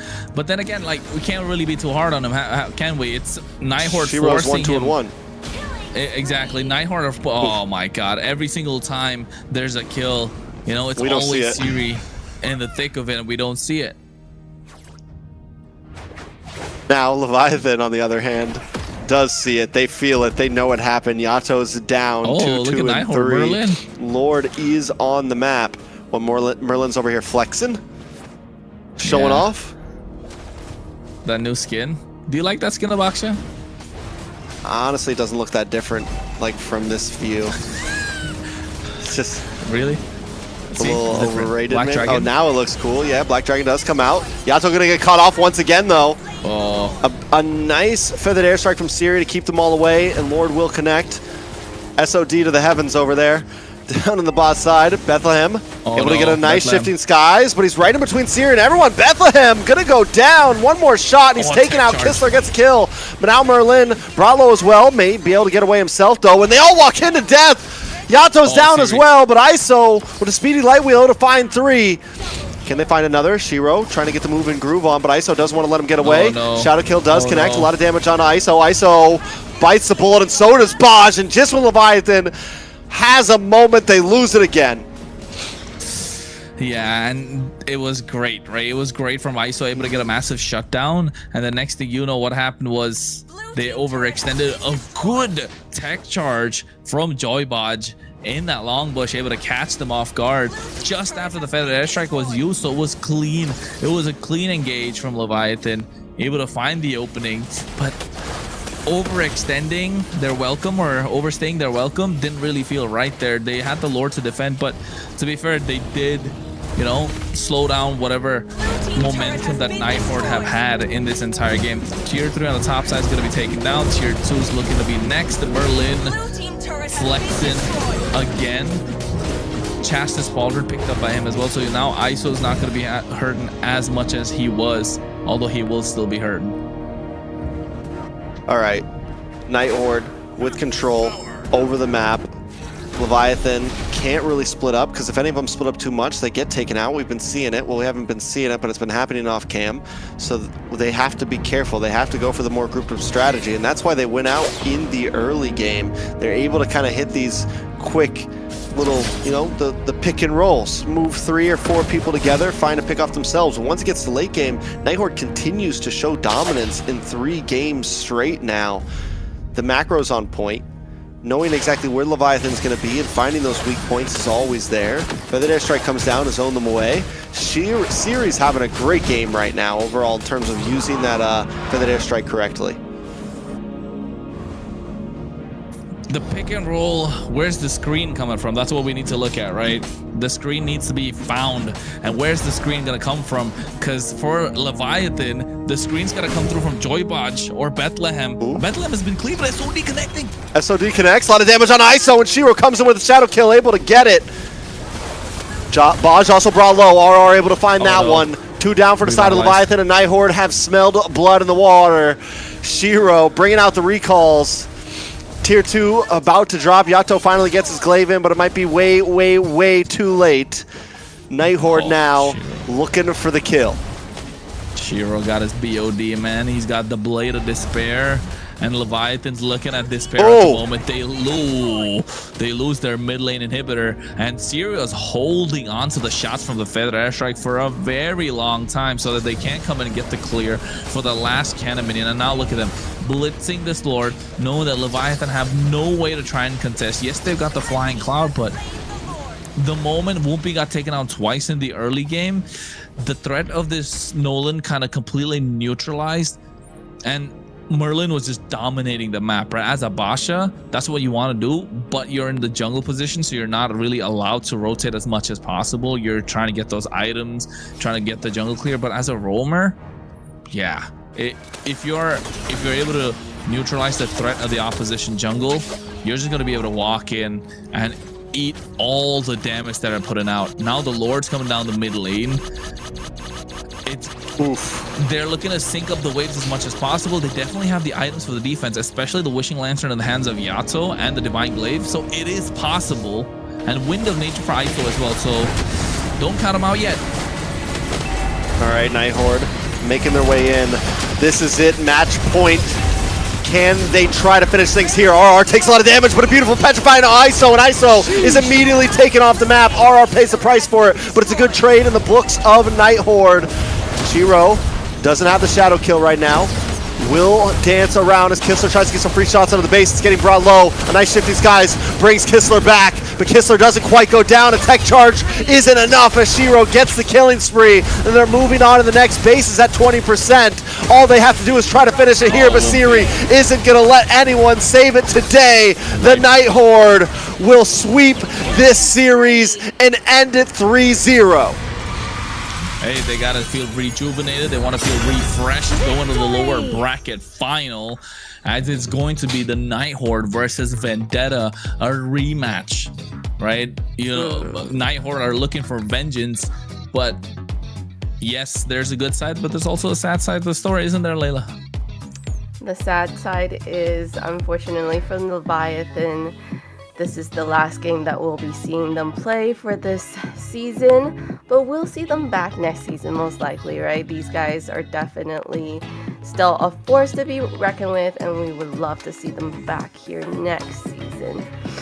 But speaking of the Night Horde, yes, a rematch with Vendetta in the lower bracket, which is gonna be exciting. Okay, they came off of a sweep, but they got swept by Vendetta. Oh my god. Vendetta. When they played with them. So how do you think that's gonna go, right? But amazing gameplay by the Night Horde. Who thought it was gonna be a 3-0 sweep? Who knew? Who would have known? Who would have knew? Not me. Who would have known? I guess if I knew, never mind. Who would have knew? Who would have known? Knew. What did he do? Whoop did he do? I mean, let's give it up to Whoopi real quick. Whoopi came in. He was playing well. Great rookie. I mean, the reality is it would have been an amazing feat if Leviathan made it to grand finals, right? But they still make it a top 4. They show up. They do what they need to do. It's great learning experience for Whoopi, and I like what Layla said. We'll see them next season because I think this is definitely a team we have to keep our eyes on. And once the grease is completely gone, once they have their complete lineup completely figured out, things may just change. On the side of the Night Horde, though, the qualifiers make it to a minimum third place. Lower bracket finals. Qualifier versus qualifier. Qualifier versus qualifier. Looking for the grand final slot, the final grand final slot. Taking a look at these replays, Night Horde completely shows dominance, and like I said, they showed the full package in this series. They showed that they can dominate games. They showed that they can drag it out to 20 minutes and find a late game comeback, and now they've showed that they can look for mid-game material, trade up and win. I mean, Night Horde is showing that they are ready for Vendetta in this rematch. Oh, 100% they're showing up. And I think they're going to come in with a massive chip on their shoulder, right? If you are Night Horde, you want revenge. You're not going to take that kind of a sweep lying down, especially when the games were in your hands. I mean, they'd be telling themselves that, hey, we're the better team. We just didn't have a good game. And you can see here as well, ISO able to get these big kills off of that big tech charge that took place in that bush. But Shiro still just being a distraction. But yes, it was enough time bought for Kistler to be able to find the kills, and with the help of the Ogi shadow kill, They were able to turn things around, and you could see why this Hayabusa was picked up as well, right? You can see how the Hayabusa changed the landscape of this entire draft, which was so one-dimensional with this Basha being in the jungle. All of a sudden, you got an assassin present to keep up with the 1v1s that Woompy wants to go with this Nolan. And yes, I think Shiro definitely 4-2-5 has been clean, has been crisp, but for Night Horde, let's talk about Siri a little bit. He stepped up, man. He stepped up to the plate. We thought he was, you know, they were gonna miss Colleen. I don't think so. I think they found a way to find a different identity. And yes, Kistler being the MVP, 307, almost 800 gold per minute. The Fighter Emblem, Master Assassin, the same thing that we've been seeing all these Moscovs rock the entire time with the help of the Malefic Gun, Trinity, Wind of Nature, able to find moments to pick people off. But yes, I think Night Horde have, you know, gone under reconstruction or a revamp and found themselves a new identity. It's not the chaos that we thought of anymore.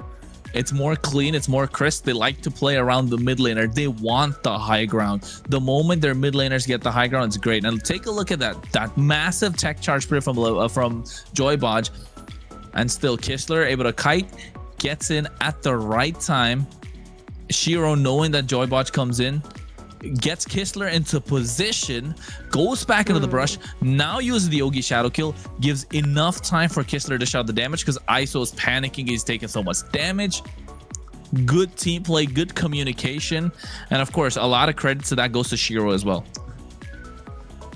Yeah, Kessler did do really good. That little duo that happened with Shiro was pretty funny. When I saw that, I was like, okay. Like, he got into the position, he brought them in, and was like, okay, dish out the damage now. So they worked really well together, actually. And a good thing for the Night Horde, you know, yeah, they're gonna go into now the third series. Oh, they're gonna go into the third series with just only 3 games, you know, so they could be able to, you know, go for another many games. Oh, don't do it. I have to every time I see it. I have to. I already got the message from Julie. She's like, just took a screenshot of that and send it. But yeah, I think this is where we see Night Horde kind of ironing out the wrinkles that they had previously. There were a lot of mistakes in game number 1. You know, they translated game number 2, fewer mistakes. Game number 3, a fewer mistakes, but there are still mistakes. And going into the lower bracket finals against Vendetta, there's no more room for mistakes. And I think if they do get to the point where they start making these mistakes, Vendetta are gonna get the game again from them. I think we can call that, right, Trex? If there are more mistakes, it's going to be difficult for them to pick up the game or pick up the series. Yeah, I mean, I think Night Horde definitely has a lot of opportunity coming into this. I like what you're saying. They've just evolved completely as a team. We've seen so many different faces from them, and I don't think that they still don't have those old possibilities. I think they can still pull out a cheese pick here and there, still pull out something. We haven't seen anything from them crazy yet in playoffs. But I just want to say that if it comes down to crunch time, maybe they have a saving grace moment of like, oh, this is it. Doesn't have to always come, but occasionally the possibility could come that could change everything, right? So I think Night Horde is in the best place they could be at to go up against Vendetta right now. Well said. I do think the Night Horde, the team themselves, have been looking more centered during these fights and patient. So we're hoping that they take these kind of qualities going into that match against Vendetta, because I think that's what that is needed for them to make that less of those small mistakes, which could turn those games around for them. Mm-hmm. And so we have joining us somebody, or a farmer himself, or a farming. Right. Yep. All right. So let's, without further ado, let's bring our interviewee, Shiro from the Night Horde. Hello. Hello. Hello. How are you? How are you feeling? We're feeling pretty good. Okay, yes. So you guys won a series that, you know, if you lost, you would have gone home. Okay, so coming into this, how confident were you that you were not gonna go home and ended up actually doing a sweep? Well, honestly, it's not that we were expecting a sweep.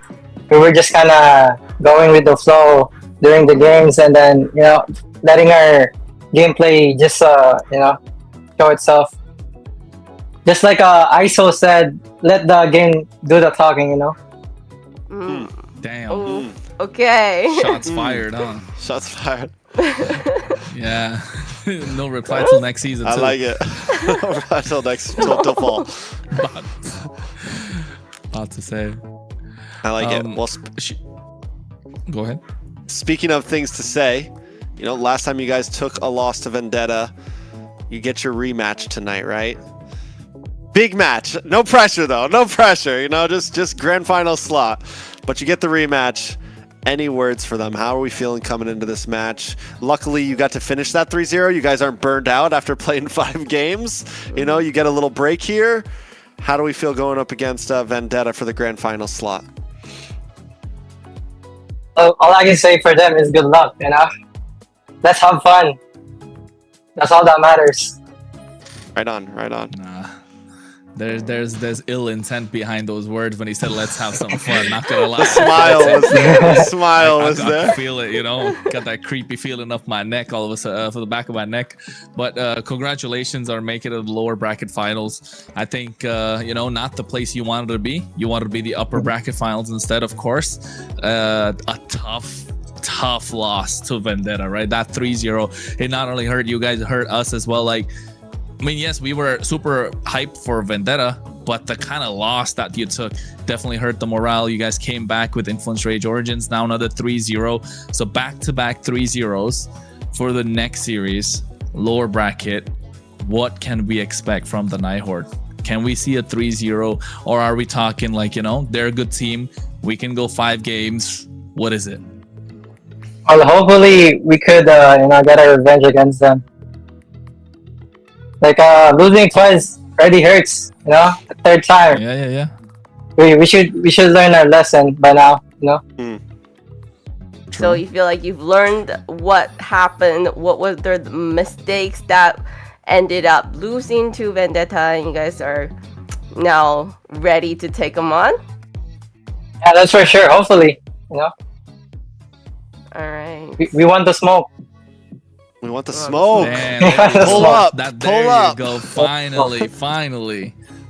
I wonder what Vendetta has to say about Yeah. that. Oh. We want the But I smoke, like it. not after losing twice. Fair enough. Oh wait, well, you know you what? guys got rest. Is there a reason, like, I mean, you guys would know about it already. Is there a reason why you guys have taken back-to-back losses against Vendetta, right? What's the reason? Like, if there is any, if you could share that. Well, to be honest, I think it's just the comms, like, you know, being overhyped and not really being in the flow state of what we should be doing.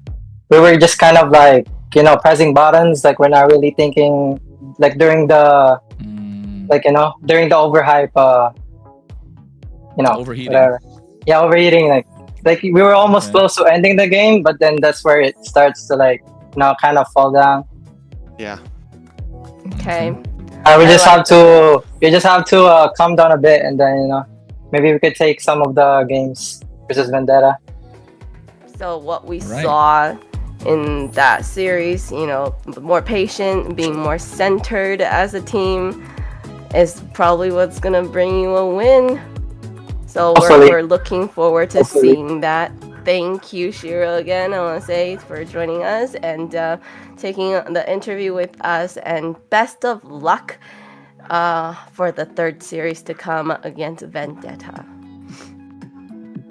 Thank you.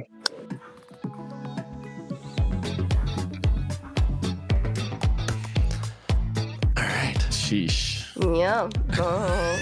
It's a very exciting. Shiro definitely. The aura farming, right? You do the aura farming? No. You're just chilling. We want the smoke. I want the smoke. Pull up, fam. You know what else gonna pull up? Pull up sponsors. Let's pull up our sponsors at the GG. bottom there, right there. I want to take the opportunity to thank our sponsors. So today's broadcast is proudly supported by Runestone.gg Esports infrastructure built for people shaping the future of competitive gaming. From real-time data to live fan tools, Runestone helps make esports more interactive, more insightful, and more engaging for everyone involved. So be sure to check out Runestone.gg and see how they're helping power the next generation of esports experience. All right, we pulled that up. What do you guys think about? We pulled that up. Yeah, we pulled it up and then we said bye bye. Runestone.gg pulled up. Yes, they did. MLBB Esports. Are we gonna pull that up? Yeah, obviously, because everyone needs to follow us. It's MLBB Esports, TikTok, Instagram, YouTube, all that good stuff. Then you can, after that, while you're on Instagram, follow TrexCast, Layla Baxo, and Kronos Cast. Again, he always says Baxo. Yes, so make sure you follow our socials if you haven't yet. You know, all that talk that happened with Shiro, these interviews. Definitely you're going to be able to see a replay of all the interviews that happened today. If you missed that, if you missed, you know, the highlights, upper bracket finals, make sure to go if you missed that, check out that. What are you doing, right? If you missed that. What are you doing with your life? What are you doing? You know what we gotta do though? We gotta take a break. Yep. Exactly. All right, so we will see you guys back here in a 20-minute. Okay, so we have a 20-minute break. Go grab something to eat. You know, it's a longer break. Let us know what you're having for your snacks, and we'll see you guys back here in 20 minutes. I would love to talk, guys, but I'm gonna.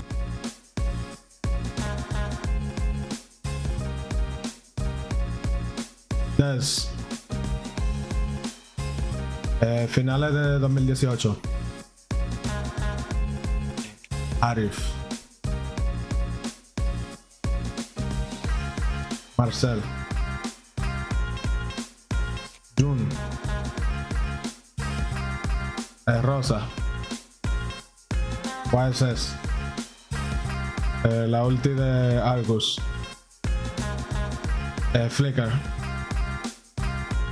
La Collector de YSS. Edith. Nolan. Hylos. Marcel. Jung. Instinct. Best player. Shark. Vaxia. Laken. Show color.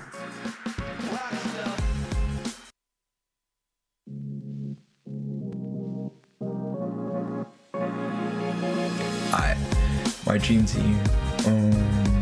Yaru as my mage. Best player 1 as my jungle.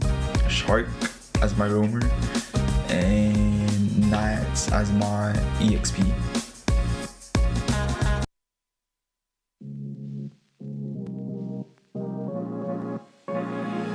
Hola, soy Dalicaeto del equipo de Influence Origins y hoy te vengo a traer el equipo ideal para la AMER Norte.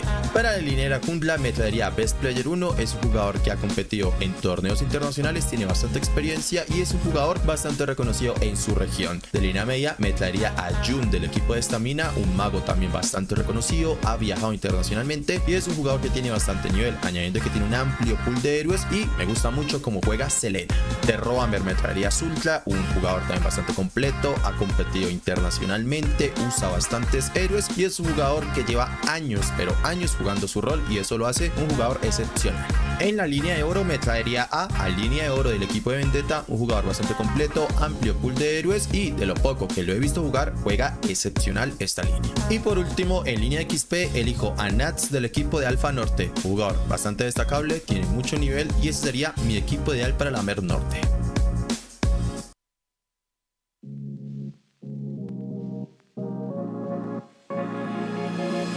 Yo escogería a Tamar porque es un jugador mexicano con mucho talento. A Nats, ya que es campeón de la MCC. A Jun porque es alguien con el que he jugado mucho. Con Juna yo escogería a Maracucho porque se hace alguien con mucho talento. Y a Sia porque es el mejor jugador que tiene NEA.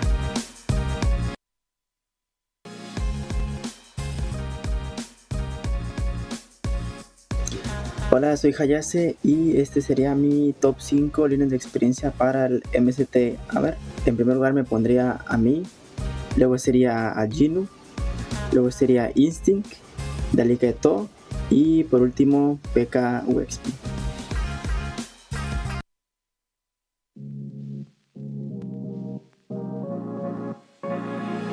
Mage, Churubami, Gold, Kisler, EXP, Nat, Tank, ooh, Shark, there we go.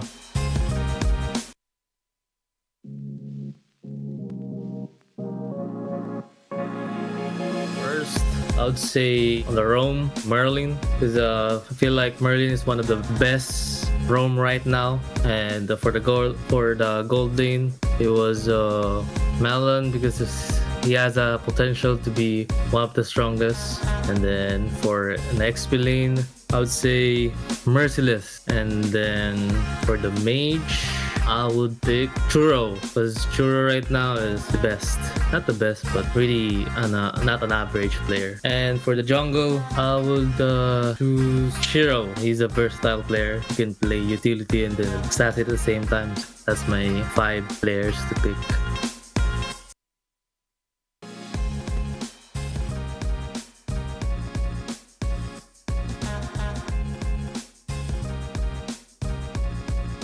Des. Finales de 2018. Arif. Marcel. Jun. Rosa. YSS. La ulti de Argus. Flicker. La Collector de YSS. Edith. Nolan. Hylos. Marcel. Jung. Instinct. Best player. Shark.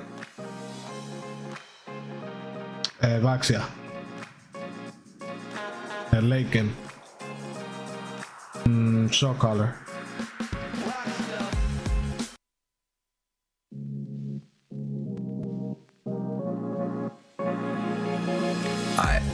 My dream team. Yaru as my mage, best player 1 as my jungle, Shark as my roamer, and Nats as my EXP.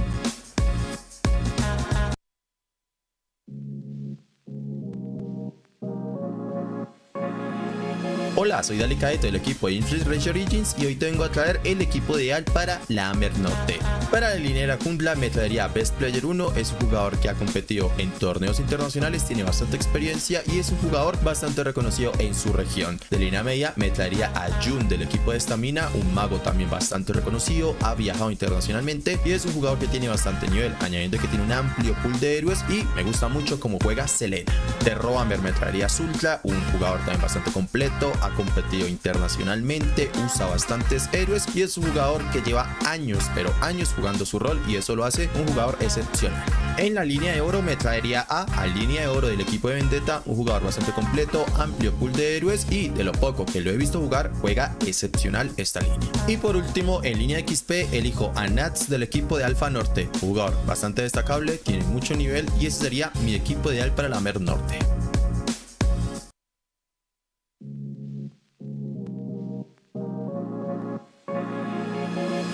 Yo escogería a Tamar porque es un jugador mexicano con mucho talento. A Nats, ya que es campeón de la MCC.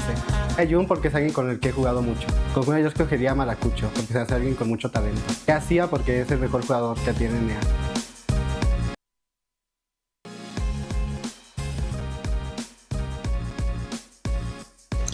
Hola, soy Hayase y este sería mi top 5 líneas de experiencia para el MCT AMER.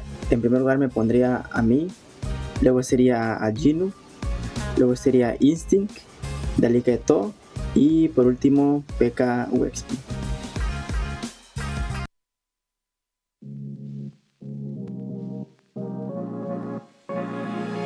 Mage Churubami, Gold Kisler, EXP Nat, Tank, ooh, Shark. There we go.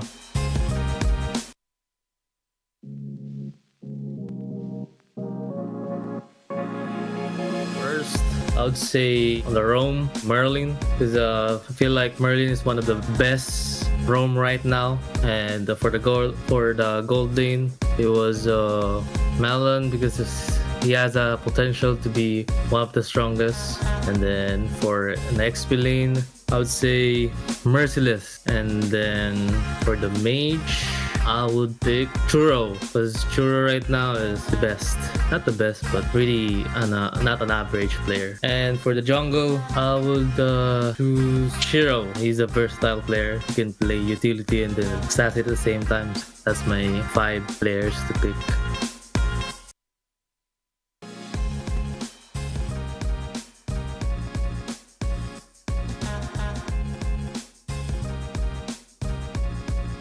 Des. Finales de 2018. Arif.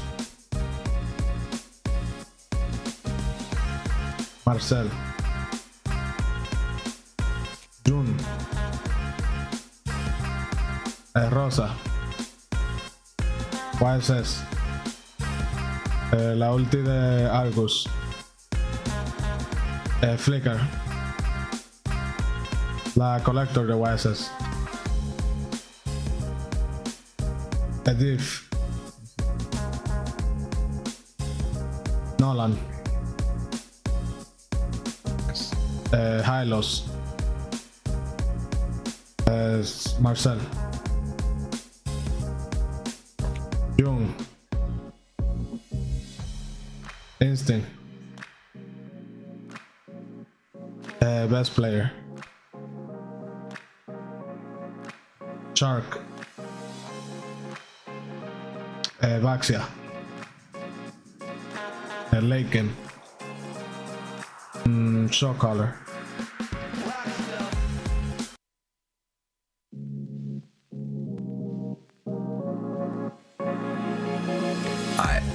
My dream team. Yato as my mage, best player 1 as my jungle, Shark as my roamer, and Nats as my EXP.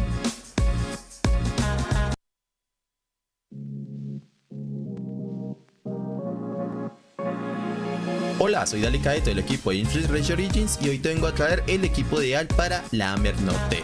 Para la línea jungla me traería Best Player 1, es un jugador que ha competido en torneos internacionales, tiene bastante experiencia y es un jugador bastante reconocido en su región. De línea media me traería a Jun del equipo de Estamina, un mago también bastante reconocido, ha viajado internacionalmente y es un jugador que tiene bastante nivel, añadiendo que tiene un amplio pool de héroes y me gusta mucho cómo juega Selena.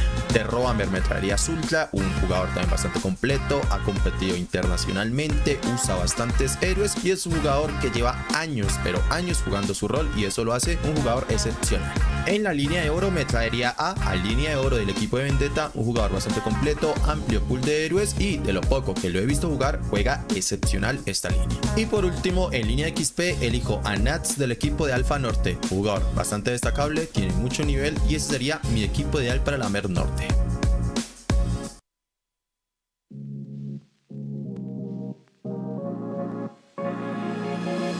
Yo escogería a Tamar porque es un jugador mexicano con mucho talento. A Nats ya que es campeón de la MCC.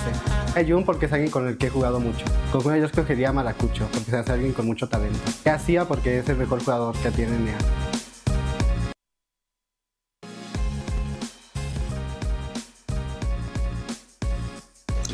Hola, soy Hayase y este sería mi top 5 líneas de experiencia para el MCT AMER. En primer lugar me pondría a mí, luego sería a Jinu, luego sería Instinct, Delicato y por último PK UXP.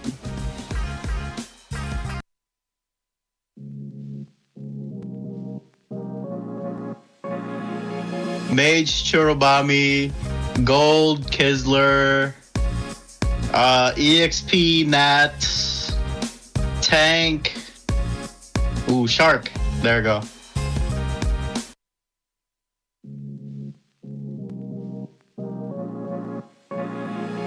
First, I would say on the roam, Merlin, because I feel like Merlin is one of the best roam right now. And for the gold lane, it was Melon because he has a potential to be one of the strongest. And then for an XP lane, I would say Merciless. And then for the mage, I would pick Churro, because Churro right now is the best.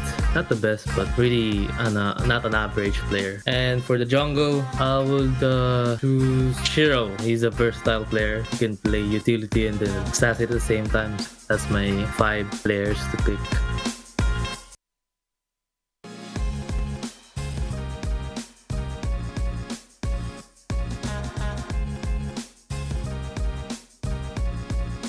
Des. Finales de 2018. Arif. Marcel. Jun. Rosa.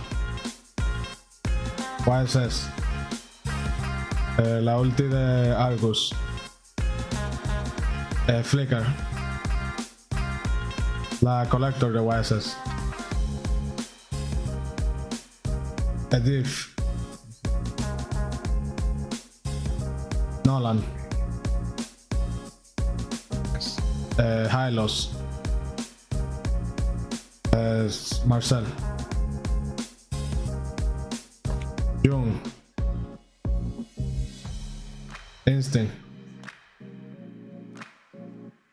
Best player. Shark. Vaxia. Laken. Show color.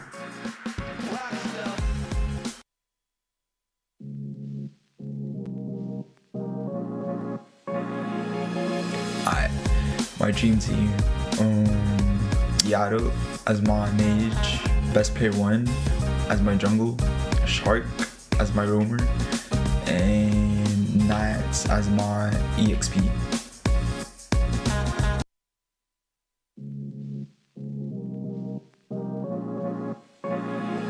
Hola, soy Delicato del equipo de Influence Rage Origins y hoy te vengo a traer el equipo ideal para la AMER Norte. Para la linera jungla me traería Best Player 1, es un jugador que ha competido en torneos internacionales, tiene bastante experiencia y es un jugador bastante reconocido en su región. De línea media me traería a Jun del equipo de Estamina, un mago también bastante reconocido, ha viajado internacionalmente y es un jugador que tiene bastante nivel, añadiendo que tiene un amplio pool de héroes y me gusta mucho cómo juega Selena. De Roamer me traería a Zultra, un jugador también bastante completo, ha competido internacionalmente, usa bastantes héroes y es un jugador que lleva años, pero años jugando su rol y eso lo hace un jugador excepcional. En la línea de oro me traería a línea de oro del equipo de Vendetta, un jugador bastante completo, amplio pool de héroes y de lo poco que lo he visto jugar, juega excepcional.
Welcome back, everyone. We've made it to our final series of the day, and the stakes couldn't be higher. Alpha7 North has already secured their place in tomorrow's North Group Final, and now only one spot remains. Will Vendetta bounce back after falling in the upper bracket final, or can the Night Horde continue their lower bracket sweep and go for that win finally? And that's, I think, the big question now coming up for this series, the question between these two teams, right? If we look at the history, the Night Horde has lost to Vendetta continuously, but with the previous series where they did that sweep, I feel like they got a lot of confidence, and they did seem like they figured out what was wrong and what went wrong with, you know, when they made those mistakes with Vendetta. So this is what we're hoping to see. Kronos, who do you think has the edge going into the series? I think if you ask me right now, Night Horde definitely have the advantage when it comes to momentum, just because of the fact that they got a 3-0 sweep against, you know, Leviatan. Vendetta, on the other hand, they're coming from a grueling best of 5, right, where they really gave it their all but weren't able to come out on top. So I think that's definitely a big blow to the way that they played and moving into the next series. Yeah, so quick recap of what happened in the first series today with Alpha7 versus Vendetta. For that upper bracket final, Alpha was able to win 3-2. That means Vendetta was dropped down to the lower bracket final, where they will be facing the Night Horde later on today. For the second match of the day, the Night Horde stomped with that sweep of 3-0 against Leviathan. Unfortunately for Leviathan, that is it for them today, or this season. And now that brings us to here. Match 3, we have Vendetta versus the Night Horde. Trex, how do you feel about this series coming up? I am excited for it. I think we're about to see the lower bracket finals, and like I said before, sometimes matches like these are hyper than grand finals. A lot of times you'll have all this build up, and then grand finals you see a sweep or something. I think we are in for a banger here. At least I hope we are. It's Vendetta versus Night Horde. This has slowly become a rivalry right here, right? A qualifiers rivalry. Both of them have worked so hard for this spot, and who would have thought that they would be the ones to knock the other out, right? There's only one spot left in grand finals, and only one of them can make it. And it has been a hard fought road for these two teams. I would say I think Vendetta's coming in as the favorite here. I think they have the momentum, but Night Horde, on the other hand, I mean, they're feeling good. There's nothing that gets, there's definitely going to be some mentality involved of like, ooh, we just got a 3-0 sweep. Hopefully they don't come in too overconfident, but yeah. Yeah, and I feel like, you know, yes, they lost to Alpha7, but it wasn't like a sweeping loss of Vendetta that lost to them, right? There was a 3-2 for Alpha7, so they got 2 games against Alpha7, which is pretty good, if you ask me, against what is considered to be maybe everybody's favorite team in North America. So we want to see Vendetta. We don't want to see them down here, but we feel like, you know, they're still in a pretty good place, I would say. But for me, I'm cheering on for the Night Horde. Canadian to Canadian. Ooh, okay. So, you know, a lot is riding on this series, this last series of the night. Well, I'm ready for it. I'm very excited for it. So we got Night Horde. What about you, Kronos? Who do you feel? I think Night Horde definitely got the advantage moving in terms of momentum. So yes, but Vendetta, on the other hand, they did beat them 2 times in a row. So I think that can be a factor that would, you know, give them the edge. But still, coming into this series, I think Night Horde have all the momentum moving forward. Yeah, and looking at the series, we have Vendetta's lineup. We have Merciless, Tarzan, Chirobami, Melon, and T. This is the same comp that we saw earlier going against Alpha7. I like it. Vendetta's been a monster. Their team that has really kind of earned their place. Merciless, Tarzan, Churobami. These guys are names that we've gotten to know. Melon, the new kid on the block, and then T. We completely underrated him, but now he showed up. Before we get any farther, we got a quick video from Vendetta.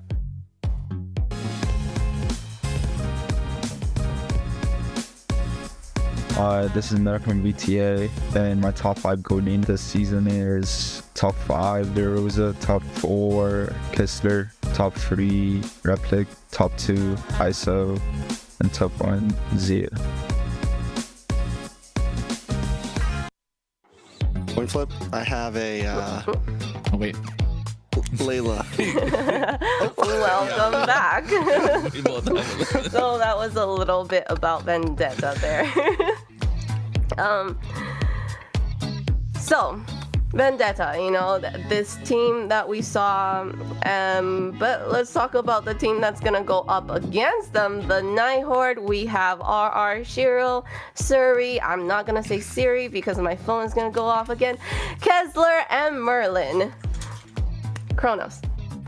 Yeah, Night Horde, you know, they're definitely a super solid team in what they can put out. RR in the EXP, like you said, he has been a massive playmaker, but this team kind of revolving around Shiro and Sierra and what they can put out at this point. They've been taking stage, they've been taking taking the spotlight compared to what the Night Horde, compared to what the rest of the composition can, or rest of the teammates can do. But you know what, let's take a look at the video coming out from Night Horde here.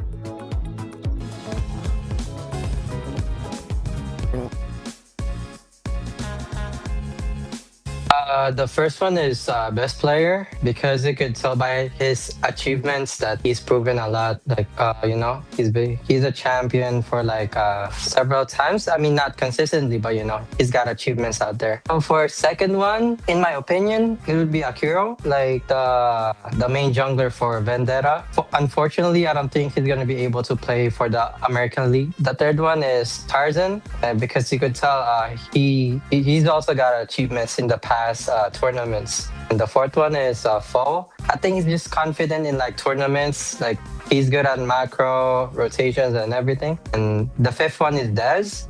Put Dez in the fifth one, it's because I just don't think he's consistently been, I don't think he's been up there, like, you know, like I don't think he played as good as the big boys, you know.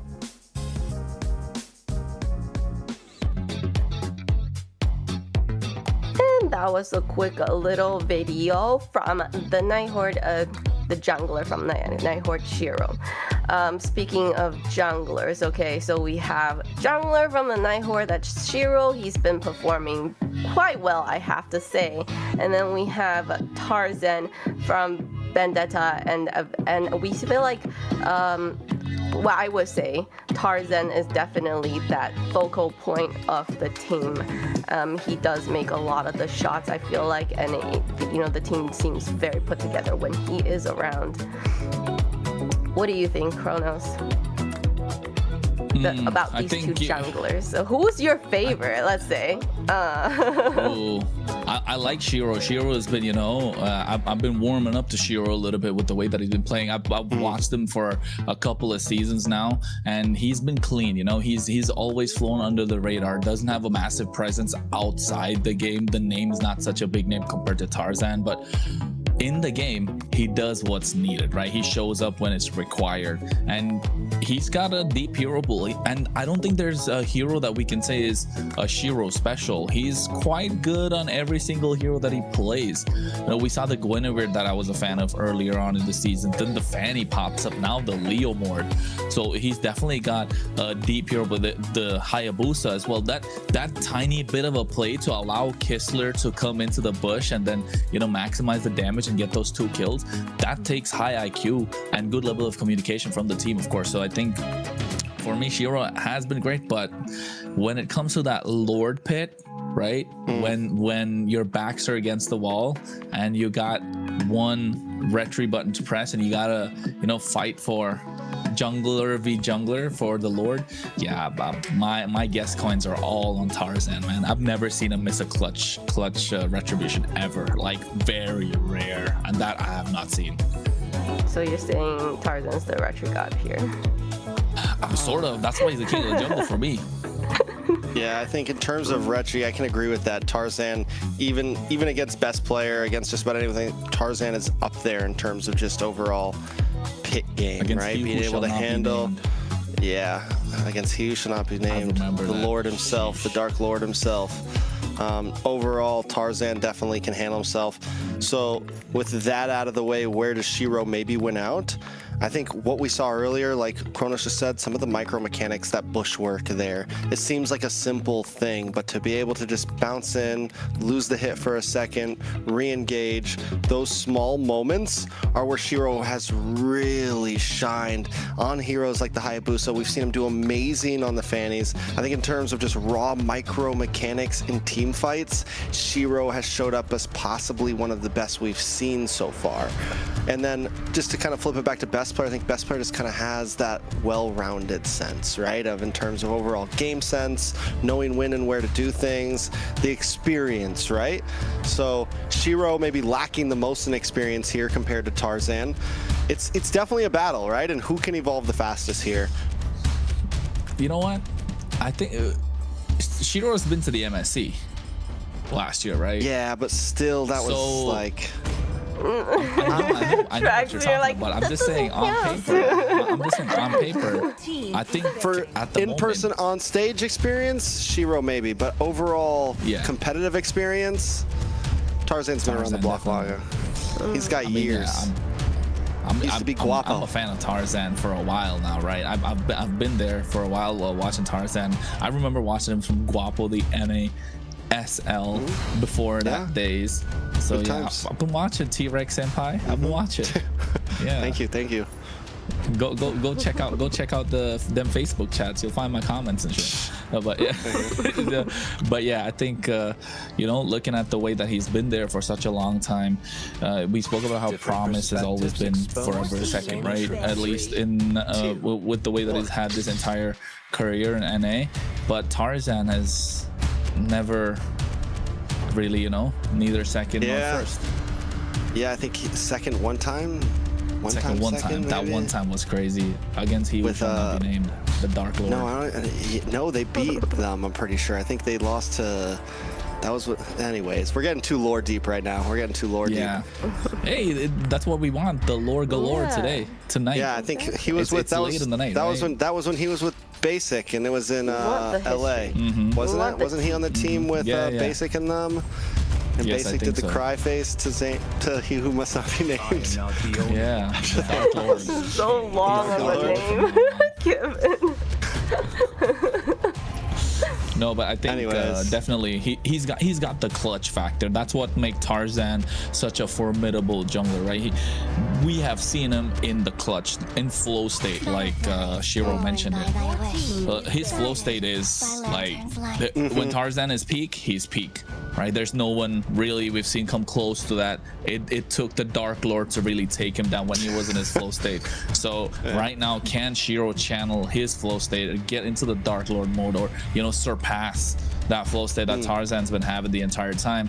And it's a lower bracket final. It's a spot for the grand finals. It's a spot to showcase that you're one of the top teams in NA.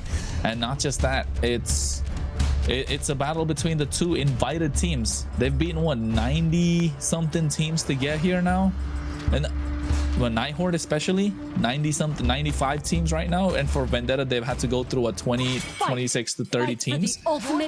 And you know what, you guys asked me which team has the most used here, which team has the most deeper hero pool. It was Leviatan, actually.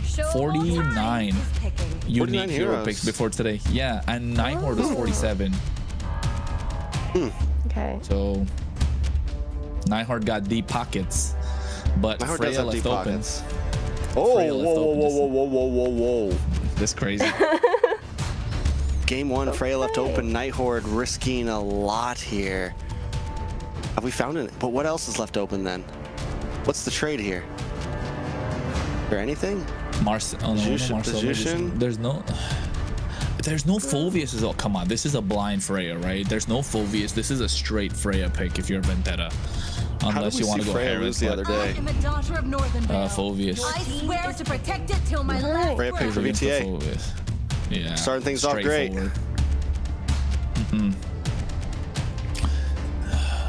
you usually don't see the Freya let through even in a best of 5 global ban. So I don't know. I think this is okay. Yeah, Hylos is a straight Hylos is a good counter to the Freya. You can slow her attack speed down with a glorious pathway, bring a punishment, blah blah blah.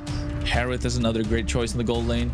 So yeah, I think this is a solid reply from Night Horde. But what, Guinevere plus something on VTA just makes it much more solid, or even Leomord at this point. Whoa, Guinevere and the Freya jumping on you? Oh no. Yeah, I know, right? Guinevere plus Zetian here, or Guinevere plus Eve. Oh my god. For VTA? Yeah. I think Guinevere plus something, just because you get Tarzan as comfort pick. Or if not Guinevere, you go for the red drain, just keep them in the fight. Earlier today, I think for Basha. There you go. Comfort. Basha, you kind of lack damage and you have no range. It's a little scary. When you have the Freya, when you have the, I was gonna say, unless it's EXP lane Freya. But I don't know how I feel about EXP lane Freya. You need to get that gold so fast. We've seen it once, I think we saw it once, right? So far in MCT. I think was it Leon or was it U2? One of those 2 teams that picked up the EXP Freya. Can't remember. Leomord and Hylos. This is a combo that we've seen Team Stamina has executed very well with, right? Yeah. Remember the Hylos and the Leomord, like they just get to the back line and they're deleted. So I do want to see this little combo happening. The twin engine horsepower. Wow. There you go. Oh, we got Leo and Hylos. Yeah, Leo Hylos. You know, Leo, we're trying to get that twin engine half man, half horse. Yeah. Full man. He almost left Barbiel behind. I know. He almost. Barbiel is the name of Leomord's horse. If you don't know that, Layla. Oh, I did not know that. Yeah, he almost abandoned Barbiel for Hylos. Double the manpower, half the horse. Bored, Lilia taken off. Guys. Is it Valentina, right? Valentina here? Yeah. Yeah. Valentina, solid. Unless you want to go for the Zetian and save your Valentina for later, but overall Valentina would be clean here. Honestly, I might like the Zetian more here. Yeah, I know. I was because of the Freya. The Freya and the Bosch are kind of scary for a close range for the Valentina. But like they're coming out swinging off the gates, aren't they? Game number 1. Everybody is. Teams, like you look at the lineups, like they're swinging. They're like, we want momentum on our side. Yeah, there you go. Zetian is going to be the choice. Play a little bit of a front to back. You have crazy frontliners. You have the dive with the Harith present as well. Now VTA need to find answers. It's going to come what? Now we're going to see where these picks are going to get slotted. It's jungle, Baksha, or it's going to be Roam Baksha, Blue here. Or it's going to be Freya EXP, Freya Gold. I think you glue and glue plus. I think Khalid plus something, right? These are, yeah, too. I like the glue against the Hylos. Yeah, it's glue against the Leomord is great too. So, but then they're just lacking so much. I mean, yeah, I guess it makes sense, but I'm just looking up the physical damage department. If you go glue, then you go with the Lapu Lapu in the EXP lane, or possibly like a marksman. There you go, Khalid. I guess, but yeah, the Khalid gives you some nice physical damage early game. That is true. And the Alice, dive. Do they have? Is this enough damage though? Like everything's on. Yeah. I mean, I guess, yeah, Eve does decent damage. I don't know. It's just kind of weird. It's literally 4 fighters and Eve. One mage, a conductor in the back line. With the team comp for VTA, you know, if you pick one and you dive that, and as soon as the one that you dive dies, you good, right? And you're just trying to set it so that it's always a 5v4. I think definitely that 5v4 is possible, but I love the CC coming through, right? The CC is such a great pick. Like, it's such a great pick coming out from the side of Night Horde. That's why they saved it until the end, just to see where this Freya is going to be slotted. Yeah, Freya goaling. All right, this is the lineup. This is great. It counters all of it. For the last series of the night, first game of this last series, we have Tarzan on Basha, which he's really well known for and he's done really well with. Shiro on Leo Mord, but Leo Mord and Hylos combo, I'm telling you, I really do like that a lot. And I feel Twin engine horsepower. This is gonna be a banger match. All right, let's jump in to the last best of 5 tonight, the lower bracket grand finals. Vendetta and a revenge match up against the Night Horde. If you're just joining us, this is the first match of the series. Kronos, what do we got to talk about? We're gonna talk about how this game has been put to a halt for a few seconds, ladies and gentlemen, because they're trying to make sure the excitement cannot be contained. So call all your friends, you know, get all your Discord friends to start looking at this, because this is the game of the night. And you know what? The winner goes to face Alpha7 North in the grand finals. And if you blink, you might just miss it, because I feel like this series might be more exciting than the grand finals of the North, MCT North. Just saying. I feel like. What are you implying, Kronos? Look. I don't know. If Vendetta makes it, we could go 7 games.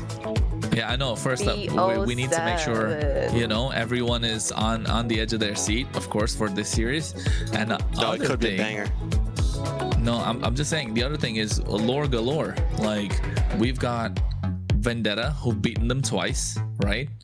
And Night Horde coming back with a vengeance. But Vendetta got beaten twice by Alpha7 now, brutally, right? They're able to get the game and then lose control all of a sudden. So morale's at an all-time low if you're Vendetta, and if you're Night Horde, morale's at an all-time high, and you're coming in looking for that, you know, looking for some vengeance. And Vendetta, in the meantime, they're just looking to hang around. They're looking to see if they can absorb the damage coming out from the Night Horde. And I think this is gonna be a battle of more than in-game outplays, mechanical, macro, and all. I think it's a battle of mentality. Do Vendetta still have that mental to take it to Night Horde after losing out in a best of 5 in what was so close for them to get to the grand finals, right, of MCT North? Meanwhile, Night Horde, they just want revenge. So tell me this is not a great story. It is. It's peak storytelling, honestly. It's exactly what we like to see. It's why we love esports. It's not just about the game. It's about the players and the teams that take us where we are. Fun fact, it's been 6 games. 6 games, and Night Horde has only been able to take 1 from Vendetta. And overall, and that game was 6 games ago. So Vendetta on a 5-game streak against the Night Horde right now. Can the Night Horde change it in game number 1 here? Ooh. Oh, how can it be possible, right? What's the way to make it happen? And you can see already the emblem setups coming through. The marksman emblem being run by Shiro. He knows what's up. Mage emblems, you got inspired, and cooldowns are online, and Master Assassin coming in from Melon, of course. That's nice to see. He wants to pick these 1v1s. Yeah, so at this point, honestly, even with the pressure from Vendetta having this lead in this laning phase, Night Horde dealing with it well. Nobody kind of really overstepping their boundaries. Turtle will be up in 30 seconds, and the cutoff from T, Churrobarmy, Merciless is very clean. Gonna make it hard for Night Horde to even try to break through here. T, just being a pain, right? Just needs to scout out these bushes. He needs to play as aggressive as he can on this Khalid. Be that front line, like Tarzan wants to be. You can see already Merlin can't really contest. No glorious pathway, so they can't go in. Shiro, though, might try to pull something here. Oh, Siri. Barbiel does come out. The Steed comes in, but Chirobami able to take it. Look at the damage zone to the mid side. Shiro goes down. Tarzan getting the kill. Merlin drops as well. And now they're going to move on to RR. He tries to dash through. T uses the flicker. Just get a little bit more damage onto him. T almost goes down, but Chirobami takes him out. And that puts a kill, 3 kills into the hands of Vendetta. How are they able to do this, right? How are Night Horde allowing them to do this? And did you see the position of the RWM come from Churro? It felt like he was playing on the red side for a second. That was a red side positioned RWM. Yeah, so I think Vendetta just... Do they just have the number of Night Horde? Because look at the damage dealt. Churobami, definitely after that big play of the RWM, has the highest damage. T to follow with the Khalid. RR making it to the fights, but they're not able to capitalize. Merlin gets tracked down here. Fury of the Phoenix does help get the stun, and now Vendetta might want to back off. Churobami goes down. Shiro able to find him, and Tarzan on the run with the Tortoise Poussants, trying to get a little bit of speed. Melon comes in with Valkyrie Descent and instantly drops down onto Merlin. Shiro gets the kill on a Tarzan, but now they're chasing down Shiro, and Shiro's stuck in the jungle. Kistler tries to come in, drops him on Force, but it's just not enough to save the day. T able to escape safely, but Shiro's already gone, and now Kistler in a bad position, forced to use a flicker back to his lane. Yeah, and you can tell that they want the aggression in the early. They want to be the aggressors in the early. And with this kind of a composition, they need to maximize what they can put out in the early game. Because like you said, they don't look like they've got a late game hero on their side. Yes, we can't underestimate the damage that they can put out in a 5v5 brawl, right? But and it comes down to position, and Churobami's got to be positioned really well for it to happen. Night Horde not going to allow that to happen, of course. But if you're Vendetta, pedal to the metal. You want to be the aggressors. Hit the gas. Don't stop for any curves. Don't stop for any traffic lights. You want to drift your way through to the finish line. Otherwise, the later the game goes, the harder Kistler starts hitting. Yeah, but it's the same thing for Melon right now. And Vendetta, you're right. They've already got this lead, and when you have a huge fighter composition like this, just keep running it. Barbiel does come out. RWM drops as well. Look at the damage on a Shiro. Shiro able to get the turtle right before he's taken out, and Merlin drops next. Siri now getting involved, getting a little bit of poke damage onto multiple members, but Merciless and Tarzan don't want to stop it. Merciless gets the flow of blood to get away, but now Tarzan's in a bad spot, taken out by Kistler. RR looking to try to close the distance onto Merciless. Merciless used the flicker, but still goes down. And now RR finally taken out by Melon. Vendetta find 2, 3. The fight lasted so long, they're already back on the map. It's 3 total, but Night Horde find 2 for themselves. And Vendetta don't mind taking a fight to Night Horde because they have the aggressive composition firstly, and this has sort of been Night Horde's MO, right? They want to play as aggressive as they like. They want to get brawly. They want to get in your face. They want to be able to mechanically outplay you. Meanwhile, Vendetta, they know how to slow the pace of the game down.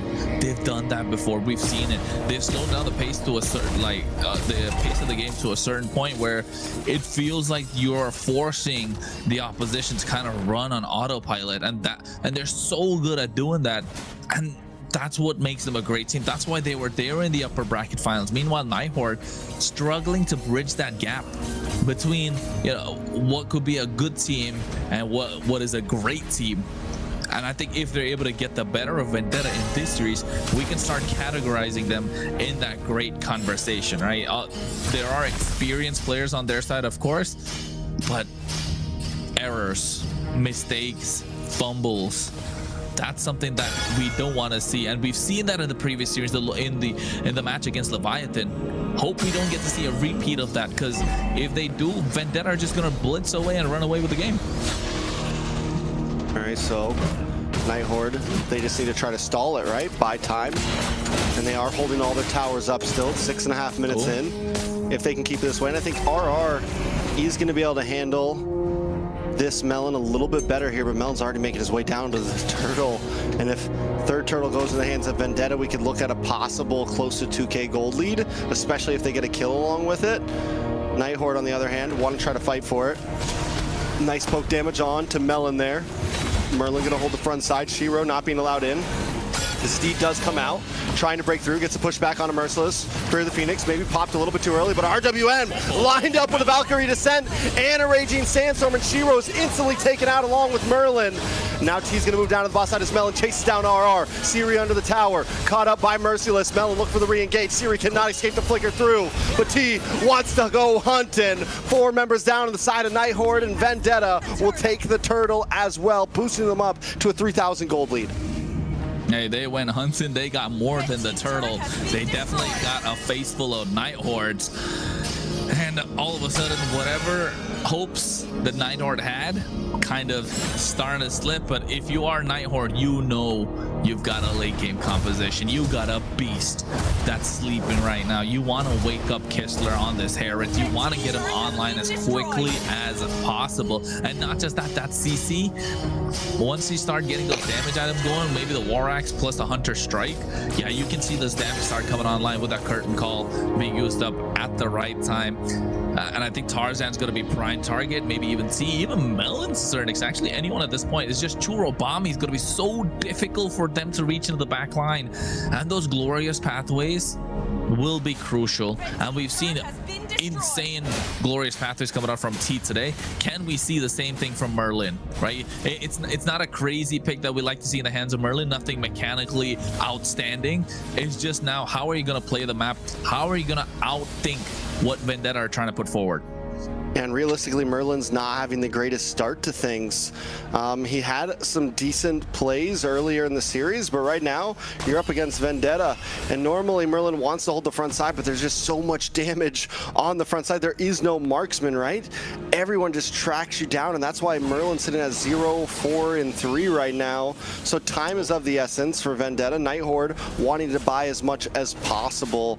I like how you mentioned Kistler, 1, 0, and 1. Hasn't taken a death. He has been able to farm, but still, it's going to be hard for him to drop a good Zamon's Force into the midst of an Alice, a Freya, you know, Tarzan. Yeah, timing is going to be key. He's got to play his mind off this game to really pull things back together. It's possible, though. It's definitely possible with the tools that he has around him. With Siri, the Fury of the Phoenix, Aura can buy some time or poke them down. Merlin, I think that's why I say this glorious pathway is going to be such an important tool when he uses it, right? The timing of it, the revitalize, that allows Kistler to play with that Zaman Force when he wants to. And layering the skill is going to be important for Vendetta, and you can already see they're hacking away at the Lord, maximizing what they can do. About 5k gold lead right now. They want to pull away as much as possible. RWM comes out. RR caught in the midst of it. Kistler able to make his way back to it, but he goes right onto Shirobami. Down goes Shiro, RR as well, and Merlin taking out Kistler, drops him on Force, but now it's just to try to get away as Melon chases him down. T as well, he's under the tower, but they're following in. Tarzan with the cutoff. Kistler will not escape this one, tries to dash through, but there's just no escape from Vendetta. Some would say if that was a Purified, that would have been nice for Kistler, right? It would have allowed him to stay longer in these team fights. And look at Vendetta. T is trying to get into their heads early. He wanted to call it a night. He's been playing 5 games already. He doesn't want to go for another 5 at the moment. It's only the first one of the series, but with the way Vendetta are playing, they starting to look clean. Not a lot of mistakes. 4 times 4 is 16. 7.5k gold lead in their hands, reaching 8k right now. Holy Shields are about to pop at the 11th minute mark. The Lord slow push down the bot side, maximize what super minion waves you can get. All right, can they get an inhibitor out of this? The bottom shield hasn't been popped yet. Lord's already pretty low, will go down. Night Horde able to defend pretty cleanly. Vendetta though with 8,000 gold lead, they just freeze these lanes, they eat up your jungle, they hang out and wait. They wait, bide their time, looking for the perfect moment, the perfect opportunity to present itself. But I mean, if you're Vendetta, you create the opportunity as well, right? Because you've got yourself the Alice, you've got that Throne of Ruin. It's a massive AoE skill. Again, no Purify from the side of Night Horde. The lack of respect for the crowd control that Vendetta are bringing into this game, that's hurting them. I don't know, was it a mistake? Was it overreading it, overconfident? into this game. Overconfident? I don't know. I mean, come on. Like, would you play a Flicker Herald here? I mean, you can barely. It's almost like playing a Flicker Claude. You know, you don't really need the Flicker, right? It's a fast-moving hero. You can dash around. It's not. There's not really many reasons, unless there's literally zero crowd control on the other team. Yeah, you're risking it. We've seen a lot of players pay the price for getting hyper-aggressive. But look at the Throne of Ruin paired up with an RWM, and Shiro and Merlin are taken out immediately. Valkyrie's Descent drops down, and Night Horde is still hiding under the base. They should have never came out. They should have never, that's for sure. But another thing, how Vendetta are freezing their lanes. They got to come out to eat. Forcing them out, right? Yeah. And they got to come out. They got to scout out the bushes. They got to do something to try and get the gold into the pockets of Kistler. Because Kistler not having any gold is equal to them just getting slowly choked out at this point. Put them in a sleeper. They're not going to tap. They're going to pass out. That's what the game plan for Vendetta is. And Night Horde don't want to let that happen. They're okay losing a couple of bodies. It's all right. But you open up the map a little bit more. Let Kistler get these minions in his pocket. And now all of a sudden, the long lanes are starting to push in. The top side, the Lord is present. Vendetta are hacking away at it. And they have no possible way to contest apart from the Fury of the Phoenix. That was the hit. All right, so quick Lord. There's nothing Night Horde, like you said, nothing Night Horde can do at all. Can they defend this though? I think it's possible. Definitely. Oh, look at the bot side. No concealed play. Shiro, what are you doing? Shiro way out of position. No escape. Now it's a bit harder to defend. You're down a man. Lord's coming now. It's 30 seconds. Lord should make it. Night Horde gonna try to mess up these lanes a little bit. They're trying. They're trying, right? 25 seconds. I think it's enough time for Shiro to come in, but the damage is already done. It's gonna delay the defense that they could have. Vendetta reaching or closing into a 10k gold lead at this point, and this is where you want to be with a composition like this, with a Freya, with a Khalid, with an Alice, with a Basha. You want this big gold lead in your favor. Merciless on the bot side, Throne of Ruin. Lord is still there in the mid lane. Yeah, Lord connects on the mid side. Up on top, Tarzan hangs out, trying to clear the wave as well. Inhibitor finally does break as Lord marches forward. Shiro tries to chip away at it. It's brought down to about 20%. Vendetta, switch tails, go to the top side, wait for the next wave to connect. Tarzan continues to hunt around the map. There's another wave on the bottom side as well. Night Horde is forced to split up with 4 members at the top on Vendetta. They're gonna have to move, but Kistler drops him on Force, and the re-engage from Night Horde. Vendetta now on the run. Turtle Bombing taking a lot of damage and does fall. And now it's Tarzan along with Merciless caught in the middle. Melon taken out by Kistler, and the bomb has finally got off. The clock is ticked, and Night Horde is trying to fight back. Merciless brings it out, looks for the Throne of Ruin, finds RR, looking for more members, but Merciless is turning this around, but Kistler's not going down. He's not going down right now. The shield is insane. It's him versus T. It's him versus Merciless. It's Kistler versus the world right now. He's backing off. Merciless wants to chase him down. He drops it. Kistler still going. Kistler still going, but he's out of mana. He's out of gas. Can he get away right now? He tried. He really tried. He really tried. I thought he'd sell some items to get the immortality, and then next thing you know, he pops back up with full mana. That was a possibility, to be honest. But I think at this point, Vendetta just have their number, right? They tried everything that they could possibly in that fight. Yes, it was a good clapback, but Vendetta are too far ahead. They're just too far ahead. 10k goal lead now. Yes, 8k, but 8k is massive. That's what, 3 BODs at that point, 3 Holy Crystals. Oh, Vendetta full build. The Wishing Lantern was purchased by Churro a while ago, before that fight even started, and that was his last item. Tarzan's getting to a full build. Melon and T are almost full. Yes, Night Horde not there yet, and it's gonna take a while for them to get there. They're 10k behind, and it all comes down to the aggression that Vendetta have. The Lord is down on the bot side. It's not even Evolve Lord, but they don't want it. All right, T able to get a stun on a Shiro. Shiro on the backside, look for Turtle Bobby, trying to get the close in. Can he do it? Arduino comes down to Shiro, gets the kill. Shiro still up, able to just get away. He escapes safely, and now Night Horde is closing in once again. Tarzan down, Turtle gone, and Melon drops the Valkyrie's Descent, able to take out Merlin. Can they get the re-engage? Kistler in a bad spot. Melon trying to close the distance. The passive from Siri pushes him away, and it buys Kistler just a moment, a second, and Kistler flickers in, looking for Melon. Zamon's first drop, and Melon goes down. Kistler is carrying this team on his shoulders right now. Hey, that back's got to be hurting at this point. Boy, it's Kistler's put Night Horde on his back for this entire game. But the opening was provided by Shiro, right? Able to use this lead at the right time in the face of Churobami and dishing out the damage when he dropped down that RWM. It was really good. Of course, Siri with the clutch engage coming from the Fury of the Phoenix, able to absorb so much damage. T went in with the Raging Sandstorm 5-0-17. On a Khalid. 0-7. Like, I thought that was going to end at 7, but then you threw in the teen, and I was like, wait, what? I had to recheck. I'm like, oh, wow, that's real. Yeah, I know, and not just that. Look at Merciless, 3-2-19. They have been playing this Ube-esque composition really well, but the problem being once they've used up all their skills in those fights, right? They're sitting ducks. Yes, Merciless doesn't have a lot of skills to, you know, put out apart from the flow and blood, but T has been their primary engage, and T not picking the right targets is really hurting the chances of Night Horde. Again, I cannot, you know, call me a broken record. They don't have a Purify. If T finds the right engage on the right target, Vendetta can cook. And look at the goal lead. It's caught up. It's barely anything now. It was 10K. It's barely anything. Night Horde is now in control. Time's up. Tick, tick. Night Horde's at your door right now. Vendetta definitely have to make a play to make this work. They have to close in on Kistler. But the thing is even in the last fight, we saw Siri. Siri stays close to Kistler. The passive doesn't only help Siri, but it helps Kistler as well.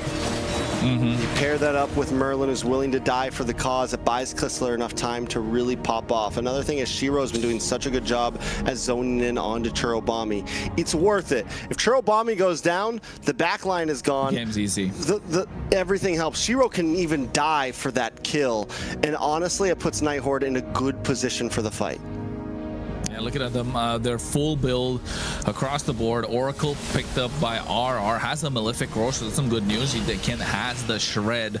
Queen's Wings on the side of Shiro. Holy Crystal purchased by Siri, and you can see the amount of damage that he's putting on. Not just that, with the help of the Wishing Lantern, and Wishing Lantern in the hands of Kistler as well, doing so much damage because of the tanky front line that they have on the side of Vendetta. Forget front line, they got a tanky lineup entirely. So that Wishing Lantern is coming in clutch along with the Divine Glaive. That's a glass cannon if I've never seen one before. Kistler is a full glass cannon at this point. No Oracle, no Brute Force, nothing.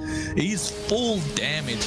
And that's why the timing of him to come into the fights is going to be crucial. Doesn't even have the immortality, no Winter Crown, nothing. He trusts his teammate to give him the space that he needs. And when he drops the Zaman Force, he wants to dance around all night long like there's no tomorrow. And that's what Night Horde needs to do. Hey, look at the goal lead for the first time the entire game. That's a 100 goal lead on the side of Night Horde. Not like it matters at this point, but that's the first time of the whole game. It's what, 20 minutes in, we're looking at a 400 goal lead on the side of Night Horde. Night Horde have found the formula, right, to take down Vendetta in game number 1. And if you're Vendetta, it must be hurting really bad because you went through a grueling best of 5 before this, which went what, 20 plus minutes almost every single game except for the last one.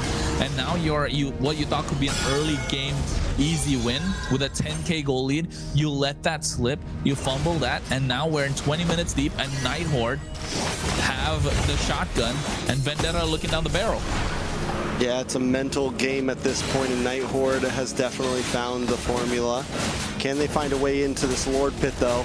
Shiro also there, and that's one good thing about this fighter lineup that Vendetta has. They have great zoning capabilities. They can build the wall, right? They can just kind of keep them at bay, and Night Horde has to fully commit. If Night Horde wants to go for this, it's an all-or-nothing fight, right? There's no catching someone off guard. Vendetta's sticking together. Kistler and Merlin are going to try to make their way into the river. They do get vision onto the Lord, and it does get reset, though.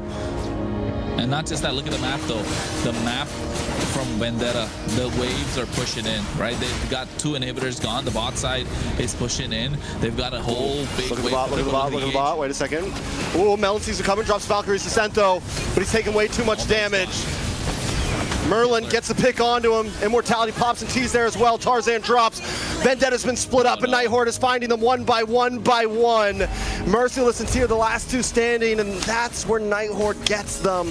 They split them up. Once Vendetta splits up, it's over. Team to the backside trying to buy time. The immortality pops. And that's it, a shutdown for Kistler. This might just be it. Night Horde trying to crash down the mid. Merciless jumps in. Does have the Throne of Ruin, able to pop in to get the stun. Still trying to bide as much time as possible. The damage just too much. Immortality. Night Horde's like, forget it. We're moving past you. We're going onto the base, and we're going to take game number 1. The time bomb was ticking. It exploded. It took 20 plus minutes to get there, but Night Horde knew and found the answer. They knew the assignment. T can recall all he wants. He didn't know. They knew what was coming. They knew the timing of when the bomb was gonna explode. They knew that balloon was gonna pop. And oh my God, when it popped, it felt really good for Night Horde. Yeah, because for them it felt suffocating for the whole, you know, early game. In the beginning, it just felt like you're just going up against a wall of bruisers, right? If they come at you, the fact that they were just zoned in their base, they can't even go out and get gold, to turning this game around and winning this game is just unreal to me. And you can take a look. I mean, everyone was kind of full build. There's nothing really I would say that was missing. Corrosion side coming out from Shiro in the late game with the help of the golden staff. That was just so that he can get these fast basic attacks on top of Churro, try and melt them down as quickly as possible, also to try and take down the base crystal towards the end, because he knew he didn't have a lot of time, right? He didn't have the burst capability, or didn't have the amount of sustain to stay in these fights for long enough to get those bursts down. So he needed to hack away at Churobami, who was the conductor in the back line. And without the conductor, what's an opera, right? No songs to sing, nothing to hear, nothing to play. Vendetta, man, you know, I think on that first Lord, if they could have just maybe broke a holy defense before the push, things could have been different. And you have this early game comp, you have to think about all those things, right? You get 2 Lords. After that, it's a wrap. It's G's. There's no way to come back against the composition the Night Horde have. And when you pick a composition like that, that's your risk, right? You need to know how to close out early on, and they were unable to do it. But Night Horde once again shows something we saw last time. They can push to the late game, and it's something they kind of lacked previous that now they have seemed to really pull together. And maybe it's the flow state, maybe it's whatever you want to call it, but their late game has definitely tremendously improved. Their late game has improved, and they're looking a lot more clean, right? They even made Layla chuckle towards the end. I was so unbelievable, you know, when I observed that, and the way that they were they held it together until the time was theirs, and they just took that opportunity and they really reaped in the reward. So yes, this team looks completely different than the last time that they went against Vendetta. I mean, you know what? The other thing though, if you're Vendetta, this game's got to be a little demoralizing, isn't it? You're coming off of a great best of 5 where you fell short, right? You were at match point, and then you let Alpha7 take 2 games off of you back to back, off of the mistakes that you made. And not just that, now coming into this game, or into this series, you get yourself a 10k goal lead, my guy. 10k goal lead. That's insane. The only thing that was left was the base. All they had to do was play the map. They tunnel visioned. They just wanted to they just want to beat down Night Horde. Unfortunate, they walked up in the wrong alley. Night Horde were waiting. They were waiting to pounce on them. They bought enough time for themselves for Kistler to pop off, and when he popped off, it was difficult for them to stop. And not just that, I think in the last fight, Kistler wasn't even there. Kistler wasn't even doing all the damage. It was Shiro, RR, and Siri. And Merlin was the one who was able to provide that glorious pathway to slow down the opposition. Look at this fight. The amount of shield that Kistler has. And this is full damage. No Oracle, needs an immortality? Nothing. Who needs an immortality when you got shield like that? He said he was a glass cannon. He was a bulletproof glass cannon. It was hard to break that glass right there. My guy was able to sit in the midst of it all and just output. And even in this fight, this is where things really kind of turned around. This is where the last one, it was close. But God, the pushback. Watch for Siri, right? T tries to close distance and get the final hit on the Kistler, and the passive saves him. Kistler's like, oh, game time. Flicker forward. Damn. I know, we know what happened though. That was amazing. Yeah, it definitely was. You can see Kistler here as well. Like this is the one fight where he had the damage. He didn't even bother. Flicker forward, try to get the base. Siri was the one dishing out the damage from far off. And I think it's Shiro getting the Windtalker in the end just to be able to hit the base crystal much faster. MVP Siri, well played with those engages with the Fury of the Phoenix. 2-1 and 13. Yeah, the rejuvenated Night Horde. After that roster swap, we were questioning it, man. We were questioning it for days. It's starting to show now. It has a delayed effect, but the effects looking good. It took a little time to join the mold, you know? Everything had to seal up, and now he feels like he's been part of the team the whole time, right? It honestly feels like Night Horde is grooving together even better.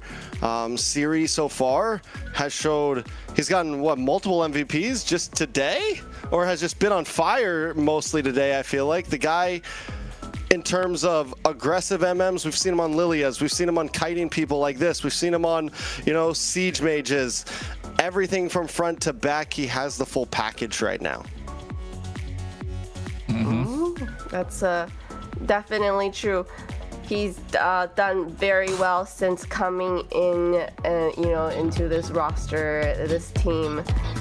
I think he's earned his place here now, finally. At first I was like, what about Colleen? But no, he's doing great. Going into second match, what do you guys think?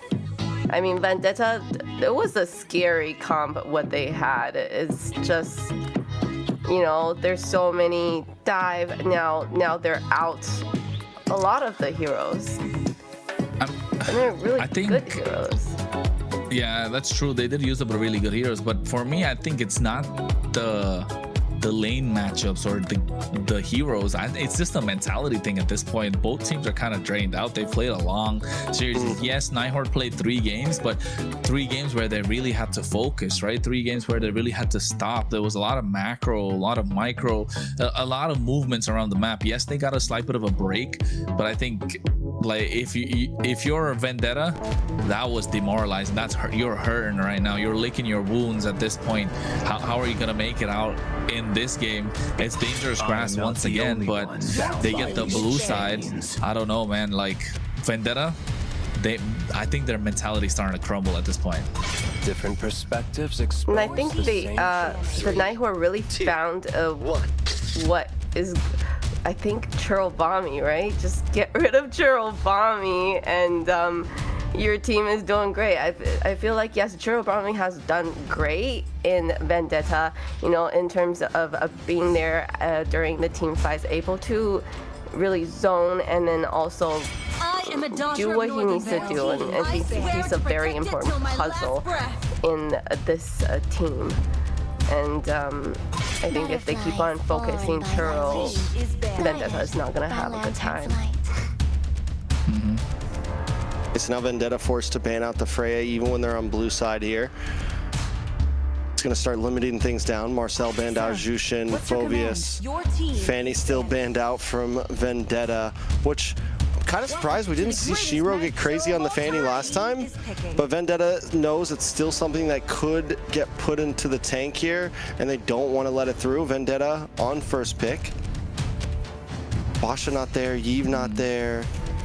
Khalid not there. They lost a lot in that first game, especially for them to be on blue side,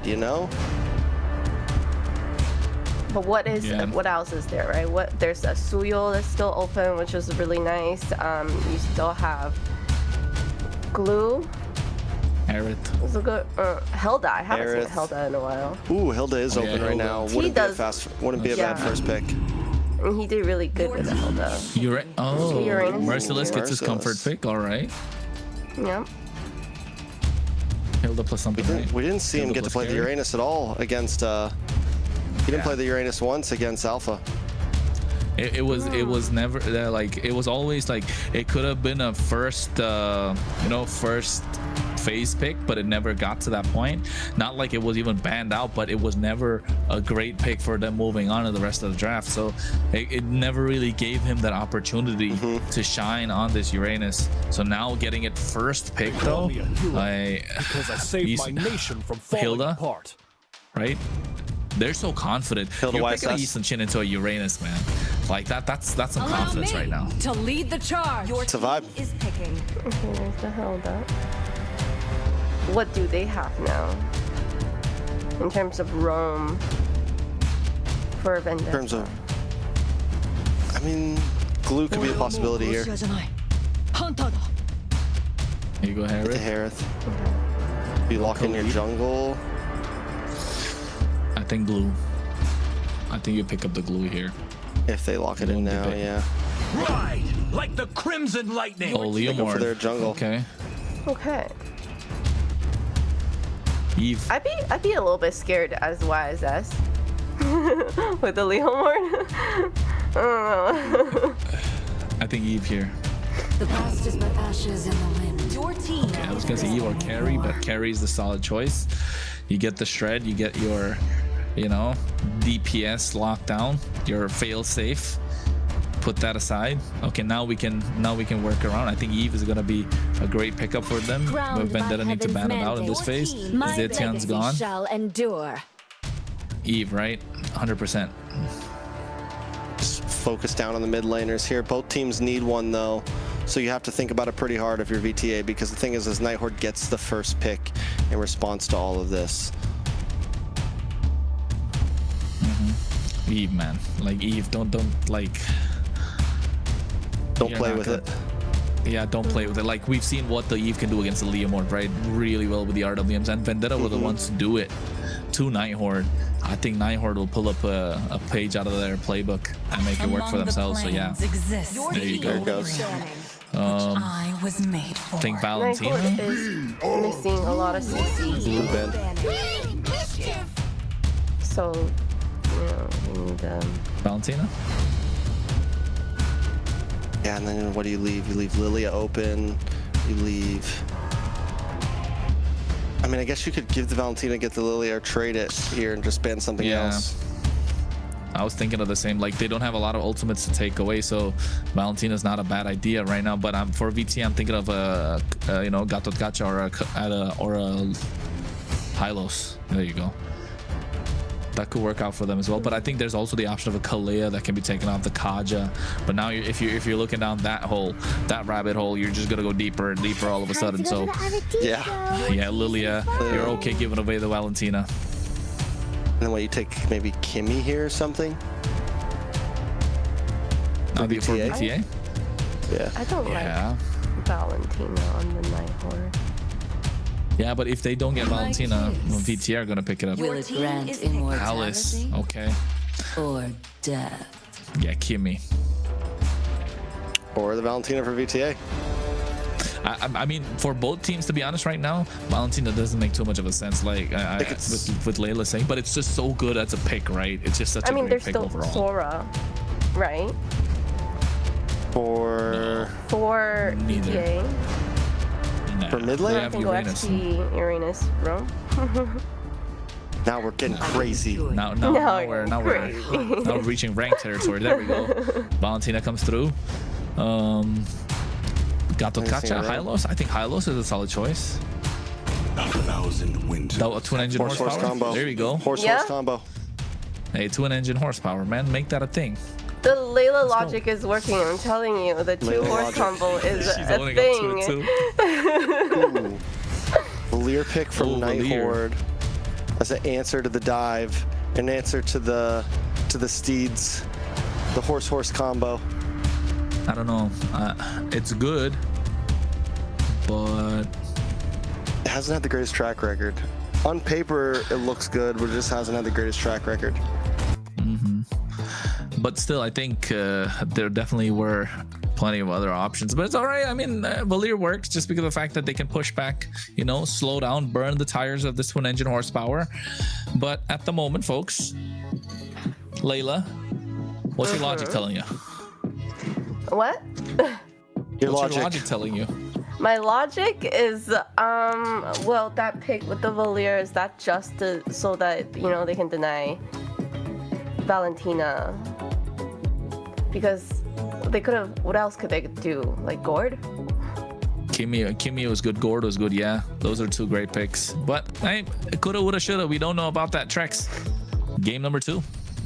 It's game number 2. Night Horde takes the distance in game 1 and steals it away. Vendetta having to try to tie things up and not let Night Horde get to match point here. Shiro versus Tarzan, King of the Jungle versus someone that just wants to steal the throne. What's gonna happen? Yeah, I think King of the Jungle definitely looking to take it all away. They fumbled the first game. Hopefully they're not on autopilot. They're able to shake it off, you know, back-to-back losses. What, 3 losses in a row right now? That's definitely affected the mental of Vendetta. And you can see Night Horde are making sure they're doubling down on the aggression that Vendetta are throwing at them with the help of this Hilda. Oh, contest on the golem. Ooh. Did go over. I think that did go over to Vendetta there. Yeah. Yeah, Tarzan got it. Good early steal, nothing too major. But still, it's the small things that count, the details, and those start to add up. Yeah, and I think these small things, not just the fact that they're adding up, but it's adding up to slowing down the Eastern Shin.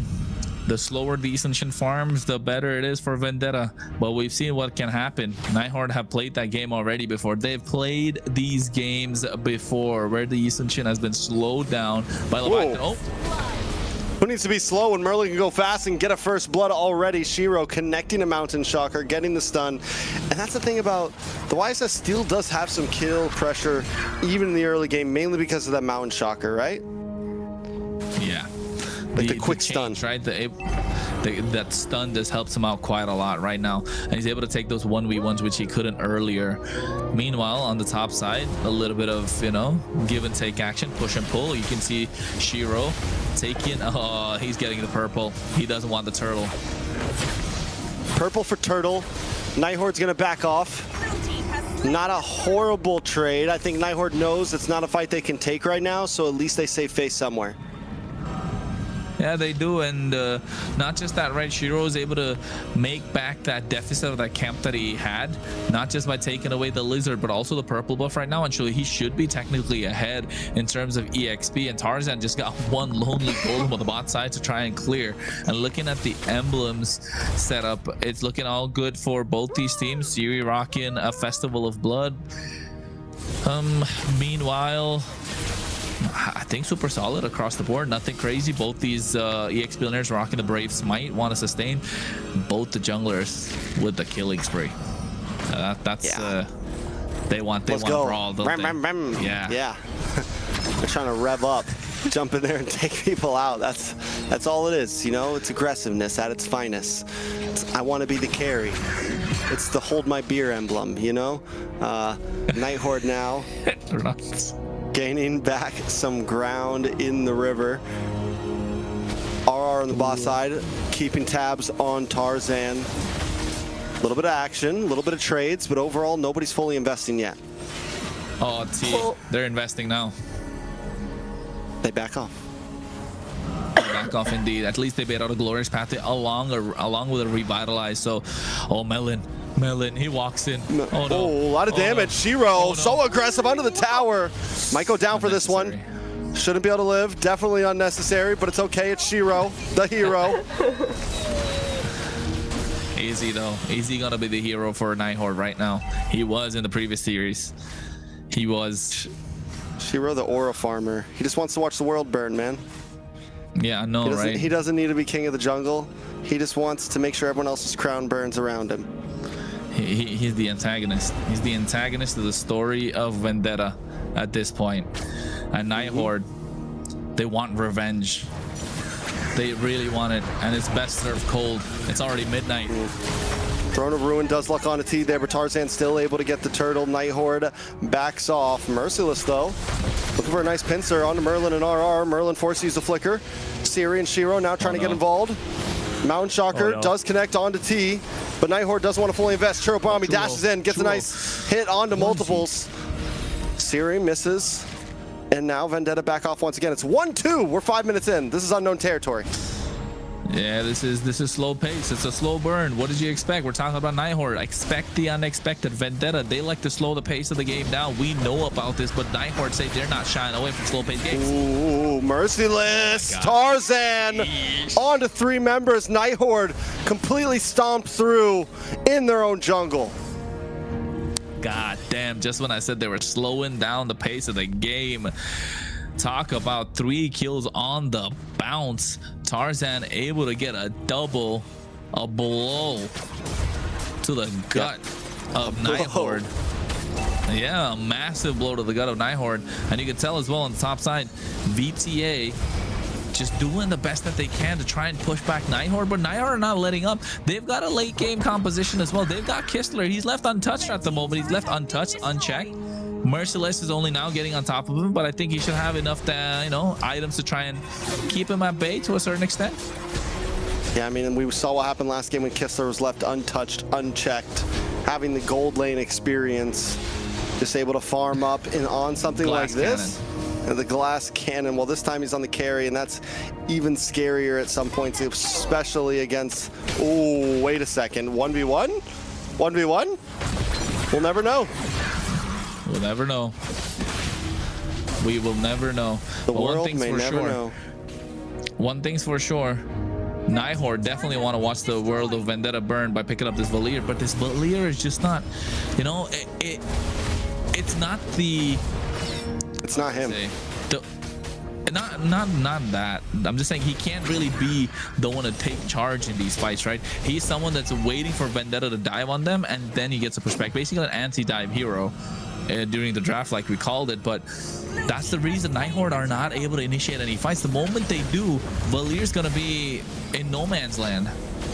He's practically a support hero, honestly.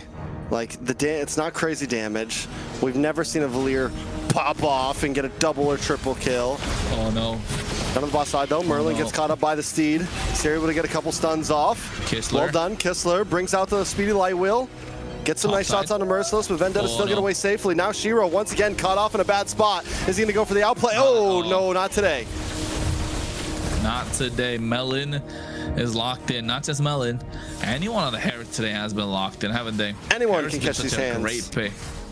Like, Herod's been a great pick today overall, and we can tell why.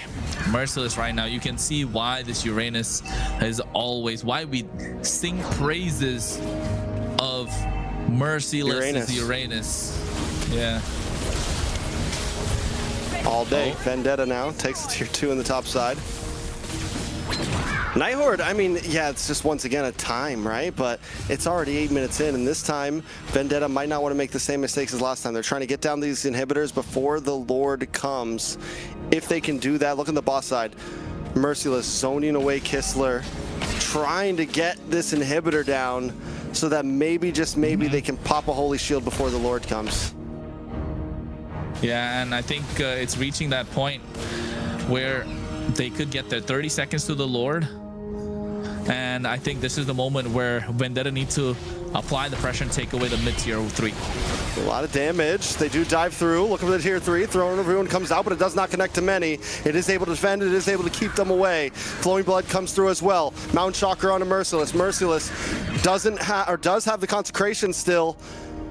He's going to be safe, and on the top side, Vendetta continues to kind of keep these lanes pushing in. They want to get that tier 2. Merciless will finally be able to secure it as Night Horde is grouped up in the mid, defending their mid tier 3. As long as they can do that, once again, this Lord becomes much more dangerous, especially if they can maybe group up to this top side or group up to the bot and get those holy defenses down.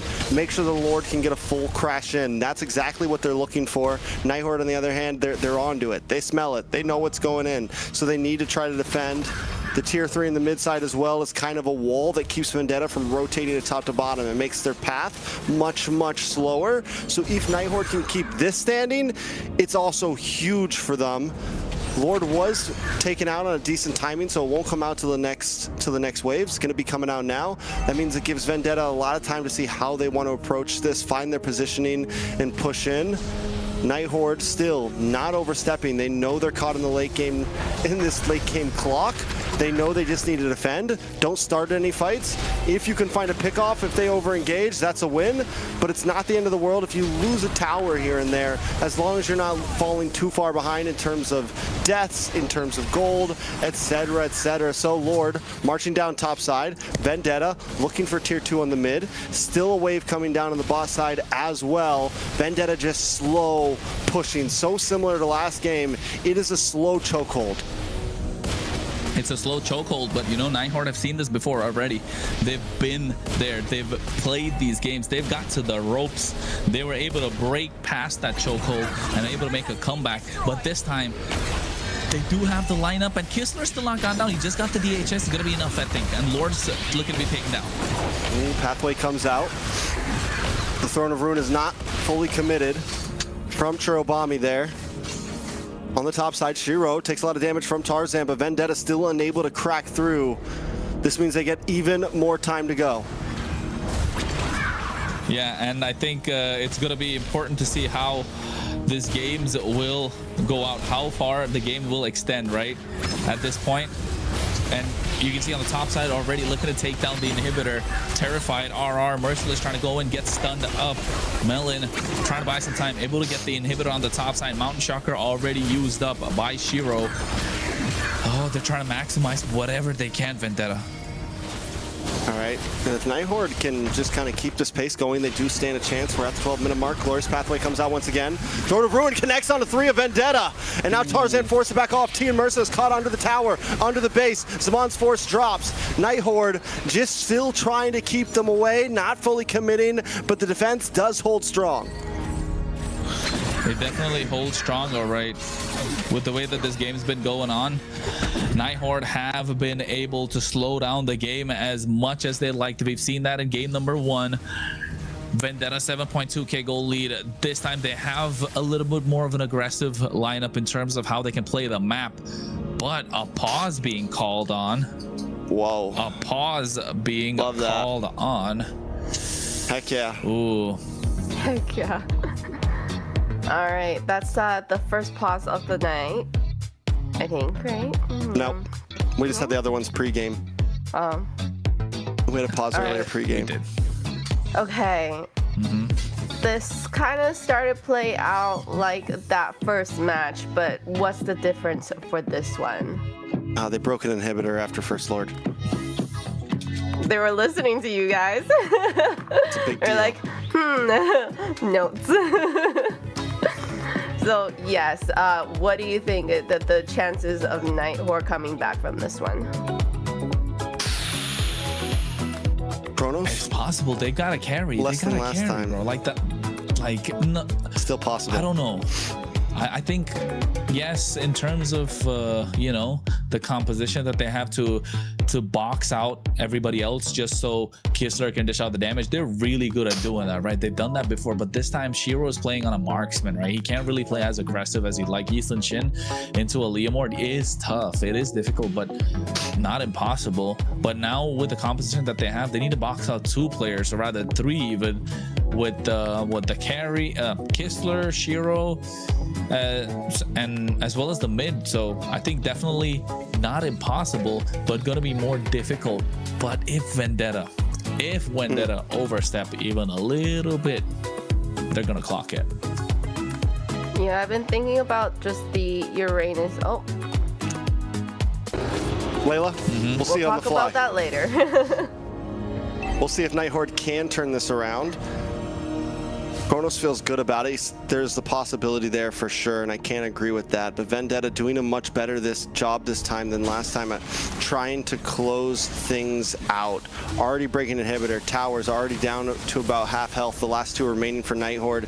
Vendetta will take the second Lord with a much larger advantage than they did last game on their second Lord. It's slow. 12 minutes. Feels like forever. Only 8 kills, 7.5k gold lead. Lord coming out of the top side. Churobami has a lot of damage. So does Siri on a Valier. And Merciless topping the charts. Been in the face of Shiro. And this is why I said, like, Shiro pretty confident playing Ethan Shin into that Uranus, just not allowing him to play the rest of the game. They've got a tankier front line, but I think this is where positioning is going to be key. If you are the Night Horde, protect Kessler, protect the president, and everything will be fine. Can they do that? T drops down the glorious pathway. Night Horde just trying to defend this tower with everything they can. Tarzan brings out the steed, but walks into RR keeping him at bay right now. As Shiro looks for the Mountain Shocker, unable to connect it, but still able to shred down this Lord. Another wave comes down the mid. A nice land from Siri, able to get the stun on Merciless. Merciless unable to break through, brought down to about half health as RR still continues to hold down the front line. Tarzan with some poke, Churro with some poke, but it's still not enough to break through. Night Horde continues the defense. Yeah, and it's possible to defend. They've got a carry. They've got Shiro on the Season Shin. They've got the space. And guess what? Carry has still not got a single kill, single assist on the board. They're really afraid of this, right? And now they're looking to find an opening. Glorious Pathway's down. They do finally break through the middle inhibitor, but Night Horde holding distance so well right now. Another wave down the boss side. Night Horde still just defending. Vendetta, hunting, searching, looking for any moment that Night Horde shows weakness, but Night Horde just not showing it. Night Horde or not, they're not letting up. Look at the damage. It's starting to hurt Merciless now. That was just a couple of basic attacks. That was just a few basic attacks. You can see Merciless half HP. He doesn't want to play. He doesn't want that smoke at this point. He doesn't want that smoke. Whereas Night Horde, we're looking for the smoke from the beginning, from the get-go. And 60 seconds to the Lord. Oh no, Tarzan. Tarzan brings out the steed once again. A nice stun from Shiro there. Glorious Pathway comes down trying to lock him in. They just want to get these inhibitors, and Vendetta finally backs off. They got what they came for, hunting for towers, and the base is wide open. Base crystal cracked open. All 3 inhibitors are down and out. Night Horde now, I don't think there's any point in trying to stay in your base. Open up the map. You can see they're already opened up the bot side. They're trying to get the clear on the top. Get something pushing through so you don't have to kind of let that Lord go away for free, right? It's not exactly an 18-minute Lord, but it is a Lord that needs to be contested. At this point, I don't know if Night Horde can pull off another defense just like they did the last time, because they don't have any sort of tower structures to pull the aggro of the Lord towards. Vendetta still have 8.3k gold lead. This is where they were in the previous game as well, until they let that 10k gold lead slip. Where's the tipping point? When is the balloon going to pop? Is this a ticking time bomb again? Night Horde does make their way cleanly into the pit. A nice Mountain Shocker on a Merciless. Tarzan brings out the steed. Here we go. A big Throne of Ruin connects with Churobami. On to multiple. Kistler goes down. Tarzan able to get the kills. Now Shiro's on the run. A double for Tarzan. He's looking for more. He's looking for the triple. And he does secure it. Can he find another? Tarzan's on the hunt. Siri and RR don't want to let it come through. But Tarzan doesn't want to let it slip away. Vendetta with a 9k gold lead. Close in onto the base. Tarzan brings out the steed once again. He's going to try to move on to RR. It's RR between 3. Samon's force is dropped and RR still stands, but he finally drops a Churobami. Is the one to get the kill. They're going to move on to the base, and Vendetta tie this series. Hey, we were calling it, Trex. Another 6 hours. With the length of these games, we're getting there, folks. We're getting there. It's gonna be a long night. It's already daytime for me, but with the way that these guys have been playing, you can tell that they're here. They're here to stay. They want to be there to contest. They want to be there in the grand finals. Of course, we are looking at the final spot, right? That we already got our 3rd place finish. We are with the team that loses this series, they're gonna get 3rd place. So podium finish guaranteed. But you really want that slot, don't you? You want that slot to go to the Esports World Cup. Well, that's what it's all gonna come down to. That's the second game, and they tied it up, and well, it kind of started out the same way, first game started, but, Vendetta definitely taking notes from these 2 casters. They're like, okay, we gotta do this. And, Really unfortunate. Kessler wasn't really able to come online. We were hoping that, you know, if we get to late game, this carry can start shredding more, and then unfortunately we just didn't get to that point. I agree. Yeah, I mean, Vendetta at this point showed up this time. They did not fall behind at any point. They were able to they knew the clock was ticking this time. It did get to 16.5 minutes. And Night Horde tried to fight out on that last Lord, but I think the gold deficit was just too much. Last time it got bad, but it wasn't that bad. And Night Horde was able to kind of find some mistakes that Vendetta did when they were coming into the base and kind of capitalize on small little pickoffs here and there. This time, Vendetta never gave them any moments to kind of regain that space. It was 10-2 at the end of the game. Vendetta played that game about as clean as anyone could imagine. Yeah, that's what we wanted to see from them in game number 1, right? That's what we really needed to see with the lead that they kind of had. But this time, I think having a failsafe, having Tarzan play on a hero that's not necessarily a tank, but can also be the initiator, a hybrid basically, and just allowing him to dish out the damage when needed and not really rely on the rest of the composition to show up. If they show up, they show up. If they don't, it's okay. I got it. I got it, fam. He's got the damage. He made it work. RR did try with a lot of Throne of Ruins, but also not just that. Comfort pick for Merciless shows why he's one of the deadliest Uranus on in North America at this point. Night Horde, it's 1-1. Are we gonna see this go all the way? Best of 5, 30-minute games, 40-minute games, 45-minute game? Yeah, all the way. I'll go right to work from here. I don't care. Is Yeah. that what we're looking at? At this point, if it goes to that, it will truly become a match of who can keep their cool together. No, just who can keep their cool together. Because even for these guys, it's getting late. You know, these guys are all from the same area as I am, and they've been playing all day long. Tarzan 7-0-2 with a well-deserved MVP. This guy wants it, man. This is a guy that wants that Grand Finals rematch. This is a guy that thinks he belongs on the international stage and has just never been able to get there. It must be hurting. It must be eating him from the inside, isn't it? It must be eating him up from the inside. I mean, taking it toe-to-toe against the he who shall not be named, the Dark Lord, and then all of a sudden now he's here. He's at the cusp of it. He's at the point where he can get there. He's at the point where he can hit that Grand Finals for MCT AMER North. Just 2 more games. Two more games. Just doesn't want to fall short. Just doesn't want to fall short. All he's got to do is beat Night Horde twice. He's done it before.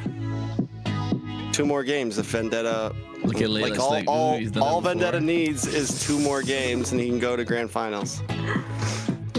But it's the same for Night Horde. All Shiro needs is 2 more games. And he's got, and you know what? Shiro's got a taste of EWC before, hasn't he? So my thing is, like, once you get a taste for it, you really want it again, don't you? You'll do everything that you can to try and get it. Or is it because of the fact that you've never tasted it before, you're just that much more hungry. What do you think? I mean, if you have an idea, it's a great question. I don't know. I do think that, you know, once you've been to that kind of world stage, you played against the teams that have made it there, you would have some experience and kind of know, I think, just improve in general. I don't know, everyone likes the chase. Everyone likes the chase. Tarzan's on the chase right now. Tarzan loves the chase. And because, you know, Shiro's already had it. So he's kind of like obviously he wants it again, but you know, Tarzan hasn't. He's hungry for it. He's hungrier. I am a hungrier. And he chased down like the whole team of Night Horde on that horse with Leomord. I'm just still gonna say the Leomord and Hylos combo. the twin engine horsepower. Listen, there's no more Leomord or Hylos coming in at all for the rest of the series. So thanks to global ban. It's over. No more horse combo. Vendetta. You know what will though? be on blue side. Night Horde opts for the red. What else? Expanding reverse. And this is where we've seen Tarzan play some of his best heroes. Yeah, the Fredrin. It's got to pull through, right? It's got to come through right now. No Akai. We don't want to see the Akai no more. I mean, it's great, but we want to see those taunts, that big bonk, the big appraises wrath. Yeah, they even ban out the Uranus. Uranus needs to be banned. It's so annoying.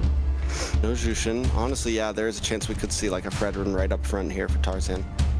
We are blue. And they ban out the glue. Another big problem that can come to it. The same truth. 3, 2, 1. Fredrin right up front. Bada boom, bada bing. Up front though, I think Guinevere is still available, so you wouldn't really make that choice. Phoveus is no hair from either side, so there you go. Guinevere plus Uranus if you are Night Horde. Uranus is banned. Got banned. Oh yeah. Gwen plus no Leia. Blue, no Freya. Gwen plus Khalid. Khalid. Yeah, I was just gonna. Yeah. Or Kalea. Gwen plus Khalid. Kalea Gwen combo. Yeah, that's true too. We didn't see it get pulled off well from previous teams, but Night Horde might be able to do it better. The Wombaj combo. But Guinevere for sure. Like Guinevere has to be locked in, right? You're not. Oh, Eve. Ooh, Never mind. Well, they were anticipating Never mind. that Fredrin pick then. With the So does Basha VTA to take answer it. the Guinevere. I think so, right? Guinevere? It's good into the Eve. But Fredrin's great too. I think Fredrin's great, but it's not so good into the RWM. So I mean, if you have Basha jungle and you have Fredrin jungle, then what we're gonna go look for is that the carry from the goal lane and then shall endure. the mid, right? You think VTA is still gonna take that Fredrin? It looks like it would be a Fredrin because like they have the Claude and they have the losers here. I think having a Fredrin on that team would look really good. I think Fredrin overall it's a solid pick if Night Horde even wants to let it through at this point. Utility versus utility. It's not exactly a winning matchup, but it's not exactly a losing matchup against the Basha. It is clean though for Tarzan if he wants to go for that. He could also still go for some other possibilities here. I mean, we've seen him pick up things like the Akai against picks like the Basha against utility junglers. So we'll see exactly how it happens.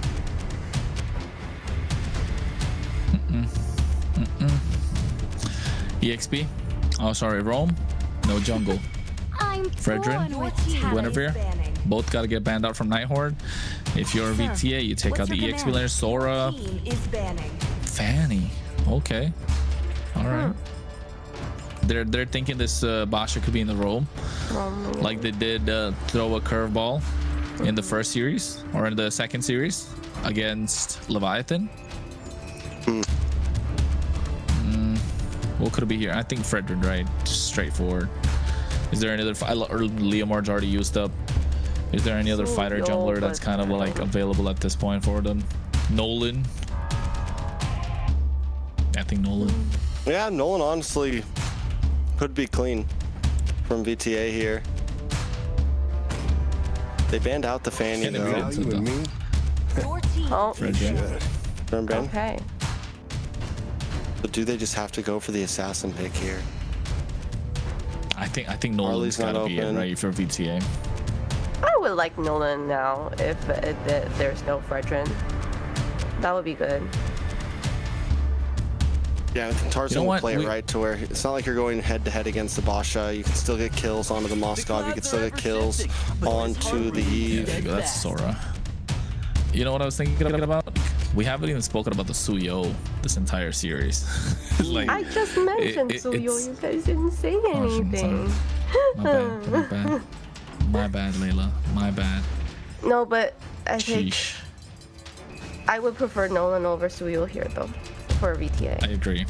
I think Nolan is definitely a better pick here in this case, just because of the fast clear speed against the Basha. But then again, Suyo is always a great option right now in this current meta. We could save it for a different game though, but it's match point, right? It's almost time for a match point. It's 1-1 at the moment, and if VTA are gonna go all 5 games, yeah, their mental is like they need some sort of caffeine in them, man, at this point.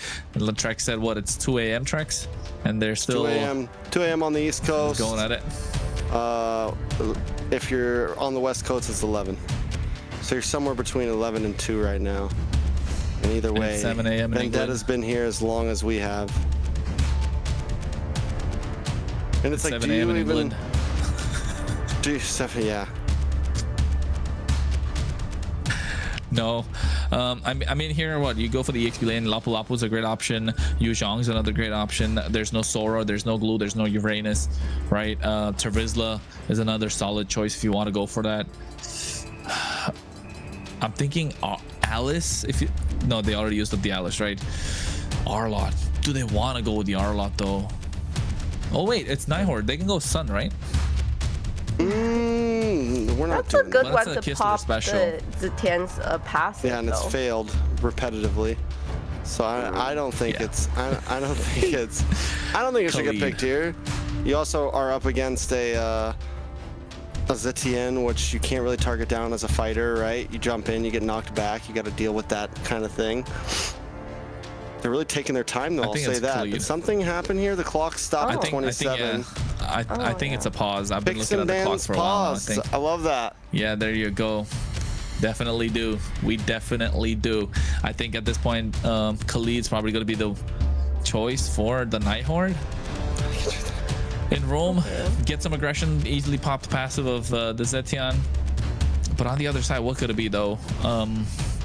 Jungle, Nolan or Suyo plus what EXP? Not right, EXP Rome, Kalea. No Hylos, no Khalid, no Hilda, no Marcel. No Hylos, no Khalid. You could get a Khalid on Night Horde side. Oh, Hilda's still available. And Khalid's available on Night Horde side. VTA. Yeah, so I think it's gonna be Khalid and Hilda. They're just gonna, you know, I think that's gonna be a gentleman's handshake at that point from both these teams.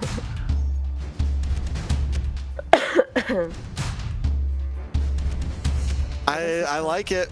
We're waiting. All right, so we see the Khalid come in for Night Horde, Hilda come in for VTA. We still need either a jungle / roam for Night Horde. I have long awaited this glorious Lapu Lapu, there we go. Okay. I think, yeah, for VTA you just go Hilda plus something, right? I think Night Horde are also holding off for that last pick just to flex his Basha in the roam position, just playing mind games with Vendetta right now. Because you never know. You just never know. They did the same thing against they did the same thing earlier against Leviathan. Merlin was able to play the Basha pretty cleanly. VTA knows this is a possibility. It's why they banned out the Fanny. It'd be a beautiful, that's the type of swap you're looking for, something that can get heavily countered but can also be a glass cannon, right? That can just completely put a game into your hands. Whoa. They are just going crazy. Okay. They're going we said crazy Suyo right plus now. something, but not plus the Atlas. Did not see that one coming. I thought Hilda, That's man. I thought actually Hilda, crazy. but that's that potential right there. That's at 2 a.m. That's crazy. That's crazy. It makes it really hard for Eve, huh? I mean, no, I think Eve's all right. You can just drop the RWM, but yes, overall, not just for the Eve, for the Moscow, for the Basha, they have good play potential with the Fury of the Phoenix. I think that's going to be the most important thing to look at if you are Night Horde. Now what do you go? You're not really going to put an assassin on, are you? It's a tough position to be in. There's a lot of stuns. There we go. They put themselves the Beleric in the wrong position, able to absorb a lot of the physical damage that's coming through from the side of VTA. But still, I think the Atlas, he's going to be stopped a little bit from using those fatal links, but I'm excited. You know what?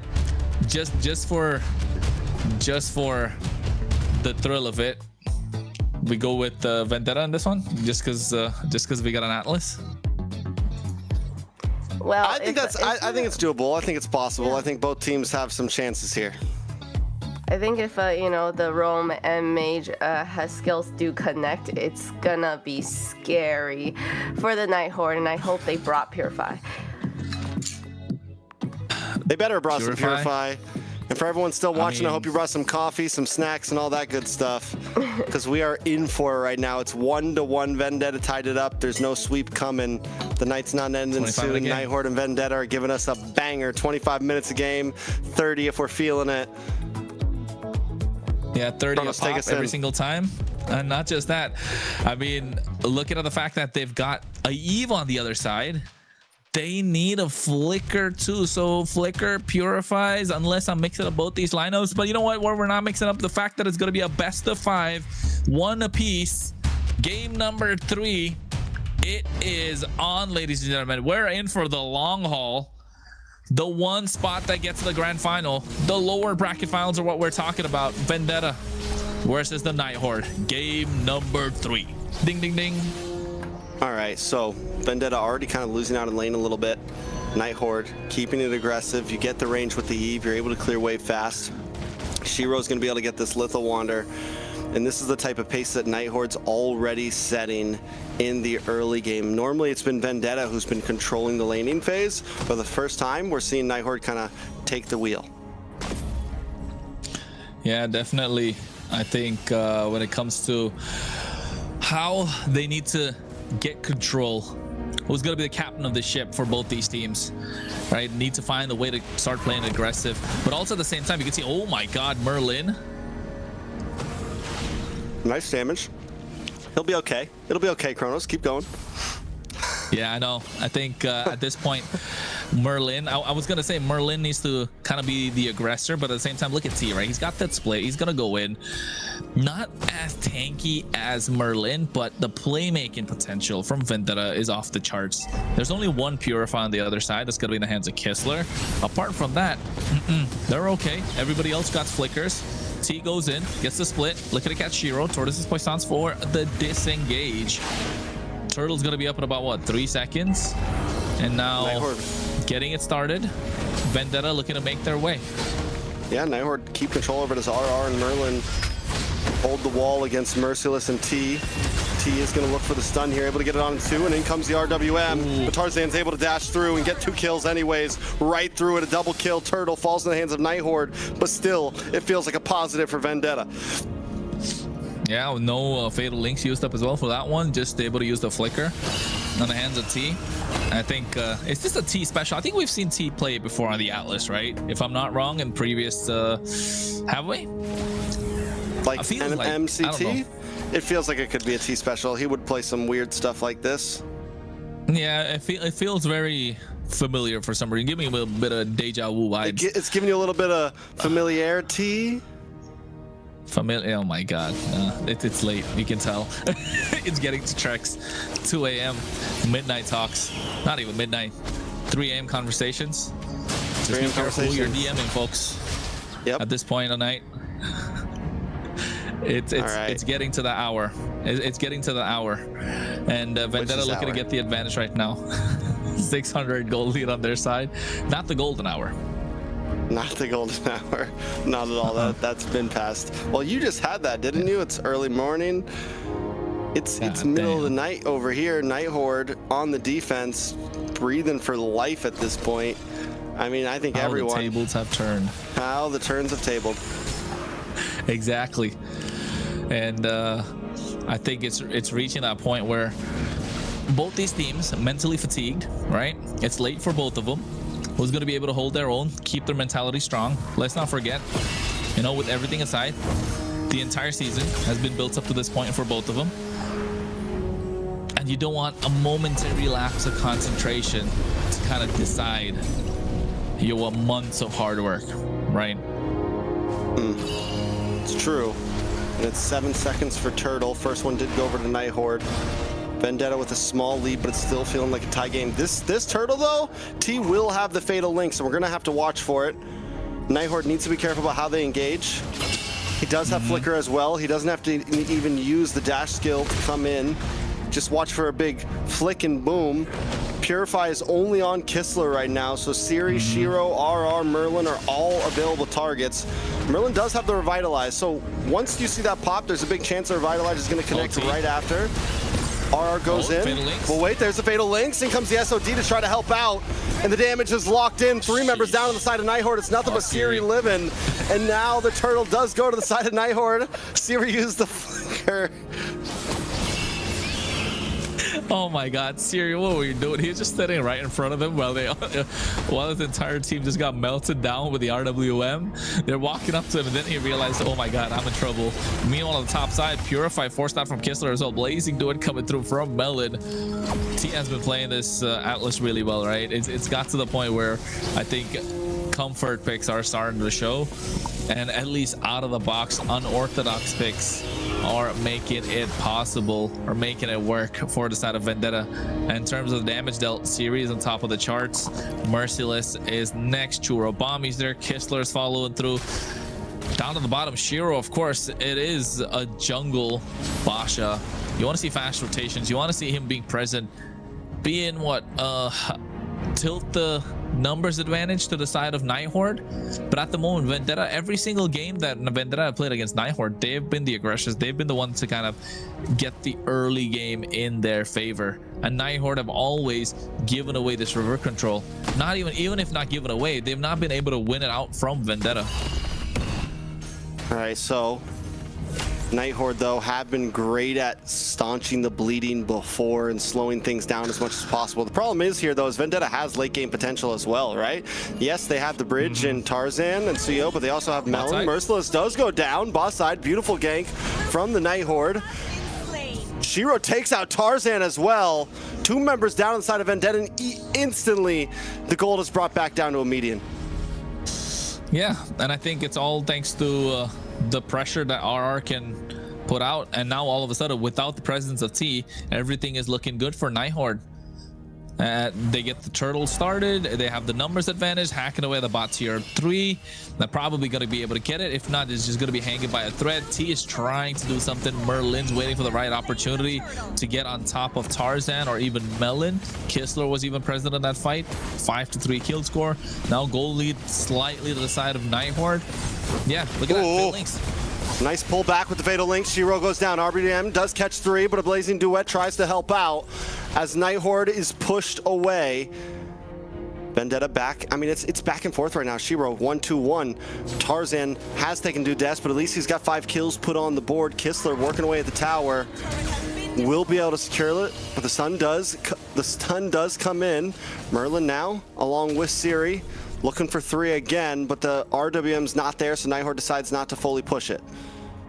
Yeah, at this point, Night Horde need to find ways to work this map, right? They need to find a way to maximize the advantage that they have made for them in terms of macro capabilities.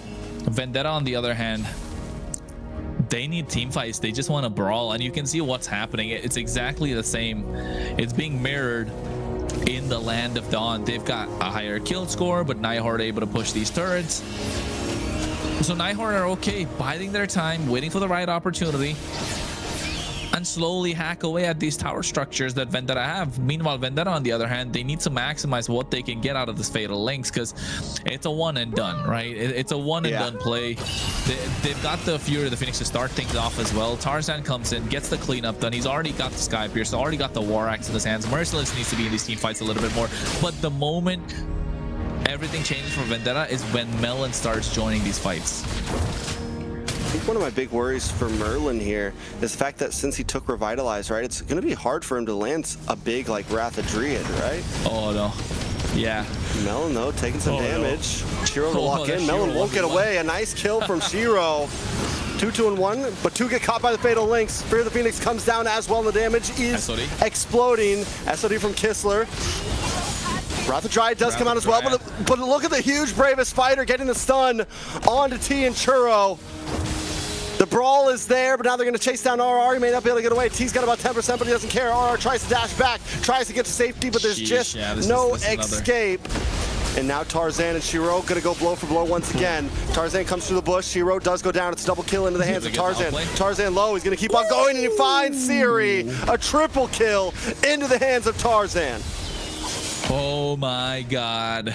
Talk about an outplay. This was what we need to see. A highlight reel coming out of the fact that Tarzan 10-2-1. There's 11 kills on Vendetta. He's got 10 kills out of 11, and the one kill that he doesn't have is an assist from his side. This is insane. This is the snowball that we want to see from Zasuyo, and we're getting to see it come to full fruition. He's in his final form right now. This is Tarzan's final form, right? King of the jungle. Or is it? We want to see. What if he's got one more form tomorrow? Yeah. Oh yeah. If they get there, right? If they get there, I think this is the form until they get tomorrow. We've seen Demon Time Dez. We're seeing King of the Jungle and Tarzan right now come in. Ultra Instinct with the way that he's playing. His training arc is completed. He wants to be the protagonist of this entire series. He wants to be the protagonist of this fight. Yeah, he wants to be the protagonist of this fight, man. We know Shiro's the antagonist. He wants to watch the world burn. He wants all the smoke. And Vendetta are bringing the heat right now. All right, so Night Horde, though, is there a way to defend this push right now? They still have Kistler. Kistler almost gets caught up, has to use a Purify there. SOD comes out. Is he going to commit back to it? RR doesn't use the Bravest Fighter just yet. A lot of damage does land down onto Merciless. But wait a second, Melon with a Blazing Duet connecting onto 3, but forces still back off. He can't fully commit to it. It's still dangerous, but Lord is crashing in on the mid tower. And wait a second, Tarzan's at the base finding targets. He does fall. It's a shutdown over to Shiro. The gold will be stacking up on his side. I mean, there's two ways you can look at this, right? Yes, Tarzan was able to make a massive play and able to take down Siri in the process, but also they're starting the tunnel vision to try and take down the base crystal much faster. That could be another way to look at it. Hopefully it's not the latter, because oh, what an SOD. Churro can move, no flicker. Night Horde pounce upon him, and now all of a sudden it's going to be difficult.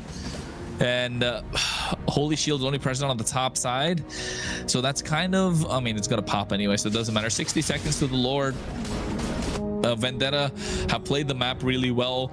Night Horde needs to start utilizing this Moskov, needs to utilize the Kistler to get these split pushes going. All right, so RR Merlin keeping vision, keeping tabs on the team. Taking a look at the items, Wind of Nature does come in for Kistler. This could help him maybe be a little bit more aggressive in terms of these fights when that Blazing Duet comes in, or when Kistler wants to try to fully commit. He maybe can survive and kind of, you know, be the aggressive marksman that he wants to be. We've seen Kistler be the guy that dives in, flickers forwards instead of backwards, wants to hunt down those kills, and maybe this is what he needed. Is it though? Is it what he needed though? That's the big question. Oh, big stun. Tarzan trying to go in. T, Fatal Links to come in. Fatal Links not used just yet. Finally is popped off on a Shiro. They're gonna look for the kill here. Shiro still up though. Tortoise Poisons trying to get away. RWM does catch multiples with Tarzan. Gets a kill on. Wait a second, out comes a Blazing Duet into the backside. T along with the rest, but Kistler is getting free shots. Siri finds Tarzan. RR goes down. Merciless able to find him. Win. Oh no, Wind, he's still able to survive. You can see Merciless taking a lot of damage. Dark Wave, the shields are helping him survive. Finally takes him down on Churro. Bobby's next. Triple kill in the hands of Siri. T's the only one left standing. Running for the hills he is. Siri and Kistler, the damage dealers, finally online. And the only two ones left means that they will be able to get not just the Lord, but also a lot of ground on the map can be covered. And just when you thought Vendetta had the answer, the extra sustain, the extra bit of heals that's coming in through the Revitalize, the extra singular moments that is bought by the rest of the composition of Night Horde is enough for Kistler to find it. But you can see the mid lane, Tarzan able to get a shutdown onto Siri. Again, Tarzan And Kistler takes away 14, that 4 orange. and 2. Bro, he's 100 KPA. This is insane. All right, this is unheard of. This gotta be illegal. I'm not gonna lie, like 14 kills, 4 and 2, 16 kill game. Yeah, this feels like it's straight out of an anime, bro. Yeah, Tarzan is him right now. Is it going to be enough, though, to get the game? Night Horde always finding a way to claw their way back into things, always finding a way to just brute force their way to victories. Vendetta doing everything they can. Another Fatal Links does lock on RRR. Shouldn't be able to get away with this. Another kill over to Tarzan, but down in the mid side, Kistler finds Chirobami under the tower. And look at that. Now he's going to hack away at the top, the bot side tier 2. Whoa. RWM, beautiful.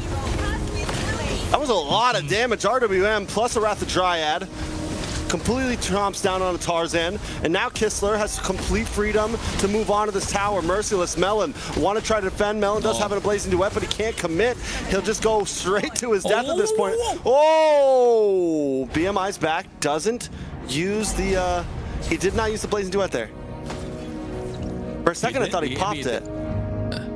He took so much damage. There was no, he would have died if he popped that one. Merciless right now. He can barely hang. Kistler is definitely online. I want to take a look at the items to see where Kistler is at, because he definitely has the Malefic Gun, if you ask me, and it's starting to hurt. Vendetta don't know what's hitting them. It's spears coming across half the way of the map. You can see T.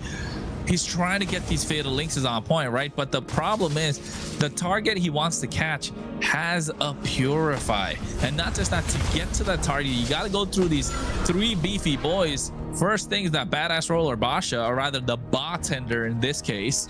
And then you got Merlin on this Belleric, RR on this Lapu Lapu, and Siri just gonna pop that RWM. And yeah, he's got a full build with the Wind of Nature too. Oh, Malefic Gun, yes. No Malefic Roar. That's what I was thinking. So he goes for Malefic Gun, Wind of Nature. That's where it gave him the sustain before. Kistler in a comfortable spot. Look at the damage on the T. And this is their roam, right? Nobody right now can stand in front of Kistler. And because he's got the Purify, it's a tough cookie to crack right there. And I think, if I'm not wrong, the only Chastis Pauldron that was present was in the hands of Merciless. So Merciless should kind of be the one that's really tanking or taking the front line to Kistler. Otherwise, he's going to be free hitting, and he's free hitting quite a lot. Like, it started it. It's not right kind of damage. Oh, Wrath of the Dryad. Wrath of Dryad up with the RWM as well, and Tarzan is instantly melted down. T also on the run. In the backside though, Merciless. Melon comes over to Blazing Duet, but still the damage just isn't there. No. Night Horde completely pushing through. Merciless split up from the group, and Shiro and RR want to find more. Chirobami Melon on the run. T forced to use a flicker just to try to get away, but Shiro's going to chase him down under the tower. Churro able to find Shiro. He's a little too deep, but now it's T. Where are you? What are you doing? Where are you going? Buying time. He's trying to buy some time. The T's got a steep at this point. Vendetta understanding that they need to split them apart. They need to be able to get some precious time for the others to spawn back up. And you can see T just playing hooky a lot against Siri. The one who was recalled at the beginning, not able to take it back, or rather eats it in the face from Siri this time. Night Horde hacking away at the Lord. It's not an evolved Lord. It is a luminous one. 17 minutes 30 seconds of the game. It's gonna be popping up in the next 10 seconds. And now all of a sudden, we were talking about 20-minute games. We're getting 20-minute games. And Vendetta are it's really good games too. It's not like it's, you know, low kills, you know, not a lot of macro, waiting for mistakes. We've seen these kind of games before, but right now Melon gets his hands on the Rose Gold Meteor, so no boots, nothing. He's going to be running bare feet along with Dexter in the land of Dawn. Lord's going to come down the bot side. All 3 waves are going to be cleared up. Mid lane's the only one left to be cleared, but they don't have a wave coming through. Kistler and Merlin, the big difference maker. Or rather, in this case, T, no flicker. He wants to pop that Fatal Links, but who's going to be the target? It's got to be Kistler, right? He has a Purify, though.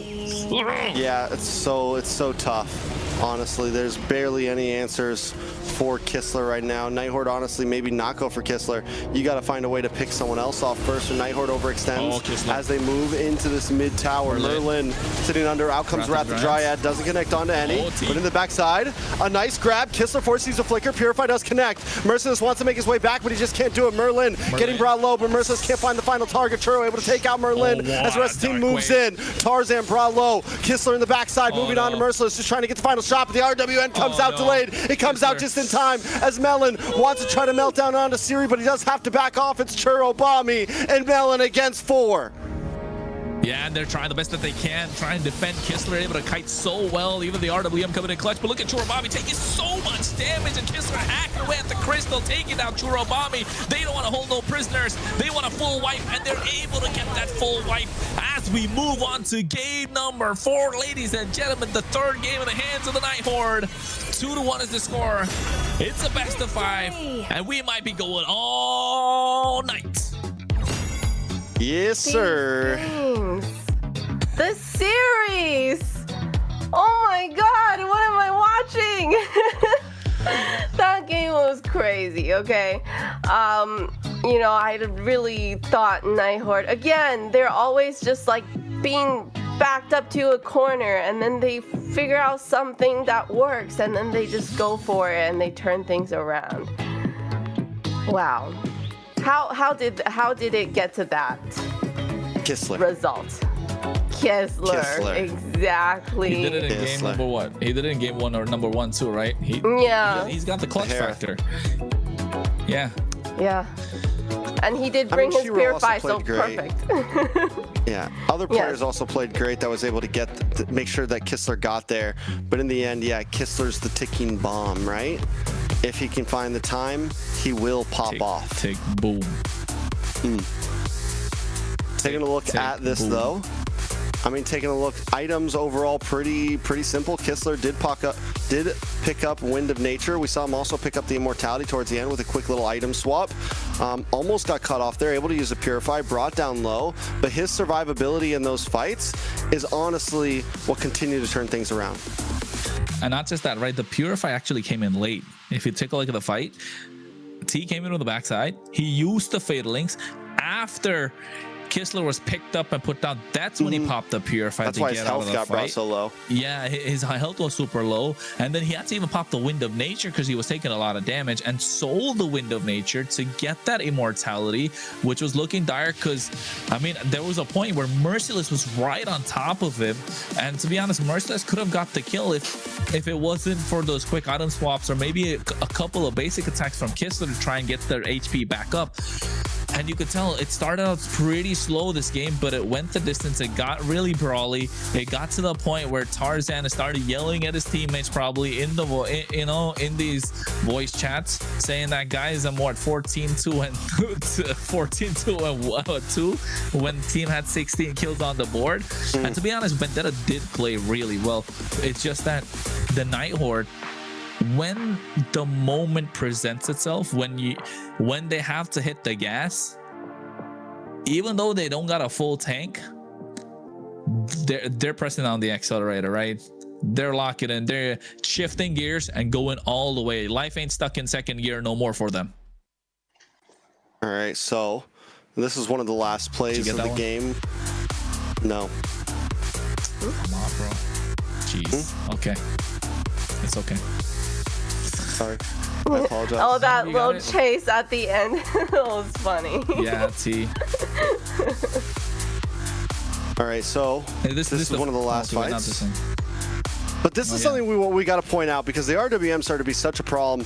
Matched up with the Wrath of Dryad, every time Tarzan came in, we would just watch his health bar instantly go down. And once the damage got in there for Night Horde, Tarzan couldn't play the way he was before, and he kept trying to play the way he was throughout that game. And he would jump in, get caught by RWM, instantly get shredded down, taken out of the fight. And Melon as well could never really find an angle in. It was just too dangerous. I mean, the thing was they were able to box out for Kistler pretty well, right? If you're able to box out for one of your main damage dealers, like if he's a 3-point shooter and you're able to box out for him, he's gonna keep shooting threes all night long. And that's what Kistler's been doing. He wasn't able to do that in the second game because they didn't have any sort of a front line. And I think right now the idea is starting to grow into into the Night Horde, that they are probably better off playing junglers that are a little more beefy, that can be a little bit of a diversion for Kistler to get the space and dish out the damage in the late game. But one thing is for sure, even if they haven't figured that out, both the teams will rely on late game marksmen to do a lot of the heavy lifting past 10 minutes. 515 KDA on the Moscow for Kistler.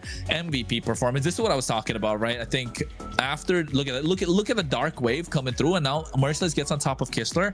Kistler almost getting picked off thanks to the great RWM, caught on the edge. Kistler finds the moment, buys the immortality right now, gets back into the fight, and the winning play, that was it. Like the flicker dark wave, right? The flicker dark wave that from Merciless was such a great play, and I thought that could turn things around. He got 3 members with that dark wave, and Kistler is still able to survive that.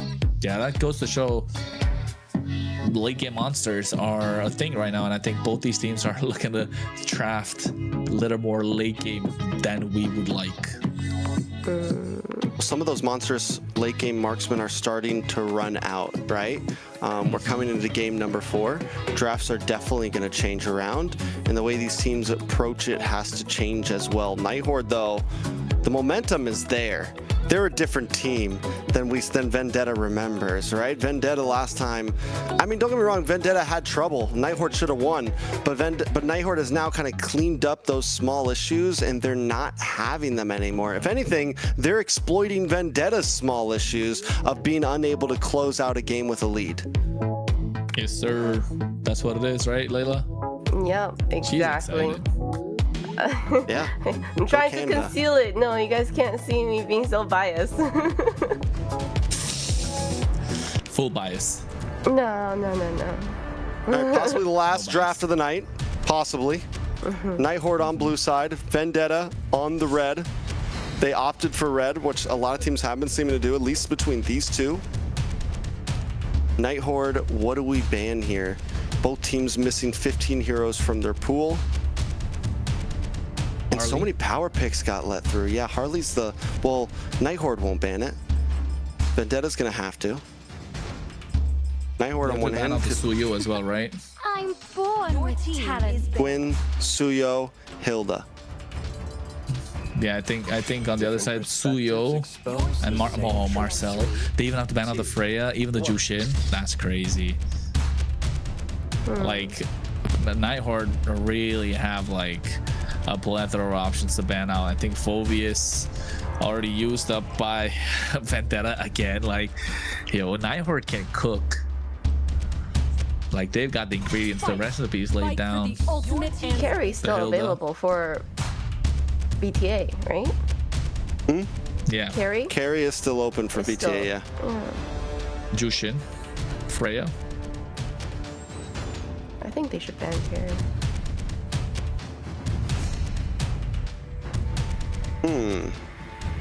Yeah, Vendetta, I think they should. Yeah. Freya ban. But you know what?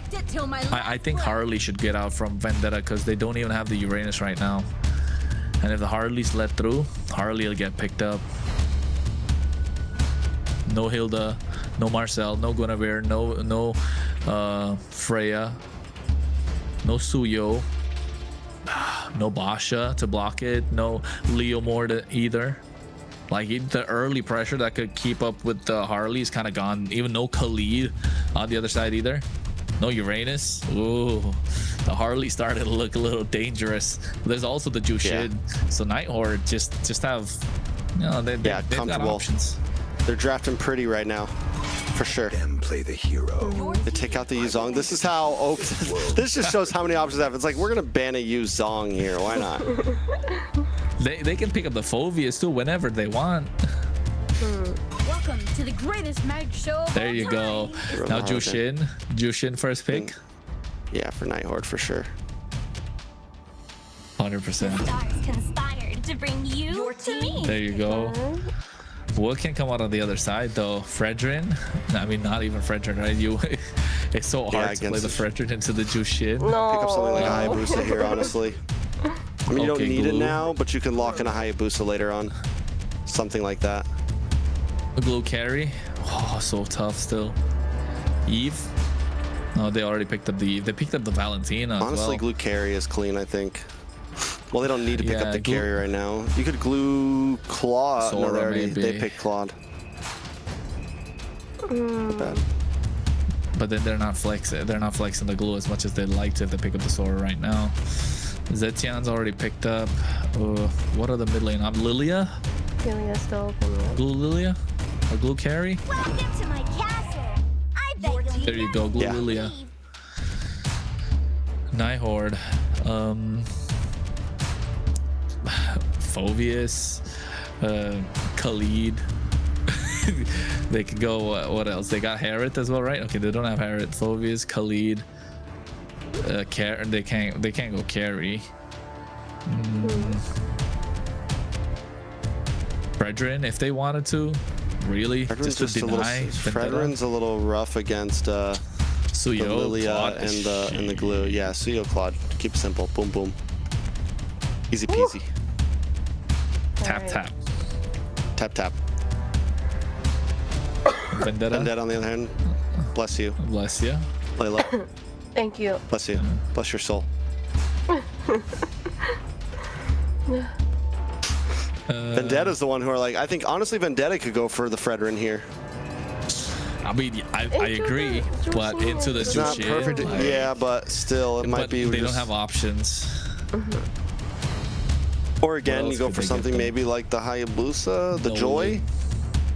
Yeah, Joy, Nolan, Noland. Hayabusa, you're right. Saber. Fredrin. Okay, there you go. Take that. Comfort for Tarzan. Fredrin. If you're gonna I go know, out, you go out in believe. style. You go out with one hand in your pocket, like Fredrin. Lots of swag. There you go. There you go. He's the They swaggiest lock it hero in as out well. there. Come on, let's be real. Yeah, that's true. And then now what? They ban out a couple of roam options. The Khalid's got to go, right? They want to give more extra early game power. The Grok's another great option. Hylos already picked up, yeah. So Kalea, no. Kaja. For who? Gatot For Vendetta? No, Vendetta ban out whatchamacallit, Khalid plus Gatot Kacha, I think. Oh wait, Uranus. EXP lane. Okay. But I mean, that they makes can't- sense. Oh, they can pick it. Okay. Yeah, but Night Horde can pick it. Moskov. Valid and very Moskov valid. ban and Phoveus. a carry ban. I think if you're looking to double down EXP, just take out Phoveus here as well. They also need an EXP Phoveus. unless they log glue, unless they swap glue into EXP last minute. And go chip in the roam. That could work out for Vendetta. Ooh, yeah. So they're not gonna ban the Leslie. Khalid, there you go. Because Leslie does counter Claude. No? Leslie? Yeah, but is it like Yeah. overall, is it a threat? That's the real thing. Yeah. I don't think a Leslie in Yeah, that carry. team comp is gonna be that good for VTA. Yeah, Carrie's Leslie gone Smesley. anyway. Granger. Beatrix. Kaja. Kalea. Obsidian. Or options. Melissa, if they want Obsidia. Obsidia. Yeah, Obsidia is a great choice. Mia is a great... I'm just kidding. Melissa? Not again. I mean, I guess maybe against a Suyo. I don't know. And you have decent poke to deal with the Jushin. I'm not completely against it. I think Granger's your more straightforward pick. Yeah, I agree. We've seen the Beatrix get picked up as well. It's not bad, honestly. Bruno. I was gonna say Bruno. is Forgot another about great Bruno. choice. Yeah, Bruno can hack away at the towers, and I think with that kind of a front line, Bruno definitely is a strong pick. Right, Melons showed up on the Bruno before. Night Horde. How do they round this out? Chip plus something, right? Chip has been like the bane of the existence of Bruno. Can't really do anything into it. Chip plus Aphovius just cooks. And then there's still Turisla open, yeah. Or if they want Chip plus a Lucas is great too in the EXP lane. Oh, a Lucas. You know what? Not forget Lucas. They've got a Sora still available. No Valentina whatsoever. There you go. Sora plus Gatotkacha. Sheesh. Night Horde been cooking. Night Horde been in the kitchen. Yeah. Does it even matter? Matilda? Matilda? I don't know. Matilda? Like, I think the chip is viable. Chip is viable. I agree, but like the surprise factor. They're slow, or you man. just go like, glue Rome and pick up an EXP pick. Yeah, that's true too. What's in the EXP though? It's Arla. Okay. Okay, yeah. Makes sense. Hasn't had the greatest run in MCT. I think it's at like 0% right now, honestly. Nats, I don't even think Arla's Nats was able to pull it off. Yeah. It was popping off in MPL Cambodia, you know. The Arlot. But hey, we're talking about MCT AMER North, folks. Layla, what's your logic telling you? Layla Logic says, I like the Sora and the Gatotkacha kind of setup that can happen. So, let's see. All right. I think it's going to be a great series. It's 2-1. I agree. It's match 2-1. point. Could be 2-2 after this. Could be. Let's see find how out it goes. Trex, you're taking us in? Sure. Let's do this. Night Horde, Vendetta. Possibly one. All right, guys, listen, if you're just coming in, we've seen two amazing best of five so far. Vendetta knocked down to the lower bracket and Night Horde on a lower bracket run of their lives, both vying for the final championship seat. A grand finals to face against Alpha7. Can Vendetta tie this up 2-2 and take us the distance, or will Night Horde shatter their dreams of revenge against Alpha7? Yeah, Ramin. You know what I mean? But yeah, Ramin. But now I think, at this point, we gotta understand these two teams feel each other, right? They know what's up. They know they've been the distance. This is the third time they're playing against each other in a series, nonetheless. And you can tell if you were hanging around from the beginning of the night, from the start of the street until the finish, you would have gone through a whole gallon of apple juice at this point. And you can see the taunt coming out as well onto T. Soul 7 coming down the lantern. Butterflies, a Shiro with a Queller gets a first blood. Powered by Runestone. Powered by Runestone. That's how you do it if you're Shiro. Coming in aggressive. Night Horde were able to do the same thing last series, and this is where they were able to really pop off. Game 1, they didn't have the greatest. Game 2, they lost. They did win Game 1, but still, the times that we've seen Night Horde get aggressive in the beginning, it's looked great for them. Definitely has. And I think, you know, if you're watching, folks, thanks for hanging out with us. Make sure you drop a like on the stream. MPL PH, MPL Indonesia stream. Drop a like. MLBB Esports, wherever you're watching from. Hopefully you got your popcorn and enjoying the entertainment that these two teams are bringing in. It has been a blast. It has been, and I think this is going to get started right now with this turtle pit too. Ooh, RR into the backside. Able to get some big damage down onto Tarzan. Tarzan trying to run away, and Marcela still finds him. RR goes down for that one. Churro able to get the kill. Turtle goes over to the side of Night Horde. Even trade overall, but now T might just tip the scale. Able to get away. Churro might be doing his thing here. Black Shoes pops up in the top side of the 1v1 and Kistler! Kistler finally does it. He takes out the rookie. He does it. He does it at this point, right? I think able to find the opening. It's game time. For that slide tackle to hit through. Waited for the Purify to pop. And he knew that he had nowhere to run after that slide tackle. Goes in BMI Blazing Duet. Kistler able to get one over him at this point. Trying to find the angle to dunk on all 5 members. Oh, what a final slash. Huge final slash at that. Merlin, though, and the rest of the team are back to safety. But Vendetta's hunting for sure. Yeah, they're hunting because I think Vendetta needs to find a way to pull one back, right? They need to take it 2-2. They don't want to get out of the competition yet. You said it yourself. Tarzan's not reached his final form yet, my guy. It's, you know, we want to see him hit that final form. When are we going to get that? We've seen him evolve throughout the many years in North America. Night Horde, in the meantime, they're a rambunctious bunch. Yeah, a bunch of aura farmers on the side of Night Horde. And who would have thought they would have taken it this far? Merlin picking up things like Exborg Rome in the beginning, Vendetta Rome. I know, right?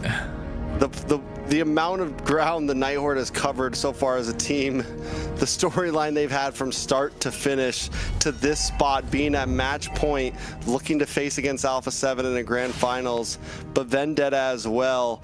I mean, for a while, I think we all kind of agreed that it was big chance it was just Vendetta Alpha7. And Night Horde is changing the storyline right now. You know what? You think Alpha7 are watching this, though? Because best player. Oh, wait, final slash? I hope so. Big final slash connects. AOG as well coming in from Merlin with Blazing Duet to try to combo with it. And T, Merciless, and Tarzan all drop. A double kill over to RR. Merlin finds Tarzan, and that is bad news for Vendetta. Up in the top side, Melon's just trying to get some gold plating, trying to find something in the midst of the chaos that his team is having. And you can tell Night Horde are starting to find openings. And you can see on the top side as well, Melon's going to be targeted down. He even flickers forward for this kill. Oh, Merlin, he just needed to get one basic attack down. But Shiro looking to get the snipe. Evil Clerk come down, not able to get him. Makes it out alive. Retribution even used him to take away that Beal. And now Tarzan, he's going to be slow to the party every single time he comes in. And Shiro's going to maximize all the mobility that he has in his arsenal to try and slow down Vendetta even further. All right, Night Horde with 1.5k gold lead can keep on playing their same game. And once again, you know, they have an early game, they have a late game, they have the potential to just pull through continuously. Vendetta, when you have something like the Fredrin, you're supposed to feel good in the Turtle Pit, in the Lord Pit. This is something that Tarzan prizes himself on, and right now they're just not showing up to it. Both of the last turtles are down. You're behind in gold. It's a problem right now for Vendetta for sure. Hey, guess what? Alpha7 are watching, my guy. They are watching. So I don't know. Best player said that Vendetta will be the one to make it out. Doesn't feel like it at the moment. Night Horde definitely have found their number. They're coming in with momentum. Could be the mentality factor that we're talking about, right? If you're Vendetta, already going through a grueling BO5 against Alpha7, taking them the distance, throwing a wrench in their plans, all of a sudden flipping the script, giving a surprise to the script writers, call it whatever you may. And now Night Horde doing the same. You can't write this kind of a script. I mean, if you did, no one's going to know what's coming at this point. I feel like we came into this match, and once it went 1-1, it was anybody's ball game at this point. The field is open. Tons of people thought Night Horde could do this. A bunch of other people thought Vendetta could do this. And if you thought it was one-sided, it's been denied. But Night Horde right now with their lead, this game is starting to look a little one-sided itself, and Vendetta have to do something fast. Another turtle goes in the hands of Night Horde. Oh no. Oh no, look at Merlin taking so much damage. He's good. He's hanging. He's the Merlin wall. Nah, can't take him down. Child. He's the problem child, man. Problem child. He can have multiple monitors. Ooh. Nice taunt. No.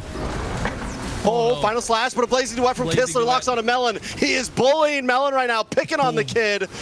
Down to the boss side though, another fight breaks out. Shiro shows up, a nice shifting skies, and he's gone. Along with Merciless, a beacon comes in, and Tarzan may not be able to get away from this. A double kill for Shiro.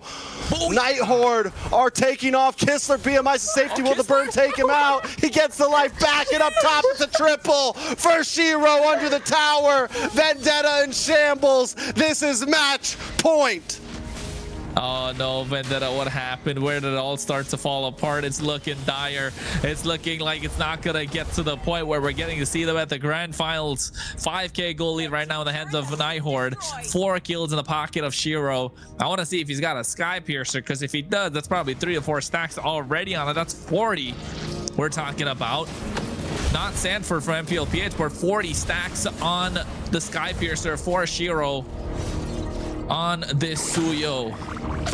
4-0 not just that they've got this Jushin, right? That's why we're thinking twice, like, does Tarzan really go for the Fredgen? But then, to be honest, when your tournament life is on the line, backs are against the wall, you need to pull out the comfort pick. It doesn't matter who you're going up against.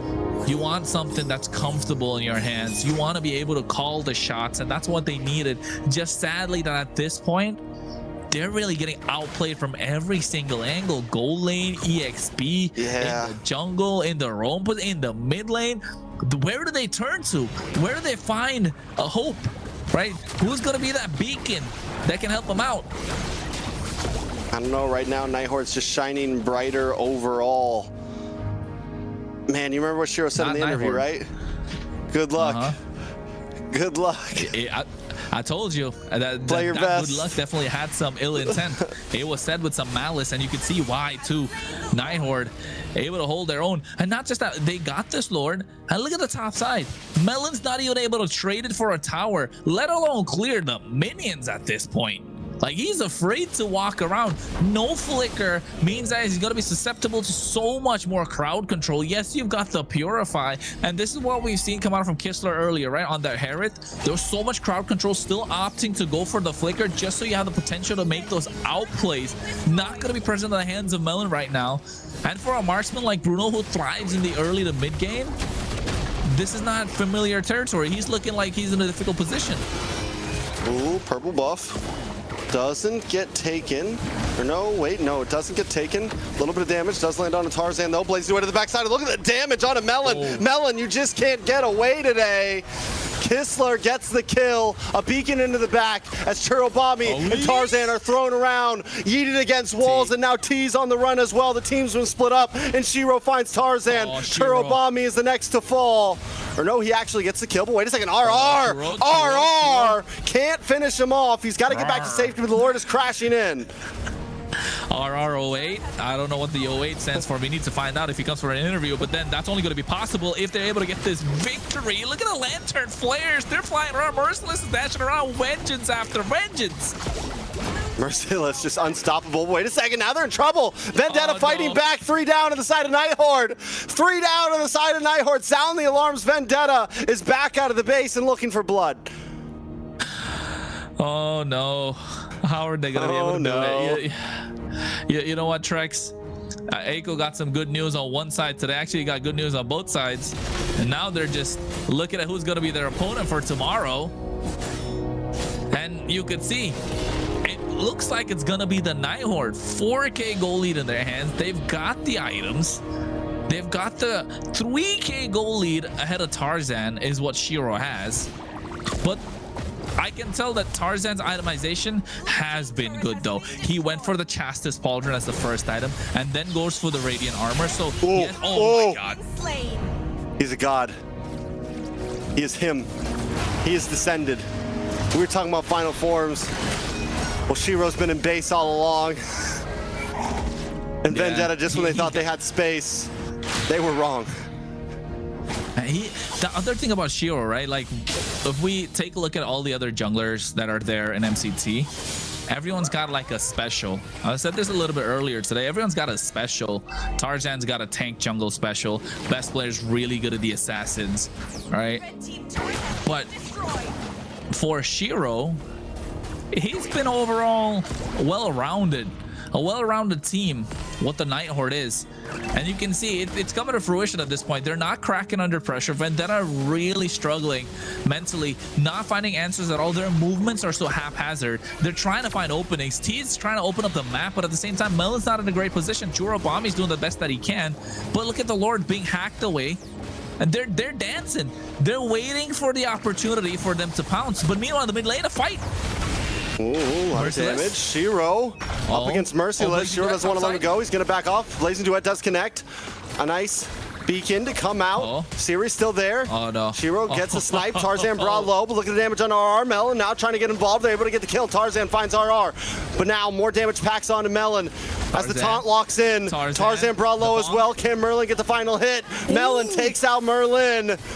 And now it's Melon, though. He's going to get tossed against the wall, taken out. And now Merciless in the backside with the vengeance. It's blow for blow right now. 3 down on the side of Night Horde. Merciless up against Kistler. The final slash, but Kistler drops. And it's Zero, the hero, looking for it all. He gets the kill. It's 1v3. Can Shiro do it? Can he prove him wrong? Another one down. Shiro is him. It's him versus Tarzan. He dashes through. He goes down finally. Tarzan saves the day, but Shiro almost proved him wrong. Oh my god, that could have been so crazy if he got the outplay against 4 members. It was possible. It was so possible. It was right there in front of him. Oh, Tarzan pulling a rabbit out of the hat for Vendetta, keeping their hopes alive. Now dashing in. There's the Appraiser's Wrath as well. RR doing the best that he can to make sure they don't get this Lord. 15,000 HP. Merlin's there as well. Siri, RR goes down. Tarzan down to about 20% health. Nice reset. Kistler's coming in as well. Can they get the steal? A stun. No. Tarzan able to get it with the Retri AOG to safety. Siri to back off. Vendetta back in the game. My god, they're back in the game. All right. They're not letting up. We thought Night Horde had it right. They had it in the bag. They had about 4.5k goal lead. It didn't reach the 5k mark. It was about 4.6, 4.7. Vendetta, though, now finally able to be up on the board. Look at the damage. Del Shiro has been a freaking monster. Somebody's got to put that as a highlight reel. He got us at the edge of our seats. Got us jumping off the ground. Oh, my headphones almost fell off. I know. We could hear it. I mean, at this point, it's getting where Night Horde, Tarzan, it's just Tarzan and Shiro. They've taken stage. It was Kistler versus Melon before. Now Tarzan and Shiro have been taking stage for what, the past 2 games? And Tarzan has been a monster and Shiro's replying back. Protagonist versus antagonist. Let's go. Oh, a lot of damage on Tarzan. Tarzan not going to be able to get away from this. AOG to keep Vendetta away and make sure they take down Vendetta's jungler. Lord's still coming. Night Horde gonna move to the mid, try to clear these waves. As Siri handles the Lord, RR's gonna join him up top, and Vendetta get nothing out of that push. Well, at least they're able to get that 1 kill in the hand. I mean, for Night Horde, but yes, Vendetta able to open up the map a little bit more. Able to get a slight bit of a goal lead, try and take back control. But losing that 1 member, losing Tarzan in the process, just negated the effect that they had early, or rather in that fight with that Lord pit. Just completely negated. Night Horde behind. I mean, at this point, goal lead doesn't even matter. The damage is just showing. And Tarzan is, of course, at the bottom. But can we take a look at the damage taken stats? Because definitely Tarzan, if he's not dealing out the damage, he's definitely up there in terms of the damage that he's taking. And look at Melon. They're funneling everything into him, right? He's got double buff at this point. Looking at the items, Haas Claws, Berserker's Fury. He's got the Sea Halberd, Malefic Gun, Wind of Nature just to survive because he doesn't have the Flicker. Full items on both these marksmen. The tanks as well. Dominance Ice has not come through yet for T, so that could be a slight bit of a problem, but they do have the Glowing Wand in the hands of Churubami. Queen's Wings picked up as well by RR. And Shiro is full build. Shiro just, at this point, he can look to outplay anyone. He can look to outplay anyone. Like, it was close. That was very close. I think if it was anybody else, he could have died a little earlier too. 16-11 kill score. Yeah, I think it's gonna come down to which marksman are gonna pop off first. And Melon right now, he needs all the protection that he can get. Okay. So Night Horde regains power over the map a bit here. Even with Vendetta taking this small gold lead, the presence is still there from Night Horde, and Vendetta has to be careful how they approach it. Honestly, kind of surprising. Once again, Tarzan on this Fredrin, you think you'd be able to pull up a bit more, but the problem is, I think, is Siri, the distance, the kiting capabilities, and then the taunts from Merlin. It just makes it hard to kind of be the ones to push back. They have to wait for small openings, small cracks, and that's what Tarzan's doing, trying to come back from the backside. Look at the wave on the boss side, though. Someone's going to have to go for it. Possibly. It's going to be a slow push. Purple buff is getting stolen. The Lord's already low. Tarzan looking for an angle in. Shiro comes in the nick of time. Tarzan. Can we get the steal into the backside? Kistler able to get a beautiful pick. Tarzan looking for a way in, but Shiro's still able to get the Lord as Merciless jumps into the backside. Kistler brought low. Tarzan now in trouble. Merciless goes down, and Shiro finds the kill. Tarzan pulled back to the team. This could be it. A double kill for Shiro. Lord coming in soon. They don't even need the Lord. Only T and Churubami left standing, and T is trying to proxy the waves on the mid lane, but the Lord is already marching to the bot side. It's 20 seconds too late right now for Vendetta. Look at on the top side. They're going in quite deep, and now Siri trying to buy some time by clearing out the waves. But no, it's not going to be possible. Kistler's already in, and so is Shiro along with Siri. This should be it. They're clearing out the waves. T's getting held back. Night Horde doesn't want to go for the base. They want to go for Churro. This is vengeance. This is a vendetta. The Night Horde, third time's the charm. They will take us to grand finals to go against Alpha7.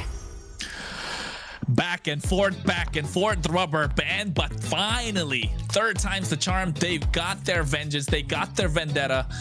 And now they move on to the grand finals. They have evolved as a team throughout the MCT. And now tomorrow we're going to look at their final form. The final form. I like that you remember what Shiro said about third time's the charm. Has to be. Yeah, seems like, you know, he was really confident with that interview of how it was gonna go when they face Vendetta again. And it really showed today. Was that something you expected, Trex? Was that something you expected? Look at Trex. I had no clue. I had no clue. That was a great game, guys. A great series. It's been a great night. It was hype. It was hype. Moments like that, honestly, no matter how long of a day it's been, that was an insane game, and we got some great games, and Shiro showed up. And I think the reality is, coming into this, a lot of people did probably see VTA as the favorites, and it's always hype to see a team like Night Horde just come in and 3-1 VTA. I mean, just overall an amazing series.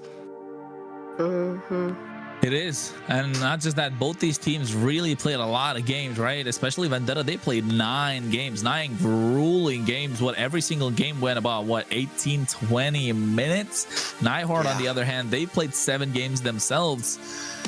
Oh yeah, teams are mentally fatigued at this point, but you gotta feel for Vendetta, right? You gotta feel for Tarzan, especially saving this Fredrin for what was the last possible game into a team that kind of counters them entirely. The Sora, the Jushin, the Gatokacha, the Claw, to be honest, even the Suyo, after he got the Sky Piercer, were still able to pull up with a great performance overall. Unfortunate that, you know, they did find a way to bounce back too with Merciless, with those final slashes. Vengeance is going in and in. They just fell a little bit short. Just a bit short today. If not, you know for a fact they've beaten Night Horde twice. But when it mattered the most, when the chips were down, when the backs were against the wall, Night Horde said they wanted the smoke. And they pulled up. They wanted that. They did want that smoke, and they pulled up. They wanted the wipe, man. They wanted the wipe in the end. They did great. Unfortunate. Insane. It was absolute cinema. This is what we live for, right? This is peak MLBB at his best at this moment. Shiro, oh my god, that he could have, if Tarzan didn't have a taunt, and this play could have been Tarzan immediately go to the bush, just try to make sure he can catch him, because if he did not, then you wouldn't be able to spot him because of the RNG, and he could have actually got there, a triple kill and a maniac possibly. Shiro tried the best that he could, and you could see it started to show later on. What a way to play this, man. What a way to play this. Overall, crazy performance from the entire team, and the MVP for this game, Kistler. Who would you even give it to? Like, it was such a well-rounded performance. Yeah. Shiro really just did pop off with that Suyo though. So I probably would have given it to Shiro. But Kessler, that 1v1 against Bruno, come on, that was so good. Kistler had some amazing plays that game. I mean, you could tell Kistler coming at the right time, right? But he was the one that was the X factor for the side of the Night Horde this time. Having that extra, the BMI with the flicker, and knowing that Melon doesn't have the flicker to make the plays on a Purify, kind of putting a stop to their plans, did allow Kistler to scale. And yes, it was definitely, you know, there was a lot of help from the rest of the team, but Night Horde showing that they're not, you know, they're not someone to be messed with. And going to the grand finals, what can we say? They can't really say anymore. Absolute cinema.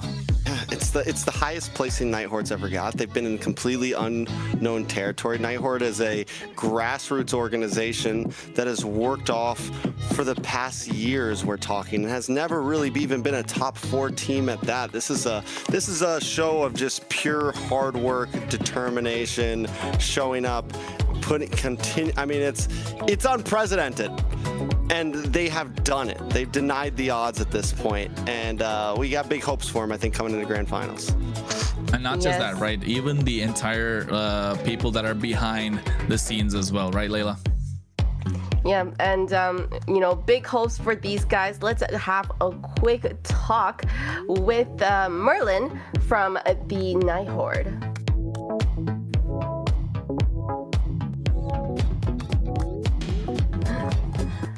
Hi Merlin, how are you? Hello. Congratulations on the win. I'm gonna now be biased and say I was very proud. Thank you.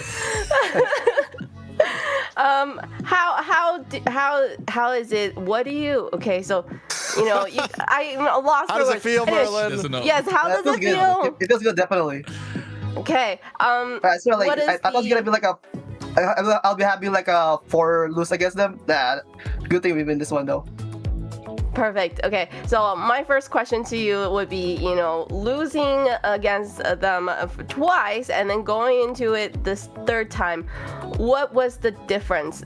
Is it mindset? Is it strategy? What was the difference for you guys? It's definitely discipline, because like most of the time, like we just can't really end it, and like we can't really like defend properly when they're like push or something. It's mostly discipline in the game. Like we just call everyone to like just focus, discipline, and like just stay focused in the game, like nothing else. Yeah, and I think we can really see that, you know, the how centered the team was going into the series. Kronos, me? Go for it. I'm trying to do some research to ask him a question. You're going up against Alpha7 tomorrow. Earlier, Shiro said, we heard some great things from Shiro. He was like, third time's a charm to beat Night Horde. He wished them good luck. Anything for your opponents tomorrow, Alpha7? Anything to say to them? I hope we give like a really good game to them. Because like they're like the best team right now, like the team to beat. I like it. Let's get 7 games. Yeah, about to say it's a similar question, because you guys have not faced Alpha7 throughout the entirety of MCT, and you're going to meet them at the grand finals, right? And not just that, you guys haven't even gone for 5 full games in this global bands. Now you're going to be going to the best of 7. So like, how is it feeling? Like, of course, congratulations. You know, I bet your hands are shaking. It's pretty dark outside. It's pretty late. Definitely. But now going up against the favorites, you guys came in through the open qualifiers. You guys beat 94, 95 teams to get here.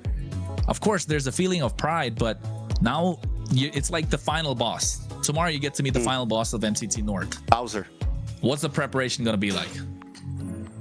Good sleep, I guess, or something. Just chill. Don't have anything like to bother the mind, bro. Like,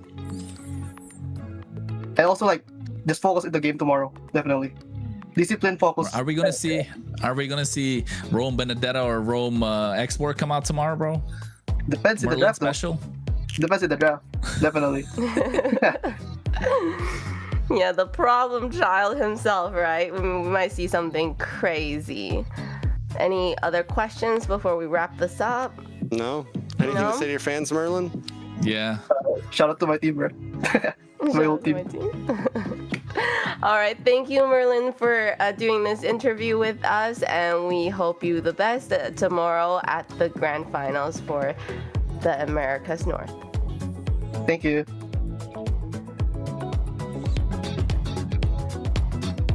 Final boss. Final boss moment tomorrow for me. Very exciting tomorrow.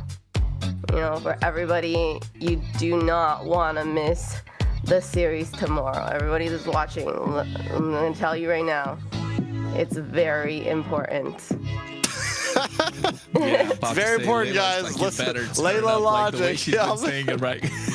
Well, listen here, y'all. It is the last This is game, serious. right? Last game. And speaking of last game, let's take a look at the bracket and how we got here.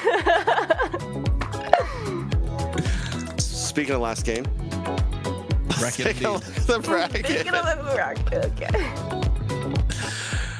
Oh, you know what? Ooh, what a journey. It's showing the journey, ladies and gentlemen. This is the journey that every single team of MCT AMER North, the knockout stage.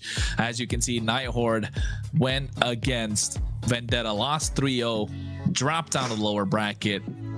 Meanwhile, Alpha7 North hanging pretty on the top upper side, beating Stamina 3-1, going toe-to-toe against Vendetta today, beating them 3-2, and getting their way into the grand finals. Meanwhile, Night Horde toiling their way through, working overtime, under the radar, flying in 3-0s against Influence Rage Origins, 3-0 against Leviatan today, and a 3-1 against Vendetta. Now in the grand finals, they finally meet their final boss, Alpha7. And if we want to talk about a Cinderella story run in MCT North, it does not get any better than this. They came in through the open qualifiers, beating 90-something teams to get here, 89 teams in the open qualifiers, the other 6 teams here. So what, 95 teams? And then now the only one that stands between them and a ticket to Paris is Alpha7 North. And by no means are Alpha7 North going to open the door. They're the ones who are looking to take everybody down. They want to be the top dog. They haven't lost a single match throughout MCT North, and I don't think they're going to try and change that tomorrow. Meanwhile, Night Horde keeping the hopes and dreams of every single player from North America alive. You're a ranked player, you want to make a team and join the pro scene? It's all right. The open qualifiers is a way. They're showing that it is possible and it can be done. Amazing. I like and that is the most important match coming up tomorrow. So make sure, set an alarm. Don't be late. You don't want to miss any of those games because it's going to be amazing. Best of 7, though? USA versus Canada? US versus Canada. You know what? I want to see 7 USA games. versus Canada. So do I. I don't really care who wins, honestly, as long as it's 7 games. It's 7 games? 7 games, 100%. I want to see the 7 That's game the North goal American. band, Yeah, that's the North American classic. That's how it works here. We go 7 games. Yeah. Known for our grand finals. 3-0, better. 3-0 in the start, not 4-3 in the end. Whatever. Yeah, I don't care how it goes. And I honestly, it's at a point where like favorites are at the door. I'm excited. Whatever team is better will win it, and I truly believe that. Yes. But I do hope we get a hell of a show tomorrow. I hope it goes 7 games. We're gonna have full energy. It's not gonna be 15 games or nothing crazy like that. It's just gonna be one amazing best of 7, and I'm ready for it. Yeah. And to help Mobile us Legends be bang, ready bang. for it, Bang, bang. supporting us is runestone.gg. So today's broadcast is proudly supported by Runestone.gg, esports infrastructure built for people sharing, shaping the future of competitive gaming. From real-time data to live fan tools, Runestone helps make esports more interactive, more insightful, and more engaging for everyone involved. So make sure you go check out runestone.gg. And also, while you're at it, make sure you're following our socials. If we haven't said it enough yet, a lot of plug-in happened today, but that is our official channel. Make sure you follow that across all of the platforms that we are on. We are streaming live on YouTube and TikTok, so make sure if you have those platforms, go give us a follow. Even That's Facebook, also where the Discord. Oh, are we streaming on Facebook? I think so. As well?